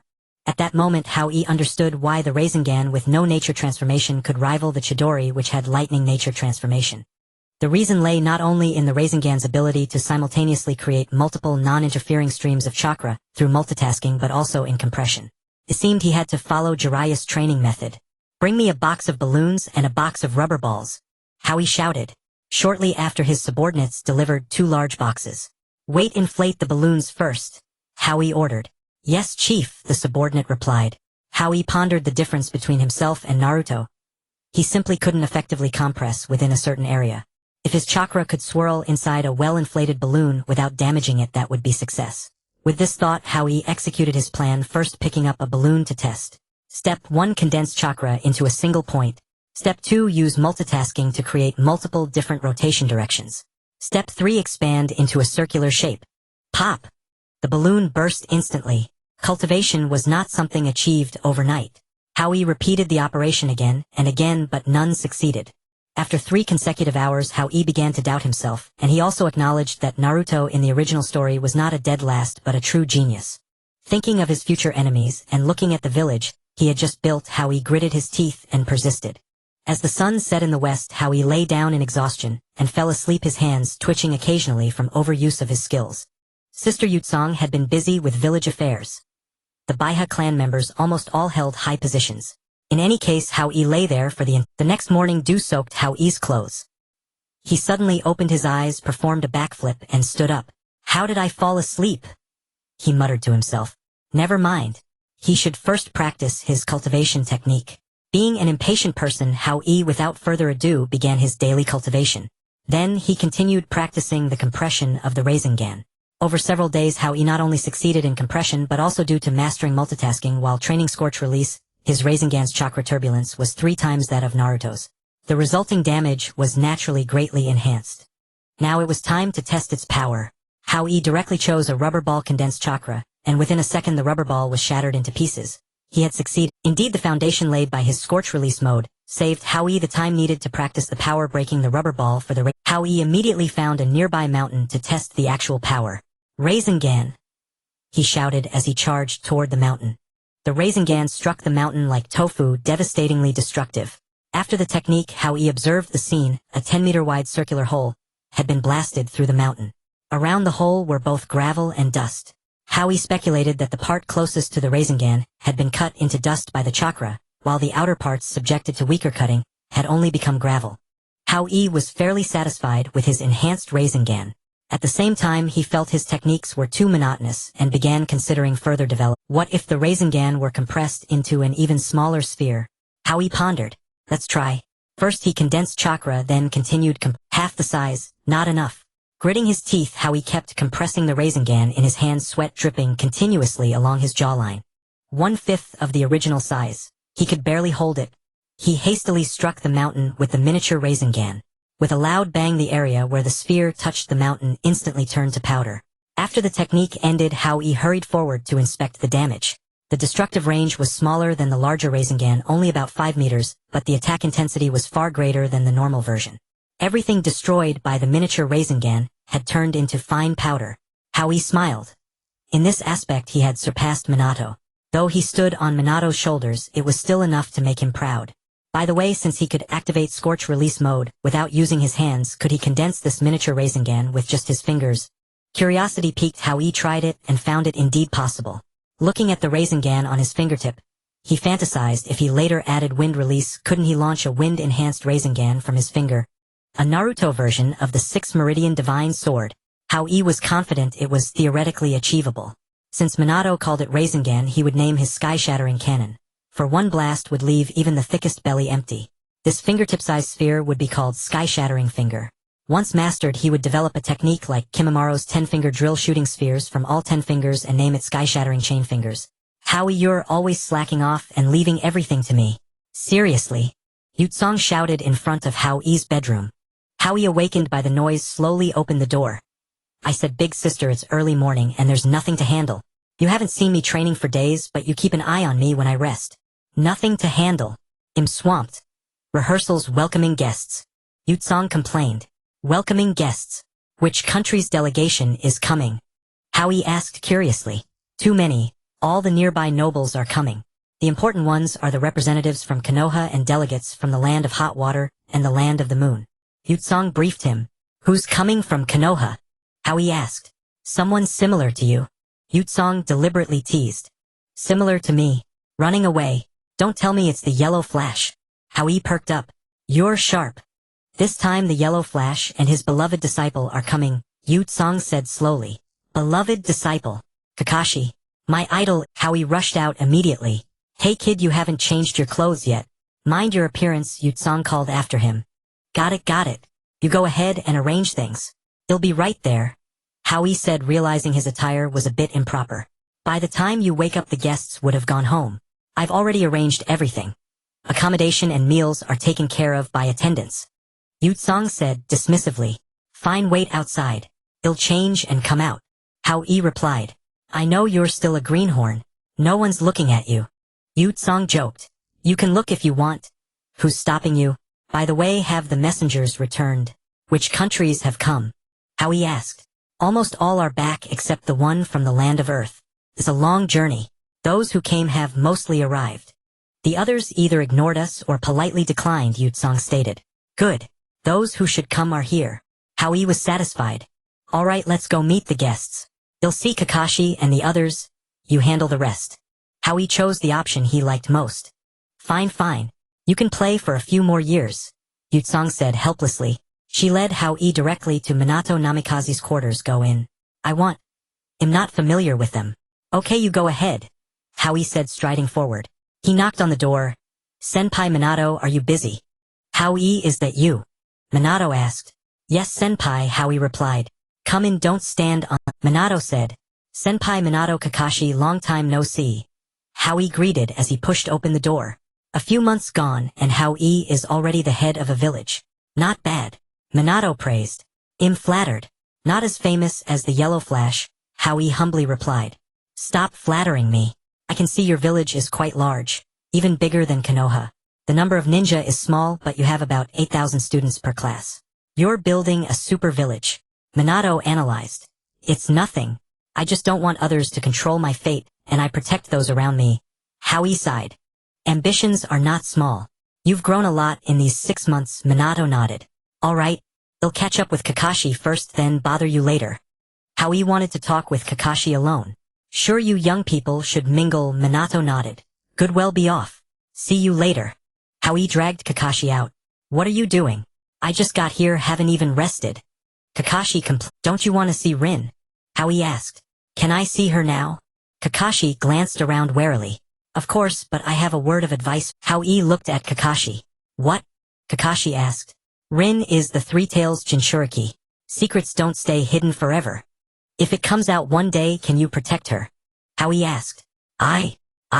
Kakashi stammered, but his face betrayed his true feelings. Work hard to improve yourself. Don't let Obito's death affect you. Increase your chakra, Hao Yi said calmly. In Hao Yi's view, Kakashi's father was a legend surpassing the Sannin, and Kakashi's early brilliance might have even outshone his father. Kakashi's later lack of chakra in the original story might have been due to the successive deaths of comrades, friends, and his teacher, which made him despondent and neglect training. Perhaps with Rin's bond in this life, Kakashi could become stronger. Don't worry, I've been training hard. He'll fulfill his wish and take care of Rin, Kakashi said through gritted teeth. By the way, do you truly love Rin, or are you looking after her because of Obito? Hao Yi asked a question he had wanted to ask for a long time. Rin is the wish of both Obito and me, Kakashi said, lightly covering his Sharingan. That's good. Rin is at the hospital. Shall we go together, or do you two want some alone time? Hao Yi teased. What? Hospital? You said you'd protect her well. How did she end up in the hospital? The cool-headed Kakashi turned into a protective husband. No. She's the head of our hospital, leading many ninjas. Hao Yi exaggerated. Why didn't you say so earlier? You had me worried. Kakashi breathed a sigh of relief. Haha, sorry about that. Hao Yi apologized, scratching his head. Lead the way. I'm not familiar with this place, Kakashi urged. Alright. Hao Yi didn't waste time and took Kakashi there. Kakashi. Rin stared at the masked youth. Rin, long time no see. How are things here? Kakashi, a terminal straight man, asked. Pretty good. The people in Hao Yi's village but I miss you, Rin blurted out. What? Kakashi's straight man syndrome struck again. I miss all of you. You Kurenai guy. None of you are here, Rin said, blushing. Hao Yi, watching the mismatched couple, felt goosebumps all over. You two talk. I need to use the restroom. Hao Yi left, not caring about their state. He didn't wander aimlessly, but eventually returned to Minato's place. Senior Watergate, how is your stay here? Hao Yi casually began. The bedroom design is quite pleasant, comfortable for two people. You must have put a lot of thought into it, Hao Yi. By the way, didn't you go out with Kakashi? Why did you come back alone? Watergate asked warmly. Kakashi wanted to explore on his own. As for these buildings, I dare not take credit. At that time, I was busy shedding blood for Konoha. They were all built by my cousin, and I only recently paid off the debts. Hao Yi said with a smile. Your village is indeed full of talent. Watergate nodded. Senior, what does the big brother Konoha think of our country establishing a ninja village? Hao Yi kept a close watch on Watergate's expression. Well, it's quite unusual. Konoha is surprisingly unanimous this time. They all support the construction of your village. Watergate smiled. That's good. The big brother is indeed tolerant, isn't he? Hao Yi said cheerfully. Fortunately, he had reconciled with Danzo, or else who knows what trouble might have arisen. Actually, I came here with a mission. Watergate pondered. Oh, I see. I wondered why a small place like this could attract a senior like you. Hao Yi finally understood. It's nothing major. The Hokage asked me to observe your village's strength. Watergate's warm expression shifted as he looked at Hao Yi. The big brother isn't that narrow-minded, is he? Hao Yi grew slightly tense. After all, the person before him represented a village that could take on 4 others single-handedly. Don't worry. It's not about being wary of you. It's about cooperation. Have you forgotten the additional conditions you discussed with the Hokage when you borrowed the space scroll? Watergate countered. Oh, the mission assignment. Hao Yi said uncertainly. Yes, that's it. Watergate nodded. Oh, I see. Our village's strength is average. We can't take on many missions. For now, it's enough to keep the village running. Hao Yi said tactfully. Recalling the mission commission they had discussed, Hao Yi felt there was no profit to be made and had flatly refused. But isn't your village's upper echelon quite strong? Watergate retorted. Ha! A ragtag army of 1 or 2,000. Is that supposed to be impressive? Hao Yi questioned. But you have many elites among your elites. Watergate stated solemnly. No, it's just a small village. Hao Yi tried to conceal wiping sweat from his forehead. I've sensed it clearly. Your current chakra is stronger than that of an average elite jonin, and there are 3 other powerful chakras. Most importantly, there's something akin to a Jinchuriki. Watergate enumerated. Every village has its secrets. Our Lily clan has been passed down since before the Warring States period. Hao Yi said confidently. Strange. He didn't recall Minato Namikaze having such a powerful reconnaissance ability in the original work. Hao Yi's expression grew increasingly grim. Against a ninja as omniscient as Watergate, he was at a loss. All right. The stronger you are, the better. Let's get back to business and continue discussing the missions. Watergate didn't forget his purpose. Fine. I'm curious to see what kind of mission requires Senior Watergate's personal involvement. Hao Yi looked forward to it. It's nothing much. Now that peace has just been restored, many missions have piled up. With the ninja numbers in the village greatly reduced, Konoha wants to delegate some to neighboring friendly villages. Watergate explained the reason. I will definitely honor the agreement we made, but as you can see, our village barely has enough manpower to sustain itself. Hao Yi reiterated. It's fine. I mainly came to set up a technique. Watergate brought up another topic. What technique? Hao Yi asked in surprise. A technique that can transmit mission information. Watergate explained. So convenient. Can it send supplies? Hao Yi questioned. No, only text. Nothing else. Watergate shook his head. That's still pretty good. At least we can send messages. It's not that great. It's only for everyday use. It won't work if there's strong chakra interference. Still, it's not bad. Our country of Kai has no wars. Hao Yi affirmed. So you agree? Watergate asked. Why wouldn't I? Isn't it a good thing? We can communicate information. How wonderful. Hao Yi explained. All right. Where do you want to place it? In your leader's office. Watergate inquired. No, we have a dedicated mission department that handles assignments. Put it there. Hao Yi explained. Okay, fine. Let's settle this before I leave. Watergate said. Sure, as you wish. There's nothing here that's a secret to you. Hao Yi feigned magnanimity. Considering your village's strength, the mission commission can be reduced to just 10%. Watergate brought up the mission topic again. 10%. That's already good. But our village's main focus isn't missions, and this period is indeed not suitable. Hao Yi continued. Ninjas need experience after all. The world is not peaceful, and nothing broadens experience more than undertaking missions.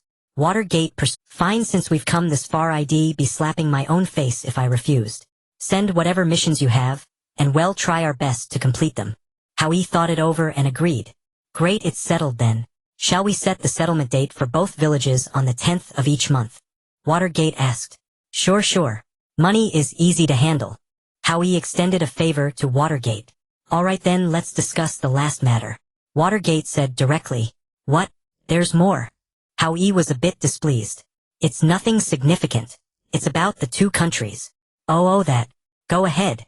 Previously, the Fire Country and the country of Kai had a vassal relationship. Many matters were handled at the national level. Yes, indeed. I almost died for Konoha and without even receiving a pension. Hao Yi joked. It can't be helped. Now that the country of Kai has established a village, does the Flower Ninja Village also become a vassal of Konoha? Watergate tested. Konoha is the big brother and we acknowledge that. Hao Yi yielded, knowing he couldn't win against the stronger force. Then if war breaks out, the country of Kai must also lend its full support. Watergate continued. Senior Watergate, you know that our country of Kai loves peace and doesn't like fighting. As before, we can handle logistics. Hao Yi smiled. That would hardly count as a vassal, Hao Yi. How about this? Besides logistics, we'll discuss other matters through consultation. Regardless, our country is an independent nation. Hao Yi grew serious. He must not ruin the village he had built with his own hands at this critical moment. That works too. Watergate nodded, his thoughts unreadable. Rest assured, Senior. We are all peace-loving people. Our cooperation will be harmonious. I think so too. Watergate smiled warmly. How is the village founding ceremony coming along? Watergate asked casually. It should be ready. You'll see it in a few days. We're just keeping it simple. No big deal if it's a mess. Hao Yi said cheerfully. The village inauguration ceremony commenced as scheduled. On the Flower Ninja Square, officials from various nations, representatives of ninja villages, and nobles and merchants from different countries were seated around the square. All members of the Flower Ninja Village, except those on guard duty, were present, their faces glowing with pride. Each wore their Flower Ninja headband in the most conspicuous position. The villagers also gathered around the square, forming a sea of faces that stretched beyond sight. At the very center of the square stood the daimyo of the Kai country, clad in formal attire. Despite his reluctance, he had no choice but to stand there and give recognition to the one he despised most. First, I thank you all for taking the trouble to attend our village inauguration ceremony. The daimyo quickly adapted to the situation and delivered a simple opening remark. I now officially declare the Kai country's Flower Ninja Village is established. As the words fell, 8 colorful cannons at the village entrance roared, firing into the sky. At the entrance, Jiao Du, representing Hao Yi, unveiled the village gate of the Flower Ninja Village. The ceremony, broadcast through a water screen on the square, was met with thunderous applause. The Flower Ninja Village was officially established. Thank you for your applause, the daimyo said once more. Perhaps he was the most pitiable daimyo in history, forced to work and act as host against his will. The former clan leader of the Baiha clan of the Kai country, Baiha, Hao Yi, who rose to fame as a young prodigy and echoed through the ninja world, repeatedly saving the nation from peril, is hereby appointed as the leader of the Flower Ninja Village. The daimyo read each word with deliberate care. Hao Yi, Hao Yi, Hao Yi. The crowd below chanted his name, incessantly expressed. Hao Yi slowly ascended the podium, inwardly praising Sister Yutsong for her adept handling of affairs. Within his own circle, he knew the truth. Most of the Flower Ninja Village's residents were immigrants, and he himself was an absentee leader. Few even knew him, so how could the applause be so enthusiastic? It must be that money made the world go round. Yutsong had bought this false support. Since others had shown him face, he had to reciprocate. Hao Yi adjusted his expression, slightly raised his hand in a gesture of enjoyment, and signaled for the cheering to cease. First, I express my gratitude to his lordship the daimyo for his support, which has given me the opportunity to manage the village. I will surely lead our village toward prosperity and abundance. On such a grand occasion, Hao Yi had no choice but to adopt a formal tone. Has the Kai country run out of people? Letting a child be the leader, muttered a ninja representative from some unknown nation. Unfortunately, with the crowd's cheers silenced, his mutterings were particularly audible. Hao Yi was at a loss on how to respond. Whether to publicly demonstrate his formidable power to humiliate the man or to let the matter rest. But in such a grand assembly, personally intervening would be rather undignified. Just as Hao Yi was deep in thought, a dozen thread-like tendrils suddenly sprouted from the ground beneath the ninja who had muttered. In an instant, they bound the insolent ninja, and the threads swiftly moved toward his mouth. What? They actually sewed his mouth shut. Even Hao Yi was shocked by Jiao Du's ingenious idea. A sharp pain immediately struck the ninja. The ninja's lips were sewn shut and he could not scream. He could only whimper like a crying child. Hao Yi, amused by the comical scene, nodded to Jiao Du. Jiao Du turned his head away haughtily as if to say, "Don't misunderstand. I just don't want the village to be looked down upon, which would reduce the chances of getting missions. Little brat, release our elder immediately. We are from the Tang country right next door with a land area several times larger than yours. Don't be ungrateful." Several lackey ninjas issued mindless threats. Hao Yi suppressed his anger and said, "Don't worry, after the ceremony ends it will be undone. Ungrateful wretch. Let us show you the might of the Tang ninja village." The lackeys, not considering their own worth, charged straight onto the stage. Hao Yi looked at the group of ninjas who seemed to have been stripped of their intelligence and sensed something amiss. Could the Tang country be doing this deliberately? Would they send such riffraff to an interstate visit? Wasn't that asking for trouble? Could it be a deliberate provocation? Testing boundaries or seeking war? Hao Yi pondered seriously. Suddenly a voice broke the silence. What an ill-mannered nation. Yutsong descended in the center of the square, exuding an invincible aura. "Humph," repeatedly provoking our village. "I'll teach you a lesson on behalf of the Tang ninja village leader." Yutsong snorted coldly. Scorch, release overkill. Whether she was deliberately showcasing her power or truly angered, Yutsong unleashed a massive technique. The scorching heat of the scorch release instantly burned the surroundings to a crisp. In moments, the several ninjas turned into dried corpses standing upright. A gentle breeze blew, and the mummies crashed to the ground, their limbs shattering. The scene fell into dead silence. "Clear the field," Yutsong shouted, then leaped away stylishly. Several flower ninjas swiftly cleaned up, leaving the ceremony undisturbed. Shui Men stared at the scene, blurting out, "A scorch release ninja." His mind was churning with thoughts. Since things had come this far, Hao Yi was not afraid of exposure. As the second-in-command of the flower ninja village, he would eventually be in the spotlight. Even if the Sand Ninja Village found out, what of it? For the Sand Ninja Village to reach the Flower Ninja Village, they would either have to cross Mai or build ships to take the wall. Both options were impossible for the impoverished Sand Ninja Village. Alright, enough with the preliminaries.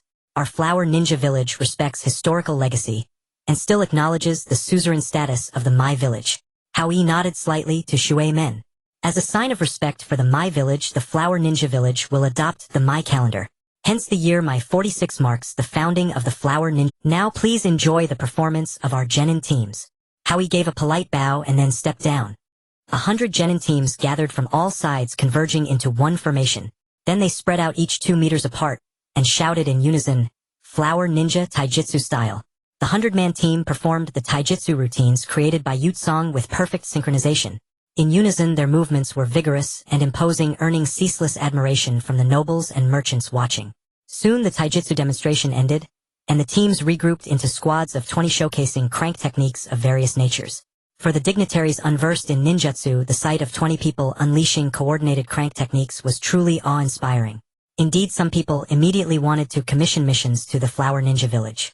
It should have been the moment for the mission department head Kisame, but Jiao Du was too enthusiastic, personally attending to any mission inquiries. He was nothing like the murderous character from the original story. Thank you all for attending this inauguration ceremony.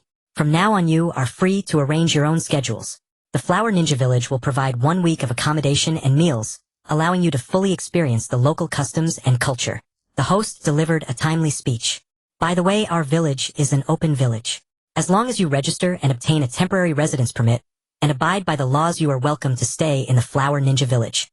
You may bring your families for tourism or even settle down here. Multiple options are available for your choice. Now I declare the grand opening ceremony a perfect conclusion. Thank you all. The host bowed solemnly. The crowd dispersed in a scattered manner. The ninja whose mouth had been sewn stared at Hao Yi with helpless eyes blinking incessantly. Hao Yi chose to ignore him. Toward his enemies he was never lenient or magnanimous. In the office of the leader of Tangren Village. What is the strength of Huaran Village? And who is their backer? The leader of Tangren Village sat in the main seat. Huaran Village is just a bunch of small fry. Only 2 of them are somewhat formidable. The rest are nothing, especially their leader. Still a brat. As for the backer, I don't know. A young man dressed like a ninja spoke with ease. If Hao Yi had been there, he would surely have recognized the informant.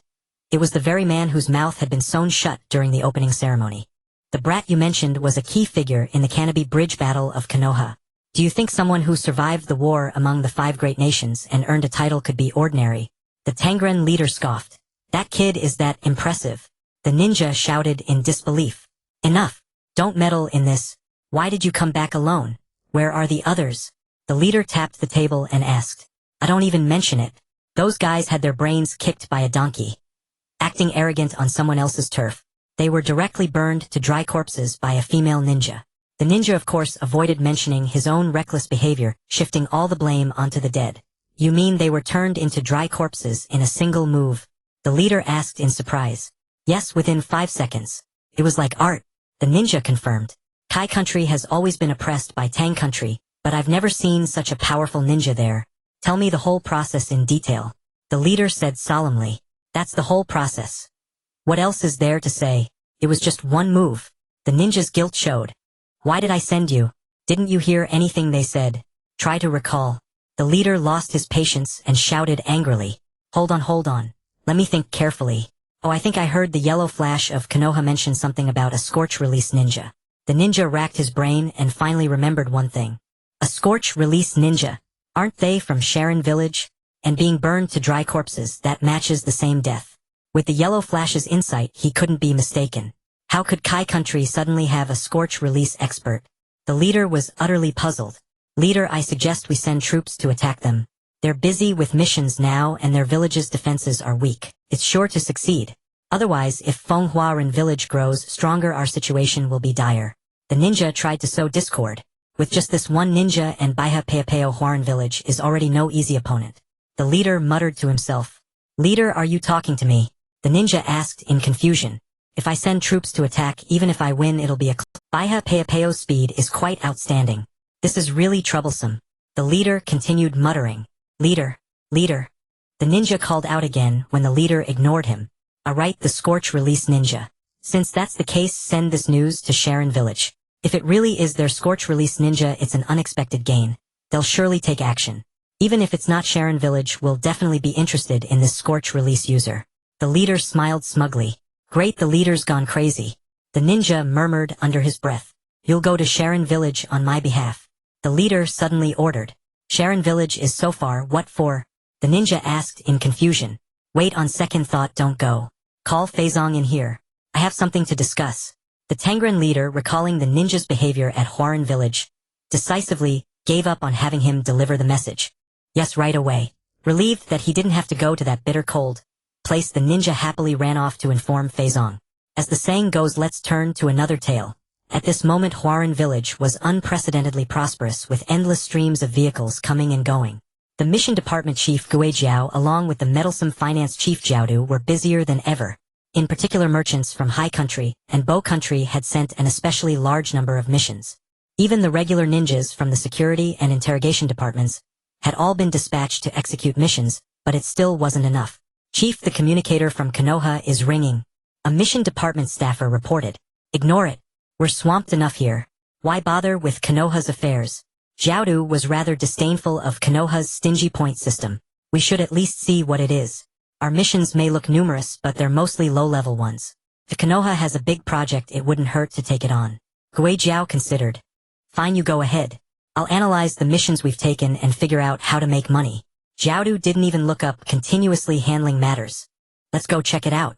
Gui Jiao said softly. Yes, chief.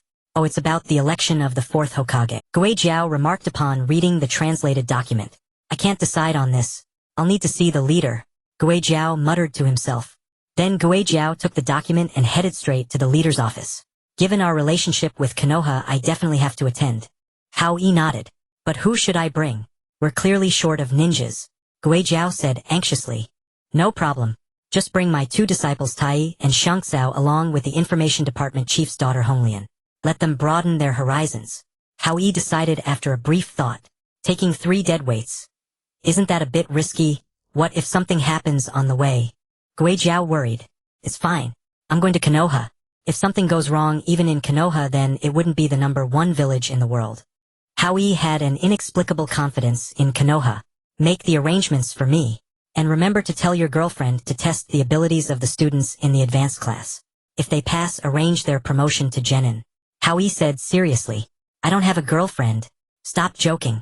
By the way, what are the standards for genin promotion? Should we follow the Kirigakure system? Gui Jiao instantly turned into a hypocrite. No, our Huaran village seeks peace. We can't just fight and kill. For genin, the basics must be passable. As for ninjutsu, mastering the 3 basic techniques, the body flicker technique and 1 crank ninjutsu will suffice. Of course, exceptions can be made. If a student excels in one area but is weak in others, they can report to me. I'll make the final decision. Hao Yi thought of talents like Might Guy and set up this mechanism. Alright, I'll arrange your itinerary and notify the school about the genin promotions. Gui Jiao responded and slowly withdrew from the office. Sister Yutsong, I'll leave Huaran village in your hands. Hao Yi smiled at Yutsong. You little rascal, always slacking off and making things difficult for me. Yutsong pretended to be angry. Who else would I trouble if not my sister? Hao Yi laughed. Master, this my village looks almost the same as our Huaran village. Xuanhua Xiangxiao exclaimed in surprise, standing in front of the wooden gate of my village. Alright, I confess we copied theirs. Hao Yi said with an embarrassed expression. That's not bad either, Xuanhua Tai added. My ninja village, no entry for idlers. The 2 guards at the gate blocked Hao Yi's group. We are ninjas from Huaran village. This is our leader, invited to observe the election of the Mai Hokage. Hong Lian introduced. Hello, leader of Huaran. We are truly unaware of this matter. Please take a rest here for a moment and we will go inquire with our superiors. One of them bowed slightly and apologized. Alright, Hao Yi nodded. See, this is what a big village is like. So polite. You should learn how to deal with people and matters, Hao Yi instructed. The group pouted, showing their unwillingness to obey. Hello, Leader Baiha. Please come in. The village has arranged accommodations for you. Just go to Tian and mention your name. The gate guard politely explained. Alright, thank you for your trouble. Hao Yi nodded and walked toward the Mai he was familiar with in his past life. This was his 2nd time coming to Mai, but the 1st time entering it. The 2 of them had very different mindsets. The 1st time he was like a stray dog begging for mercy everywhere. This time, he had enough capital to stand tall and act with confidence. Hao Yi strolled leisurely down the street, enjoying the hustle and bustle of Mai. So many delicious things. Those dumplings look so tasty. Xiangxiao exclaimed, her eyes dazzled. Alright, today I'll let you eat your fill. Let's go over there. Hao Yi, not stingy, took the children and ran to the dumpling shop. Hooray! The children rushed forward and surrounded the shop. You can look but don't take any. If you take them, you have to buy them. The shopkeeper, seeing no adult accompanying them, quickly stopped them. It's fine, well pay, Hao Yi said, pulling out a banknote from his pocket and handing it to the owner. Alright, eat as much as you want, there's plenty. The boss stammered at the sight of the silver. There are actually 2 red peppers here. A female voice caught Hao Yi's attention. He turned around and saw Hong Do. Who are you? How do you know me? Are you friends with these 2 little peppers?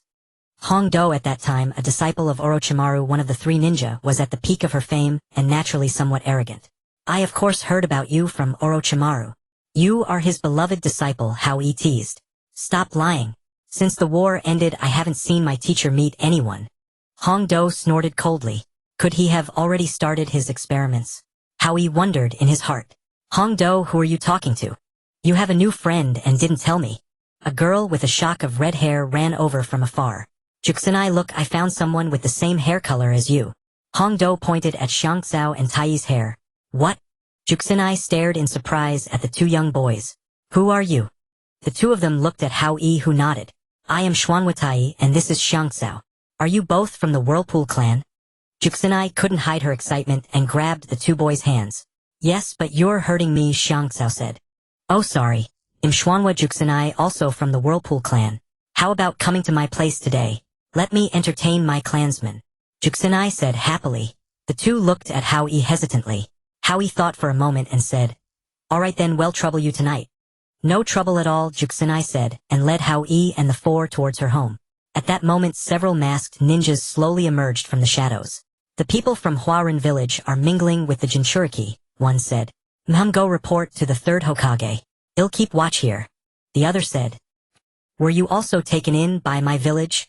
Juxinai asked curiously. No, we are all from Huaran village. This is our leader Tai, and Xiangxiao said solemnly. I thought you were companions, but you're actually a leader. Shui men just went to Huaran village not long ago. Juxinai said. Mom, I've known senior Shui men for quite a while. Hao Yi smiled. Then what's your name? Tell me Shui Men often tells me about his missions. Juxinai immediately got excited at the mention of Shui Men. Well, be at your place soon enough. You'll know in a moment, Hao Yi teased. How do you and Shui Men? Before she could finish, Juxinai's face flushed with shyness and she couldn't speak. This is my home. Juxinai pointed at the house ahead. You're back and you brought friends. Shui Men looked at Juxinai with a gentle Ha! Hao Yi, what are you doing here? Shui Men suddenly noticed Hao Yi among the children. Not welcome. Hao Yi joked.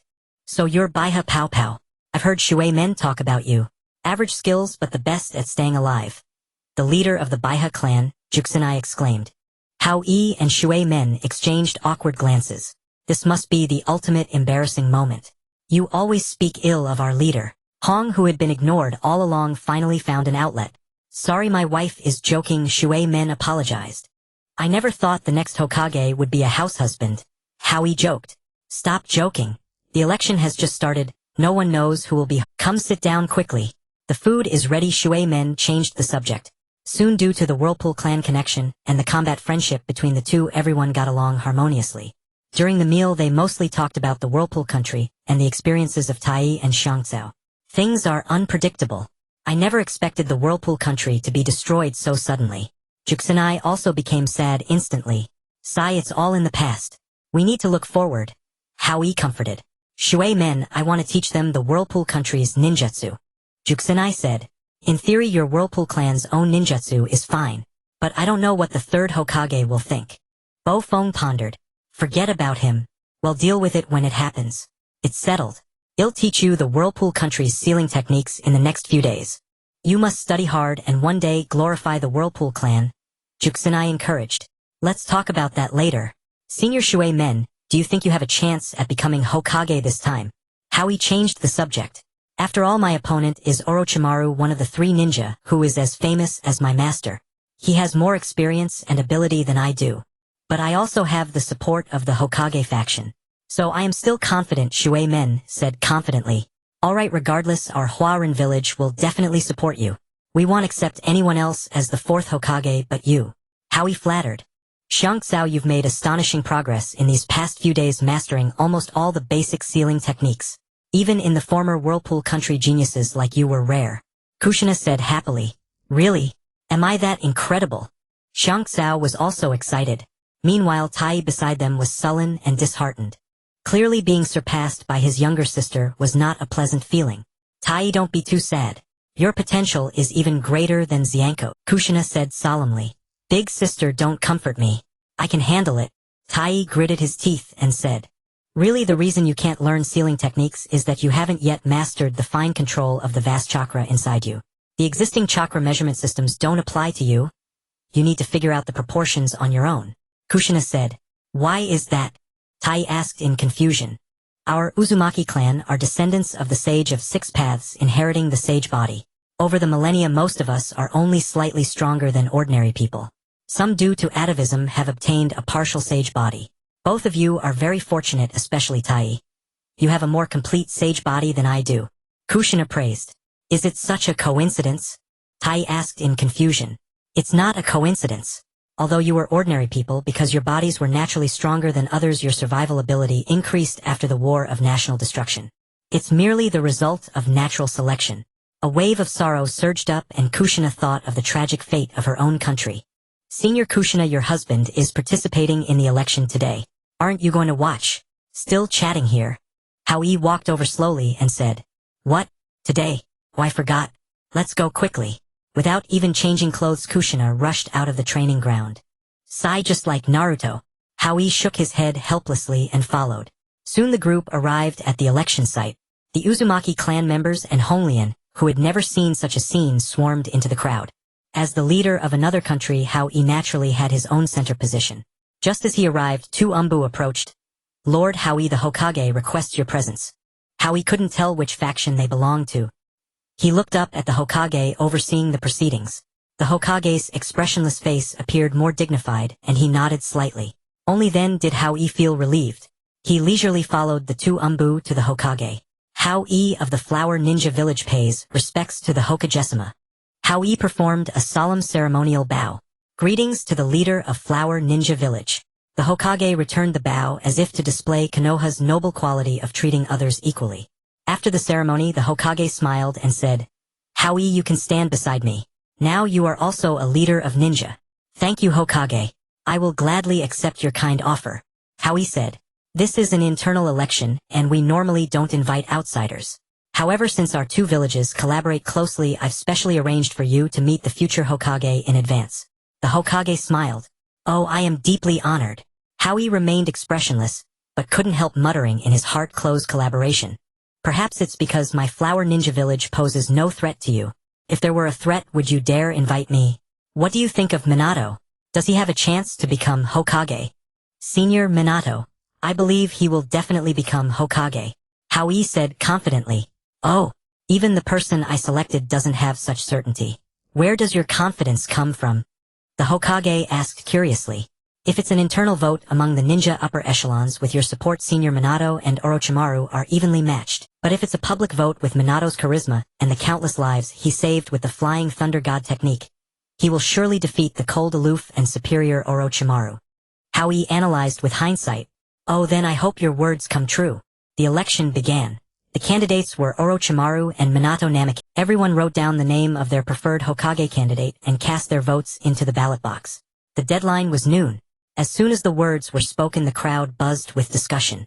Some people wrote down their choices without a second thought. At that moment, Orochimaru showed no expression and soon left the election site. Hao Yi watched Orochimaru's departing back. Perhaps by now he was already obsessed with immortality and had lost interest in this power game. In contrast, Minato participated in the election from start to finish, always maintaining a gentle and approachable demeanor. At this moment, Danzo gritted his teeth as he watched Orochimaru leave, deeply dissatisfied. "Orochimaru, you could at least pretend. Leaving like this shows too much disrespect." Danzo chased after him and shouted, "Isn't that why you're here? I'd rather spend this time on our experiments." Orochimaru said coldly, "Don't forget our cooperation." Danzo gritted his teeth. "Mutual benefit. You take power, I do experiments. Rest assured." After saying that, Orochimaru walked away without even acknowledging Danzo. Are all his disciples this arrogant? Once you become Hokage, you'll have no value left. Danzo squinted, staring at Orochimaru. "Alright, time is up. Voting ends now and we begin the vote tally." The host announced the end on time. The crowd instantly fell silent, quietly listening to the tally. Minato Namikaze, Orochimaru, Minato Namikaze, Minato Namikaze, Orochimaru. The tally was in progress, but the scene was extremely quiet. Politicians, high-ranking officials, and even civilians were all anticipating the result. 3 votes remain.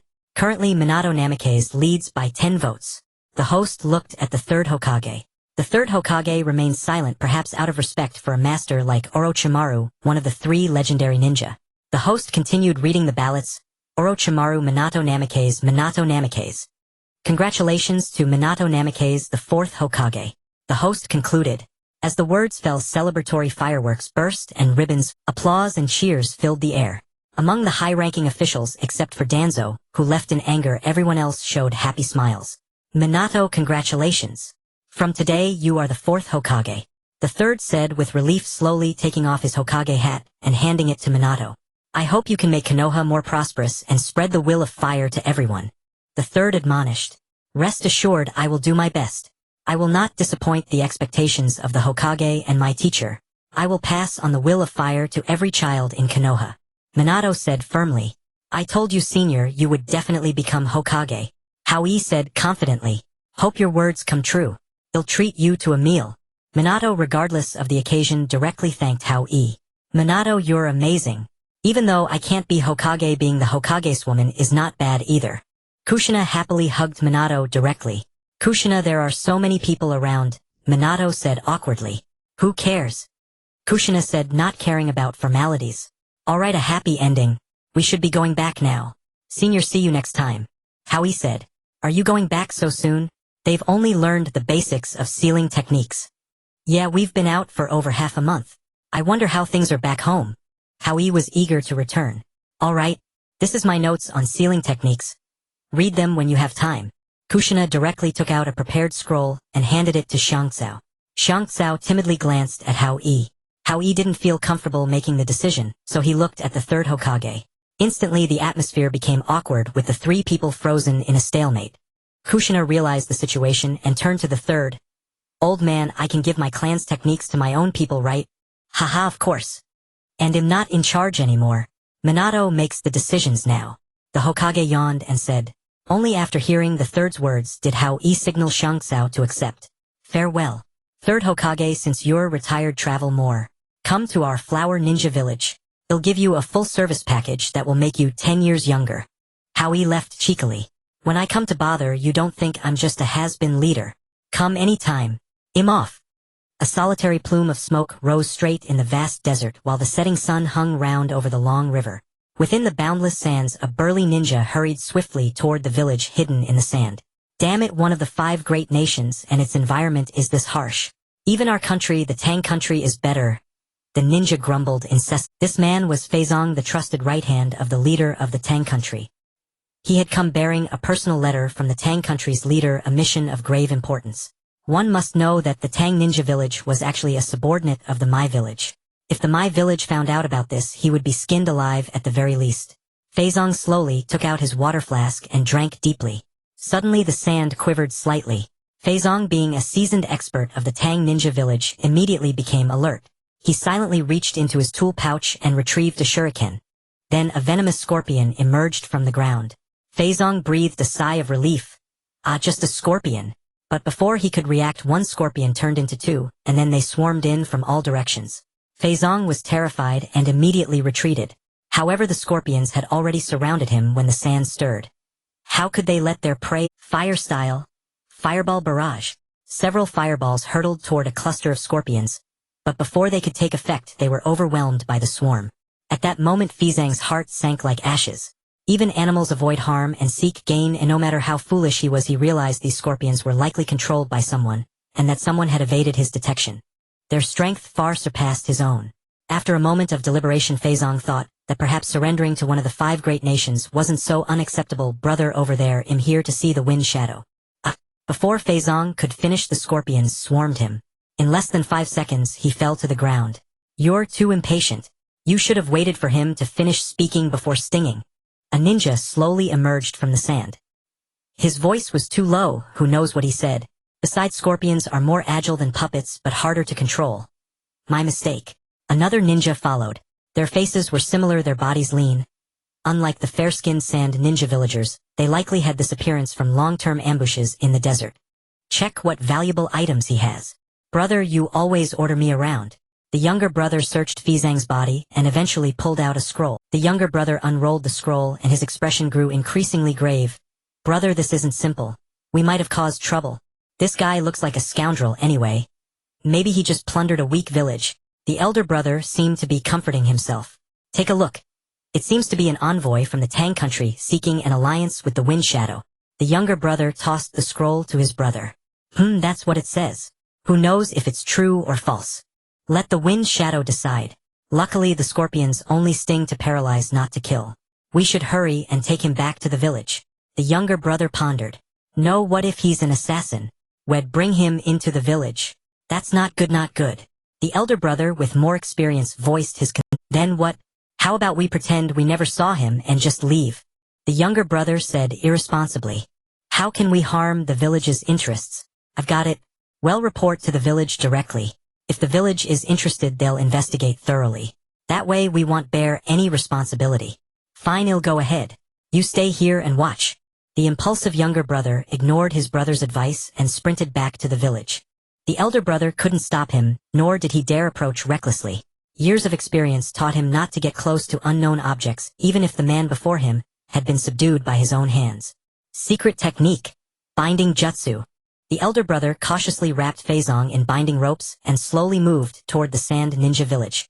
The boundless desert was perilous even for a sand ninja. Soon the younger brother returned with a masked ninja. Brother, since you have the binding jutsu, why did you make me run all the way? We could have just brought him to the village outskirts together. The elder brother sneered. Did you give me a chance to speak? With your impulsive nature, you'll get into trouble sooner or later. You need to plan before acting. Stop nagging. I'm still alive and well, aren't I? A ninja only has one chance to fail. All habits are cultivated to eliminate the possibility of failure. The elder brother said earnestly. Enough. You can play up the brotherly affection later.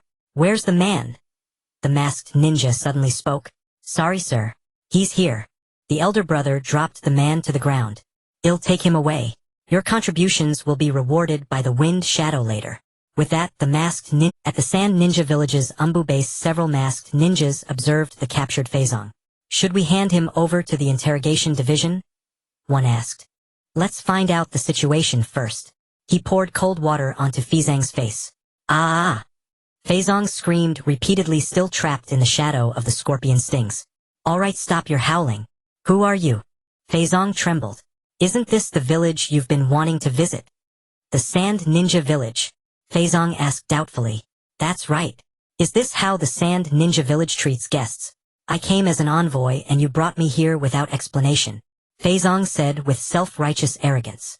You, a subordinate of the My Village, dare to speak such big words? Confess truthfully. We're not the interrogation division. We don't have the stomach for torture. Feizong secretly breathed a sigh of relief. Those who don't provide information are worthless. The Umbu never leaves worthless people alive. The masked man continued. It's nothing much. We discovered a scorch-release ninja in the Kai country. Feizong said wisely. A minor country's people. Making a fuss over nothing, the masked man sneered. Feizong's heart sank. If the Sand Ninjas weren't interested, he was as good as dead.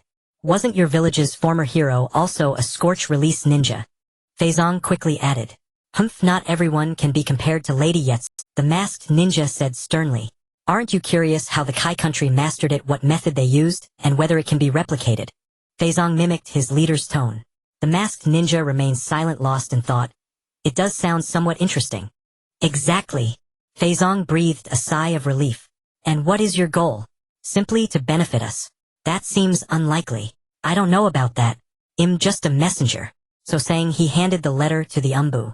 I see. The masked ninja nodded as he... Should we report this? The nearby ninja hesitated. Normally such vague intelligence would be ignored, but this one involved a Kekkei Genkai. Of course. After Lady Yetzong died in battle, the title of Scorch Release user in the Sand Ninja Village has never been inherited. Her only apprentice never mastered it. Perhaps this opportunity will allow the Sand Ninja Village to gain a new Kekkei Genkai. The masked ninja had completely fallen into the trap set by the Tang country's leader. No wonder. Human desire knows no bounds. The ability to cultivate a Kekkei Genkai master through artificial means is enough to shake even the great nations. The masked ninja spoke slowly. Your acting is quite poor, but this matter has indeed moved me. You are rather fortunate. Our ninja village comes with sincerity. We don't need any acting, Feizong replied with a smile. Alright, let's not say more. I'll take you to meet the Wind Shadow. Thank you, we will cooperate pleasantly, Feizong said happily. As expected of the direct subordinate of the Wind Shadow being able to see him, Feizong couldn't help but sigh as he looked at the Wind Shadow building in the distance. Silence, is this a place for chatting? When you meet the Wind Shadow later, speak properly and don't act like a country bumpkin. This isn't a small country like yours, the masked ninja insisted. Before long the two arrived at the Wind Shadow's office building. The Dark Department has something to report. Enter, came the command. What is this? The Wind Shadow looked at Feizong with confusion as the imposing aura he carried shattered Feizong's defenses in an instant. Feizong was drenched in cold sweat, trembling as he spoke. Lord Wind Shadow, I am from Tang Ninja Village. Our leader has discovered some matters concerning your village and specially sent me to inform you. After speaking, he raised the letter above his head and handed it to the Wind Shadow. The Wind Shadow glanced at the letter nonchalantly, but his expression slowly grew serious as he muttered to himself. A Scorch Release ninja. When did this person appear in the land of vegetables? The Wind Shadow inquired cautiously. About half a year ago, but I don't know the specifics, Feizong replied. It is said to be a branch of the Lily clan on par with the leader of the land of vegetables in terms of generation, Feizong recalled. It seemed too close in timing. Could it be a coincidence? The Wind Shadow pondered silently. Any distinguishing features? What do they look like? I haven't seen them, it's just hearsay. They look quite gentle. This was a point that differed, and the Wind Shadow let out a slight sigh of relief. Feizong dared not look directly at the Wind Shadow, remaining silent and motionless for a long time. The Wind Shadow regained his composure. You have quite the plan, don't you? You want our village to be your tool. Feizong hurriedly explained. Lord Wind Shadow, please don't misunderstand, there are truly no other intentions. Alright, I can help with this, but I have an entire village to feed, and the people sent out need to be compensated too. The wind shadow gestured, tapping on the table. Money? That's not a problem, our village will definitely cooperate vigorously, Fei Tsang assured, patting his chest. Money is definitely not lacking, the wind shadow remarked, seeing Fei Tsang was easy to deal with and continued to extort. What else do you need? Fei Tsang had no temper against the 5 great nations. How about this? I will send our Sand Ninja Village's most famous puppet team to the land of vegetables to assess the situation. You must follow their orders completely, the wind shadow stated. This I cannot agree to. Doesn't that effectively hand over the military of the Tang Nation to you? That's inappropriate. I am helping you eliminate hostile forces. Whether you agree or not, think it over. If you can't make a decision, go back and consult your leader, the wind shadow replied calmly. Once you've discussed it, come back, the wind shadow said with composure. Actually, it's not a big deal. I think the leader will agree. It's better to return together to see our leader. Fei Tsang recalled the hardships of the journey and immediately responded. You go back first? I will send someone to investigate here first, then meet up with you in Tang Ninja Village. The wind shadow commanded directly.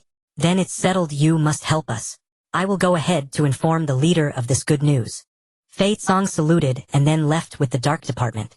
Calls will men you over here. The wind shadow spoke to the air.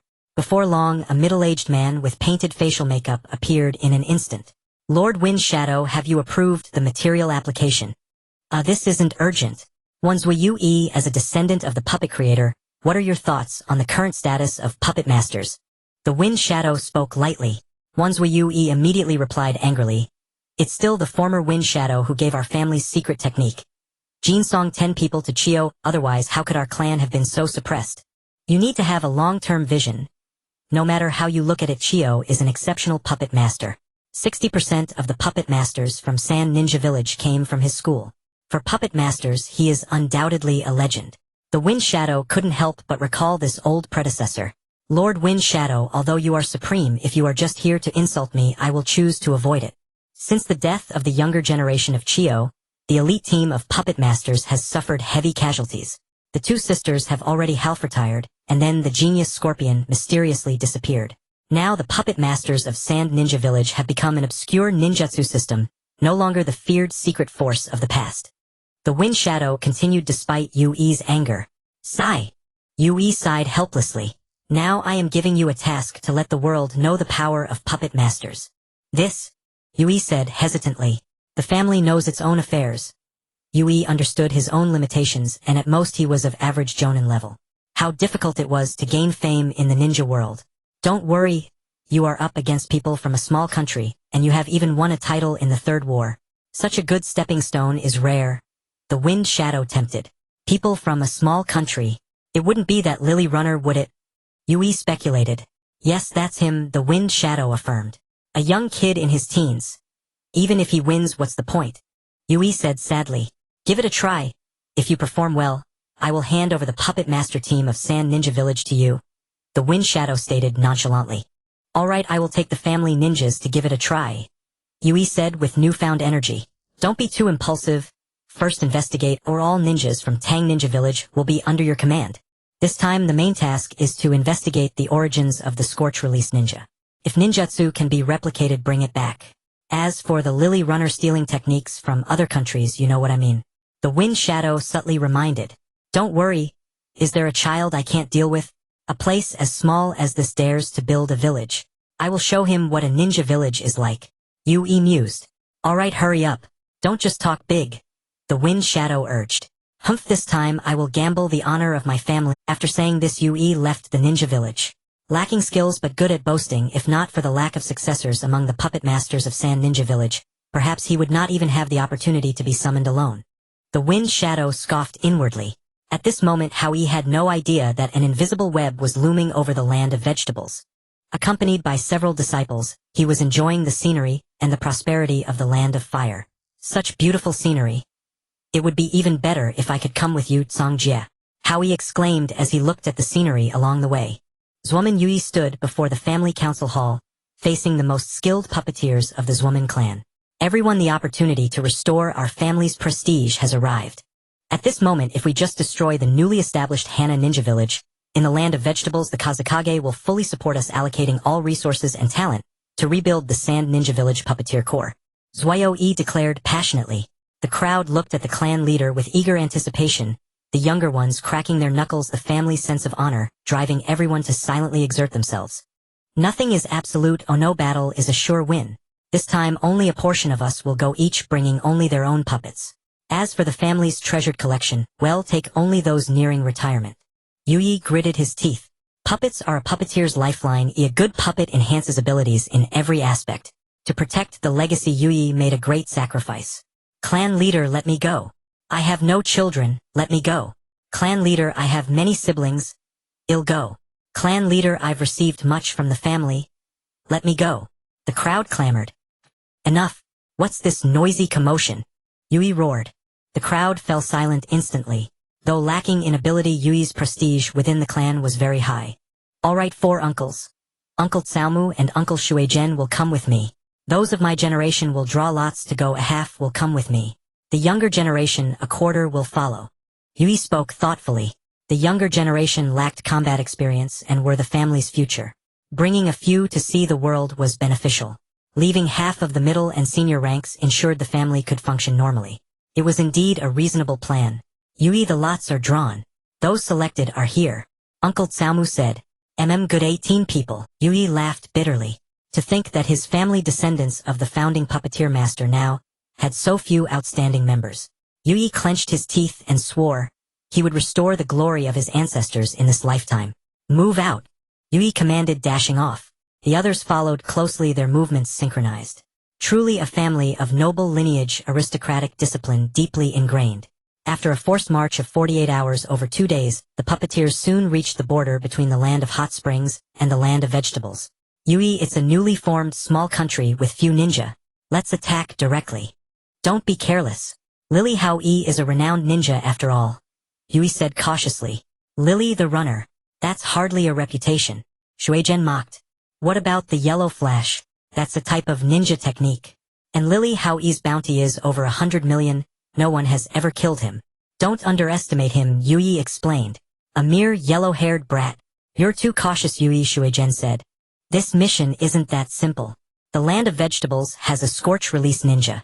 Our real task is to force out the secret of cultivating scorch release. Yi spoke. Scorch release. Shueizhen couldn't help but think of that towering figure. Indeed, the Tsuchikage is supporting me without reservation this time. And considering the suspicious death of the scorch release user Pakura, this matter is definitely not simple. Yi said. But scorch release is a puppeteer's nemesis. Even if we were to eliminate political enemies, shouldn't they have sent someone else? Shueizhen exclaimed in surprise. How many families outside the high ranks have the ability to gather ninja to besiege elite jonin? Yi looked at his 2 uncles with a determined, I must say, Yi, this is a risky move, Shueizhen said. The time to restore the family's prestige is now. And with the enemy in the open and us in the dark, puppeteers are all long-range attackers. Scorch release isn't necessarily our bane. Yi analyzed. Exactly. Shueizhen, are you scared by your dream girl? Remember, no matter how high the martial arts, they fear hidden weapons. And we have poison gas too. Tsumu patted Shueizhen as he spoke. What are you talking about? What am I afraid of? Caution, caution, understand. Shueizhen stammered. Enough, I'm done joking. Yi, make the arrangements. You have the strongest abilities and your management of the family over the years is evident to all. Tsumu said. Good. I see that Hana Ninja Village is an inclusive village. Many merchants come and go freely. The defenses around are not tight either. Let's enter in groups. The 3 of us will lead separate teams. My team will disguise as sand envoys and directly contact the high ranks. Shueizhen will pose as a merchant and Tsumu will enter through the deep mountains. At this time tomorrow, regardless of the outcome, we'll rendezvous in the land of hot springs, Yi analyzed. Yes. The teams were divided tacitly. Shueizhen, slightly disguised, took the lead and headed straight for Hana Ninja Village. Tsumu also infiltrated from the surroundings. Yi took a deep breath and walked toward the village gate. Who are you? Where are you from? And what do you want? The Hana guard asked the 3 classic questions. I am an envoy from Sand Ninja Village here to discuss cooperation with the leader of Hana Village. Yi said confidently. Intercountry diplomacy requires submitting a state letter. Don't you know that? The guard seemed knowledgeable. Ha! Since when do people from Sand Ninja Village need to apply to come here? It seems hanging around with Konoha has made you all arrogant. Yi feigned composure, taking the offensive. You! One guard started to argue, but another pulled him back. The village is newly founded, don't provoke a powerful enemy. Indeed, the man quieted down instantly. Months of integration had made these wandering ninjas, who once lived on the edge, fall in love with this peaceful village. Go report to the deputy leader. He'll handle things here, said the other guard. All right, thank you for your trouble. Dear guests, as everyone knows, diplomatic exchanges between nations require state letters. Since you haven't submitted one in advance, it's impossible for us to verify your authenticity. So we can't even enter this gate. Yui said disdainfully. How about this: when in Rome, do as the Romans do. Register with our information here, and we will notify the deputy leader. She will decide how to handle it. The guard replied, neither servile nor overbearing. Deputy leader, is this your way of treating guests? Yui said angrily. Our leader has gone to Konoha and hasn't returned yet. The deputy leader is currently exercising the leader's authority, the guard explained. I see. Yui breathed a sigh of relief inwardly.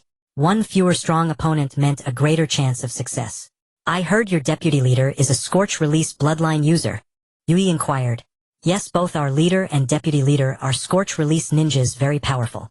This fact was common knowledge in the village, so the guard didn't treat it as... Yui frowned slightly. When did scorch-release become so common? Soon the guard who had left earlier returned and whispered something to the other guard. All right, follow us. We'll take you directly to see the deputy leader. The guard conveyed the order. Good, lead the way, Yui said, eager to meet the scorch-release ninja. Under the guard's escort, Yui walked toward the leader's office. This place is quite prosperous with so many buildings. Are there really that many people? Currently they are all empty, the guard replied. Then aren't they useless? How much money must have been spent? Yui exclaimed in surprise. As a puppet master by origin, Yui instinctively calculated how many superior quality puppets could be made with that amount of resources. Such confidential matters I wouldn't know. Although it was peacetime, the guard remained cautious and did not reveal too many secrets of the village. Deputy leader, a messenger from Sharin village, has arrived. The guard said respectfully. All right, let him in. You may go back to your duties. He'll handle things alone. Yutsong said calmly. Yes, deputy leader. The guard bowed respectfully and returned to his post. Are you the scorch-release ninja from Kai country? Woman, Yui asked. You could say that. Please have a seat. Yutsong gestured to the table beside him. Ha, then I'll gladly accept your hospitality. Yui smiled and sat down. Yutsong took the main seat, sizing up the sand ninja before him. There was no recognition in his eyes, and he couldn't help but wonder, did Sharin village really send a nobody? At the same time, Yui was also assessing the woman before him. He couldn't help but shake his head. She was a world apart from the hero of his own village. Scorch-release user Yekang's stern expression could make even children cry. But this woman was gentle and refined, yet carried an air of grace. They were two completely different types of beauties. Their attire was also different. Yutsong was incredibly alluring, while this woman revealed nothing except her face. Is there something about today's reception that displeases you? Yutsong asked, noticing Yui's continuous headshaking. Yui was startled and quickly covered it up. Not at all. I was just admiring your remarkable presence, regretting that I wasn't born in Kai country. Stop flattering me. Tell me, what did you really come to our village for? I traveled through Feng country years ago, and there was never a ninja like you. Yutsong preempted him. I came at the Tsuchikage's behest, so I had no choice. Yui knew he couldn't argue, so instead of answering directly, he kicked the ball back to the Tsuchikage. I see. So what instructions does the Tsuchikage have for us? Yutsong smiled. Mainly about trade. Since it's peacetime, the Tsuchikage specifically sent me to negotiate commerce with various nations. Yui improvised. That's simple. Talk to our finance department. As long as it's profitable, there's no issue, right? Yutsong sensed something amiss, staring intently at Yui. Lady, you're quite direct. But hold on, there's another matter. The Tsuchikage specifically asked me to investigate something. Then spit it out all at once, don't be like a bamboo tube spilling beans. Yutsong, annoyed by this rhetoric, hit back directly. Fine. It's about the scorch-release technique. Yui enunciated each word while observing Yukang's expression. Finally coming, huh? Yutsong thought to himself but didn't dwell on it. Kekei Genkai. What's there to ask? It's just something given by birth. As everyone knows, scorch release and magnet release have always been the trademarks of Sharin village. How did you suddenly come to possess scorch release? Yui pressed relentlessly. Isn't Kekei Genkai always inherited? Naturally, our clan has had this gene since ancient times. What does that have to do with your Sharin village? Yutsong laughed loudly. Our Kazakage suspects that Kai country has stolen our village's ninjutsu. Yui continued. A false accusation. Yutsong snorted. Of course, after seeing Huaran village, I know that's not the case. Resolving this is actually simple. Yui gave a slight smile. How can it be resolved? Yutsong asked. Just hand over your village's scorch release technique and the method of training it. I'll bring them to the Kazakage for inspection. If they're different from ours in Sharin village, the misunderstanding would be cleared up, Yui said. Why not bring your Sharin village's techniques here for me to see? Maybe it's your village that's imitating ours. Yutsong slammed the table in anger. I wonder if Huaran village has the strength to back that up. Yui's face darkened and he began to threaten. Kid, if you're going to threaten someone, first check your own standing. Yutsong laughed. What? Don't the 5 great nations have the right to say that? Yui continued to bluff. Do you think Sharin village can lead troops through Konoha to attack Huaran village? Even if you succeed, have you considered the feelings of Konoha and the lightning village? Do you plan to strike Konoha from both sides or advance on the lightning village? Yutsong laughed. The village of your level could be destroyed by a single elite squad. Yui continued to feign arrogance. Is that so? If you're so confident, then by all means come at us. I'd love to see just how terrifying the strength of the 5 great nations really is. Yutsong said firmly. So resolute. Does Huaran village have some secret hidden away? Yui thought to himself. I can't act rashly yet. I need to investigate. This place doesn't welcome you. Please leave. Yutsong said impatiently. Hey beautiful lady, don't be so hasty. Can you make such a big decision? Why not wait until your leader returns? Yui smirked. No need. If he comes back, you'll lose your life. Since I once received kindness from people in phone country during my studies, they'll let you off this time. Now leave. Yutsong shouted. Fine. Sharin village will remember your words. Yui couldn't resist one last threat as he left. Tisage young but with a big temper just like those old fogies. Yutsong muttered unconsciously. No, that was deliberate imitation. A trusted subordinate of the Kazakage should have his own youthful style, not just mimicry. In just a year did Raza suddenly gain a young confidant. Would someone like Raza employ such a weakling?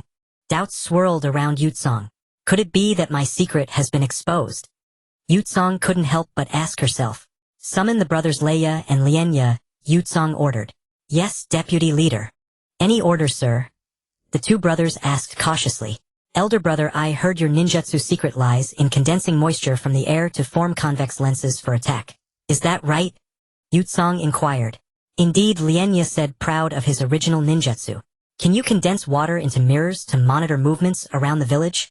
Yutsong asked. I could, but the range is too large. My chakra can't cover that much area. Lienya shook his head. I see, Yutsong sighed. However, several others in the village practice this technique.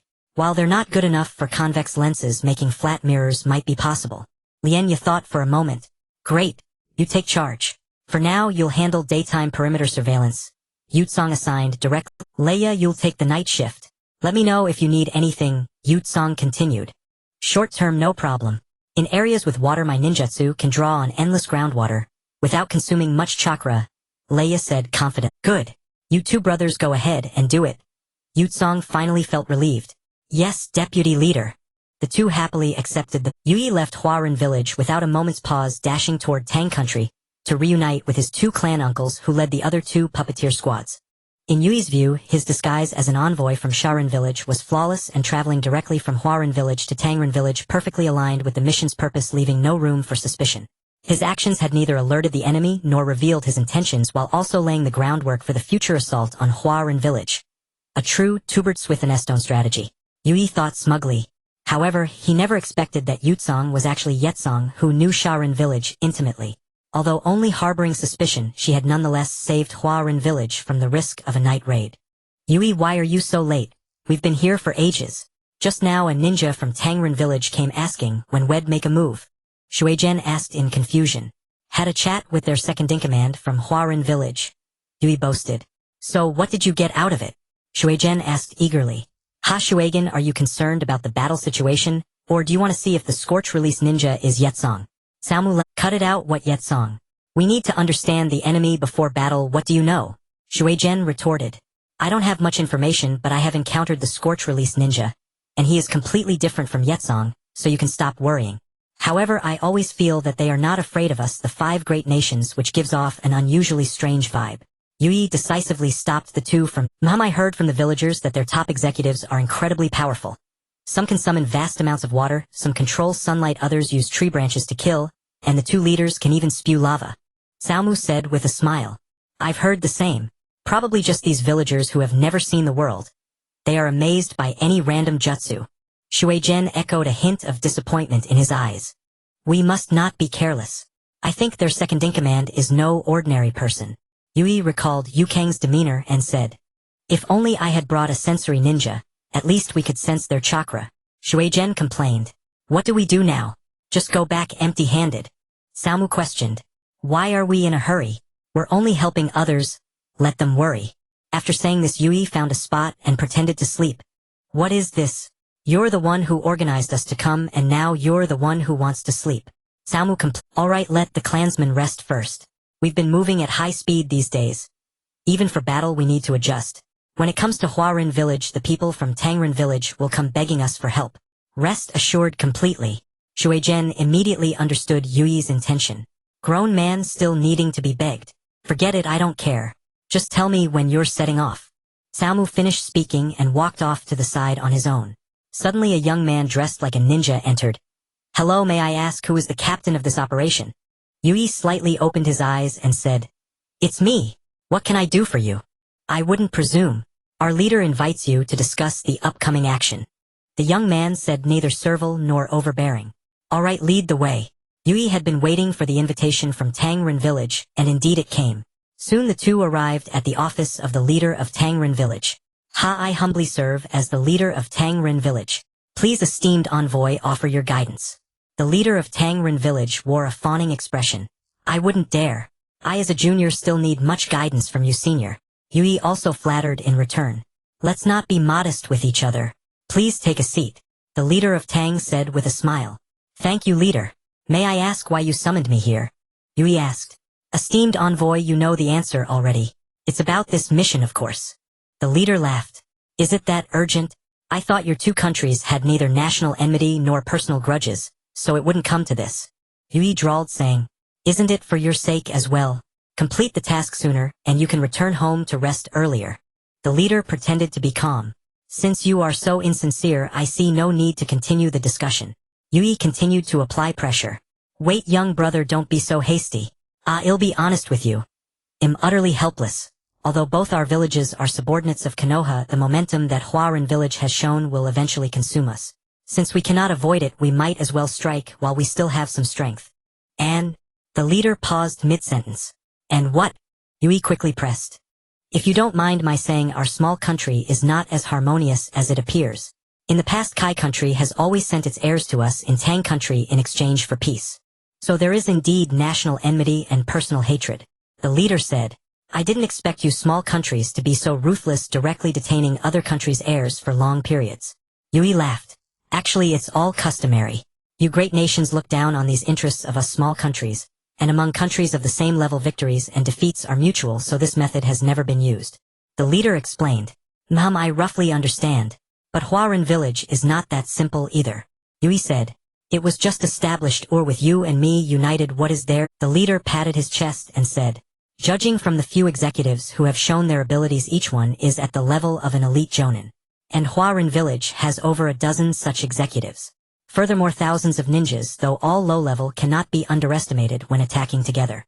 Yi looked at the leader of Tangren village and said, that's no problem. My Tangren village has already mobilized a secret force of 600 elite chunin, along with 6 special jonin, and 1 elite jonin, all at your disposal. The leader of Tang country said confidently, oh, are you sure they will follow my command? Yi asked in surprise. If you doubt someone, don't use them. If you use them, don't doubt them. I trust the credibility of a great nation. Alright, since you're so straightforward, I'll go arrange the battle plan right away. Yi said excitedly. His entire series of pretenses had been aimed at gaining command of the army, and now he had obtained it effortlessly. Yi had recently felt as if he was blessed by the gods. Leader, these are all your personal troops. What if? The young ninja exclaimed in surprise. If I didn't give him command of the troops, would he cooperate? We are far from their Sharin village, and our interests here are useless to them. Better to exchange for trust. The leader said smugly. Aren't you afraid your troops will be used as cannon fodder? The young ninja continued to ask. We have no conflict with Sharin village, so he won't deliberately deplete our forces. Although he might use our troops to wear down the enemy, it's all worth it. Inviting them is merely to ensure victory.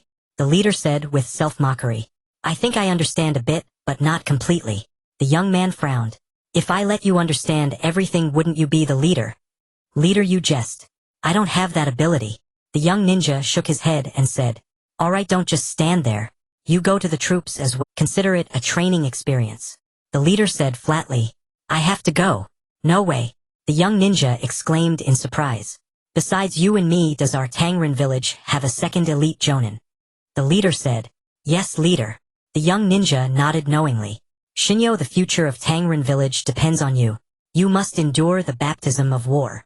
The leader silently prayed.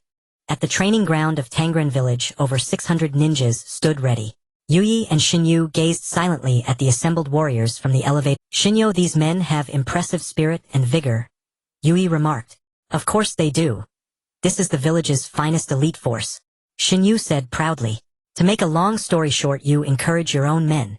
Yu Yi did not wish to steal the spotlight. No need. Every training session already instills the meaning of war.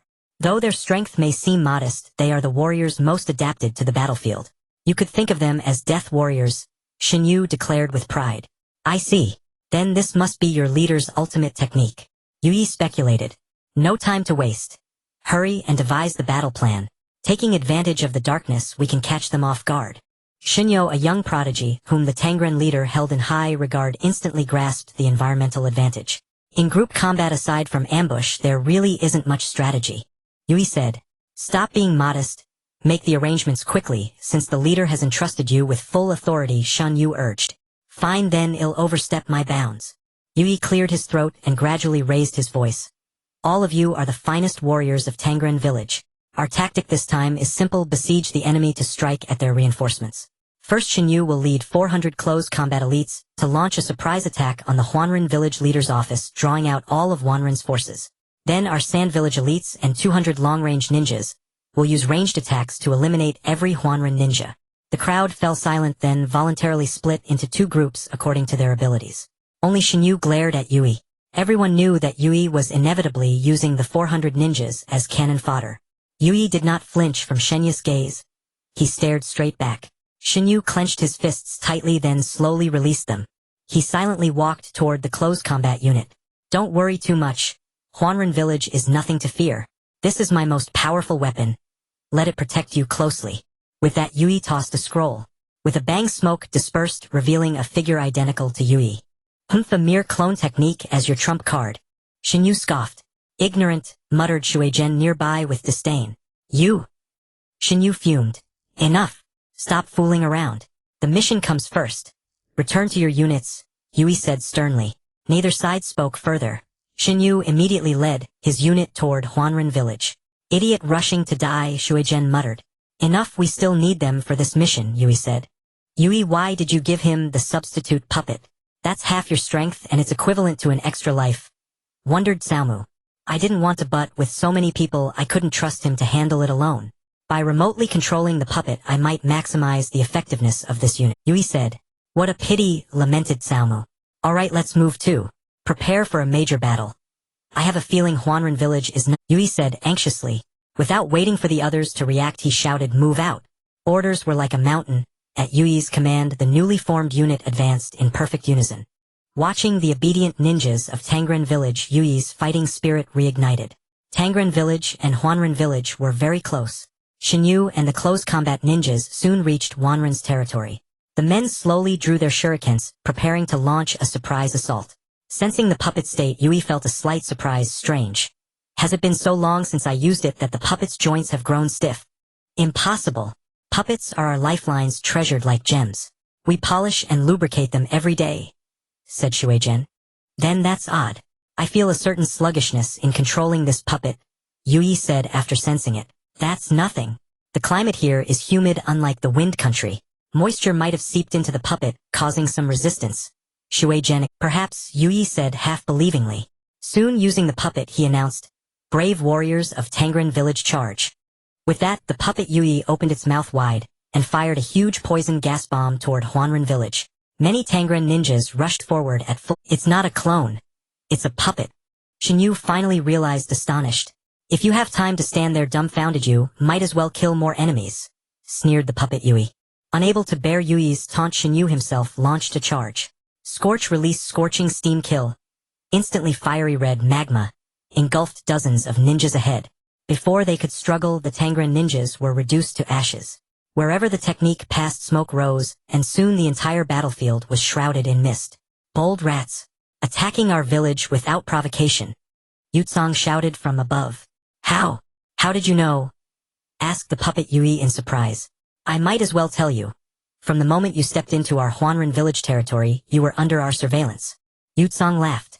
Then why didn't the poison gas bomb work? The puppet Yui pressed. It was sheer coincidence. If you had come during the day, we might have fallen for it. But at night, we sense our surroundings by using water vapor. When you launched the gas, my subordinates gathered the vapor to block the bomb, so the poison naturally couldn't spread. Yutsong explained patiently. So that's how it is. Yui breathed a sigh of relief. Fortunately, it was only a coincidence, not an actual nemesis. Now it's your turn to answer my question. Why are you attacking our Huanren village? Yutsong said, since we've come this far, words are useless. Brothers charge. Shinyo, ignoring the consequences, prepared to lead the unit in a direct assault. Water-style great waterfall technique. Fire-style great fireball technique. Lightning-style ground run.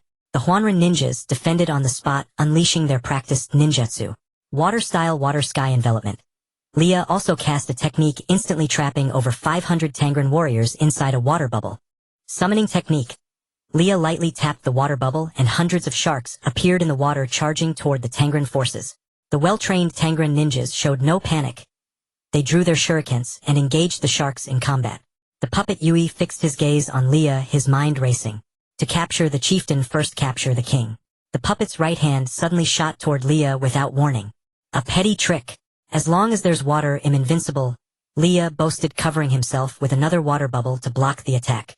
Don't be careless, Yutsong reprimanded, seeing Leah's arrogance. The puppet Yui smiled slightly. Countless senbon needles shot from the severed arm toward Leah at high speed. Unfortunately, as soon as the needles touched the water bubble, their speed slowed, and they quickly sank, losing all offensive power. If all you can do is throw projectiles, then this is where it ends, Leah laughed. Don't be too pleased too early, the puppet Yui said, confident of victory. What? Why is my head so dizzy? Leah sensed something wrong. In an instant, his head grew heavy and he collapsed to the ground. The water bubble burst, freeing the Tangren warriors. Leah! Yutsong was filled with self-reproach. His own subordinate had fallen right before his eyes. Is this poison? Yutsong observed Leah's condition. Correct. Water can defend, but it also flows. By wrapping yourself in water, my poison could naturally enter your body. The puppet Yui boasted. Hand over the antidote or this matter will not end peacefully, Yutsong roared. Arrogant for a man from a petty nation. The puppet Yui snorted coldly. Yutsong lifted his head, slightly fixing his gaze on the youth before him. I intended to spare your life out of respect for your origin in the sand-hidden village, but now you've angered me and the consequences will be severe. Fury had stripped Yutsong of his composure. The cold, domineering expression that once ruled the ninja world resurfaced on his face, his melancholic and profound eyes fixed on the puppet. Impossible, how could it look so similar? Yui, controlling the puppet from afar, couldn't help but recall the village's hero Yutsong. Petrification impact. Divine protection. Shinyo, noticing that the flower ninja's attention was on Yui, quickly issued the command. A group of hot water ninjas immediately cast their jutsu, their surfaces, rapidly petrifying, greatly enhancing their resistance. Following Shinyo, they continued their charge. They looked like over 400 stone giants. Secret art, earth grudge fear. A low chant echoed from somewhere in the distance. Countless branch-like threads shot up from beneath the ground, weaving through the earth. They aimed straight for the hearts of the hot water ninjas. Yet they had underestimated the power of petrification. The threads of the earth grudge fear could not breach the defensive line. Interesting. Is that surface an earth release? So tough. Kakuzu muttered to himself. Don't be afraid. Their attacks can't penetrate us. Keep charging. Shinyu breathed a sigh of relief and shouted loudly. The distance before him was only a few dozen meters. Once he broke through, his advantage would grow. Shinyu thought to himself. Humph. Kakuzu snorted as if feeling insulted. Since that year, this is the first time I've fought without being paid. Fire release, headhunter. Wind release, wind pressure. Water release, water curtain. Lightning release, false darkness. Earth release, earth spear. In an instant, Kakuzu split into 4 masked figures, each casting their own jutsu simultaneously. 5 top-tier rank ninjutsu howled forward, shredding everything they touched. Even the earth was ravaged beyond recognition. What level of ninjutsu is that? Defend immediately! Shinyu exclaimed in alarm. Earth release, earth flow wall. The hot water ninjas each erected their own defenses. The sturdy earth walls, when confronted with such jutsu, crumbled like paper, collapsing instantly. A 20-meter-wide crater was blasted open at the entrance of the Flower Ninja Village. As the smoke cleared, the entire area was strewn with mangled corpses. Of the 400 hot water ninjas, only the 100 or so at the very rear survived, shielded by the earth walls and the bodies of their comrades. You monster! Shinyu cried out in fury. You who cowered behind your comrades and barely survived have no right to speak. Kakuzu taunted. It turned out that when Shinyu saw Kakuzu unleash that level of ninjutsu, he knew he couldn't withstand it. He instantly teleported to the very rear, using his comrades' bodies to shield himself from the attack. After surviving, he teleported back to his original position, hoping to deceive everyone and appear as if he had led the charge. With his mask torn off, Shinyu was at a complete loss, unsure of what to do. If he attacked, the disparity in strength between the two sides was insurmountable. If he retreated, he didn't have the authority to give such an order. The scene fell into a momentary silence. Yutsong, you can't even handle these riffraff. You had to disturb an old man like me. Don't you think that's too much? Kakuzu chuckled. You're here. Did you see Kisame? Yutsong looked around and asked. Kisame's off on a mission. With such a powerful asset, of course, he should be out earning money.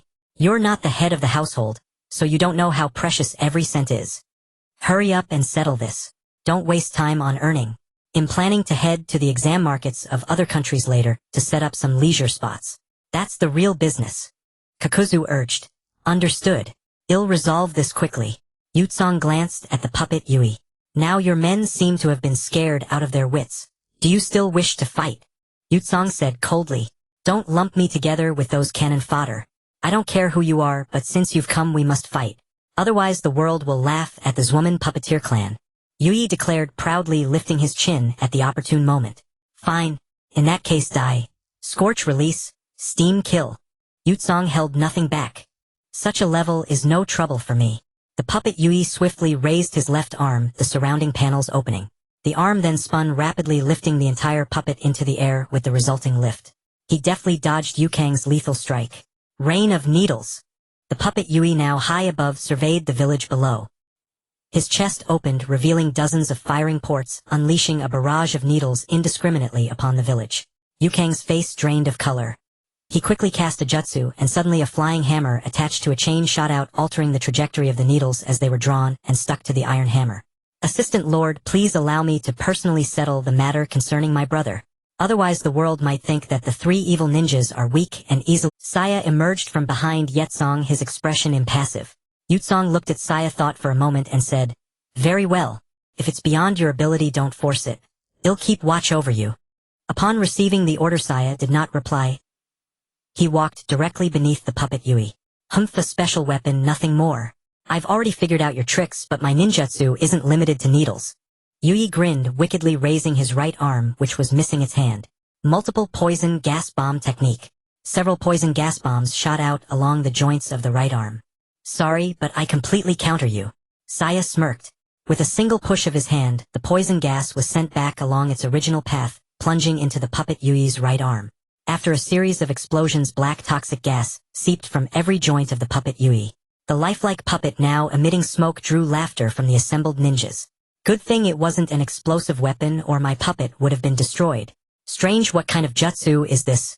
Yui, no novice, did not let the humor distract him from thinking. Now it's my turn. Saya declared confidently. With a single raise of his hand, the puppet instantly lost control and began to plummet. Damn, the descent is too fast. The chakra threads controlling it have snapped.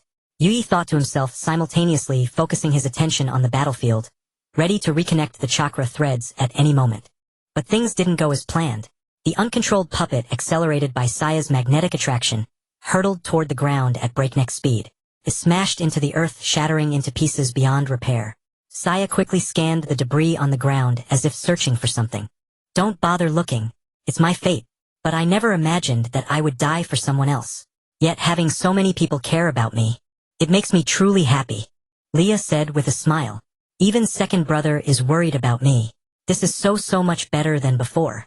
Don't say that. We'll definitely save you. Linya standing beside him said. In just half a year or so, the three evil ninjas influenced by the Flower Ninja Village were no longer the heartless and ruthless people they once were. The unique environment had made them cherish each other even more. It's all right. There's still hope. The puppet is here, so the puppeteer must be nearby. Let's give chase quickly. There might still be a chance, Yutsong said calmly. That won't be necessary, Jiao Du said indifferently. I've already sent Noera Rin and Ping Ci. Yutsong grew even more anxious. The two of them, isn't that just sending them to their deaths? Noera Rin was the one Hao Yi had repeatedly instructed them to protect. If anything happened to her, Hao Yi would be furious. You underestimate them too much, Jiao Du replied. Setting aside the fact that Ping Ci is a jonin of the 5 great nations, even Noera Rin might be stronger than me. She's on good terms with the tailed beast, can freely draw on its chakra, and switch consciousness at will.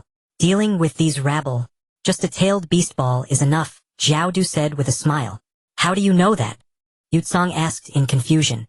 A ninja's ability is tied to their earning potential, so naturally I have to understand it thoroughly, Jiao Du said haughtily. Fine, but let's hurry. Lei, you can't hold on much longer. We need to get the antidote quickly, Yutsong insisted. Alright, follow me. I asked Ping Ci to leave marks along the way, Jiao Du said without further objection. Good, let's go. Yutsong and his men hurried off eagerly. Suddenly a blast of air swept through snapping trees as if they were twigs. The sky darkened abruptly and heavy rain poured down in torrents. What's going on? Is this man-made? Yutsong couldn't help asking. Feels like it. There's an enormous chakra in the rain. Jiao Du said with gravity. Look, a giant turtle. A sharp-eyed person spotted something unusual. Deputy leader, look. There's a huge turtle ahead. A ninja cried out in disbelief. Everyone followed his gaze. Is this chakra? Could it be the tailed beast mode? Yutsong murmured. That's right. It must be Rin. Don't worry, Jiao Du comforted him. If the Tang Ninja Village had the power to deal with a Jinchuriki, they wouldn't be in their current state. The turtle moved. A nearby ninja warned. They watched as a dark purple chakra sphere slowly formed in the giant turtle's mouth, growing larger by the second. Not good. It's a tailed beast ball. Everyone find cover, don't get caught in the blast. Yutsong shouted. Even for someone like him, battles of this scale were rare.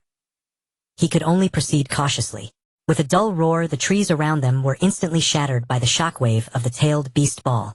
Several flower ninja who hadn't hidden properly were knocked unconscious. The group slowly raised their heads to find the surroundings nearly reduced to wasteland. The entire straight-line path of the tailed beast ball had been turned to scorched earth. Unbelievable. Is this the power of that 12-year-old girl? Yutsong exclaimed in astonishment. I told you she was strong. Jiao Du said proudly. Let's go clean up the mess. One strike like that must have wiped out 1/10 of the villages in Kai country. Ahu, how annoying. Always getting in the way of making money. Jiao Du couldn't help complaining. The turtle disappeared. Yutsong stared at the spot where the turtle had been, a sense of foreboding rising within him. Probably her first time using it. She hasn't adapted yet, Jiao Du said, dropping his playful tone. Speed up. Yutsong urged with, yes, deputy leader. This is insane. Did a ninjutsu really cause this? A ninja couldn't help gasping at the massive broom-shaped crater before them. Let's find Rin quickly. The enemies should all be dead by now, Yutsong sighed. He had thought his own scorch release was devastating enough, but witnessing the tailed beast ball reduce people to ashes and destroy half a small city made him feel like a frog at the bottom of a well. Deputy leader, look. Over here. A ninja shouted. Yutsong followed the voice and saw a young girl lying motionless at the front of the crater. It was Rin. Yutsong rushed over and carefully checked her breathing. Phew. False alarm. She's still breathing. She probably used too much chakra and passed out. A few days of rest should be enough, Jiao Du analyzed. That must be it. Yutsong nodded. Deputy leader, we also found a strange iron lump at the bottom of the crater. Would you like to take a look? A search ninja reported diligently. No need. That's a puppet technique. When faced with an overwhelming ninjutsu, they can burrow into the ground to evade. There's a gap at the bottom of the iron lump. Just pry it open. If we can find the antidote now, there might still be hope for Leia, Yutsong instructed. You're right, Deputy Leader. There are people inside the iron lump, but they're all unconscious. All? What do you mean more than one person? Yes, 3. We also found a bottle of liquid here. Not sure if it's the antidote. This puppet master who attacked wasn't simple either. To protect 3 people and dive this deep while avoiding the blast, Yutsong mused. It's getting late. We should head back. Only the archives department is in the village. If there's an attack, we won't be able to help in time, Zhao Du reminded him. Yutsong snapped back to reality and turned to his subordinates. Make a simple stretcher and take good care of Rin. The rest of you search the area and bring back any survivors. Yes, Deputy Leader. Everyone responded promptly. Lei race a bottle of liquid. It might be the antidote or it might not. You can decide whether to wait for interrogation or use it now. Yutsong said, tossing the bottle to Lei. Lei clutched the bottle tightly, hesitated for a moment, then took a deep breath and rushed back to the village at full speed. Deputy Leader, everything is ready. The stretcher is made, and including these 3, there are 50 enemies in total. All unconscious, no life-threatening injuries, the reporting ninja indicated, pointing to the 3 puppet masters. Good. Seal their chakra and let's return to the village. With Yutsong's command, the group quickly retreated. Meanwhile, Hao and his group were still experiencing the local customs of Hua country, when a plume of black smoke rose in the distance. Hao Yi stared at the direction of the smoke. Was this caused by a ninjutsu? That direction. No, it's the direction of Kai country. Yui's expression tightened and he silently worried. Since crossing over, Hao Yi had never been alone. First with his clan and now with an entire village. That was precisely Hao Yi's Achilles heel. Children, now is the time to test you. Let's see if you can truly become ninja who stand on their own. Hao Yi said. We already are. I feel like we're all at chunin level, Hong Lian declared first. Alright, I'll test you. We're not far from Kai country now. This time you'll return to the country on your own, and I'll observe your every move from the shadows, Hao Yi said. Good, we accept your challenge. Hong Lian said defiantly. Hao Yi immediately cautioned them, stay safe and work together as a team. Anyone interested in you won't be a formidable opponent. Don't worry. The group patted their chests in assurance. Hao Yi let out a sigh of relief and immediately activated his spatial ability. After dozens of uses, he appeared before the flower ninja village in less than a minute. The sight before him startled Hao Yi. The village gate was in shambles and nearby stood 100 or so oddly dressed people shivering as if waiting for something. What happened here? Can anyone speak up? Hao Yi shouted. Leader, you're back. The guarding ninja recognized Hao Yi at a glance. Can you tell me what happened to the... Hao Yi looked around and asked. We're not entirely sure either. The village was suddenly attacked by a large group of ninjas, but the crisis has been resolved now. The deputy leader is pursuing the remaining enemies, so you need not worry. The guard said proudly. Our Kai country has always been detached from worldly affairs. How could such a calamity befall us? Did I offend someone on the battlefield? Earth ninjas. Hao Yi pondered. Soon he noticed a group of ninjas in strange attire nearby. Is it them? Yes, it's them. They're terrified now and pose no threat. The guarding ninja said with pride. Which village are you from? Hao Yi strode over and pressed them. Sensing the danger, Shinyu paused for a few seconds to think, then calmed down and stepped forward shouting, a mere brat dares to bark here. Brothers, let's kill this inexperienced kid together, then we can return and report. As expected of the heir trained by Tang Ninja Village, his brief words rallied everyone's morale and ignited their fighting spirit. Shinyu, full of confidence, led the charge toward Hao Yi. Water release, water senbon. Countless droplets seeped from the ground, hovered in midair for a few seconds, then formed into senbon needles that shot toward Hao Yi. Although this technique was a niche art of the Tang Ninja Village, its strength lay in its wide attack range and low chakra consumption, making it perfect for testing the opponent. Hao Yi smiled faintly and silently activated Scorch Release mode. The immense heat evaporated the water senbon, and after a series of sizzling sounds, both sides were engulfed in mist. The Tang ninjas followed closely, each unleashing their best techniques at Hao Yi. With a look of disdain, Hao Yi used his spatial ability to appear behind them. So fast. Shinyu was astonished. Even I, the king of escape, would have to concede to such speed. Unconsciously, his right hand moved downward, deftly pulling out a shuriken for defense. As a jonin with years of mission experience, Shinyu knew exactly what speed, absolute speed, meant. It signified a one-sided massacre. Just like the fourth Hokage who killed jonin as easily as slicing vegetables. You've all finished your techniques. Now it's my turn. Hao Yi said calmly. Wait, not yet. Can you give us a moment? Shinyu stalled for time while plotting his escape. Hao Yi rolled his eyes. Less talk. Then he instantly teleported in any direction and unleashed a technique. Sage Art. Scorch Release. Oversteam Kill. Lava-like liquid quickly surrounded the Tang ninjas. Before the lava even reached them, most of the Tang ninjas, unable to react, were dried into mummies by the heat of the technique, then swallowed by the magma, leaving no trace. Only a few at the rear, far enough away, escaped the technique's range, but they were severely burned by the heat and had no strength left to fight. Shin Yu, already wary, sensed the danger and instantly body flickered to another location, hiding. This brat is so cunning. With such overwhelming power, he still changed his position to catch us off guard and maximize the damage. I cannot oppose him. What should I do? Hao Yi was still immersed in his technique, nodding in satisfaction, seemingly impressed by its power. His recent victories seemed to have clouded his judgment. I must hurry back and inform the leader, or Tang ninja village will be finished. Yes, I'm doing this for the village. It's not running away. When it comes to retreat, strategic withdrawal, I'm the best in Tang ninja, even better than the leader. Shin Yu mentally bolstered himself. He probably didn't even notice his own trembling legs. After forcing himself to calm down, he made minor adjustments, took a deep breath, checked his gear, and quickly retreated toward Tang ninja village. You think you can escape from me? Wishful thinking. Before Hao Yi finished speaking, he used his spatial ability to appear before Shin Yu. Shin Yu was shocked so fast. Then he sidestepped and leaped, throwing a handful of shuriken with explosive tags. Explode! Shin Yu yelled and the tags detonated instantly. You think this level of attack can hurt me? Hao Yi dodged easily with his ability and taunted Shin Yu. However, their eyes didn't meet. Hao Yi had expected Shin Yu to stop and check the result. In reality, Shin Yu never paused. He kept fleeing, using the explosive shuriken merely as a distraction to create an opening for escape. Hao Yi nodded with interest. An excellent ninja with a cool head. But unfortunately, since you're my enemy, you won't survive the night. His spatial ability brought him before Shin Yu again. This time Hao Yi was serious and struck with a killing move, Sky-Splitting Cannon. While teleporting, he unleashed his signature technique, aiming to end Shin Yu's life in one blow. Just as Hao Yi felt triumphant, a sudden inexplicable tension arose within him. Something was wrong. Why didn't he see any panic in the man's eye? Even if his reaction was slow, he should have noticed I was right in front of him. Even if he had no time to react, his eyes should have shown fear or confusion. Before Hao Yi could figure it out, Shin Yu suddenly charged forward, instead of retreating, accelerating into Hao Yi and wrapping his arms around him. You're strong, but today we draw. Shin Yu laughed, then his expression turned serious as he shouted. A sizzling sound came from his body. No, it's explosive tags. Even Hao Yi, slow as he was, recognized the sound. A massive explosion blasted a 10-meter crater where they stood.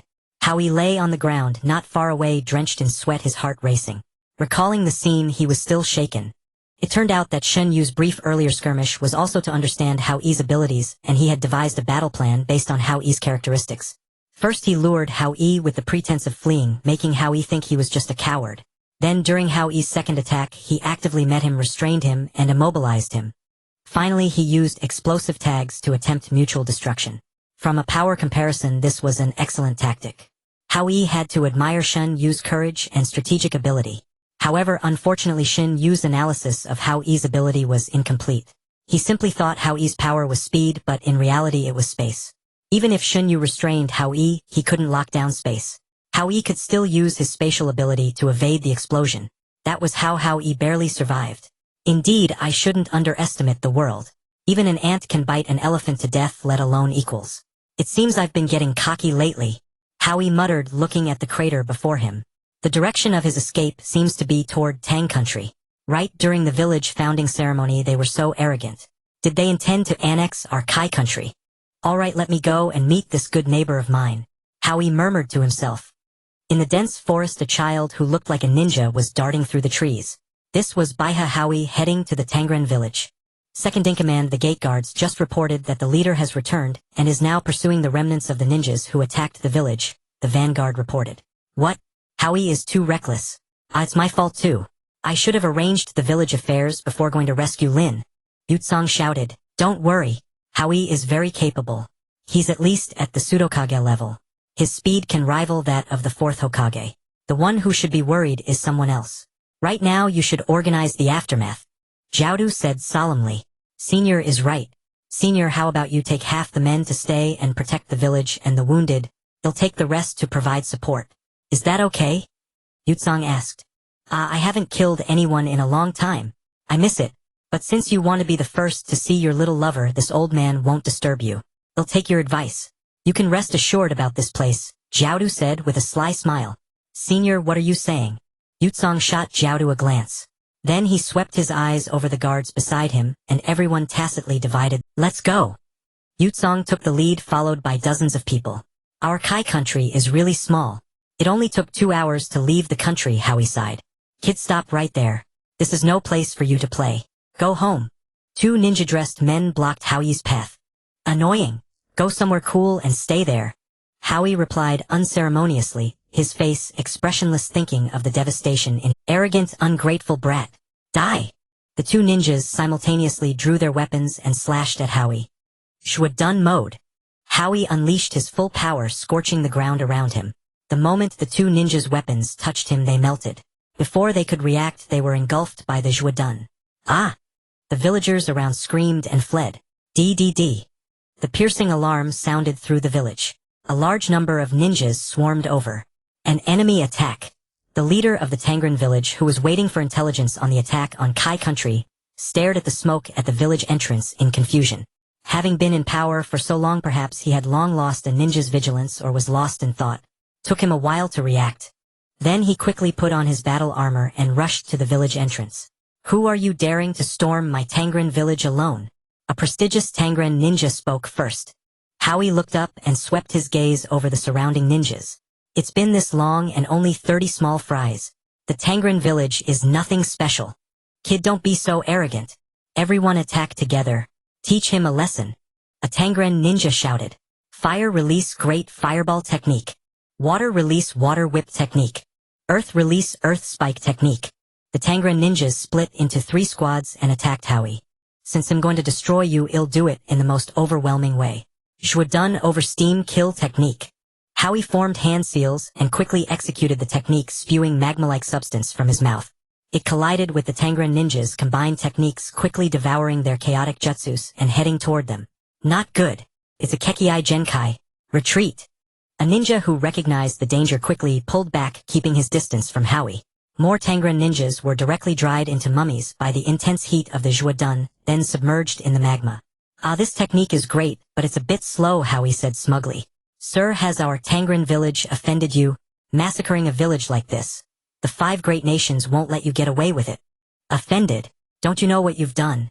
Enough. Someone like you probably doesn't know anyway. Call your leader here. Hao Yi said. A few of you go fetch the leader quickly. Well, keep an eye on things here. This is beyond what we can handle.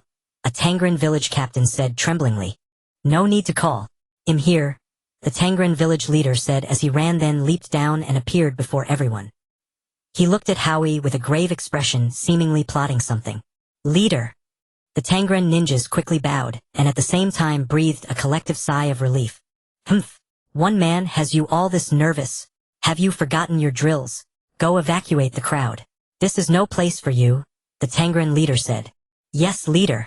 So you're Baiha the runner? The Tangren leader asked knowingly. Ha! Not just anyone can call me that, Hao Yi said sternly, using his space ability to appear behind the Tangren leader. A kunai was already pressed against the leader's shoulder. Indeed, anyone who has a name in the ninja world is no ordinary person. The Tangren leader said without panic. Enough talk. Why? Hao Yi demanded. Why what? What else? Why attack Kai country? I've never offended you as far as I know. We're both affiliated with Konoha. There's no need for a village-annihilating war, Hao Yi said. I don't know what you're talking about. I was peacefully at home when you attacked. Making up such a flimsy excuse. What's the point? The Tangren leader retorted. Stop playing dumb. Your little minions have already confessed. Why act? Hao Yi bluffed. Humph, is that so? What a pity for my elite unit. Your village is really hiding its strength. A small country easily wiping out the elite forces of a medium one. If I don't attack now while you're weak, it'll be waiting for you to annihilate me. The Tangren leader laughed. For a baseless suspicion, you want to kill so many of my people. Hao Yi accused. Ha, don't act so righteous. You made your name on the battlefield, your hands are bloodier than mine. Building a ninja village inevitably means walking the path of slaughter. Ninjas are just tools. Who is cleaner than whom? The Tangren leader laughed loudly. Can't we live in peace?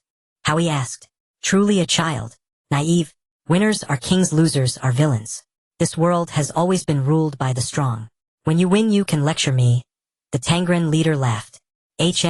Winners are kings. Isn't the outcome already clear? Hao Yi raised the kunai in his hand to indicate. You don't actually think him that weak, do you? The Tangren leader mocked. Before you brag, look at your situation, Hao Yi said sternly.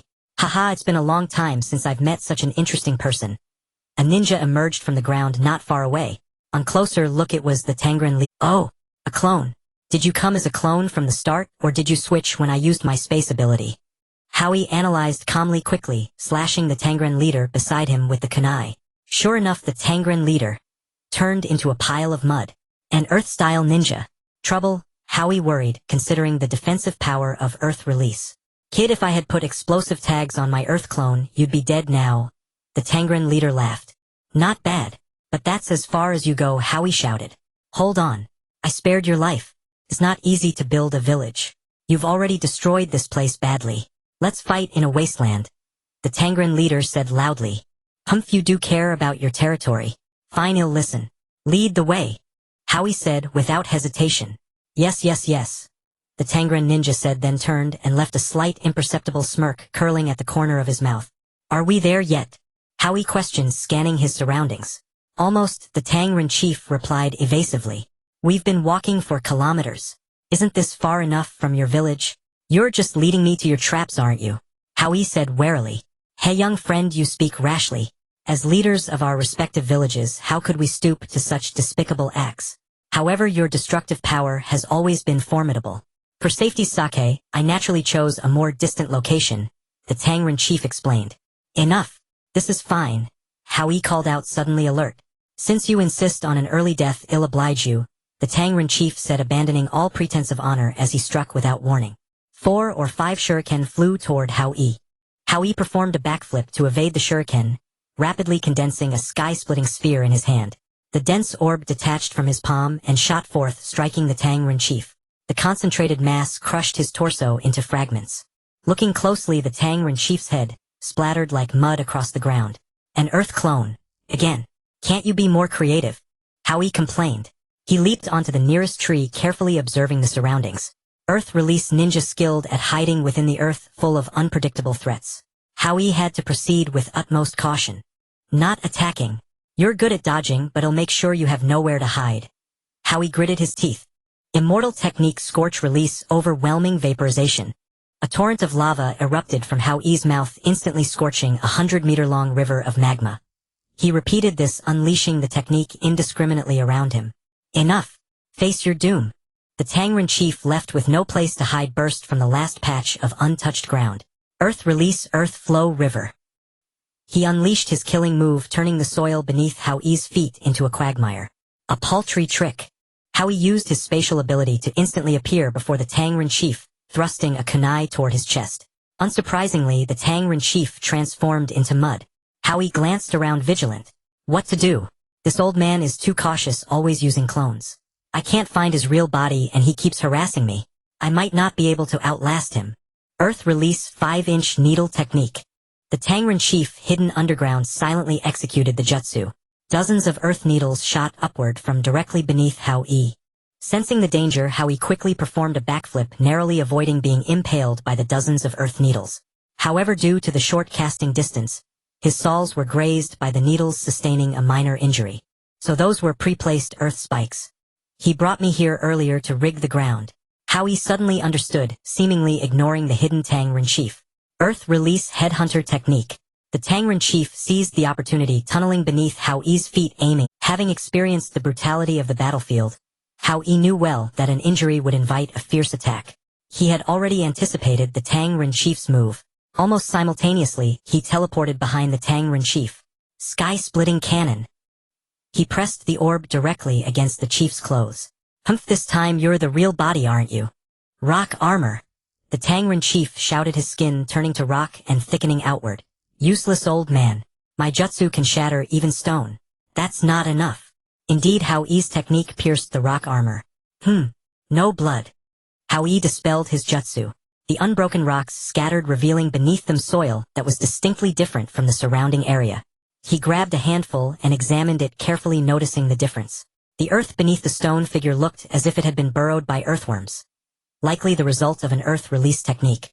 Upon detecting the enemy, he first used a jutsu to protect his surroundings, mitigating damage, then sank into the earth to escape. A village chief indeed. Not simple. His mastery of earth release could be called that of a grandmaster. Hao Yi kept pondering the Tang Ren chief's tactics.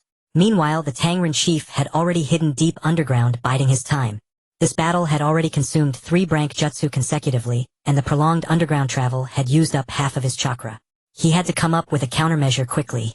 The Tang Ren chief was assessing his own condition. Strange, I clearly pierced his foot, so why hasn't his speed decreased at all? The Tang Ren chief continued to analyze the situation. A ninja battle perhaps was all about such calculations. What killed was often not the jutsu but the strategy. After the series of exchanges, Hao Yi gained a sudden insight. How could a mere foot injury not affect speed?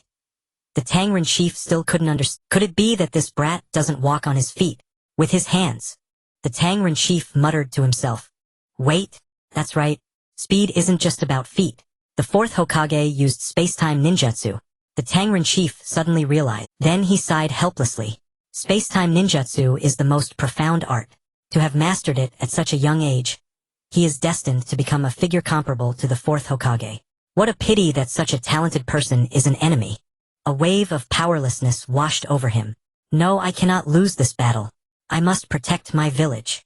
The Tang Ren chief steeled. Space-time ninjutsu also requires casting. I just need to strike before he casts. To slow his movements, the best methods are poison and genjutsu. The Tang Ren chief analyzed.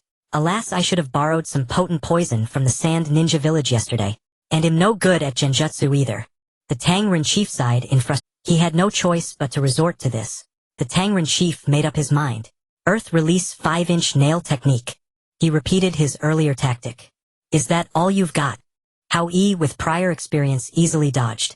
Hidden mist technique. The Tang Ren chief immediately emerged from the earth and cast the jutsu. A well-coordinated combo. Hao Yi gripped his kunai tightly, remaining alert. Considering the meticulous Tang Ren chief, he couldn't help but think of retreat. No. He had only risen among the world's elite through his spatial ability. If he let this man go, it would be equivalent to revealing the secret of his jutsu to the public. Once targeted, he would be at a disadvantage in future battles. For the sake of what lies ahead, he had to slay him. Meanwhile, the Tang Ren chief was equally wary of this 11-year-old prodigy ninja. He continuously hurled traps, trying to restrict Hao Yi's mobility before he could react. Water release water senbon. Countless water needles shot indiscriminately into the mist. Caught off guard while still lost in thought, Hao Yi hastily used a kunai to block, protecting his vital organs. But the sheer number of water needles made it impossible to deflect all of them, and some struck his limbs. So fast. After a moment of calm, Hao Yi decisively activated his scorch release mode. 6 fireballs began rotating around him, their intense heat evaporating the water needles, instantly thickening and spreading the mist. The chakra signatures of the two intertwined within the fog.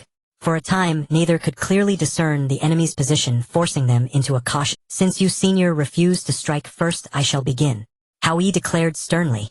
Wind release, great breakthrough. Dozens of wind blades shot forward toward the enemy. The surrounding mist churned with even greater intensity. The Tang ninja leader leaped and dodged in succession, wasting not a single ounce of chakra. As the wind release dispersed, the mist gradually faded, revealing the traps that had been scorched and destroyed by the scorch release mode. Hao Yi, only now realizing the situation, glanced around, and could not fail to detect the Tang ninja leader's sinister scheme. He stared at him gravely. Senior, what a cunning mind. I wouldn't dare. When ninjutsu falls short, experience makes up for it. The Tang ninja leader's face remained expressionless, yet his eyes were fixed on Hao Yi's hands, ever vigilant. This man never shows his true form. If I keep unleashing large-scale ninjutsu, even my sage chakra will eventually run dry, leaving me a lamb to the slaughter. I must not charge recklessly. I need to outsmart him. Hao Yi thought to himself. How could I forget? I have sage chakra and the second stage of my self-cultivated art. It has the ability to transform me into a sage body. Though I've only just scratched the surface, doesn't that mean I possess some of the sage Bodhi's capabilities? The sage body can sense chakra. With that thought, Hao Yi immediately tested it. To avoid visual interference, he closed his eyes and channeled his sage chakra. Oh, it works. The small cluster ahead is the Tang ninja leader's earth clone. I need to carefully locate his real body. Ha! It's hidden beneath the clone. Excited, Hao Yi directed the small orb behind him, formed under scorch release mode, to drill toward the Tang ninja leader. Before the orb even reached him, the Tang ninja leader could no longer withstand the scorching power and swiftly retreated, bursting out of the ground. Though fast, half his body was still seared by the wave of heat. Without time to mourn, the Tang ninja leader formed hand seals, water release water dragon bullet technique. A water dragon surged toward Hao Yi. Sage art, flower ninja art, 100 flowers bloom. Ignoring the water dragon, Hao Yi launched a fire release at the Tang ninja leader. The water dragon reached Hao Yi, but before it could touch him, it dissolved into vapor, utterly harmless. Under scorch release mode, a single element attack was simply ineffective against Hao Yi. He used spatial teleportation to close in on the Tang ninja leader. By then his fire release ninjutsu had also reached the leader. The Tang ninja leader tried to repeat his tactic, burrowing underground to dodge the fire. But under Hao Yi's chakra perception, every movement of chakra was laid. Wind release whirlwind fist. Hao Yi's fist struck the direction where the Tang ninja leader was sinking. The blow landed squarely on the leader's body. Eft! Unable to hold back, the Tang ninja leader spat a mouthful of blood. Hao Yi did not let his guard down. He grabbed the leader's arm with one hand, yanked him out of the ground, and slammed him down. The Tang ninja leader crashed heavily onto the ground, chunks of rock crumbling off his body. Though he had used earth release to encase himself and avoid a fatal fall, the impact shockwave still damaged his internal organs. Eft! He spat another mouthful of blood. To think that I, a village leader, would lose to a mere child defeated by a drank ninjutsu, the Tang ninja leader lamented. It's just a twist of fate. Your abilities are simply countered by mine, Hao Yi said. As you said earlier, the victor is king, the strong are respected. I have lost, to do with me as you will. Attacking your village was my decision. The people of the village had no knowledge of it. I hope you will not make things difficult for them, the Tang ninja leader pleaded. You lose and take all the blame. If I lose, the whole village suffers. Hao Yi chuckled. I overestimated myself. The Tang ninja leader said, his face blank. What a cunning scheme. If I agree to your request, I grant you the reputation of a selfless leader devoted to your village. If I drag the Tang ninja village into this, I become the bloodthirsty tyrant of the flower ninja village. I must admit you are clever and treacherous. Hao Yi saw through the Tang ninja leader's intentions. A defeated man has no defense. Do with me as you will. With that he closed his eyes and said no more. There is no need for us to be at odds. The fate of your village, even your own life, rests entirely on your decision. Hao Yi said calmly. Oh, you would spare me. Aren't you afraid that if you set this precedent, other nations will attack you without restraint? The Tang ninja leader asked. We were merely on opposite sides before. From now on, if you become my subordinate, if you can't beat them, join them. Who would dare attack us? Wouldn't that be better? Hao Yi smiled. You want to annex the Tang country? The Tang ninja leader, as you said, the path to building a village is paved with endless slaughter. So why not unify the neighboring lands? I don't care about the Tang country. I care about talents like you. Hao Yi had a sudden realization. To stand firm in this chaotic world, one must first strengthen oneself. Rules are written by the victors. Leader Baihe, the daimyo of the Tang country, will never agree, and the 5 great nations will never allow it, the Tang ninja leader said, shaking his head. The Tang ninja has already lost. The daimyo of the Tang country has no say. The 5 great nations have just clashed. Why would they go to war over another country? So you had this plan all along. Our attack was part of your scheme. The Tang ninja leader asked. You taught me that. Enough talk. A single nod from you can save thousands of ninja in the Tang ninja village. Also, I believe you don't want to die at the hands of a child like me without ever leaving your name in the ninja world. Hao Yi said with a smile. Death holds no fear for me. I only pity the thousands of ninja under my command. Very well, I surrender. From now on, the Tang ninja village will be annexed into the flower ninja village. I pledge my allegiance to you, leader. The Tang ninja leader sighed and spoke softly. A wise man submits to circumstances. However, senior, your prowess makes me truly uneasy. Hao Yi said. I fear neither life nor death. I only ask that you treat my subordinates equally, the Tang ninja leader declared with righteous fervor. Senior, you flatter me. I have a technique that can ensure absolute safety, but I need you to open your mind and not resist, Hao Yi stated. A defeated man has his dignity. How can I be enslaved? The Tang ninja leader said angrily. Senior, I founded this village standing on a precarious wall. I have no choice. I promise that as long as you do not betray the village and work for its good, I will not interfere with your affairs. In 10 years I will lift the control. Is that acceptable? Hao Yi said earnestly. Very well then. Cast your technique. The Tang ninja leader set aside his burden. Good. I am casting it now. Please do not resist. Secret art. Mind control technique. Instantly a faint connection formed between their souls.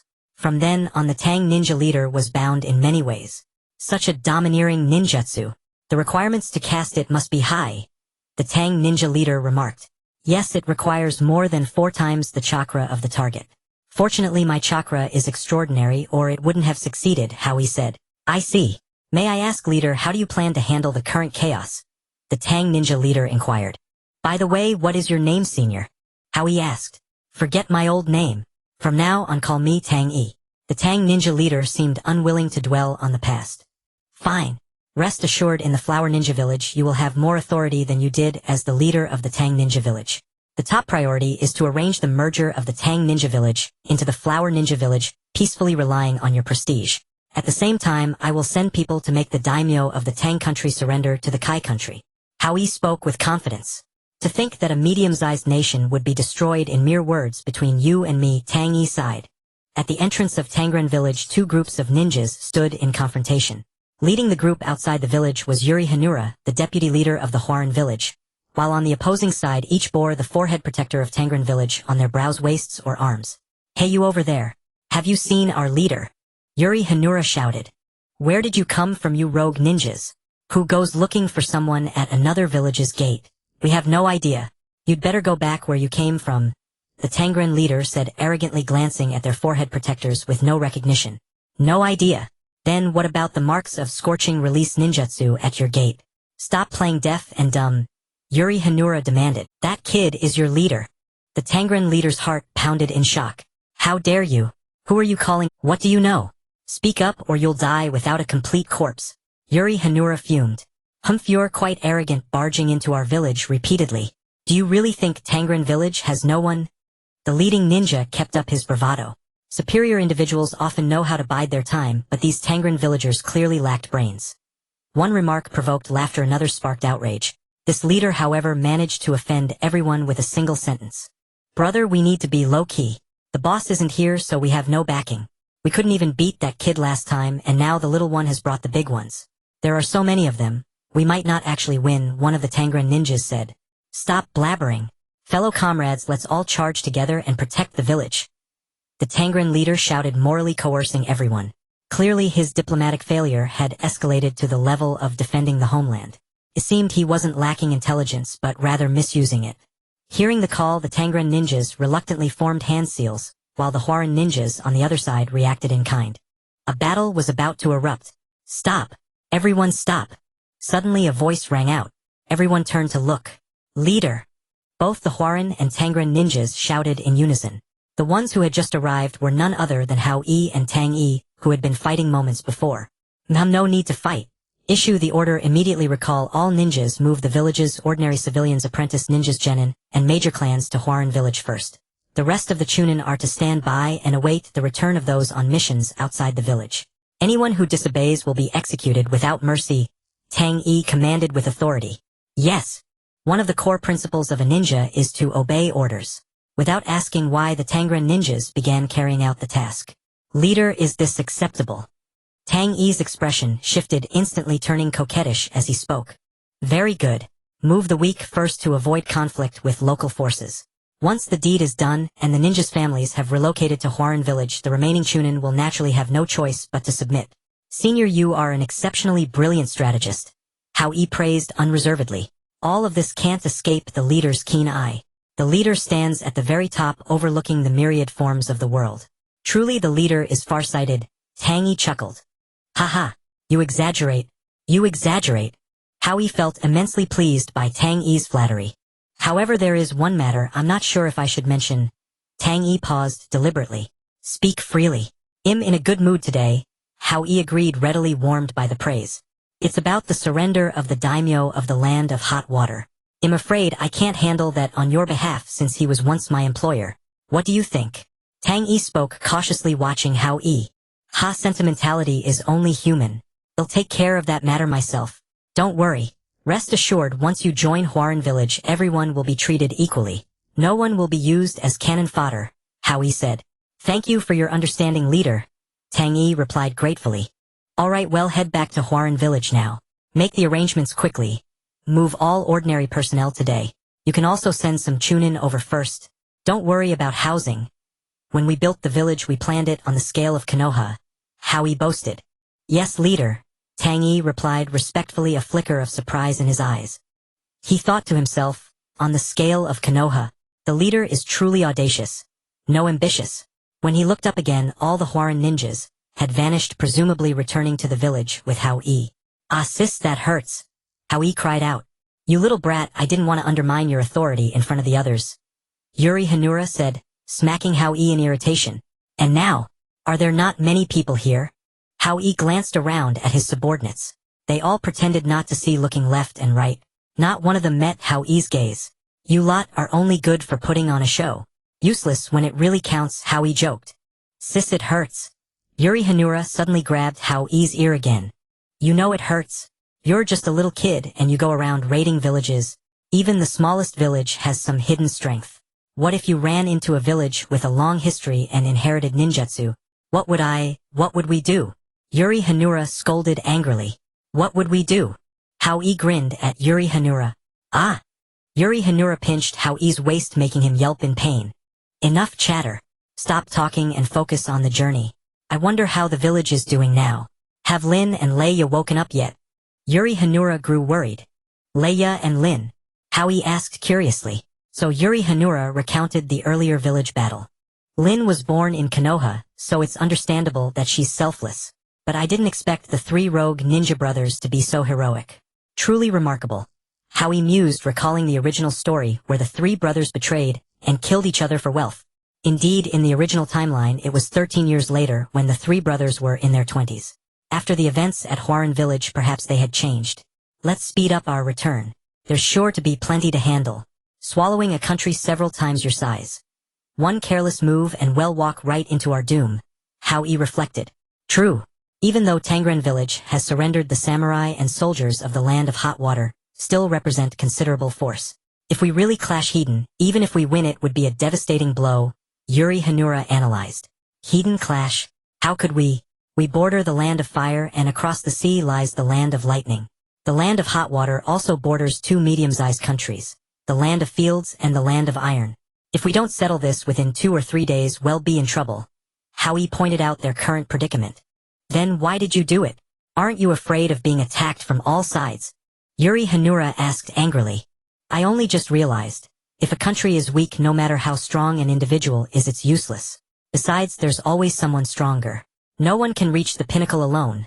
Hao Yi sighed, thinking of the future 4th Great Ninja War. You little liar. That's not what you said when you tricked me into joining. Yuri Hanura shouted. Sis, you wouldn't back out now, would you? Hao Yi tilted his head. I'm already on this pirate ship. If I really retired from the Ninja World, I'd feel out of place. Yuri Hanura laughed. Let's go. We'll speed up the return. There will be plenty of work ahead. Swallowing a country bigger than ourselves. If we aren't careful, we'll meet our doom. Hao Yi said, lost in thought. In the conference room of Hanaran village, Hao Yi sat at the head, glancing around. Everyone, I trust you are all aware of the situation. Today I accepted the surrender of the Yunin village. Now how shall we proceed to annex the land of Tang? Let us discuss a plan. The ninja villages of the land of Tang have been annihilated, leaving them with little combat strength. If we recall our ninjas abroad and launch a full-scale war, victory is certain. Meng Zong from the interrogation department at the back spoke, first unable to conceal the ecstasy in his eyes. Fool, it's not that easy. The land of Tang, a medium-sized nation, is many times larger than ours. They have not only ninjas but also soldiers. If they all resist, our losses would be considerable. Moreover, don't forget we are sandwiched between the land of fire and the land of lightning, serving as a buffer. They will not stand idly by while the land of Tang is destroyed. Yukura retorted. Exactly. The major powers least desire a strong nation to emerge on their borders, even if it's only the size of a medium country. The land of rain is a living example. Haisuk, the minister of livelihood, said calmly. Born in a major power, he saw the essence of the matter at a glance. Then what should we do? Give back what we've already taken. Don't forget this battle has ravaged much of our land, and it will be years before production recovers. Lily Huitao slammed the table in anger. The meeting fell silent. Those who had been whispering among themselves stopped speaking. Hao Yi glanced at the others, finally fixing his gaze on Huitao. Huitao, do you think this is a family meeting? The ministers haven't spoken yet, and you're already jumping up and slamming the table. Have you no respect for your seniors? Go reflect on your behavior. Hao Yi, I was thinking of the village you founded. How can you treat me like this? Huitao fumed. The village belongs to everyone. We are all its administrators. Go cool down, you're in no state to analyze things. Hao Yi waved his hand.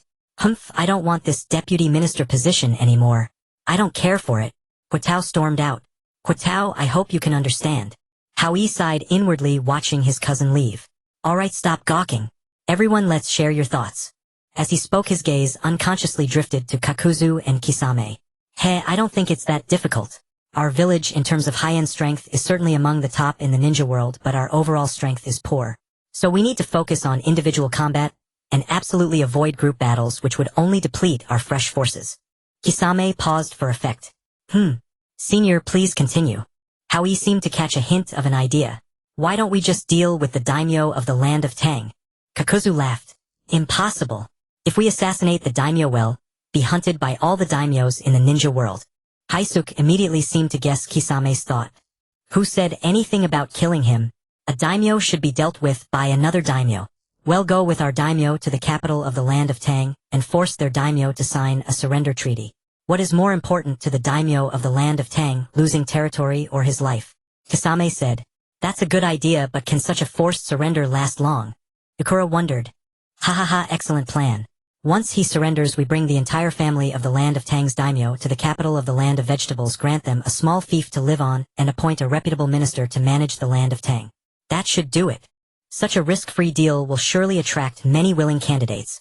Kakuzu immediately thought. Indeed feasible. But the land of Tang is too vast for a single administrator. It should be divided into 5 regions to prevent any single entity from becoming too powerful. Hao Yi, recalling the ancient Chinese prefecture county system, spoke. Right, the leader is correct. Several local ninjas who had followed Hao Yi from the start echoed. Alright then, let's proceed with the plan proposed by seniors Kakuzu and Kisame. Hao Yi nodded decisively. Shall I accompany the daimyo? Yukura offered to help Hao Yi share the burden. We've been using Scorch Release too much lately. Now we might face the land of fire and the land of lightning directly. It's unwise to provoke the land of wind, a powerful enemy. We too should keep a low profile. Besides, you have another task that requires you to keep your strength hidden, but is equally important. Hao Yi said with an air of mystery. What could be more important than this? Yukura asked, puzzled. Of course. Although the plans of the two seniors are excellent, we cannot ignore the attention the land of fire and the land of lightning pay to their neighboring countries. They might intervene in this affair. Moreover, some people might slip through the cracks and go to these two major powers to stir up trouble, which would also affect us. Hao Yi said. That's unavoidable. But would they go to war over a country that's already been conquered and against a state with 4 or 5 quasi-cage level powerhouses? Besides, this is a border region. If one major power makes a move, the other will too. Now that the war is over, both sides will exercise restraint. Yukura immediately dismissed Hao Yi's concern. As you say, but we must still be cautious. This time you can bribe the daimyos of the two countries on behalf of our daimyo. Spending money to buy peace is no loss for us. Hao Yi said. A good idea. I agree. Yukura nodded. As for the land of Tang, let seniors Kakuzu and Kisame accompany the daimyo there. Hao Yi said. Such a trivial matter doesn't require 2 people. It's a waste of time I could spend making money. Kakuzu grumbled. Senior Kakuzu, you must go this time. The daimyo's palace is sure to be rich with treasures, and I need you to retrieve them. Moreover, we must not only divide the land of Tang into 5 parts, but also ensure that all cities like those in the land of vegetables send their ninjas and children of appropriate age to our Hanarin village. Hao Yi said solemnly. I'm afraid it's difficult. 2 of us can kill people, but how can we convince the people of the land of Tang to hand over their children? Kakuzu hesitated. You already said it yourself, find proxies in the land of Tang and make them enforce it. All you have to do is establish your authority, make sure those 5 proxies know that killing them is as easy as snapping your fingers and that non-cooperation will bring dire consequences. Those proxies are capable people locally. They'll handle it well. Hao Yi reasoned. With the leader's explanation, I'm confident. It's been a long time since I killed someone. I'm itching for it. Kakuzu smirked then vanished. Hey, wait for me. Kisame excused himself and chased after him. Has Rin Noera woken up? Hao Yi suddenly asked.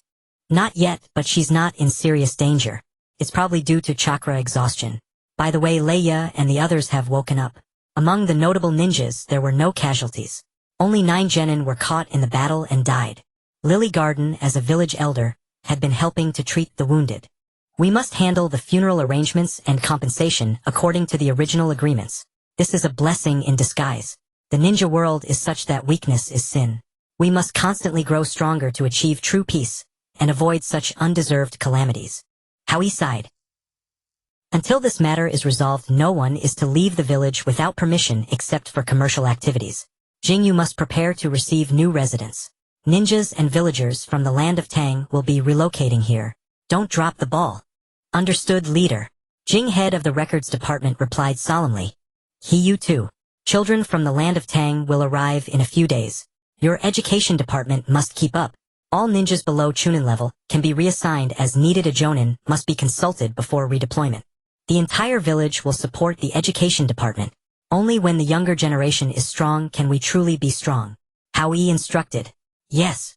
The head of the education department nodded shyly. All right. Ninjas with village tasks should carry them out. Those without should seize the time to learn from each other and strive to improve. Meeting. Yes, leader. The crowd dispersed in 2s and 3s. Hey, you little brat, talking about the younger generation to us. Yukura laughed. Ha, sister Yukura, you're joking. I only said that in front of them. How could I dare to put on airs in front of you? Hao Yi said sheepishly. Ha ha ha, you're sensible. You'll go meet the daimyos of the 2 countries now. You should train hard at home too. I have a feeling that after this move, there will be no war, but diplomacy won't be easy. Yukura said. Since we live in this world, we rely on our own abilities to protect those around us. If we must, we fight. Hao Yi smiled confidently, though it was uncertain whether this confidence came from defeating the small fry of the land of Tang, or from trying to impress a beautiful woman. By then Yukura had already left, leaving Hao Yi standing foolishly in the wind. In the Hokage's office of Hanagakure, a ninja hawk landed on the railing in front of the office with a series of cries. The 4th Hokage skillfully opened the letter attached to the hawk's leg, his face occasionally showing expressions of surprise. Shuaman, what's wrong? Is there a war? The 3rd Hokage asked while puffing on his pipe. 3rd Hokage, please take a look. Shuaman handed the intelligence paper over. The 3rd Hokage read it carefully, his brow furrowed. I always felt that Baiha Hao Yi was no ordinary fish. When he first sent food to Konoha and exchanged ninjas for jutsu, I thought that kid was not simple. I never expected him to develop so fast. In just 1 year, at only 11 years old, he has founded a ninja village and annexed a medium-sized country like the land of hot water. Indeed, I thought Haoyakin was only good at combat awareness, but his political skills are also formidable, Shuemen echoed. Indeed. To think of splitting the land of hot water into 5 parts, each not subordinate to the others, dividing the internal interests while appointing local administrators and governing with locals. Truly not simple. The land of hot water is completely destroyed. The 3rd Hokage gazed into the distance, lost in thought. The Flower Hidden Village, a newly built ninja village, annexed a medium-sized village like the hot water hidden village within hours. The strength of the land of vegetables is far more than what appears on the surface. We have all underestimated this small country and also underestimated Hao Yi's ability. We need to send more spies to investigate. Shuemen said. Indeed, according to intelligence, during the battle in the land of vegetables, a sudden surge of powerful chakra appeared. There might be some secret weapon in the land of vegetables. We need to send people to find out. Not only spies but also overt investigations. Combining the results from both sides may yield unexpected gains. The 3rd Hokage analyzed. I will send Kakashi on a mission to the Flower Hidden Village. After all, Konoha is the superior village of the Flower Hidden Village. They are obliged to cooperate. Moreover, they have a good personal relationship. If something happens, he can easily protect himself. Shuemen said. All right, handle it yourself. We must not allow a second Rain Hidden Village to emerge. The 3rd Hokage said solemnly. Yes, rest assured, 3rd Hokage. Shuemen nodded in agreement. In the root basement, Danzo under bandages showed no expression. Unexpectedly, he has developed so fast and already rules a medium-sized country. Perhaps he is living a better life than someone like me who dwells in the shadows. For Konoha, having such a rapidly growing vassal state nearby is not a good thing. But for me at this moment, it can be used to give that brat Shuemen a headache. Guards, Danzo ordered after a moment's thought. Here. Immediately 3 ninjas on duty knelt before Danzo. Danzo produced a scroll and brush from somewhere, and softly called out, "Super Beast Imitation Painting." The ink danced like a spirit on the scroll. After a series of fluid movements, Danzo rolled up the scroll and tossed it to the duty ninja. "Follow the instructions on the scroll, and carry out a secret mission in the flower-hidden village." "Yes, sir." The 3 ninjas dared not slack off. In the Raikage's office of the Land of Lightning, Raikagesima, this is the intelligence on the borderland of vegetables. A dark-skinned, sturdy ninja reported. "A small border country, what's worth attention. It seems the flower-hidden village from a while ago was also created by this country. The leader seems to be a little genius from the Third Ninja War named Baiha Pow Pow or something." Sigh. How ignorant. Doesn't he realize his own country is just a buffer zone between great powers? The Raikage muttered to himself as he opened the intelligence scroll. What? This small country actually took advantage of the development gap after the Third Ninja War to annex the Land of Hot Water. Even our Land of Lightning hasn't achieved such a result. What does this small country have to deserve this? The Raikage angrily slammed the table, smashing it to pieces. Raikagesima, the daimyo, has sent a secret letter. Another sturdy black-clad ninja rushed into the office. "What's with all the excitement today?" "Let me see it," the Raikage said puzzledly. "Humph, the flower-hidden village is truly despicable, using the daimyo to pressure me into not interfering." Raikage AI angrily tore the letter to shreds. "Why does intelligence from the Land of Vegetables take 5 days to reach me? What are the intelligence agents in the Land of Vegetables doing? The ninjas from the Land of Vegetables have already gone to the daimyo and solved the problem before I even know. Is this meant to infuriate me?" The Raikage roared. Raikagesima, the Third Ninja War ended only a few months ago. Most intelligence agents are stationed in the more powerful countries. The Land of Hot Water and the Land of Vegetables have only new agents with intelligence exchanges every 10 days so. The Lightning Ninja explained. "Enough, don't make excuses. Since the daimyo has intervened, let this matter go. But from now on, pay close attention to the movements of the flower-hidden village. That Baiha Pow Pow is no ordinary brat." The Raikage gave a knowing smile. For him, Baiha Hao Yi was perhaps just a slightly larger grasshopper. His anger was merely due to dissatisfaction with his own lagging intelligence. In the Tsuchikage's office of the Land of Rock, interesting Baiha Hao Yi has caused such a stir. The third Tsuchikage said, hands behind his back, gazing at the moon, while constantly fiddling with the newly delivered scroll. "Humph, Baiha Hao Yi, perhaps you are more useful alive than dead." The third Tsuchikage murmured to himself. Guards immediately cancel the bounty on Baiha Hao Yi, and at the same time vigorously support the commerce of the flower-hidden village and encourage trade with the Land of Flower. The third Tsuchikage ordered. "What? Baiha Hao Yi killed so many of our people, and now we're going to help him?" An Earth Ninja ANBU asked in confusion. "There are no eternal enemies, only eternal interests. The Land of Vegetables lies between the Land of Fire and the Land of Lightning. The stronger the Land of Vegetables becomes, the more uneasy the two great powers will be. The border will remain unstable and war will eventually break out. We can help the Land of Vegetables grow stronger, and then watch the tigers fight from the mountain." The third Tsuchikage said in a deep voice. "Sigh, it's just letting that brat off easy." The ANBU sighed. "Don't worry, such jumping brats die quickly. Before they die, if they can accelerate the conflict between the two great powers, that's a worthy death. Now go carry out the mission. Learn more. If you juniors had better abilities, I wouldn't still be working until now." The Tsuchikage waved his hand. "Yes, Tsuchikagesima." The ANBU scampered away. In the Tsuchikage's office of the sand-hidden village, the Tsuchikage paced back and forth with a grave expression. Unexpectedly, the Land of Vegetables is so formidable. The Land of Hot Water plus the elite puppet squad were considered top among medium-sized countries, yet they were destroyed so quickly without even entering the flower-hidden village's gates. It must be the Scorch-release Ninja Yegura, no doubt. What if she learns that I framed her? Humph, a ninja from another country who changed his name. How could he shake my position? He'll just ignore it. After finishing his thoughts, the Tsuchikage let out a long sigh and casually tossed the intelligence aside. In the Mizukage's office of the mist-hidden village, a child was sitting boredly in the office chair, while a nearby ninja handed him a scroll. Interesting. A very promising child. Once the affairs of the mist-hidden village are settled, he'll also go to the flower-hidden village to investigate. Perhaps he could be an important pawn in executing the Moon's Eye plan. Then the Mizukage continued aimlessly flipping through the next intelligence report. Before long, the news that the Land of Vegetables, a small country, had swallowed the entire Land of Hot Water spread throughout the ninja world. For a time opinions varied. Some said that the Baiha clan of the Flower Hidden Village was a surviving clan from the Warring States period inheriting unknown secret arts.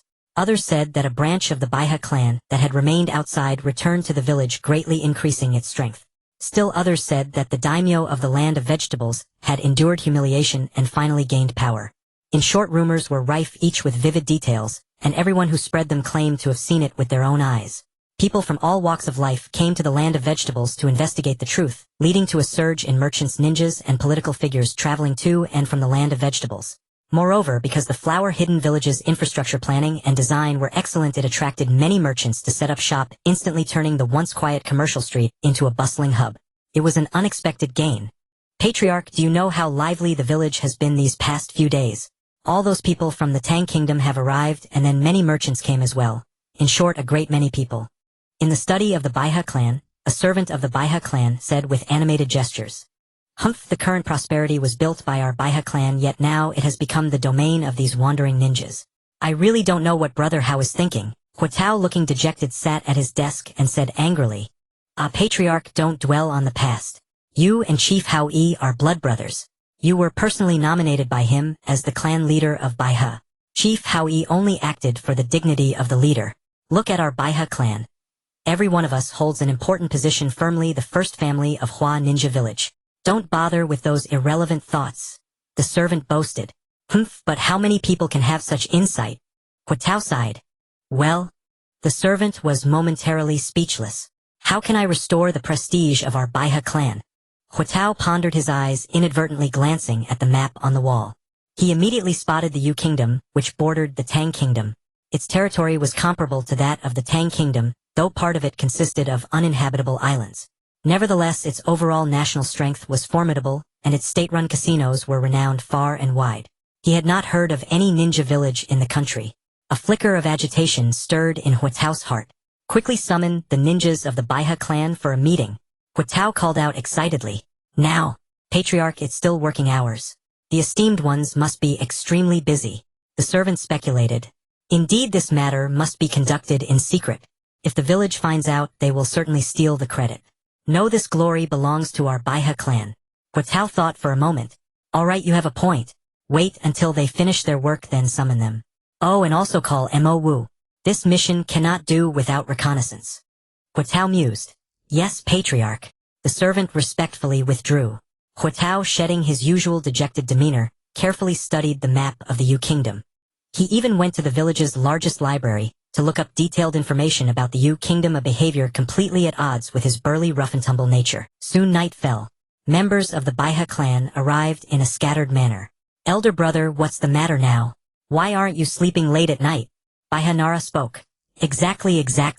We're so busy now, a daytime is exhausting, and we can't even rest well at night. Baiha Shaoxing said half-jokingly. As the deputy minister of the Ministry of Livelihood, Shaoxing was the busiest among them lately. Zhu Jian, Yuan Zhu Jimin, and Mo Wu had no objections, but all turned their gazes to Huatao. Everyone, please calm down. I called you here today because I have important matters to discuss. Having said that, Huatao picked up the teacup from the table and slowly took a sip. All right, big brother, you've only been clan leader for a few months and already putting on airs. Everyone here is a sworn brother who grew up with you. Why beat around the bush? Just say it. Shaoxing teased. Ha, back to business. I'm sure you've all heard those wandering ninjas privately slandering us native ninjas of the Kai Kingdom. It's absolutely infuriating. Huatao said angrily. The faces of the crowd slightly changed. Nara spoke up. Those are just the ravings of a few. The higher-ups have always treated everyone equally. Big brother, don't mind it. Just do our own jobs well. As long as Hao Yi is here, the glory of us native ninjas will always shine. Yuan also said, yes, Senior Jiao Do never talks about these things. He's always focused on making money for the village. And sister, he is delighted teaching and educating every day. Enough, don't brush me off. Think about it. We've been the ones managing the village's construction and development, yet in the end it's all for others. Isn't that infuriating? Huatao slammed the table. Patriarch, could it be that you hold resentment toward the chief? Zhu Jimin asked with doubt. The crowd's expressions turned grave, and they all looked at Huatao, waiting to see his reaction. Humph, Hao Yi. I want bother with him. Alright, stop overthinking. I called you here to do something big.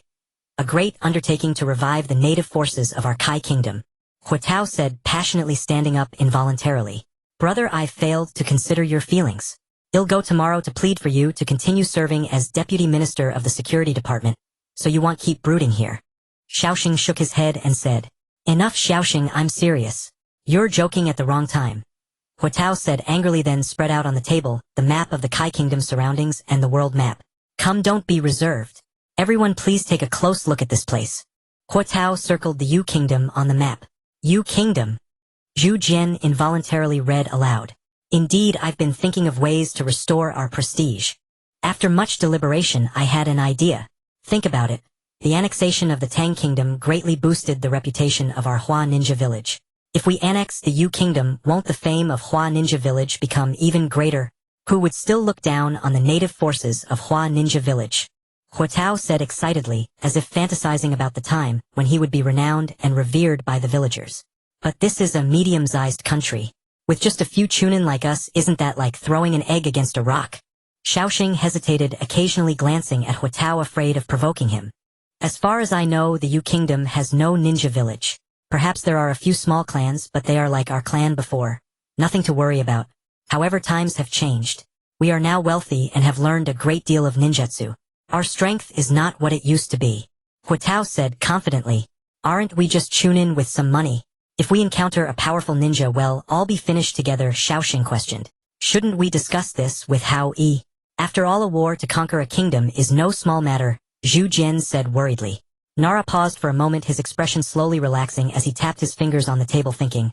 After the Kai Kingdom annexed the Tang Kingdom, it is flanked by two great nations, the Land of Fire and the Land of Lightning, to the left and right with the sea to the south. To expand, it can only go north. To the north lie the Yu Kingdom and the Tian Kingdom. Although the Tian Kingdom also has no ninja village, ninja clans are scattered throughout the country, and some of them are quite skilled. It seems that the easiest target at the moment is the Yu Kingdom. Hao Yi always talks about peace. He would certainly disagree with such an invasion of another country's territory. It seems Brother Huatao stumbled upon this by accident. This is an opportunity. I must seize it and secretly help Hao Yi do this inhumane deed. Nara finished his thought. Nara, are you even listening? I've called you several times with no response, Huatao said with a displeased look. I was just thinking about how to proceed. Nara said in a low voice. Really? So you agree with my view? You're the smartest among us. Let's have you make the decision. Huatao seemed to sense Nara's support, so he handed over the command to Nara, also implying that everyone should follow Nara's suggestions. It was a clever move. Nara, don't act on impulse. Think twice before acting, Zhu Jian said urgently. Brother, it's fine. Don't rush. First let me analyze. Nara slowly waved his hand to signal Zhu Jian. Look at the overall terrain of our Kai Kingdom. Our entire country is mostly mountainous with few plains. The original Kai Kingdom was full of hills and valleys abundant in grain, and the people were well-fed and clothed. Later we vigorously developed the bathing industry, which propelled the original Kai Kingdom's national strength forward by leaps and bounds. However, the original Tang Kingdom had many hot springs, and a developed bathing industry which conflicted with the industry of the original Kai Kingdom. Now that they are merged, the profit-making ability is actually worse than when they were separate. At the same time, we have to support more ninjas and students, so the expenses are greater. Therefore, the Kai Kingdom must have better industries. Nara paused. So Brother Nara also agrees with Brother Huatao? Xiaoxing asked. Yes, I agree. The Yu Kingdom is strong, and can allow the Kai Kingdom to develop better. Moreover, for our Kai Kingdom to become bigger and stronger, it must expand. At present, the Yu Kingdom is indeed the best direction, Nara said. I told you it was a good idea, but none of you believed me. Nara is smart enough to understand my intention. Huatao didn't have that many ideas anyway, but since it was praise for himself, he took full credit for the plan. I don't believe Big Brother could have thought of all that. Since Brother Nara also thinks it's appropriate, let's go discuss it with Hao Yi. I always feel that we few aren't enough. Xiaoxing suggested. Nara immediately stopped him. Wait, since the Yu Kingdom has no ninja village, let's give it a try. If we succeed, our Baiha clan will gain fame far and wide. If we fail, we can reveal the name of Hua Ninja Village, and surely the Yu Kingdom won't dare to kill us. Nara finished. Brother Nara is right. No matter how you look at it, it's a profitable venture. We can give it a try, Baiha Yuan said. Yuan, after following Senior Jiao Du for a few months, you can't talk about anything without mentioning money. Xiaoxing said bluntly. Stop messing around. Senior Jiao Du is very fierce. Don't joke about him carelessly or people will die. Yuan warned loudly. I disagree, Mo Wu said coldly. Huatao looked displeased and everyone turned to Mo Wu. Not only will the Baihe clan gain fame, but the insect-taming clan of Hua Ninja Village will also become renowned. Mo Wu said expressionlessly. The insect-taming clan was an elegant name Mo Wu gave to his own clan after seeing Hua Ninja Village's growing prosperity. This was to avoid lacking a cool name to show off while traveling the ninja world. Hey you little bug, can't you speak without taking such long breaths? I thought you disagreed with my plan. Huatao agreed. Such a good plan must be carried out by my bugs. I guarantee you'll have no worries regarding intelligence. This large-scale operation will highlight the advantages of our clan. Mo Wu volunteered himself. Since everyone agrees, we might as well discuss how to conquer the Moon Kingdom, Huatao said smugly. How about we do it like the grain transport before? 2 lines, 1 overt and 1 covert. Once in the Moon Kingdom, we execute a decapitation strike. Without a leader, chaos will surely ensue. Xiaosheng pondered. Xiaosheng, have you been deaf during recent meetings? A country isn't just made of ninjas. If we go in broad daylight, we won't even be enough to fill the teeth of the Moon Kingdom's army. Moreover, even if chaos ensues, it's not our place to meddle in the Moon Kingdom state affairs. Zhu Jian shouted. I hadn't considered that aspect. Tisk, this is much harder than building houses. Xiaosheng said, scratching his head. I think we could learn from how we handled the Tang country. Niliang suggested. Divide the country. With our strength, we can't intimidate the people of the Moon Kingdom into obeying orders. Zhu Jian thought. I believe there must be powerful ministers in the Moon Kingdom who wish to usurp the throne. If we help a powerful minister, I think with the recent prestige of Huaran Village, we might be able to make them submit. Niliang deliberated. For the king or for our Huaran Village, it still work. Why would the Moon Kingdom's powerful minister risk becoming our... Xiaosheng asked in confusion. Exactly. For a powerful minister of the Moon Kingdom, the effort doesn't match the reward. It's a bad deal. Yuan shook his head and said. Not necessarily. If successful, at least in the eyes of the commoners, they would hold supreme power. Moreover, external pressure would be handled by our Huaran Village. The prospect of becoming a stable island lord is quite tempting. Niliang smiled. I think it's quite feasible. Look at the Tang country divided into 5 parts, and each has someone happily serving as the head. For a unified country like the Moon Kingdom, there must be many willing. But I'm not sure if the village will agree to our private promises. Huatao stated his opinion without hesitation. Well, deal with the aftermath once the village takes over the Moon Kingdom. That's not something we need to consider now. Our current goal is to open the Moon Kingdom's gates, and make them nominally submit to our Huaran Village.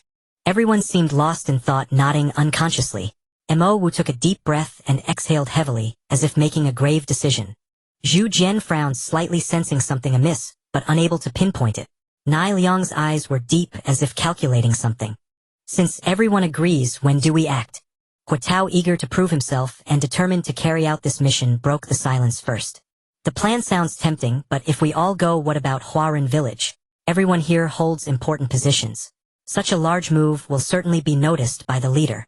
It wouldn't be good if it causes discord among brothers, Xiaosheng said with concern. Right? This time we shouldn't all go. Xiaosheng is in charge of civilian affairs and is very busy. If you suddenly leave, it will draw attention.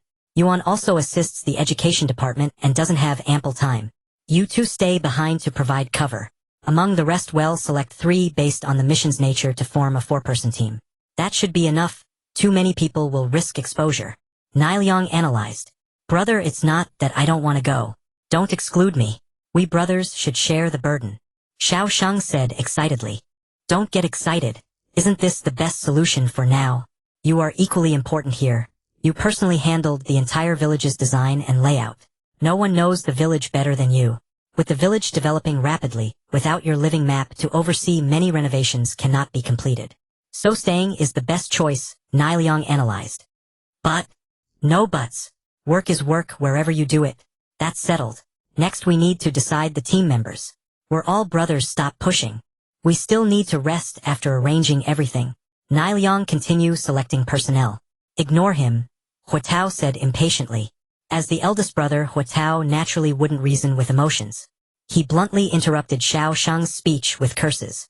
Xiaosheng, accustomed to this, said nothing more.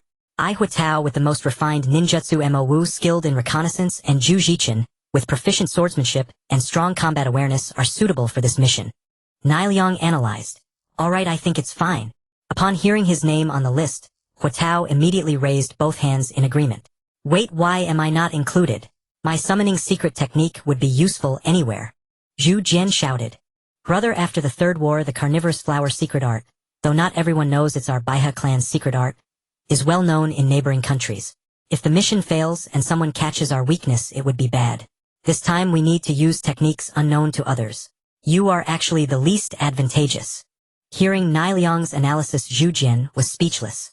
The others nodded in agreement. All right, since no one has objections, it's settled. No matter who asks, act as if you know nothing. Those participating in the mission should think of a reasonable way to ask for leave. Meet tomorrow at 9 p.m. in the bushes not far from the village entrance, Niliang said straightforwardly. Niliang had been somewhat wise since childhood. When the elders were alive, they often consulted him. He was quite trusted among the Baiha clan. As soon as he spoke, he immediately gained everyone's trust, and they all nodded in agreement. Seeing things develop in his expected direction, Huatao was very pleased. He confidently adjusted his clothes, and assuming the aura of a clan leader, announced, "Since everyone agrees unanimously, let's follow Niliang's plan. Go back and prepare your weapons and rations. Whether we can display our clan's prestige this time depends on us." "Yes, clan leader." Everyone bowed and withdrew. Niliang was a bit dazed, lost in thought. "Niliang, is there something else?" Huatao, seeing Niliang in a daze, asked curiously. "Ha, no. I was just thinking about some trivial matters. Got lost in thought. He'll go prepare as well. Big brother, you should rest early too." Niliang snapped out of it and said hurriedly, "How strange. Niliang, usually so sharp, has been absent-minded several times today." Huatao muttered, watching Niliang's retreating figure. At this moment, Niliang on his way home still appeared nonchalant, but gradually his eyes grew more resolute. Suddenly he stopped dead in his tracks and said, "At this point our Baiha clan has the momentum to sweep the world. As your elder brother, I'll find you a reason to conquer the Moon Kingdom." Then he burst into loud laughter and strode home with big steps. "Is it true that this trip to Hanin village is related to the previous annexation of Tang Nation by the Vegetable Nation?" asked Tsugan, while on the road making beside him. Mianju also quietly leaned in to listen. "Don't you know that as a ninja you cannot inquire about missions?" Tsugan replied. The three masked individuals before them were a small team sent by the root organization to carry out a mission in Hanin village. "I'm sorry, senior, I won't dare." Mianju, feeling the pressure, humbly apologized. The individual before them was the most formidable ninja from the Oil Woman clan, a notorious figure within Root, said to leave none of his enemies intact. "Well, there's nothing to keep secret. You are also involved in this mission, so it's fine to tell you about it." "Forget it, senior, I think it's better to know less now," Mianju said, though his eyes were glued to Tsugan, afraid of missing any useful information. "I was just trying to scare you. Even if you didn't ask, I would have told you. This mission is quite simple. It involves gathering intelligence about Hanin village's situation, while facilitating its inclusion into the outer organization of Konoha's root. Konoha has never included outsiders into its organization, let alone an entire village. Lord Danzo must value Hanin village too highly. Joining the outer organization means that some of Konoha's ninjutsu will also be accessible to outsiders, which is quite generous." Mianju exclaimed. "You win some, you lose some. The collective loyalty of a ninja village from a medium-sized country is a significant temptation." Tsugan, being a confidant of Danzo, understood the rapid expansion of Hanin village even better. "So this mission is almost like a vacation." Mianju laughed. Tsugan remained silent. "Leader, the Konoha envoy Kakashi has arrived, and here is the Konoha documents." The gatekeeper ninja reported at the Hanin village office. "All right, the mission department has received the letter from Konoha, just let him in," Hao Yi instructed. "Yes, leader." Kakashi, with his deadpan expression, staggered into the Hanin village office. "Yuri, you really know how to stir up trouble. Do you know that Konoha is already aware of the situation regarding the tailed beast Rin?" Kakashi directly sat down beside Hao Yi, questioning him. "If Konoha knows that Hanin village has a tailed beast, you shouldn't be the one sent here." Hao Yi smiled. "Now that you've annexed Tang Nation, are you feeling bold enough to look down on me?" Kakashi replied. "Kakashi, it seems you're in a good mood lately, even able to joke around. You know that's not what I meant. My intention is that if Konoha confirms we have a tailed beast, they wouldn't send someone like you who has a good relationship with me to investigate our village." Hao Yi explained. "Well, as you guessed, our village isn't too familiar with that chakra. By the way, why did you suddenly annex Tang Nation? Aren't you afraid that your secrets will be exposed? The ninja world is a jungle where the weak are preyed upon by the strong. This was an unforeseen disaster. I had just returned from Konoha when I heard that our village was destroyed, and in a fit of rage I annexed Tang Nation. Hao Yi calmly recounted the events to Kakashi. What? Rin is unconscious. Kakashi exclaimed, standing up in surprise. Don't worry. She just overused her chakra and fainted. There's no need to be concerned. Hao Yi reassured him. That's a relief. Kakashi sighed in relief. Oh, don't worry about her too much. She can perfectly utilize tailed beast chakra now. If you don't put in some effort you might fall far behind. Kakashi exclaimed in surprise. Wait a minute. I just heard you say that 3 elite jounin were dispatched for the annexation of Tang Nation. Yes, indeed. One is from our own clan and the 4th is aware of this, the other is a wandering ninja who joined. There is also one from the original leader of Tang Nation. From this perspective your village is truly not to be underestimated. With the war suddenly breaking out, there was no time to gather ninjas from outside the village, which means your village's regular defense consists of just 2 jounin. Moreover, you are quite young and already possess such strength. Perhaps you could someday become a cage-level powerhouse. With a Jinchuriki who can perfectly control tailed beast chakra in due time you might even rival the Rain Ninja village. Kakashi frowned and said, You're being overly modest. Generally speaking my talent isn't as good as yours. Are you complimenting me or just boasting? Hao Yi changed the subject. Leader the Konoha Umbu requests an audience. They are currently outside the village. Do you permit them to enter? A voice interrupted Hao Yi and Kakashi's conversation. Hao Yi looked at Kakashi, shrugging his shoulders in a helpless expression. It shouldn't be the case. Konoha sent me, so they shouldn't send anyone else, Kakashi stated. Then they must not be from the Hokage faction. This is too blatant for spies from another country. Hao Yi remarked. It must be from Root. Shall I step aside? Kakashi looked at Hao Yi. That works. I will send someone to take you to see Rin. You haven't seen her for a while. Hao Yi readily agreed. Alright then, let's talk later, Kakashi said as he followed the guiding ninja. As they reached a hidden location, Kakashi took advantage of the guiding ninja's distraction to form a shadow clone and swiftly returned to the Hanin village office. Seniors, the last time I came to Hanin village was just a month ago, right? Hao Yi looked seriously at the 3 before him. Leader Yuri, Lord Danzo values you highly. Previously you killed a ninja from Root but set aside past grievances to establish a cooperative relationship. Now you have indeed shown exceptional ability by annexing Tang Nation. Lord Danzo intends to further improve the relationship between both parties. What do you think? Tsugen said. Before Hao Yi could speak, a small insect quietly landed on Kyujin's hand, and his expression suddenly turned grave as he looked towards where Kakashi. Have we been exposed? Kakashi thought. Hao Yi also used sage arts to sense the surroundings, and indeed noticed some discrepancies. I didn't expect that the guards of the flourishing Hanin village would be so lax, even allowing spies to eavesdrop in the village leader's office. Tsugen mocked. As soon as he finished speaking, countless parasitic insects instantly overwhelmed Kakashi. With a bang, Kakashi transformed so fast. Did the parasitic insects set up a trap before reporting back? Kakashi was defeated in a single round with only half his strength. Indeed, the missions mentioned in the original text are no easy task. Hao Yi thought to himself. A shadow clone. From Konoha. Tsugen looked at Hao Yi and inquired. I don't know any more than you do. Did you see what he looked like? Hao Yi asked. He was dressed in a ninja's nightwear, making it hard to tell who was who, but he seemed quite young, Tsugen recalled. Oh, since you don't know, then forget it. You are all from the same village. There is no need to make a fuss over small matters. Hao Yi replied dismissively. No, this matter is significant. To ensure the confidentiality of the mission, I must kill him. Tsugen said angrily, while observing Hao Yi's expression. Tsugen, being a seasoned ninja of the Root organization, was experienced enough not to reveal his thoughts easily. This was definitely a test. Hao Yi pondered to himself. Senior, regarding your Konoha matters, I, as an outsider, cannot provide any opinions. It is best for you to handle it yourselves. I have dealings with Root and will pretend I didn't hear anything just now. Hao Yi continued to brush it off. Alright, you don't need to be two-faced. Lord Danzo's intention is to incorporate Hanin village into the outer organization of Root. At that time, the resources and ninjutsu intelligence from Root will be inexhaustible for your village. Is the leader inclined towards this? Tsugen used respectful language, but there was no hint of respect in his tone. It seemed deliberate, aimed at intimidating Hao Yi. This is a significant matter. I need to think it over carefully. Hao Yi appeared hesitant. Yuri, Hao Yi, don't think that just because Hanin village has annexed Tang Ninja village its strength is so formidable.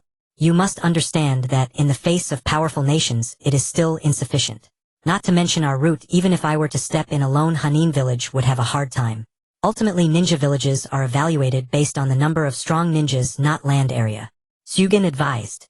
Senior Tsugen, you are right, but Hanin village is not solely decided by my words. It requires careful consideration. It is getting late, the three of you should rest for the night. Although Hanin village is small, we have prepared luxurious suites for you. Please enjoy yourselves. Hao Yi said.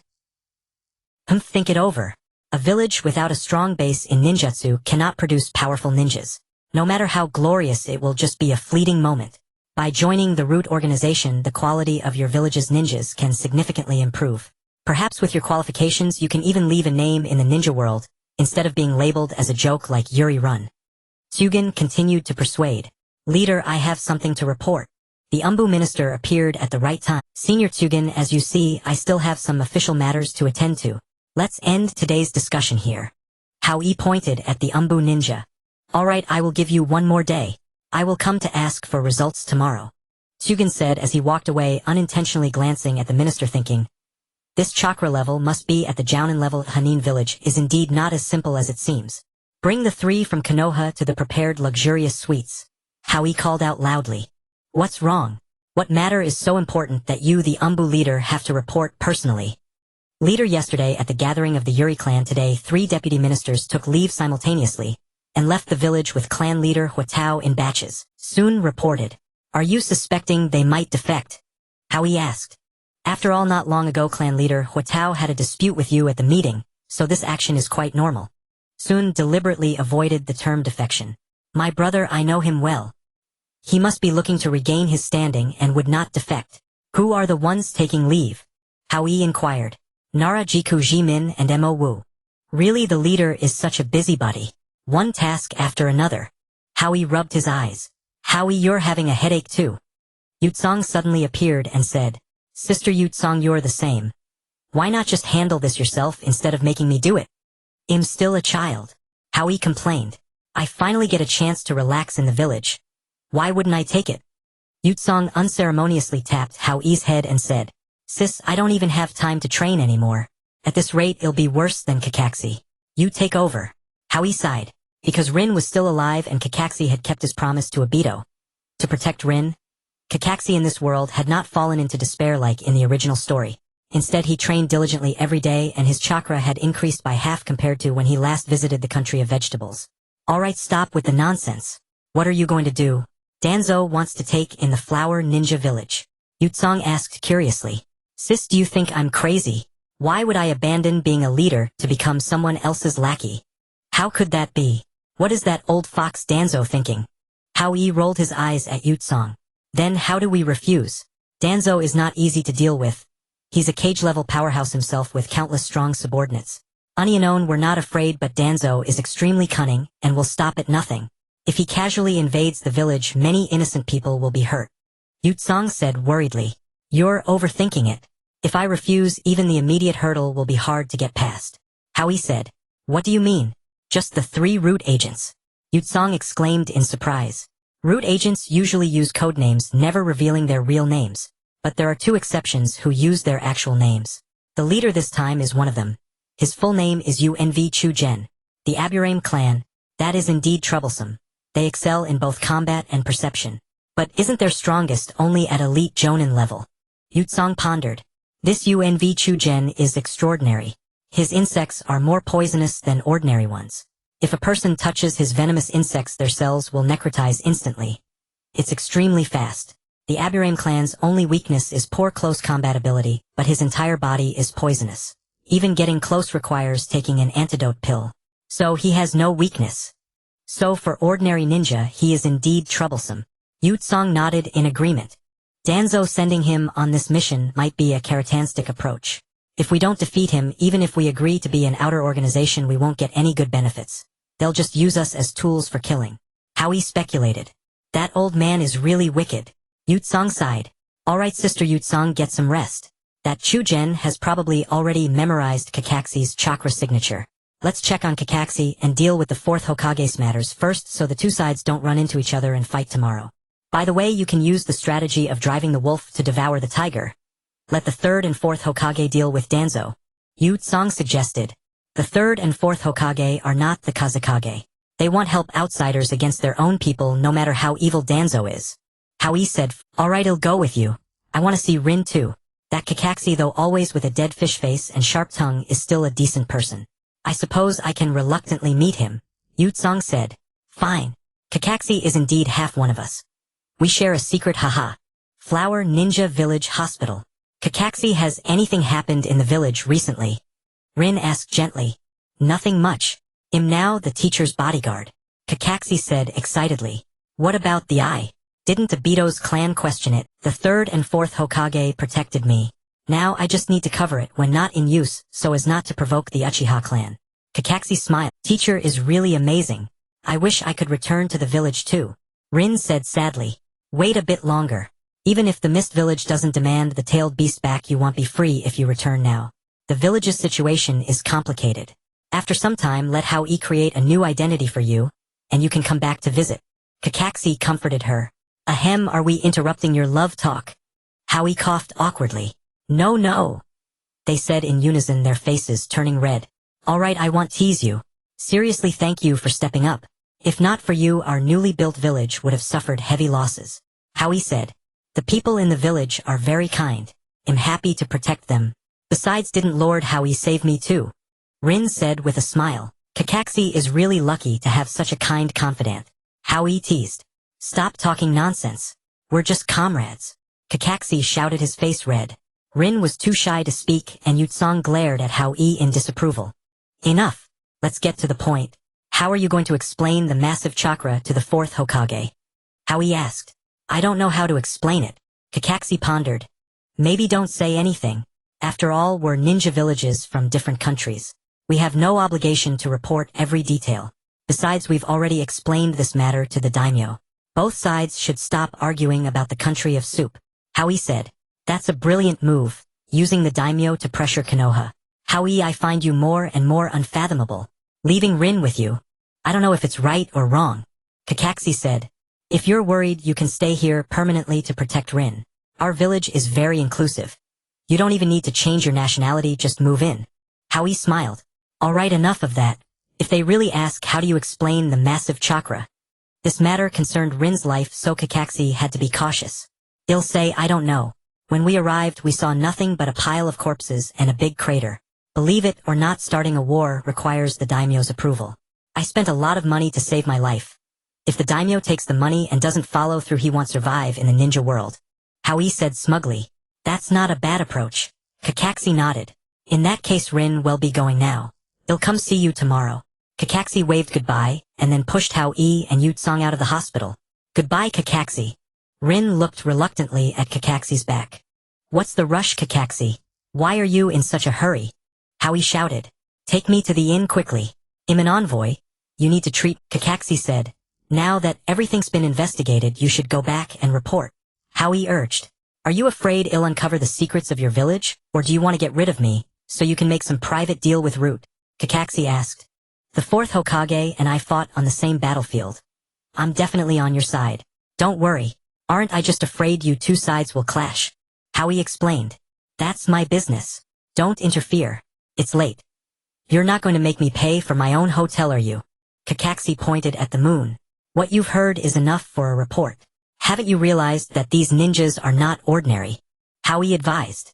Forget it, I'll just stay at a hotel myself. Kakashi said helplessly.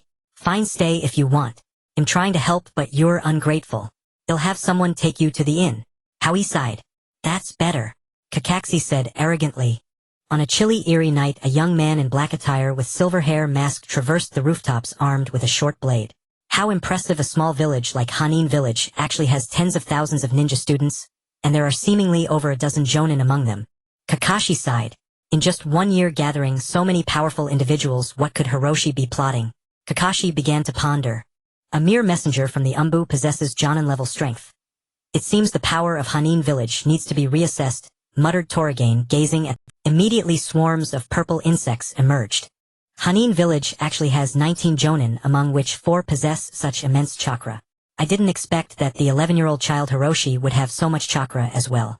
I underestimated him by not observing closely before. Toragane spoke to himself. The The insects trembled, the amount of chakra was astonishing.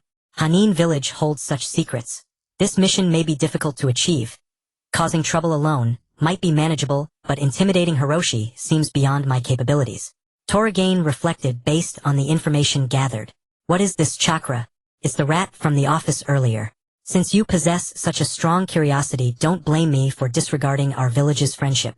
Toragain quickly opened the window and leapt out effortlessly, making several jumps toward Kakashi's location. Concealed in the shadows, Toragain observed Kakashi closely. Last time, I was too hasty letting the insects do the killing without observing in person.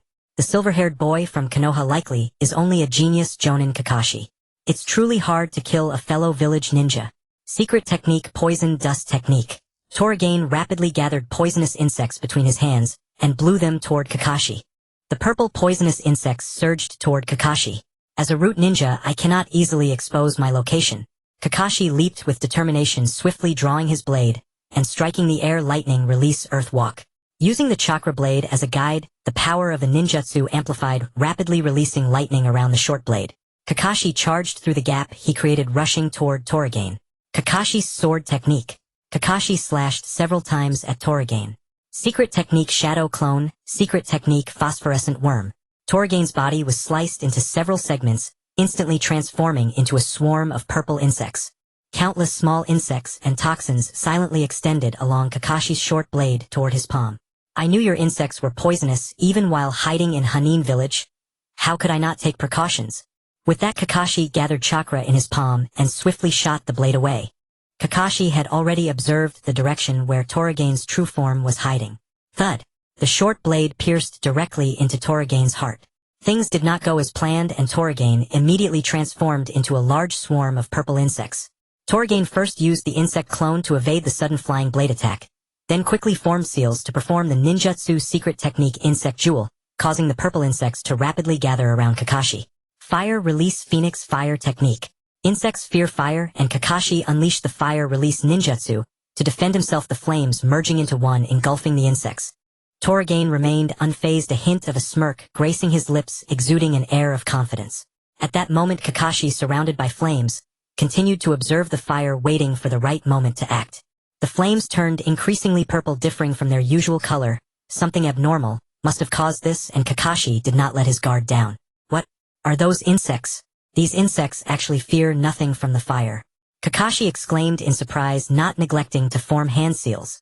Soon the purple insects engulfed Kakashi. Not bad, you are quite alert. Toragain glanced at the wooden structure in front of him and remarked.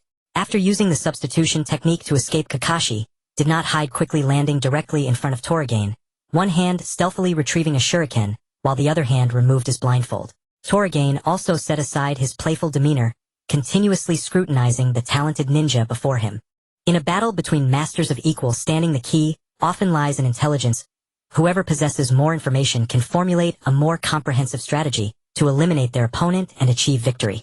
Gathering intelligence in war was originally a forte of the Oilwoman clan. However, facing the Sharingan in battle, it is not exactly a suppression, but I also have no advantages. The visual dynamics of the Sharingan are directly fed back to the brain, whereas the Oilwoman clan transmits information through insects. Comparatively, it is naturally a beat. I must end this swiftly, Toragain thought inwardly. His expression turned grave. Let's settle this with one move. Without waiting for Kakashi's reaction, Toragain bit his finger and began to perform the technique. Is he preparing to use the summoning technique? No matter, let's go for it first. Once he pulls out a big move, it will certainly be difficult to deal with. With that thought, Kakashi rushed toward Toragain. Thunderbird flow. Kakashi shouted, unleashing lightning that spread out along the shuriken. Body flicker technique. Toragain dodged. Is it coincidence or intent? All chakra is used for offense, not a single close-quarter battle. Has he already realized that I am poisoned all over? Toragain rapidly contemplated. Kakashi gave no respite, taking advantage of the night to shoot countless black shuriken, drawing fire. Then he threw several shuriken bound with explosive tags. Toragain, also a top-tier jonin, naturally did not miss these small movements, promptly commanding the insects to defend. Boom! Kakashi shouted loudly. Several explosive tags detonated. Toragain's brow furrowed slightly, intensifying the insect's contraction to withstand the explosion. So annoying. I can't even release my forbidden technique in time. I can no longer defend. Toragain resolved quickly, removing his outer garments, exposing his brown skin to Kakashi. Indeed, toxins all over his body. Kakashi secretly felt relieved that he had not engaged in close combat earlier. Secret technique: multiple insect clones. Toragain quickly divided himself into 6. Is this a sea of people tactic? Kakashi assessed his chakra. Although he still had more than half left, he could not afford to use shadow clones wastefully. As Kakashi was deep in thought, 5 Toragain clones charged toward him. These people are all poisonous. I can't touch them. I've lost my short blade and this is troublesome. Kakashi complained while dodging. Summoning technique. Taking advantage of Kakashi's evasion of the clones, the hidden Toragain executed the ninjutsu. Countless corpses appeared beside Toragain. Secret technique: jar of poison technique. Purple energy began to slowly emanate from the corpse. It turns out these two techniques are a combo. The jar of poison technique requires corpses as a medium to release toxins. As long as there are enough corpses, toxins can continuously be produced. This technique does not distinguish between friend or foe, and is considered forbidden due to its harm to the natural order. That's enough. You two, Ohanin village is not a place for you to run wild. Hiroshi, who had been observing in secret, immediately recognized this forbidden technique and rushed over to stop it. The scorch release mode activated instantly, and several scorching orbs flew toward Toragain. Toragain and the corpses turned to ashes in an instant. Moments later, another Toragain emerged slowly. Hiroshi, what do you mean by attacking me so? Put away that tone of yours. Using your forbidden techniques in my Hanin village, even if Danzo were here, I would not hold back, Hiroshi reprimanded. What a big tone! You dare to speak so boldly with a few achievements. Toragain laughed. You crossed the line. If you continue with this attitude, I truly wouldn't dare to associate with you lacking all principles. Hiroshi smiled. Alright then, since we are being straightforward, both factions from Konoha are here, make your stance clear. Seeing that the situation could not be salvaged, the thought of killing Kakashi could only be put aside as Toragain aimed to complete his task swiftly. I was initially considering it, but seeing how you disregard the lives of my Hanin village people and recklessly use forbidden techniques, I refuse to cooperate with you. Hiroshi spoke sternly. Very well, I hope your abilities are better than your stubbornness. With that, Toragain vanished in an instant. Thank you, Kakashi said reluctantly. I'm just protecting my own village. Koichi, of course, did not seek gratitude for his favor, brushing it off lightly. I really don't know you at all. You must have hidden your strength for greater political ambitions. How could you declare war against Danzo for my sake, or rather for the villagers? Kakashi said in confusion. It's nothing. People have to have their bottom line after all. The ideal in my heart is certainly important, but I know all the more that my goal is to ensure the village lives in peace. If I were to abandon the village for the sake of that goal, what would I be fighting for? Koichi chuckled. Was saving Rin also part of your elaborate scheme? Kakashi asked. Elaborate scheme? At that time, I was merely a chunin with my very life in the hands of major powers like yours. How could I talk about scheming against others? It was just a stroke of luck. What matters now is that we are all alive. Koichi smiled. I still have to return to the village to report. I'll head back first and we can talk another time. After a moment of thought, Kakashi decided to retreat. As you wish. Rest assured, our Hana ninja village poses no threat to Konoha. For Rin Sake, you should also weigh your report carefully. Kakashi said no more and slowly faded into the darkness. Humph, Koichi, with that dead-fishied attitude, we might as well not have saved him. Hagura grumbled beside him. He's just harsh on the outside but soft on the inside. It shouldn't be a problem. Besides, Konoha has been preaching peace all along. Starting a war against its own vassal state just wouldn't fit their international stance. We'd better mind our own affairs. Clean up the battlefield and reassure the people. Koichi said dismissively, at a tavern in the U country. Have you heard? The rumor going around these days. Our neighbor the Tang country was wiped out by the Kai country. What a relief. The Tang country, relying on its powerful ninja village, had been plundering our country's assets. Now they've gotten their comeuppance. The Kai country, where is that? I've never heard of it. A very small nation. Previously it subsisted on farming, but they managed to foster a ninja village and destroyed the Tang country in less than a day. Then our U country borders the Tang country. If the Kai country is even stronger, won't they sweep us away too? How could that be? Our country is a vassal of the Thunder country, sending huge tributes every year. The Kai country just annexed a major power. They'll surely keep a low profile. Why would they be reckless enough to offend the Thunder country? Shoo, speak carefully. The daimyo is especially sensitive about this tribute. The speaker glanced around nervously, then resumed their conversation. In a corner of the tavern, several figures in cloaks unconsciously pulled their hoods. Nara, I never knew the Yu country was backed by the Thunder country before. Huatao said softly. Our village's foundation is still too weak. But it doesn't matter much. Well, proceed according to the original plan. Nara said calmly. If the Thunder Ninja Village interferes, our Hana Ninja Village won't be able to handle it. Huatao worried. We help the powerful minister of the Yu country seize power. If we succeed, it's an internal coup in the Yu country, and what does that have to do with our Hana Ninja Village? If we fail, then a deputy-level cadre of the Hana Ninja Village was killed while traveling in the Yu country. Even if the Yu country is destroyed, the international community won't say much. You had this all figured out from the start, didn't you? You prepared 2 plans from the beginning. Huatao suspected. No, I never thought we would win. It's a hopeless mission. You just need to spread the news of my death in the Yu country. Nara took a light sip of tea and said, You even deceived your own brother. How despicable. Huatao fumed. I'm sorry, big brother. For the sake of the Kai country and for Koichi, this is the only thing I can do. Nara said helplessly. Humph, if it's something like this, it should be me, the eldest brother, who does it. The Baiha clan has no tradition of letting the younger brother die before the older one. Brother, I already feel terrible for using you to come here. How can I? Nara's words were cut off. Enough. Talking about life and death now is not the time. If the 4 of us work together well, we can hold our own against a jonin. The Yu country has never seen war, and its local ninjas can't be that strong. The Thunder country is the 2nd largest power, but the 3rd Great Ninja War just ended a few months ago. All the major nations are resting and consolidating their borders. How many jonin would they have stationed permanently in another country? I want our insect-controlling clan to make a name for itself in the ninja world. Don't think about carrying out the mission alone. Mo Wu interjected. Young Master Mo Wu is right. We're no longer what we used to be. Our foundation is stronger than that of an average chunin. Besides, we have the powerful minister as an inside agent. We are in the shadows and the enemy is in the light. Who knows who will win or lose? Zhu Jimin comforted. Exactly. Well, adapt to the situation. There's no need to be so pessimistic. Mo Wu agreed. All right, let's stick to what we discussed in the village. We'll share the burden together. But... Nara hesitated. But what? I'm the eldest brother, so listen to me. Don't just stand there. If you've got time, let's go find the powerful minister and cooperate. Huatao walked while pulling Nara along. No need to search. Back at the tavern, I already had my insects locate the minister's residence. Mo Wu said. That was fast. Your secret technique really comes in handy. Huatao patted Mo Wu on the shoulder. Several insects crawled out from Mo Wu's body. Wanna learn? I can teach you.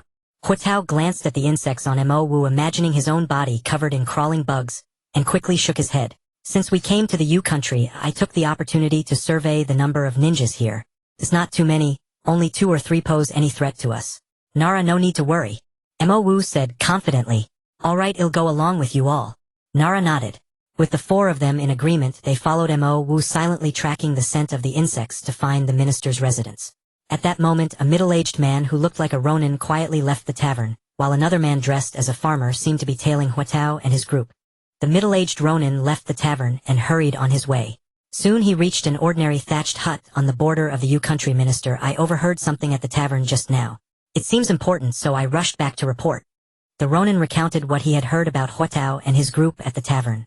These brats, small in age but big in ambition, doing such things behind the leader's back. Soon exclaimed. It turned out these men were members of the Hana Ninja Village's intelligence department, ordered by the village leader to trail Huatao and his team. Essentially to protect them covertly. No, I have to notify the leader immediately. I'll have to tail them myself.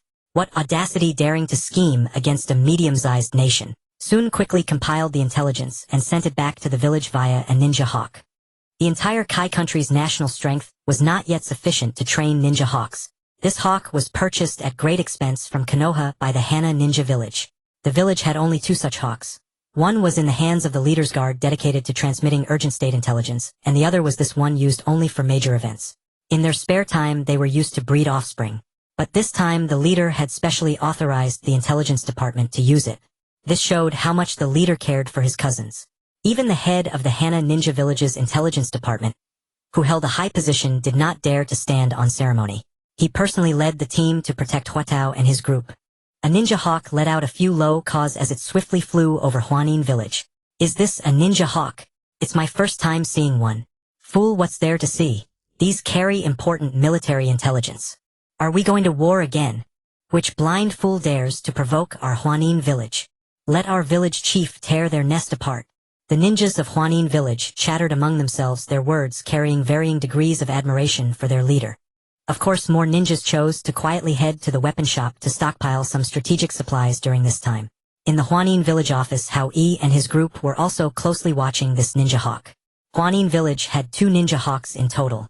One was given to the spy sent to Mai used to transmit urgent information related to Mai. The other was temporarily lent to the intelligence department for personal reasons to monitor Huatao and his group. This must be the ninja hawk monitoring Huatao and the others. Hao Yi subconsciously let out a sigh of relief. The Umbu division chief beside him waved his hands skillfully, and the ninja hawk flew of its own accord onto the captain's arm. Chief, please take a look. The division chief retrieved the intelligence and respectfully handed over the note. What Nara, what can I say about you? What a grand scheme. You country, a medium-sized nation that has existed for 100 years, cannot be underestimated even without a ninja village. A few chunin want to plot against you country. How could such a childish trick fool the leaders of the great nations? How he squeezed the intelligence into dust with a firm grip. A village chief must remain calm in any crisis and not be blinded by anger. Yutsong reminded. How can I not be anxious? Huatao and his few people plan to instigate a rebellion in you country, and they are just a few chunin. It's fine, it's not as bad as you think. In recent days our Huanin village has become renowned. Even if you country captures them, they won't act rashly. Isn't the intelligence minister following them? He is an elite jonin. Yutsong comforted. No, the Baiha clan has only these few people left. I cannot let them act recklessly. I will go personally to bring them back. How he slammed his small childish hand on the railing, speaking fiercely. He never realized that he was merely a boy of about 10 years old scolding his older brothers here. Wait, Hao Yi, control your emotions. As the chief of a village, you shouldn't personally handle everything. For a medium-sized nation like you country, any one of us can go and remain invincible. It's not a war, or just bring them back. You should stay in the village. Baiha, Yutsong blocked. No, I must. Caw caw caw. The hawk's calls interrupted the quarrel. A ninja hawk from my direction. The Umbu division chief's expression turned grave, speaking in a low voice. Truly, misfortunes never come singly. If it's from Mai, that would be troublesome. Hao Yi said solemnly. Without waiting for the division chief to act, he quickly summoned the ninja hawk, took the intelligence, and gave it a brief scan. The worry on his face vanished and his expression relaxed. Joy clearly showed on his face. What are you thinking about so happy? Military intelligence is urgent. Stop amusing yourself. Yutsong said casually. It's indeed worth being happy about. Take a look. Hao Yi then handed the intelligence over. Da Shiwan has defected. Yutsong exclaimed in surprise after reading the intelligence. Really? Da Shiwan, one of the 3 ninja, is the third Hokage's favorite student, and a candidate for the next Hokage. Could it be that he's putting on a show with the Hokage for a mission? The division chief pondered. It must be genuine intelligence. Da Shiwan and the 4th Hokage are not of the same faction. Even if there were a mission, they wouldn't assign it to Da Shiwan. In politics, anything is possible. Even a hero as strong as White Fang mysteriously committed suicide. Hao Yi, who knew the storyline well, affirmed. That's really great. I originally thought that offending Tuansong would bring retaliation, but now it seems they will definitely be thrown into disorder by Da Shiwan and won't have time for us. Yutsong laughed heartily. Right, it's really good news. The division chief echoed. It's good news and even greater for our Huanin village. Hao Yi smiled. Hao Yi, you're not thinking of taking in Da Shiwan, are you? Yutsong exclaimed. Exactly. Compared to the great nations, our high-level strength is more or less equal. The grassroots and mid-level will be filled in 3 to 4 years. The only thing we lack is the village's defense. Hao Yi reasoned. You mean a large-scale barrier covering the village? Yutsong asked doubtfully. Exactly, we lack a large-scale barrier. Without a large-scale barrier, even a slightly skilled ninja can come to our village and run amok. The attack on Yurin village last time is an example. Hao Yi said. Da Shiwan is not like those wandering ninjas who can be happily made to serve the village through a combination of kindness and authority. He is a force that can subdue a nation single-handedly. As you know from the last ninja war, he led a team alone and blocked the attack of a superpower. Such a person is hard to subdue. Moreover, with our strength, we cannot withstand Mui's interrogation.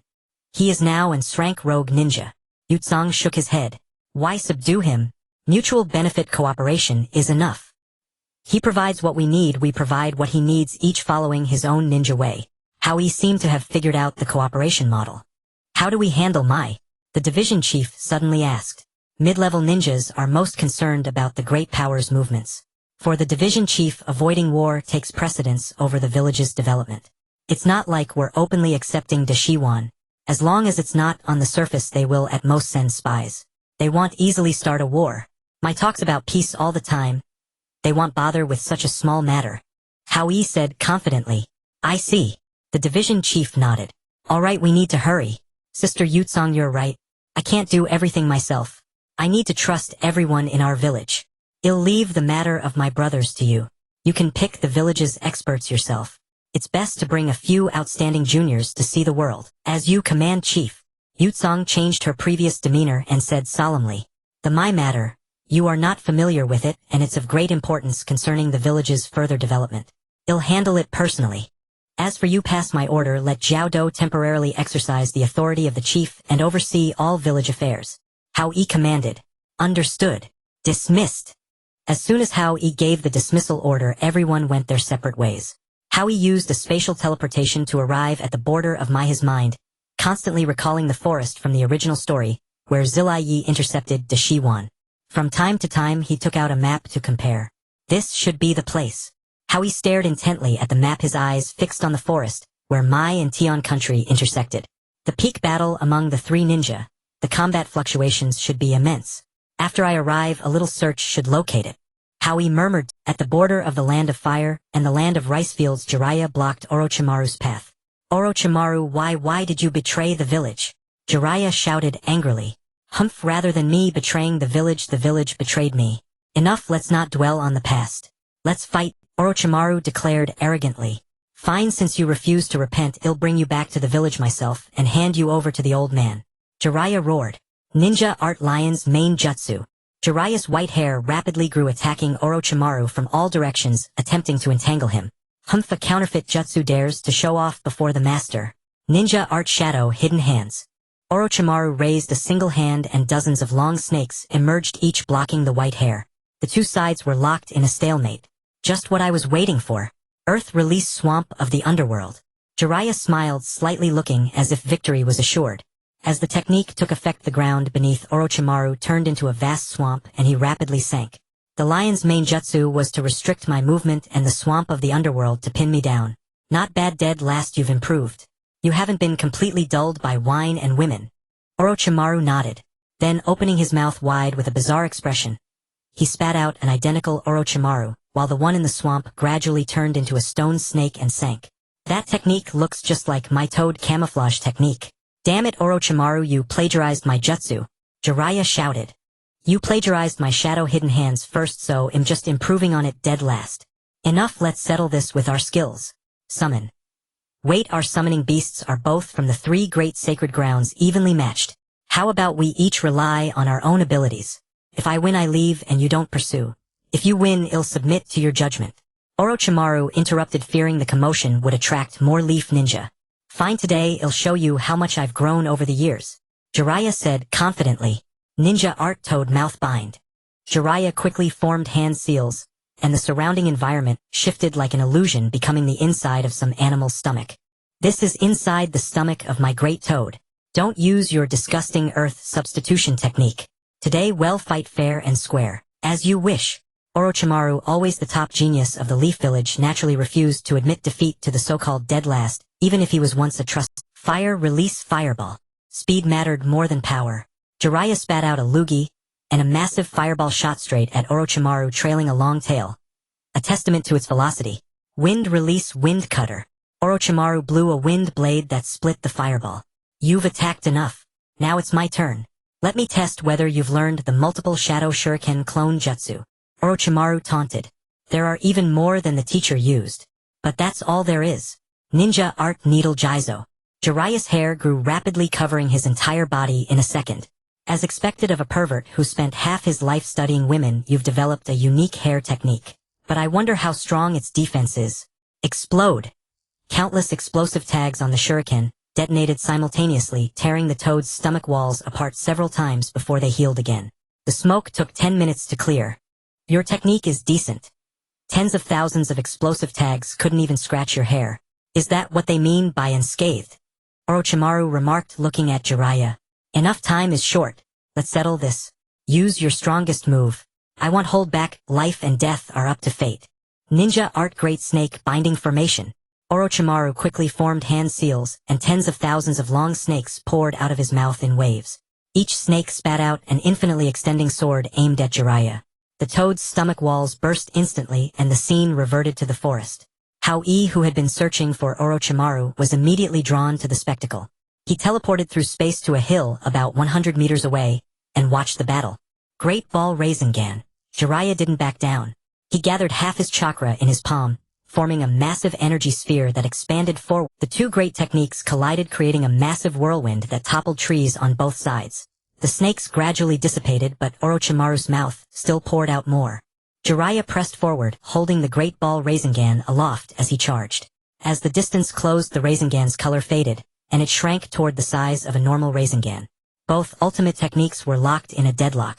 For the Sannin, dodging a hidden attack would be easy, but as lifelong rivals, neither wanted to admit direct inferiority. They silently fought with all their might. Orochimaru, in the end I win. Jiraiya increased his chakra output. The Rasengan grew again, shattering the entire Great Snake Binding Formation and striking Orochimaru's abdomen. Suddenly the struck Orochimaru stretched his neck, coiled around behind Jiraiya, and spat out a sword that stabbed Jiraiya's abdomen. Jiraiya used his hand as a blade to sever the Orochimaru's neck. He flipped back to a large tree, checking his abdominal wound, while leaning against the tree, keeping his guard up against Orochimaru. I'll spare you today. If you chase me again, don't blame me for disregarding our past friendship. As Orochimaru spoke, he emerged from the severed neck. Then Orochimaru wound his way into an unknown cave. He coughed up a mouthful of blood, unable to maintain his previous cool demeanor. Such a powerful technique. Tailed beast ball-level attack power. Humph! Jiraiya really trained a fine disciple. A trace of loneliness welled up in Orochimaru. It turned out that when Jiraiya struck Orochimaru hadn't managed to transfer his body in time, sustaining internal injuries. Good. Truly a battle worthy of the Sannin, even worthy of being called a war of attrition. How he entered the cave clapping in praise. Weak to this extent that I couldn't even sense a ninja approaching. Orochimaru thought. It's you, brat. Lily, run away. You don't think you can handle me in this state, do you? Orochimaru forced calmness. Of course not. Hao Yi teleported behind Orochimaru with a space shift. No chakra leakage at all. Is it extreme chakra control or a bloodline limit? Orochimaru pondered but replied impassively. You have some skill. That piques my interest. Haha, how could I? My meager tricks are nothing compared to a senior. I came specifically to talk. Hao Yi said mysteriously. I didn't expect the Leaf Village's intelligence network to be inferior to that of a remote little village. Speak, what do you want? Orochimaru smiled. Flower Ninja Village has a research institute that needs a senior like you who loves research to serve as director. Hao Yi stated directly. Your Flower Ninja Village wants to hire me. Can you afford the price? As one of the Leaf Village's elite, how could he stoop to serve others? No, it's a win-win partnership. I provide funding and share the results. If the senior is willing to mentor the younger generation and cultivate elites, that would be even more welcome. Willing to make an enemy of the Leaf Village for elusive research results. Not an enemy, but even if a large army came, Flower Ninja Village wouldn't be afraid. Hao Yi said confidently. Humph, you're like a frog in a well. You don't know the Leaf Village's strength. But temporarily resting in Flower Ninja Village isn't a bad choice. Just sharing results. 2 more conditions. How dare you? Do you think I can't kill you? Making so many demands. Don't rush, senior. These 2 conditions are trivial to you. Our little village doesn't have barriers. Could you set up a few? That is a problem for a small village. What's the other? I know you love human experiments. I have a principle: you cannot use anyone within my country. Oh, after seeing so much treachery, a passionate kid like you is rare. Providing funds for my experiments is quite tempting. It can't be helped. My Hanagakure clan started from humble beginnings. We rely on unity. Now that I'm the leader, I must seek the people's welfare. What do you think, senior? No problem. But remember your promise. Don't plead poverty later. My mandate doesn't show mercy to anyone, Orochimaru said with a sinister smile. Having just reached an agreement, the two walked out of the cave side by side. Countless kunai came flying toward them. You tricked me, boy. Orochimaru didn't dodge. He simply blocked the attack. These small fries can't intimidate you, senior. With that, Hao Yi pulled Orochimaru's arm and instantly activated space-time translocation. Within minutes, they arrived at the office of Huarun village. Quite an impressive ability. You're interesting. Orochimaru glanced at Hao Yi and nodded, a faint smirk curling at the corner of his mouth as if At that moment, Hao Yi's face turned pale and his head throbbed with pain. He muttered to himself, "Damn, I showed off too much. Used my ability too many times. My head hurts." But appearing at various points mid-journey isn't as convenient as the Flying Thunder God Needle, though it requires no marks and is faster for killing. Is it a secret technique? Orochimaru mused to himself. I don't have the skill to develop secret techniques. It's just a gift from heaven. A bloodline limit. Enough, you're badly injured. No work today. I'll arrange a courtyard for you to stay in. Hao Yi, enduring the pain, brushed it off. Someone, a distinguished guest, is here. Notify the archives department to register and arrange the best accommodation. Get a larger house ready for this senior's research. Without waiting for Orochimaru's response, he hastily summoned the ANBU. Didn't you say there was a research institute? Now you're only just freeing up a room for research. That's not important. What matters is that our village will fully support you. Hao Yi scratched his head awkwardly. Alright, since you're here, you need to recover first. Pick some shinobi with good control, preferably those skilled in sealing techniques. We'll set up the barrier tomorrow. Starting work as soon as you arrive. That's great. Okay, you get busy. I'll go select the people. The best way to defuse embarrassment was to retreat. The better part of valor. Hao Yi had no fondness for Orochimaru and wouldn't have conversed with him more than necessary if not for the barrier. He made an excuse and left. In the super-powerful phone country, the number of shinobi skilled in sealing techniques could be counted on one hand, and the only notable ones were the disciples of Yutsong. It was clear how rare sealing talent was. There probably weren't any besides a few from the Uzumaki clan. Since it was a valuable learning opportunity, Hao Yi had the education department select 20 promising candidates to observe on-site the next day. The next morning, Hao Yi arrived early with the Uzumaki clan members, and the 20 candidates waiting in Orochimaru's. Orochimaru didn't refuse. He appeared before them with a body flicker. No more talk. Let's begin. Where do you plan to place the control room for the barrier? A control room? Hao Yi asked in surprise. Of course a jutsu needs to be controlled by a person, Orochimaru said dismissively. Then a flash of inspiration struck him and he murmured to himself, indeed, a jutsu that doesn't require a caster. That's also a research direction. A control room?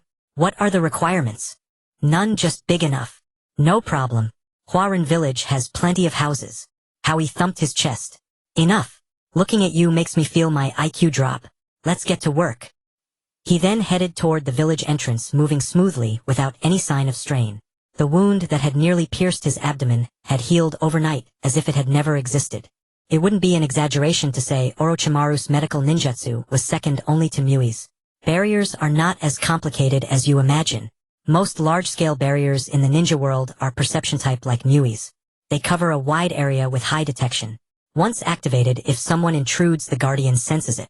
What about trap-type barriers? Hao Yi asked, puzzled. Literal meaning.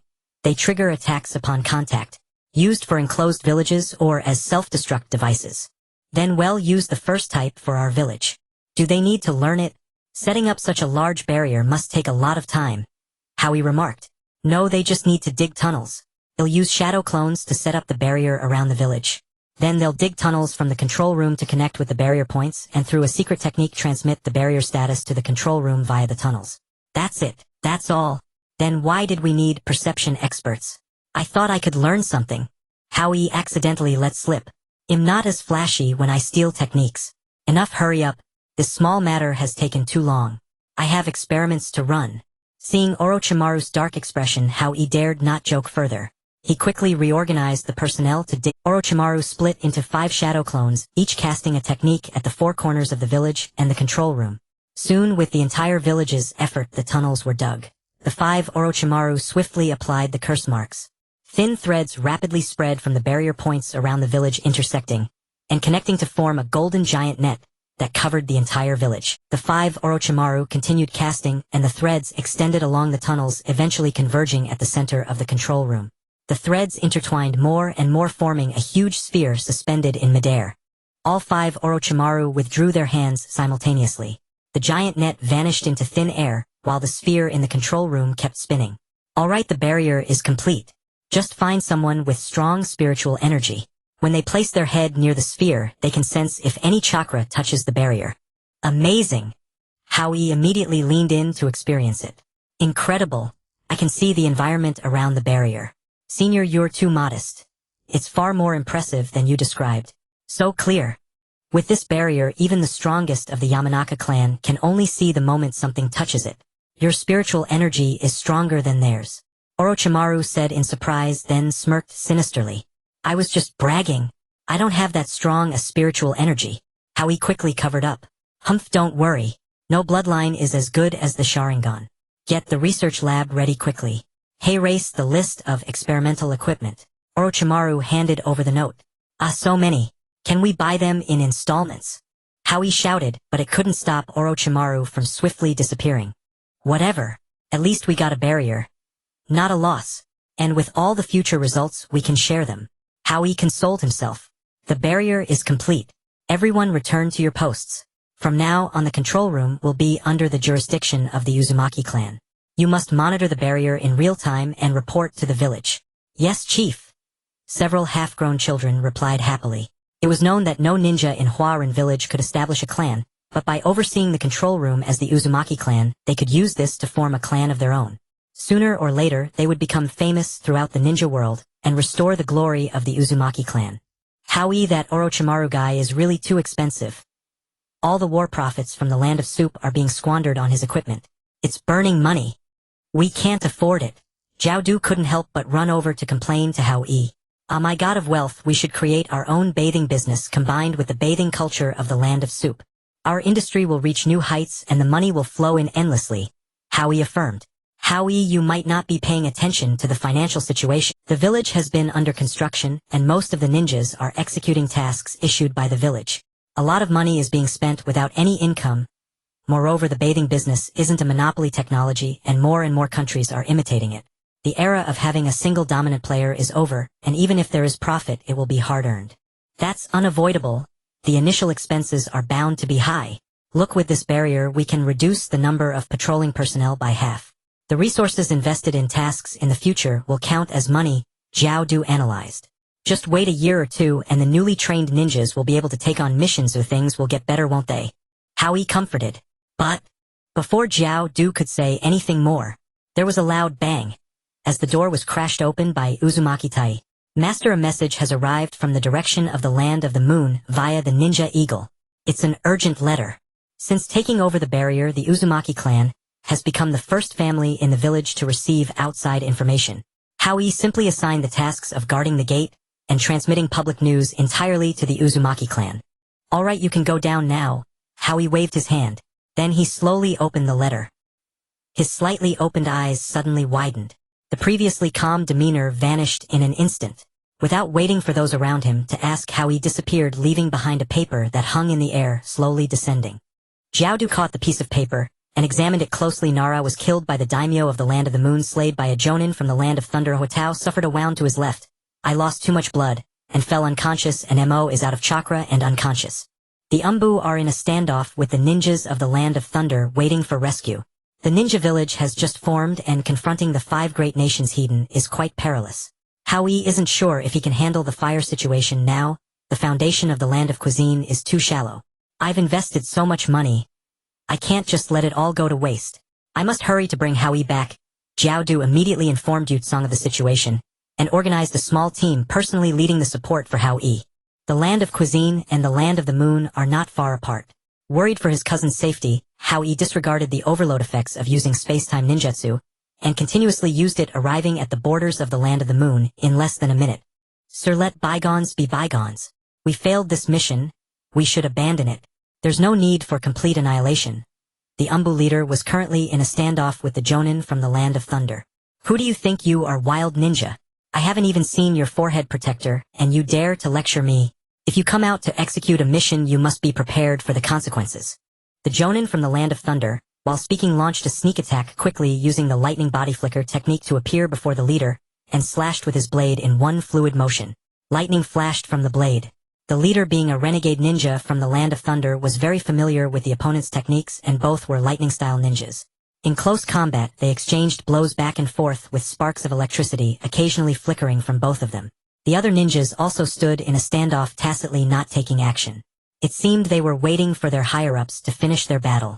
Hao Yi followed the sound to the battlefield, and immediately saw Nara's severed body on the ground along with the unconscious Huatao and Mo.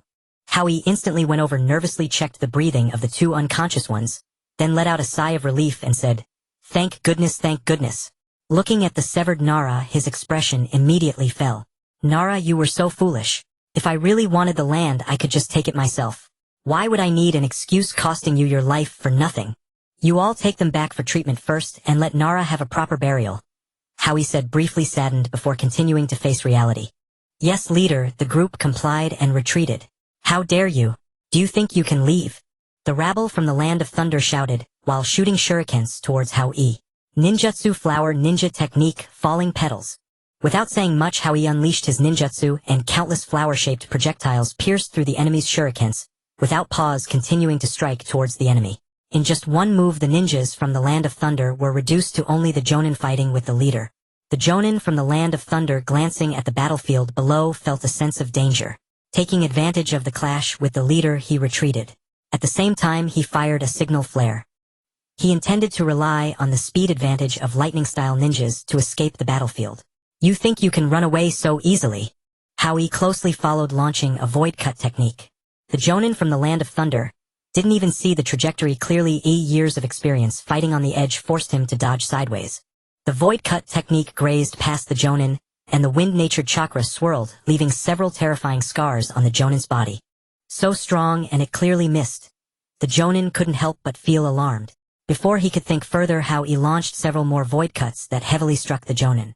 In the next second, the so-called Jonin was left with only his limbs and head. The entire process took no more than 3 seconds. The leader has become so much stronger. The leader was stunned, forgetting to pay his respects to Hao Yi. After several seconds, he finally reacted. "Leader, since the matter is resolved, we should return to the village."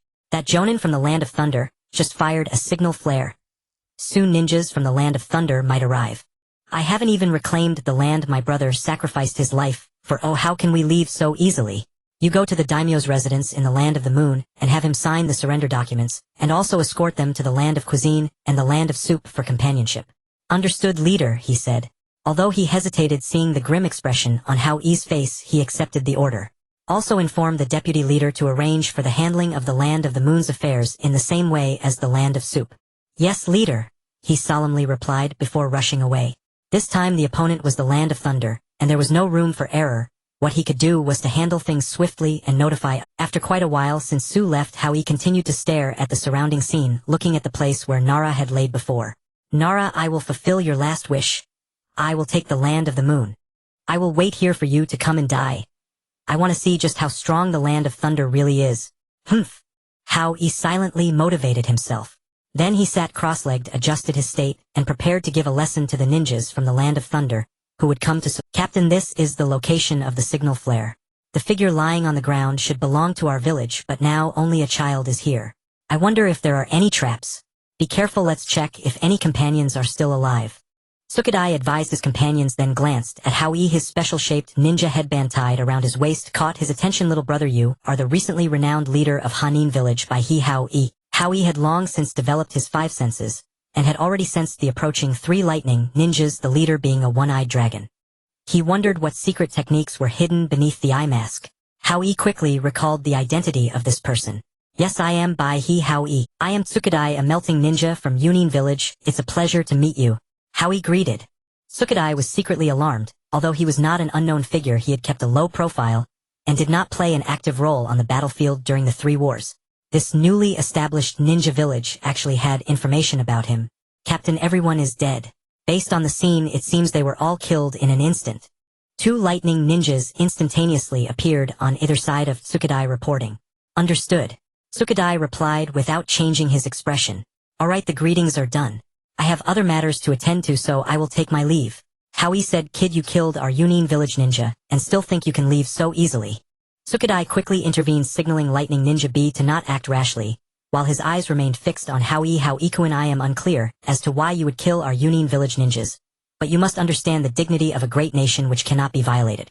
As an established upper ninja of Yunin village, his strength should be at the level of a Kage. Tsuchikage prioritized the village's interests. Now that the 3 wars had just ended and the land of vegetables had swallowed the land of soup, it had gained considerable strength and was a vassal of Konoha. If he handled things poorly, even a small conflict could escalate into a chaotic battle. He spoke cautiously with a tone that was quite formal and devoid of personal color. He killed my cousin, so I killed them. Isn't that reasonable? All these ninjas are from our Yunin village. Where are your ninjas? Besides, how could you Hanin village come to the land of moon? Lightning Ninja B shouted. Shouldn't you show some appreciation for gathering intelligence on me? I have no obligation to provide you with free services. I have long heard of the great name of Hao Yi, and I would be grateful for your guidance. Tsuchikage, considering the tense relationship between nations, did not speak too definitively. But his speed did not slow down. The old schemer executed a melting technique, lime solidification, and Tsuchikage quickly formed seals, spewing out a viscous substance that rapidly expanded to surround Hao Yi. The scorch release mode created 6 scorching orbs that spun rapidly, clashing with the lime solidification technique. This was bad. The high temperature of the scorch release colliding with the melting technique would only accelerate the hardening, which Hao Yi had not anticipated. The lime solidification formed a massive sphere along the trajectory of the scorch release, enclosing Hao Yi. Lightning Ninja B seized the opportunity to rush to the front of the sphere, concentrating all his chakra in his hand. Lightning released lightning plow heat blade, and the rubber sphere burst apart. The ninjutsu continued forward, aiming to take Hao Yi down with one hit. Originally, the 2 ninjas coordinated their ninjutsu, with one immobilizing the opponent, while the other delivered a fatal blow. A 2-hit combo would end the battle. However, they encountered Hao Yi's scorch release. Although scorch release could not reduce melting technique to powder, the melting technique would harden upon encountering scorch release, losing its ability to bind the opponent, merely restricting Hao Yi within a certain spatial range. He could still perform ninjutsu. Void cutting finger. Hao Yi instantly attacked towards the exit.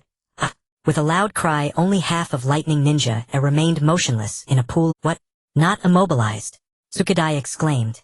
Wind release resilience lock technique. Multiple powerful lasers emitted from Lightning Ninja. Having failed one tactic, the Lightning Ninjas continued their assault, not paying much attention to their teammate.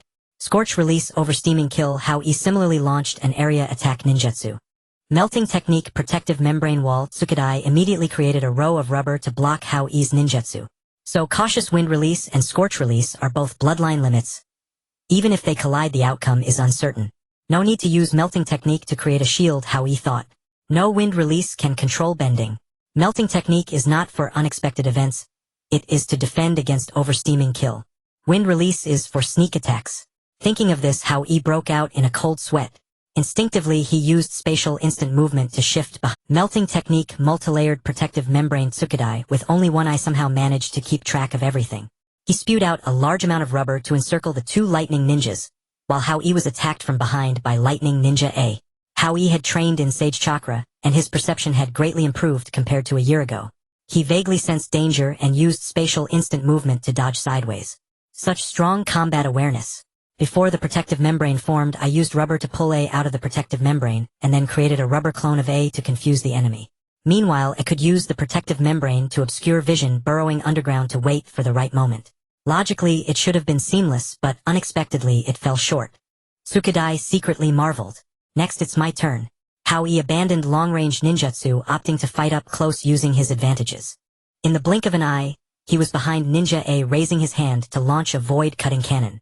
The Lightning Ninja could not dodge in time, unleashing lightning release armor, his entire body flashing with blue light. At the same time, a wind release shot towards Hao Yi. The void-cutting cannon struck directly at the chest, colliding with the lightning release armor, which vanished upon impact. Hao Yi's void-cutting cannon broke through, soaking his entire arm in blood. The wind release was also caught firmly by the scorch release mode, causing no harm to Hao Yi at all. Before Hao Yi could shake off the corpse, Tsuchikage launched his ninjutsu, attacking with melting technique, melting dragon technique. A sticky dragon flew towards Hao Yi.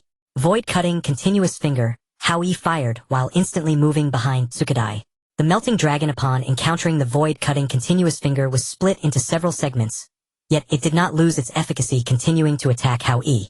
The void-cutting continuous finger also did not slow down, continuing to attack Tsuchikage. Tsuchikage was crushed to pieces, but it was not over, and it continued to fly towards the Hao Yi behind. Unbeknownst to him, 2 groups of rubber had stuck to Hao Yi's feet. At the same time, the previously segmented melting dragon also rushed toward Hao Yi from all directions. In a critical moment, Hao Yi activated spatial instant movement, escaping the scene, and quietly observing from a tree. Tsuchikage had not shed a drop of blood, and the melting dragon technique was still in effect. It was certain that Tsuchikage was not dead. Perhaps both sides were waiting for the other to make a move, leaving him to play the role of the Yellow Sparrow. The battlefield was silent after a long, while the rescue team from Hanin village, led by Zhao Du, and by Yu Tsang swiftly arrived. Hao Yi carefully identified them and confirmed their identities before stepping out from his hiding spot. Leader, Hao Yi, everyone called out. Yes, hello Senior Zhao. Yu Tsang asked you to worry. So bold wandering near Yunin village alone, do you have a death wish? Yu Tsang scolded while pinching Hao Yi's ear. I was just a bit anxious, Hao Yi pleaded. Quite impressive. Lightning Country Elite Upper Ninja B 20 million Rio, Lightning Country Wind Release Ninja 40 million Rio. And there's also an Upper Ninja here, seems like 10 million Rio. Zhao Du glanced at the corpses on the ground, while looking through the bounty list complimenting Hao Yi. Did you confront Yunin village? I should be executing a mission nearby, but I estimate that the Raikage will know tomorrow. A Tsuchikage escaped, and besides sage arts, my ninjutsu might have been thoroughly understood. I suspect the secret of my instant movement is also known. Hao Yi speculated. Hao Yi, you were impulsive again. The Land of Lightning is one of the 5 great nations. Now our village is newly established, and while it appears we have thousands of soldiers, most are just absorbed wandering ninjas who cannot fight wholeheartedly for the village. Yu Tsang expressed her concern. Given the circumstances, we can only take it one step at a time. The Land of Moon is considered secured. Let's split it into 3 parts like the Land of Soup. Hao Yi waved his hand. Since everyone is here, we might as well move the local ninja forces and children to Hanin village. We will take it as far as we can. I estimate it won't be as easy this time. Wait a moment, Hao Yi. Let me first take these ninjas to exchange for money. It might not be fresh in a few days, and the exchange might not recognize it. Zhao Du, being money-minded, said, All right, everyone, let's hurry up. I will go with you. In the Country of Thunder, at the office of the Raikage in Yunin village, the Tsuchikage was reporting the details of the battle with Hao Yi, while intelligence from the Country of Moon was also laid out on the Raikage's desk. A space-type body flicker technique, Shaka Dune, and the Arank wind release ninjutsu can unleash multiple strikes instantly, murmured the Raikage. Yes, Lord Raikage, all 3 of us ninjas are elite jonin. In less than 10 minutes 2 died and 1 escaped, replied Tsuchikage. At 11 years old, reaching this level is quite impressive. Regardless, let's gather our forces and confront this Hanin village. The Raikage lightly slapped the table, shattering it into pieces. At this moment, Hao Yi was unaware of the happenings on Raikage's side, leading ninjas to subdue the ninja clan of the Country of Moon, forcing them to surrender under mind control techniques or else face the destruction of their clan. Hao Yi, we've struck gold. Not only will we clear our debts, but even in the upcoming ninja war, our expenses for a year will be covered. Kaku said, The Country of Moon is known for its wealth. Hao Yi replied. What should we do next? The Country of Moon is a vassal of the Country of Thunder, and having killed ninjas from Yunin village, the Raikage will surely not let this go easily. Exactly, that's why we need to accelerate our collection of wealth, including ninjas and children. Hao Yi analyzed. The wealth and ninjas are almost transported back to Hanin village, but the children are slower. It will take about 5 more days, Yukura estimated. Are you suggesting we abandon the Country of Moon? Kaku asked. With our level in Hanin village, we certainly won't be enough for Yunin village. Once they occupy the Country of Moon, we will form an elite team to delay them for 5 days until all the children arrive at Hanin. The Country of Moon has already surrendered to us, so nominally it belongs to us. Even if Yunin village captures it, we won't acknowledge it, and once we've consolidated our existing ninjas, we will reclaim the land. Engaging in direct confrontation isn't worth it. It won't be that simple. Both Yunin village and the Country of Thunder are expansionist and won't settle for just the Country of Moon. The Country of Thunder has come all the way from the Country of Moon. We have depth, and the advantage is on my side. If they attack from their homeland, our village has enough people to not fear them, and the advantage still lies with me. Yunin village has a dark face, you have thick skin, and the advantage is also on you. Not bad. Yukura is sharp-witted. Let's lighten the mood and stay calm. In warfare, logistics are key. How much military funding do you think the Country of Thunder will have left to support Yunin village after 3 battles? This battle will also yield plenty of wealth for us. The wealth of the Country of Soup and the Country of Moon has almost all been concentrated in Hanin village. Yunin village will definitely incur losses in this war and can't support itself for long. Hao Yi analyzed. Correct, we will organize elite ninjas to create disturbances. Yunin village's forces are dispersed and won't hold out for long before retreating to their village. However, just in case, we should still procure strategic resources from the country of soup, so that Yunin village's consumption comes from their own territory, thereby slightly increasing their logistical difficulty. Yukura said, "Alright, that's settled. Kaku, you should return to the village first to prevent Yunin village from launching a direct attack from the country of vegetables. After all, for funding in warfare your approval is necessary. Without you in the village there will be no money. I along with Yukura's leader guard team will form an elite ambush squad and await the ninjas from Yunin village," Hao Yi commanded. "Understood," everyone replied. Meanwhile, under pressure from the Elder Council, the Raikage completed the war mobilization. A total of 50 elite jonin, 2,000 chunin, and 5,000 genin were organized. Tsuchikage acted as the strategist, with the Raikage personally leading the charge against the country of vegetables. Yes, the country of vegetables, the Raikage's actions greatly exceeded Hao Yi's expectations. Instead of attacking the country of moon first, it was a decapitation operation aimed directly at annihilating Hanin village, then slowly digesting the spoils of war. Yunin village gained nothing substantial from the 3 battles. This time is a perfect opportunity to eliminate Hanin village and directly obtain the territories and wealth of 3 countries. Thus, since the 3 battles, the greatest beneficiary has been Yunin village. Since taking office, the Raikage has relied on the glory of his forebears. Although he is the strongest in the village, he is also well known in the ninja world. However, he has not achieved any notable results.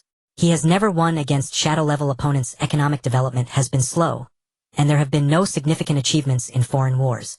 The Raikage sensed that this time would be different.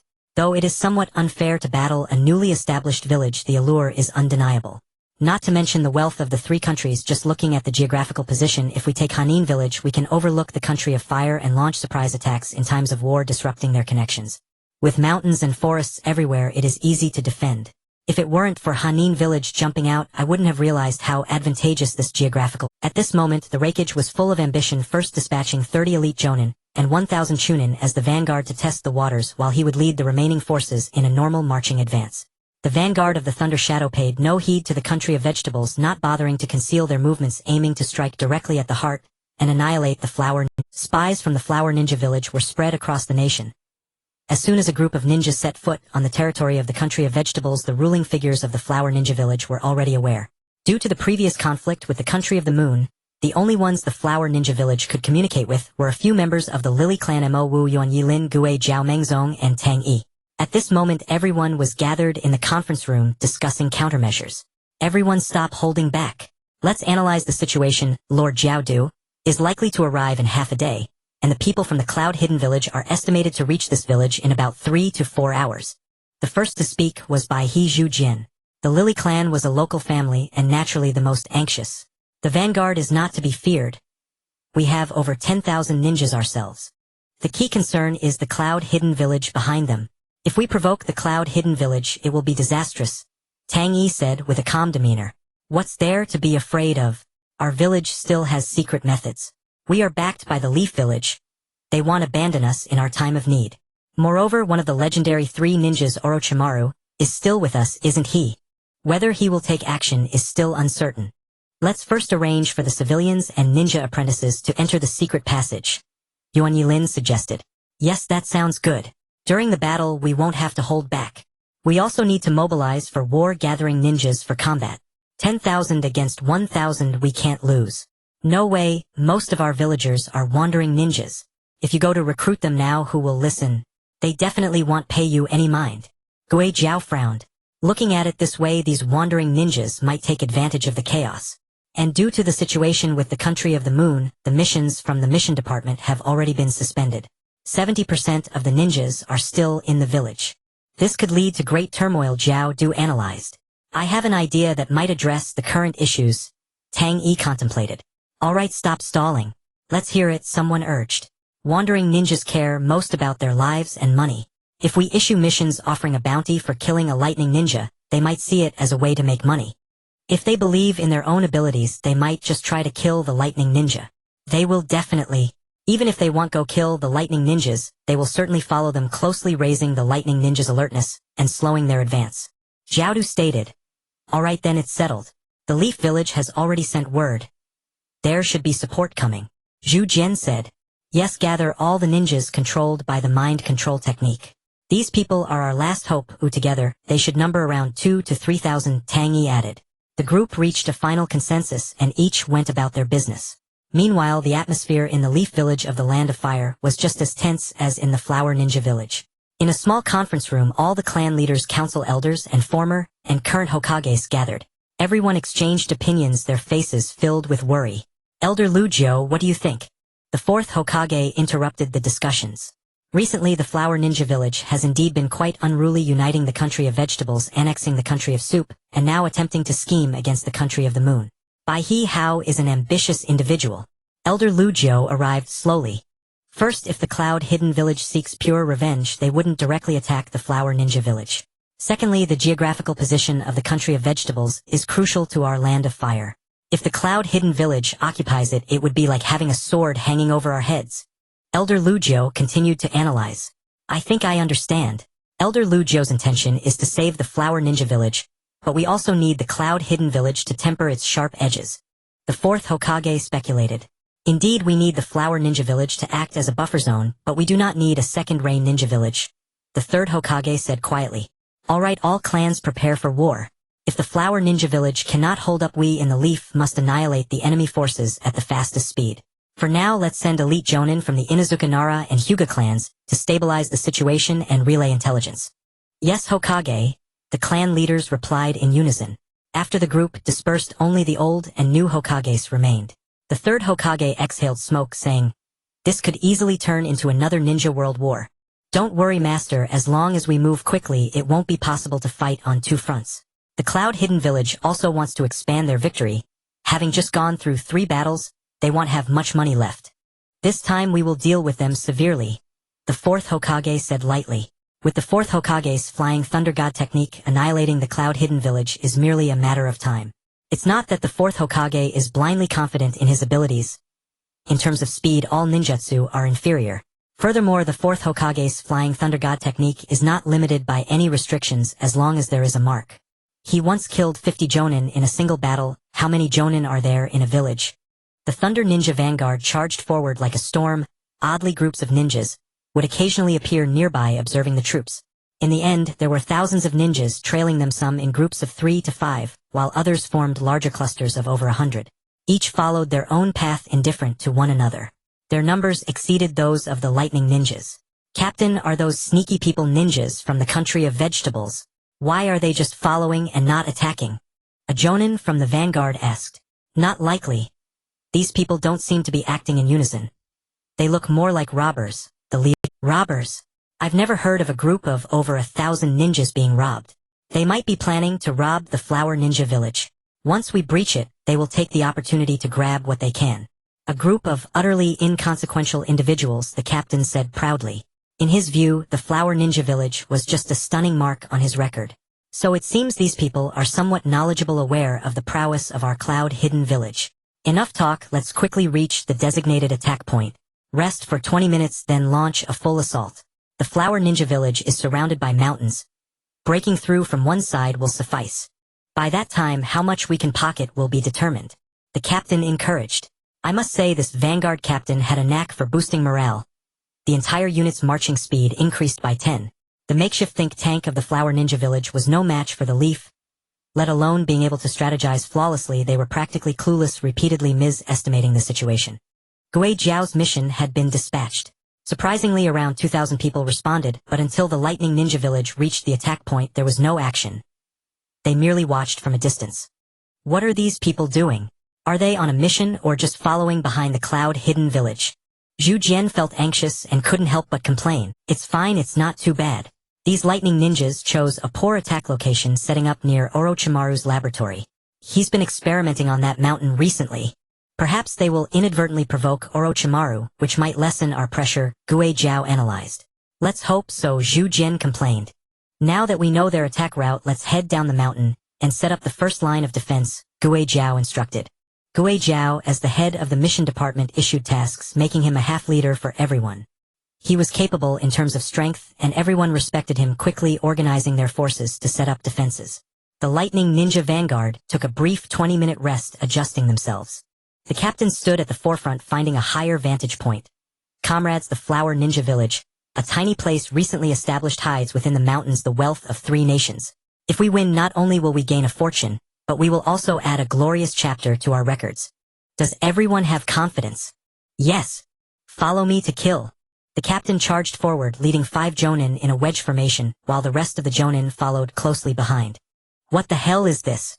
Suddenly, halfway up the mountain, they were entangled by a group of zombie-like creatures. Caught off guard, the lightning ninjas lost. What are these half-human, half-ghost creatures? They can even use ninjutsu? A ninja shouted. Don't panic, use fire techniques to the captain shouted. With over 1,000 troops, many could use fire techniques, and most jonin had 2 or 3 elemental affinities, quickly incinerating the zombies. However, they were unaware that the zombies reduced to ashes were slowly beginning to reassemble.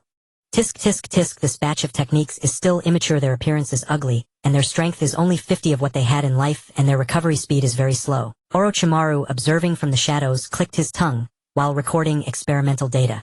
Let's see the results of the next batch, he said with anticipation. Sure enough, just a few minutes after the lightning ninja team advanced, they encountered another group of zombies. This time they were stronger, using brank ninjutsu as if it required no chakra. No worries, these might seem invulnerable, but they can be easily dispatched using fire techniques and explosive tags. Powerful ninjutsu will easily eliminate them. In the ninja world, what's the probability of Cloud Hidden Village ninjas knowing fire techniques? How many chunin can use large-scale ninjutsu? A wave had yet to settle when another wave arose. The previously eliminated zombies had already reformed after such a long time. At this point, they found themselves right in the middle of the lightning ninja troops. Although most of these zombies could only use crank ninjutsu, their close-range assaults left the lightning ninjas at a loss. It seems they can't be killed. A jonin lamented. It looks like we can only use barriers or seals. This is getting tricky. The captain inquired, does anyone know seals or barriers? As they fought back, everyone responded according to their situation. Meanwhile, a group of ninjas at the foot of the mountain had not been idle, watching the movements on the mountain. Suddenly a 5-person team set out, though it was unclear whether they were going to kill or collect. With these individuals leading, all the ninjas at the foot of the mountain began to move. The battle was about to erupt. The rear lightning ninjas were continuously beaten, losing their heads. Those in the middle were harassed by low-level zombies, while the advanced zombies, although constantly being sealed, would take at least 2 hours to deal with completely. Sealing techniques are exceedingly rare, if not for the presence of ninjas from the 5 great nations. Here no country could gather sealing and barrier teams on the spot.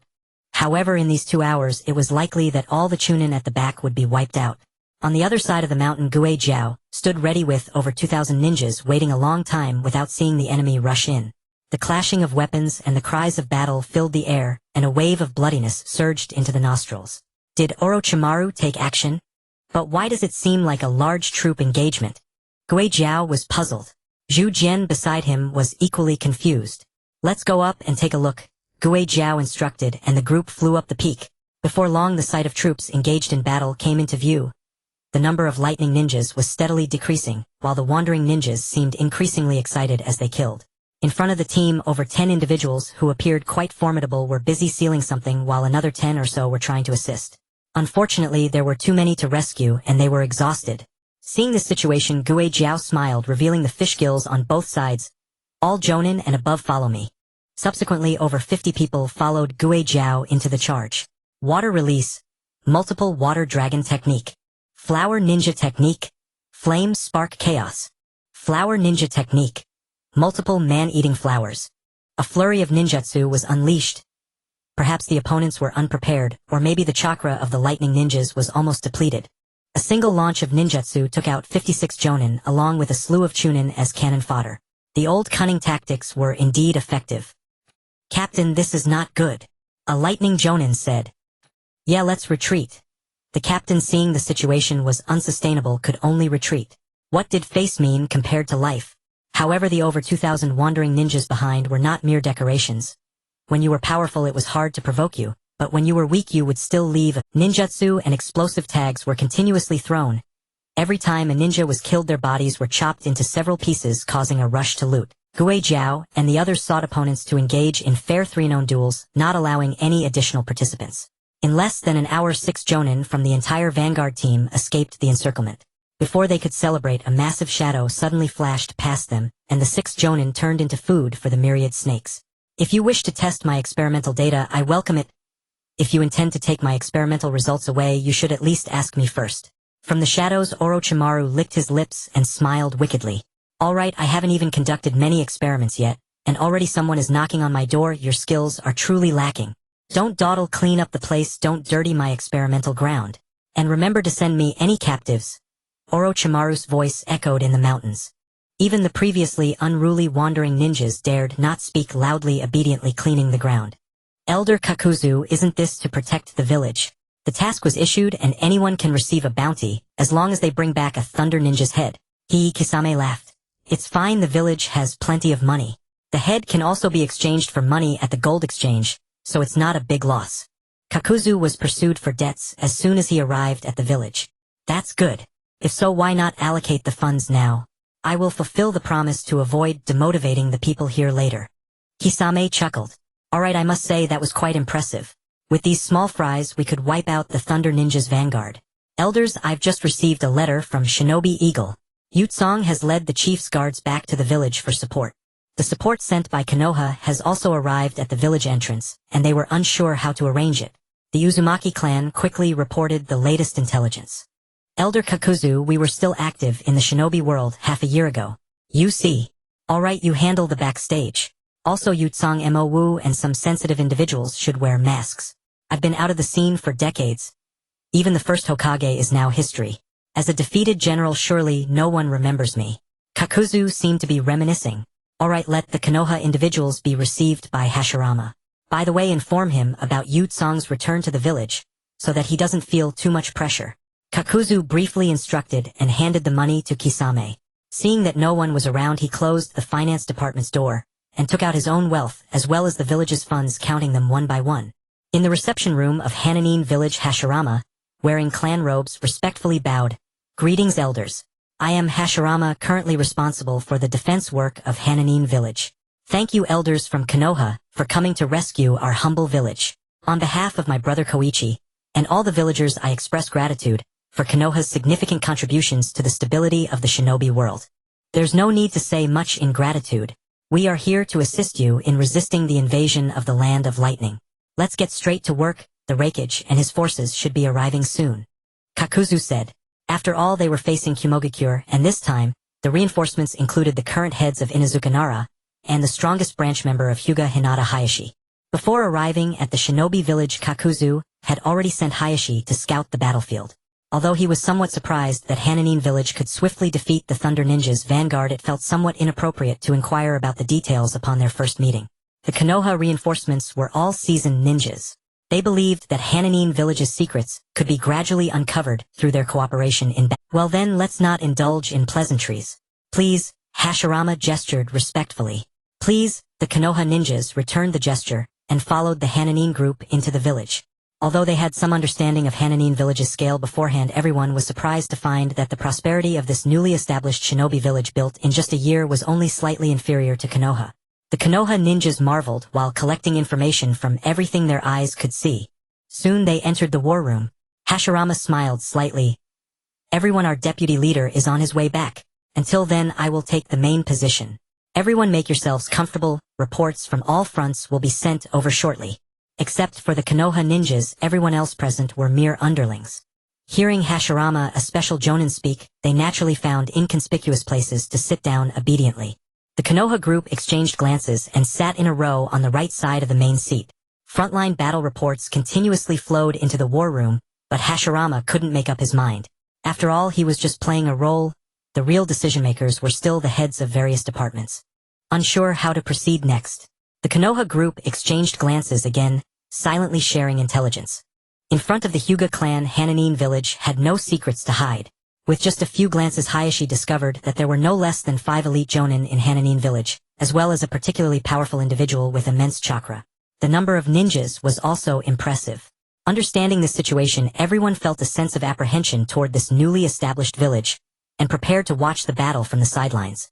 They only intended to protect important figures at critical moments while eagerly wanting to investigate the special individual with the vast chakra. Hananin village must be hiding secrets unknown to others.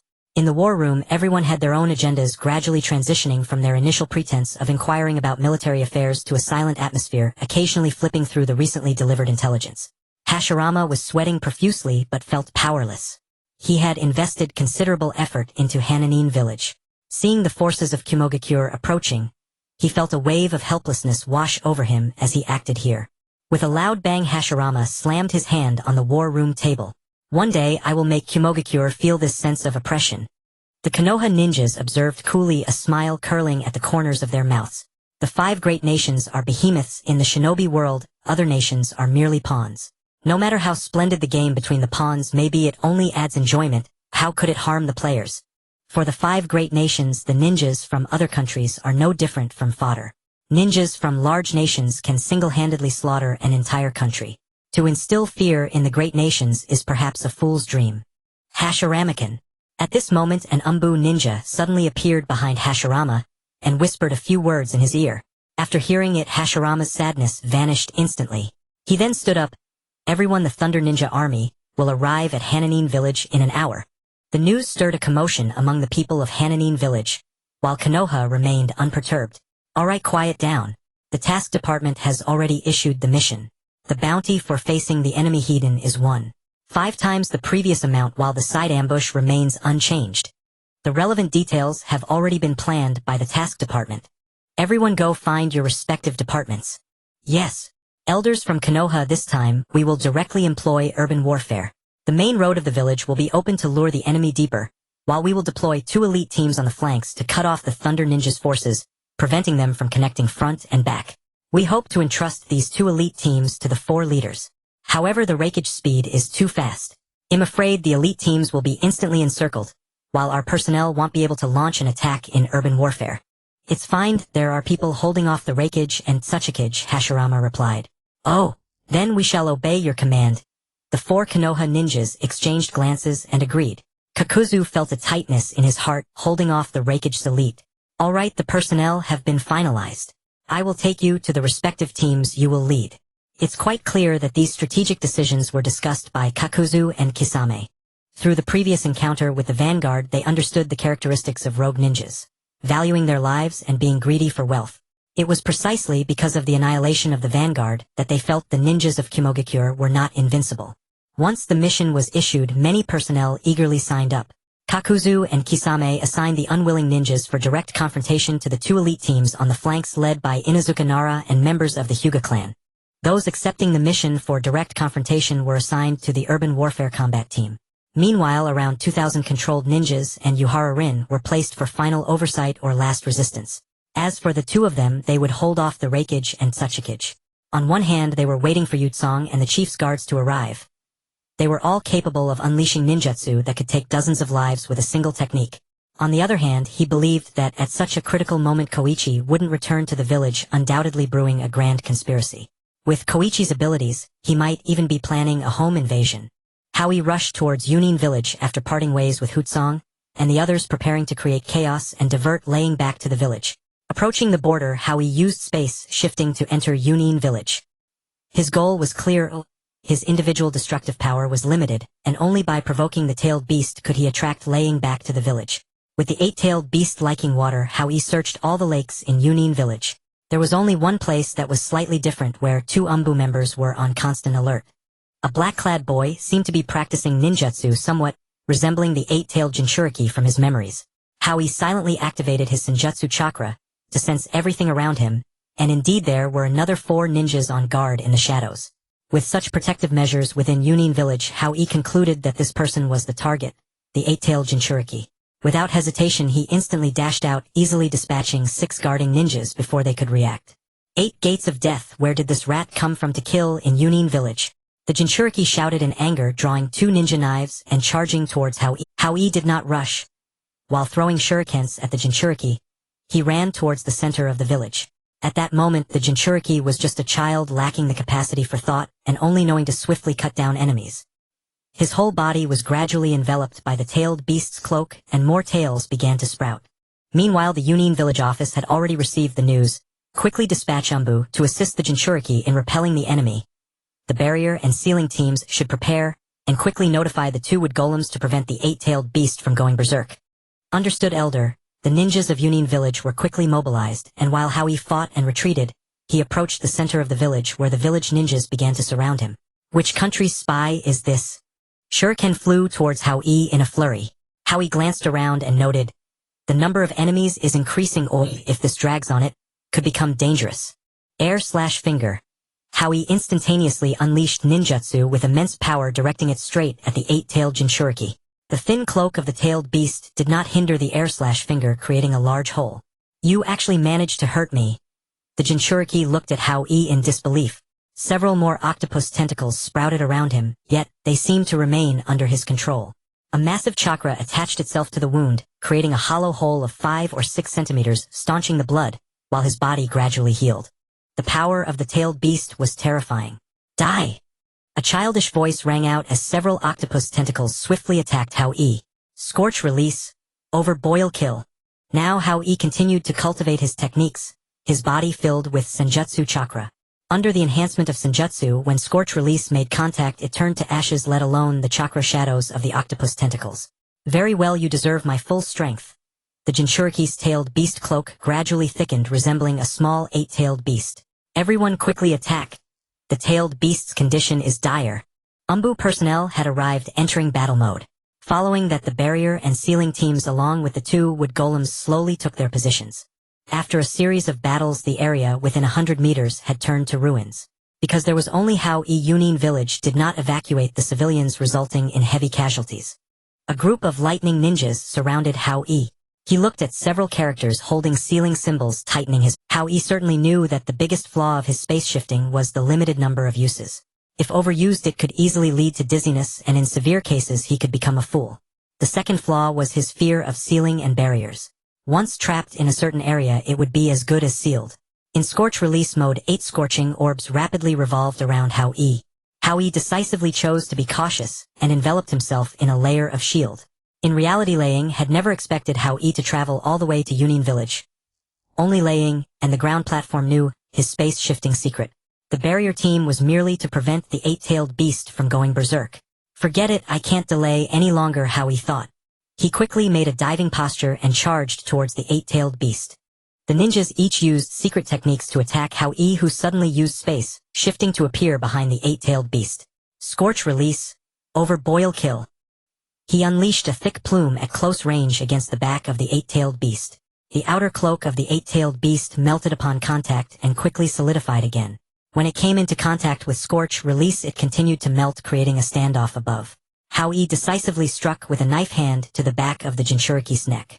A massive chakra erupted from the Jinchuriki. The octopus shadow, over 50 meters tall, quickly manifested. The explosive chakra wave thrust Hao Yi back over 2 meters. Fortunately, Hao Yi had activated the scorch release mode, so his body was not injured from the shock. Ceiling team, barrier team, prepare. The 2-tailed Jinchuriki shouted. Quickly forming hand seals, a black pillar descended from the sky, intending to trap Hao Yi and the 8-tailed beast together. The surrounding ceiling and barrier teams opened scrolls, sending several immobilization talismans flying towards Hao Yi. Ignoring his posture, Hao Yi rapidly space shifted, moving to the back of the barrier team. Senjutsu. Falling flowers and leaves. Countless shurikens launched a wide-range attack. The members of the barrier ninjas were caught off guard. However, each quickly formed the tailed beast's cloak around them, blocking the falling flowers and leaves. Scorch release. Over boil kill. Rat tail ball. The 2 ninjutsu clashed in a stalemate, with the 2-tailed Jinchuriki reaching halfway to full form. Everyone go seal the 8 tails first, my ninjutsu can't hold on for long. Leave this person to me, commanded the 2-tailed Jinchuriki. Understood. The ceiling and barrier teams immediately formulated a strategic deployment. For a year, Hao Yi once again felt that his offensive capabilities were limited. Facing the semi-complete tailed beast was somewhat strenuous, but fortunately, he didn't have to constantly guard against the ceiling and barrier teams. Since that's the case, don't blame me for being rude. Hao Yi abandoned fighting the 2-tailed beast, using space shifting to continue into the midst of the ceiling and barrier. In scorch release mode, spinning at high speeds, touching it would mean death. Air/finger released more than 20 ball-shaped ninjutsu at once. The tailed beast cloak, split off by the 2-tailed Jinchuriki, could not withstand such astonishing ninjutsu. As Hao Yi appeared among the ninjas, the 2-tailed Jinchuriki did not dare to use techniques and quickly ran to provide support. The ninjutsu trapping the 8-tailed Jinchuriki was also on the verge of collapse, as the 8-tailed beast gathered a gigantic tailed beast ball to attack its restraints. The ninjutsu instantly collapsed, and the tailed beast ball shot out several kilometers before gradually dissipating. The 2-tailed Jinchuriki spat out a mouthful of blood. Seizing the opportunity, Hao Yi continued to unleash several powerful techniques towards the barrier team. Regardless of the situation's development, he made several space shifts to withdraw from the influence of Yunin village. Report the information to Lei Ying, he said, performing a space shift to appear next to the two-tailed Jinchuriki. Are you okay? Not too big of a problem. Focus on dealing with the eight tails. That little brat can be dealt with later. I wonder if there are any ambushes left. The ceiling and barrier teams suffered heavy losses, and it's somewhat difficult to re-establish the formation. In any case, we must stop him here. The elder surveyed the surroundings, looking at the devastated Yunin village, and spoke, Lord Raikage, we have arrived at Hanan village.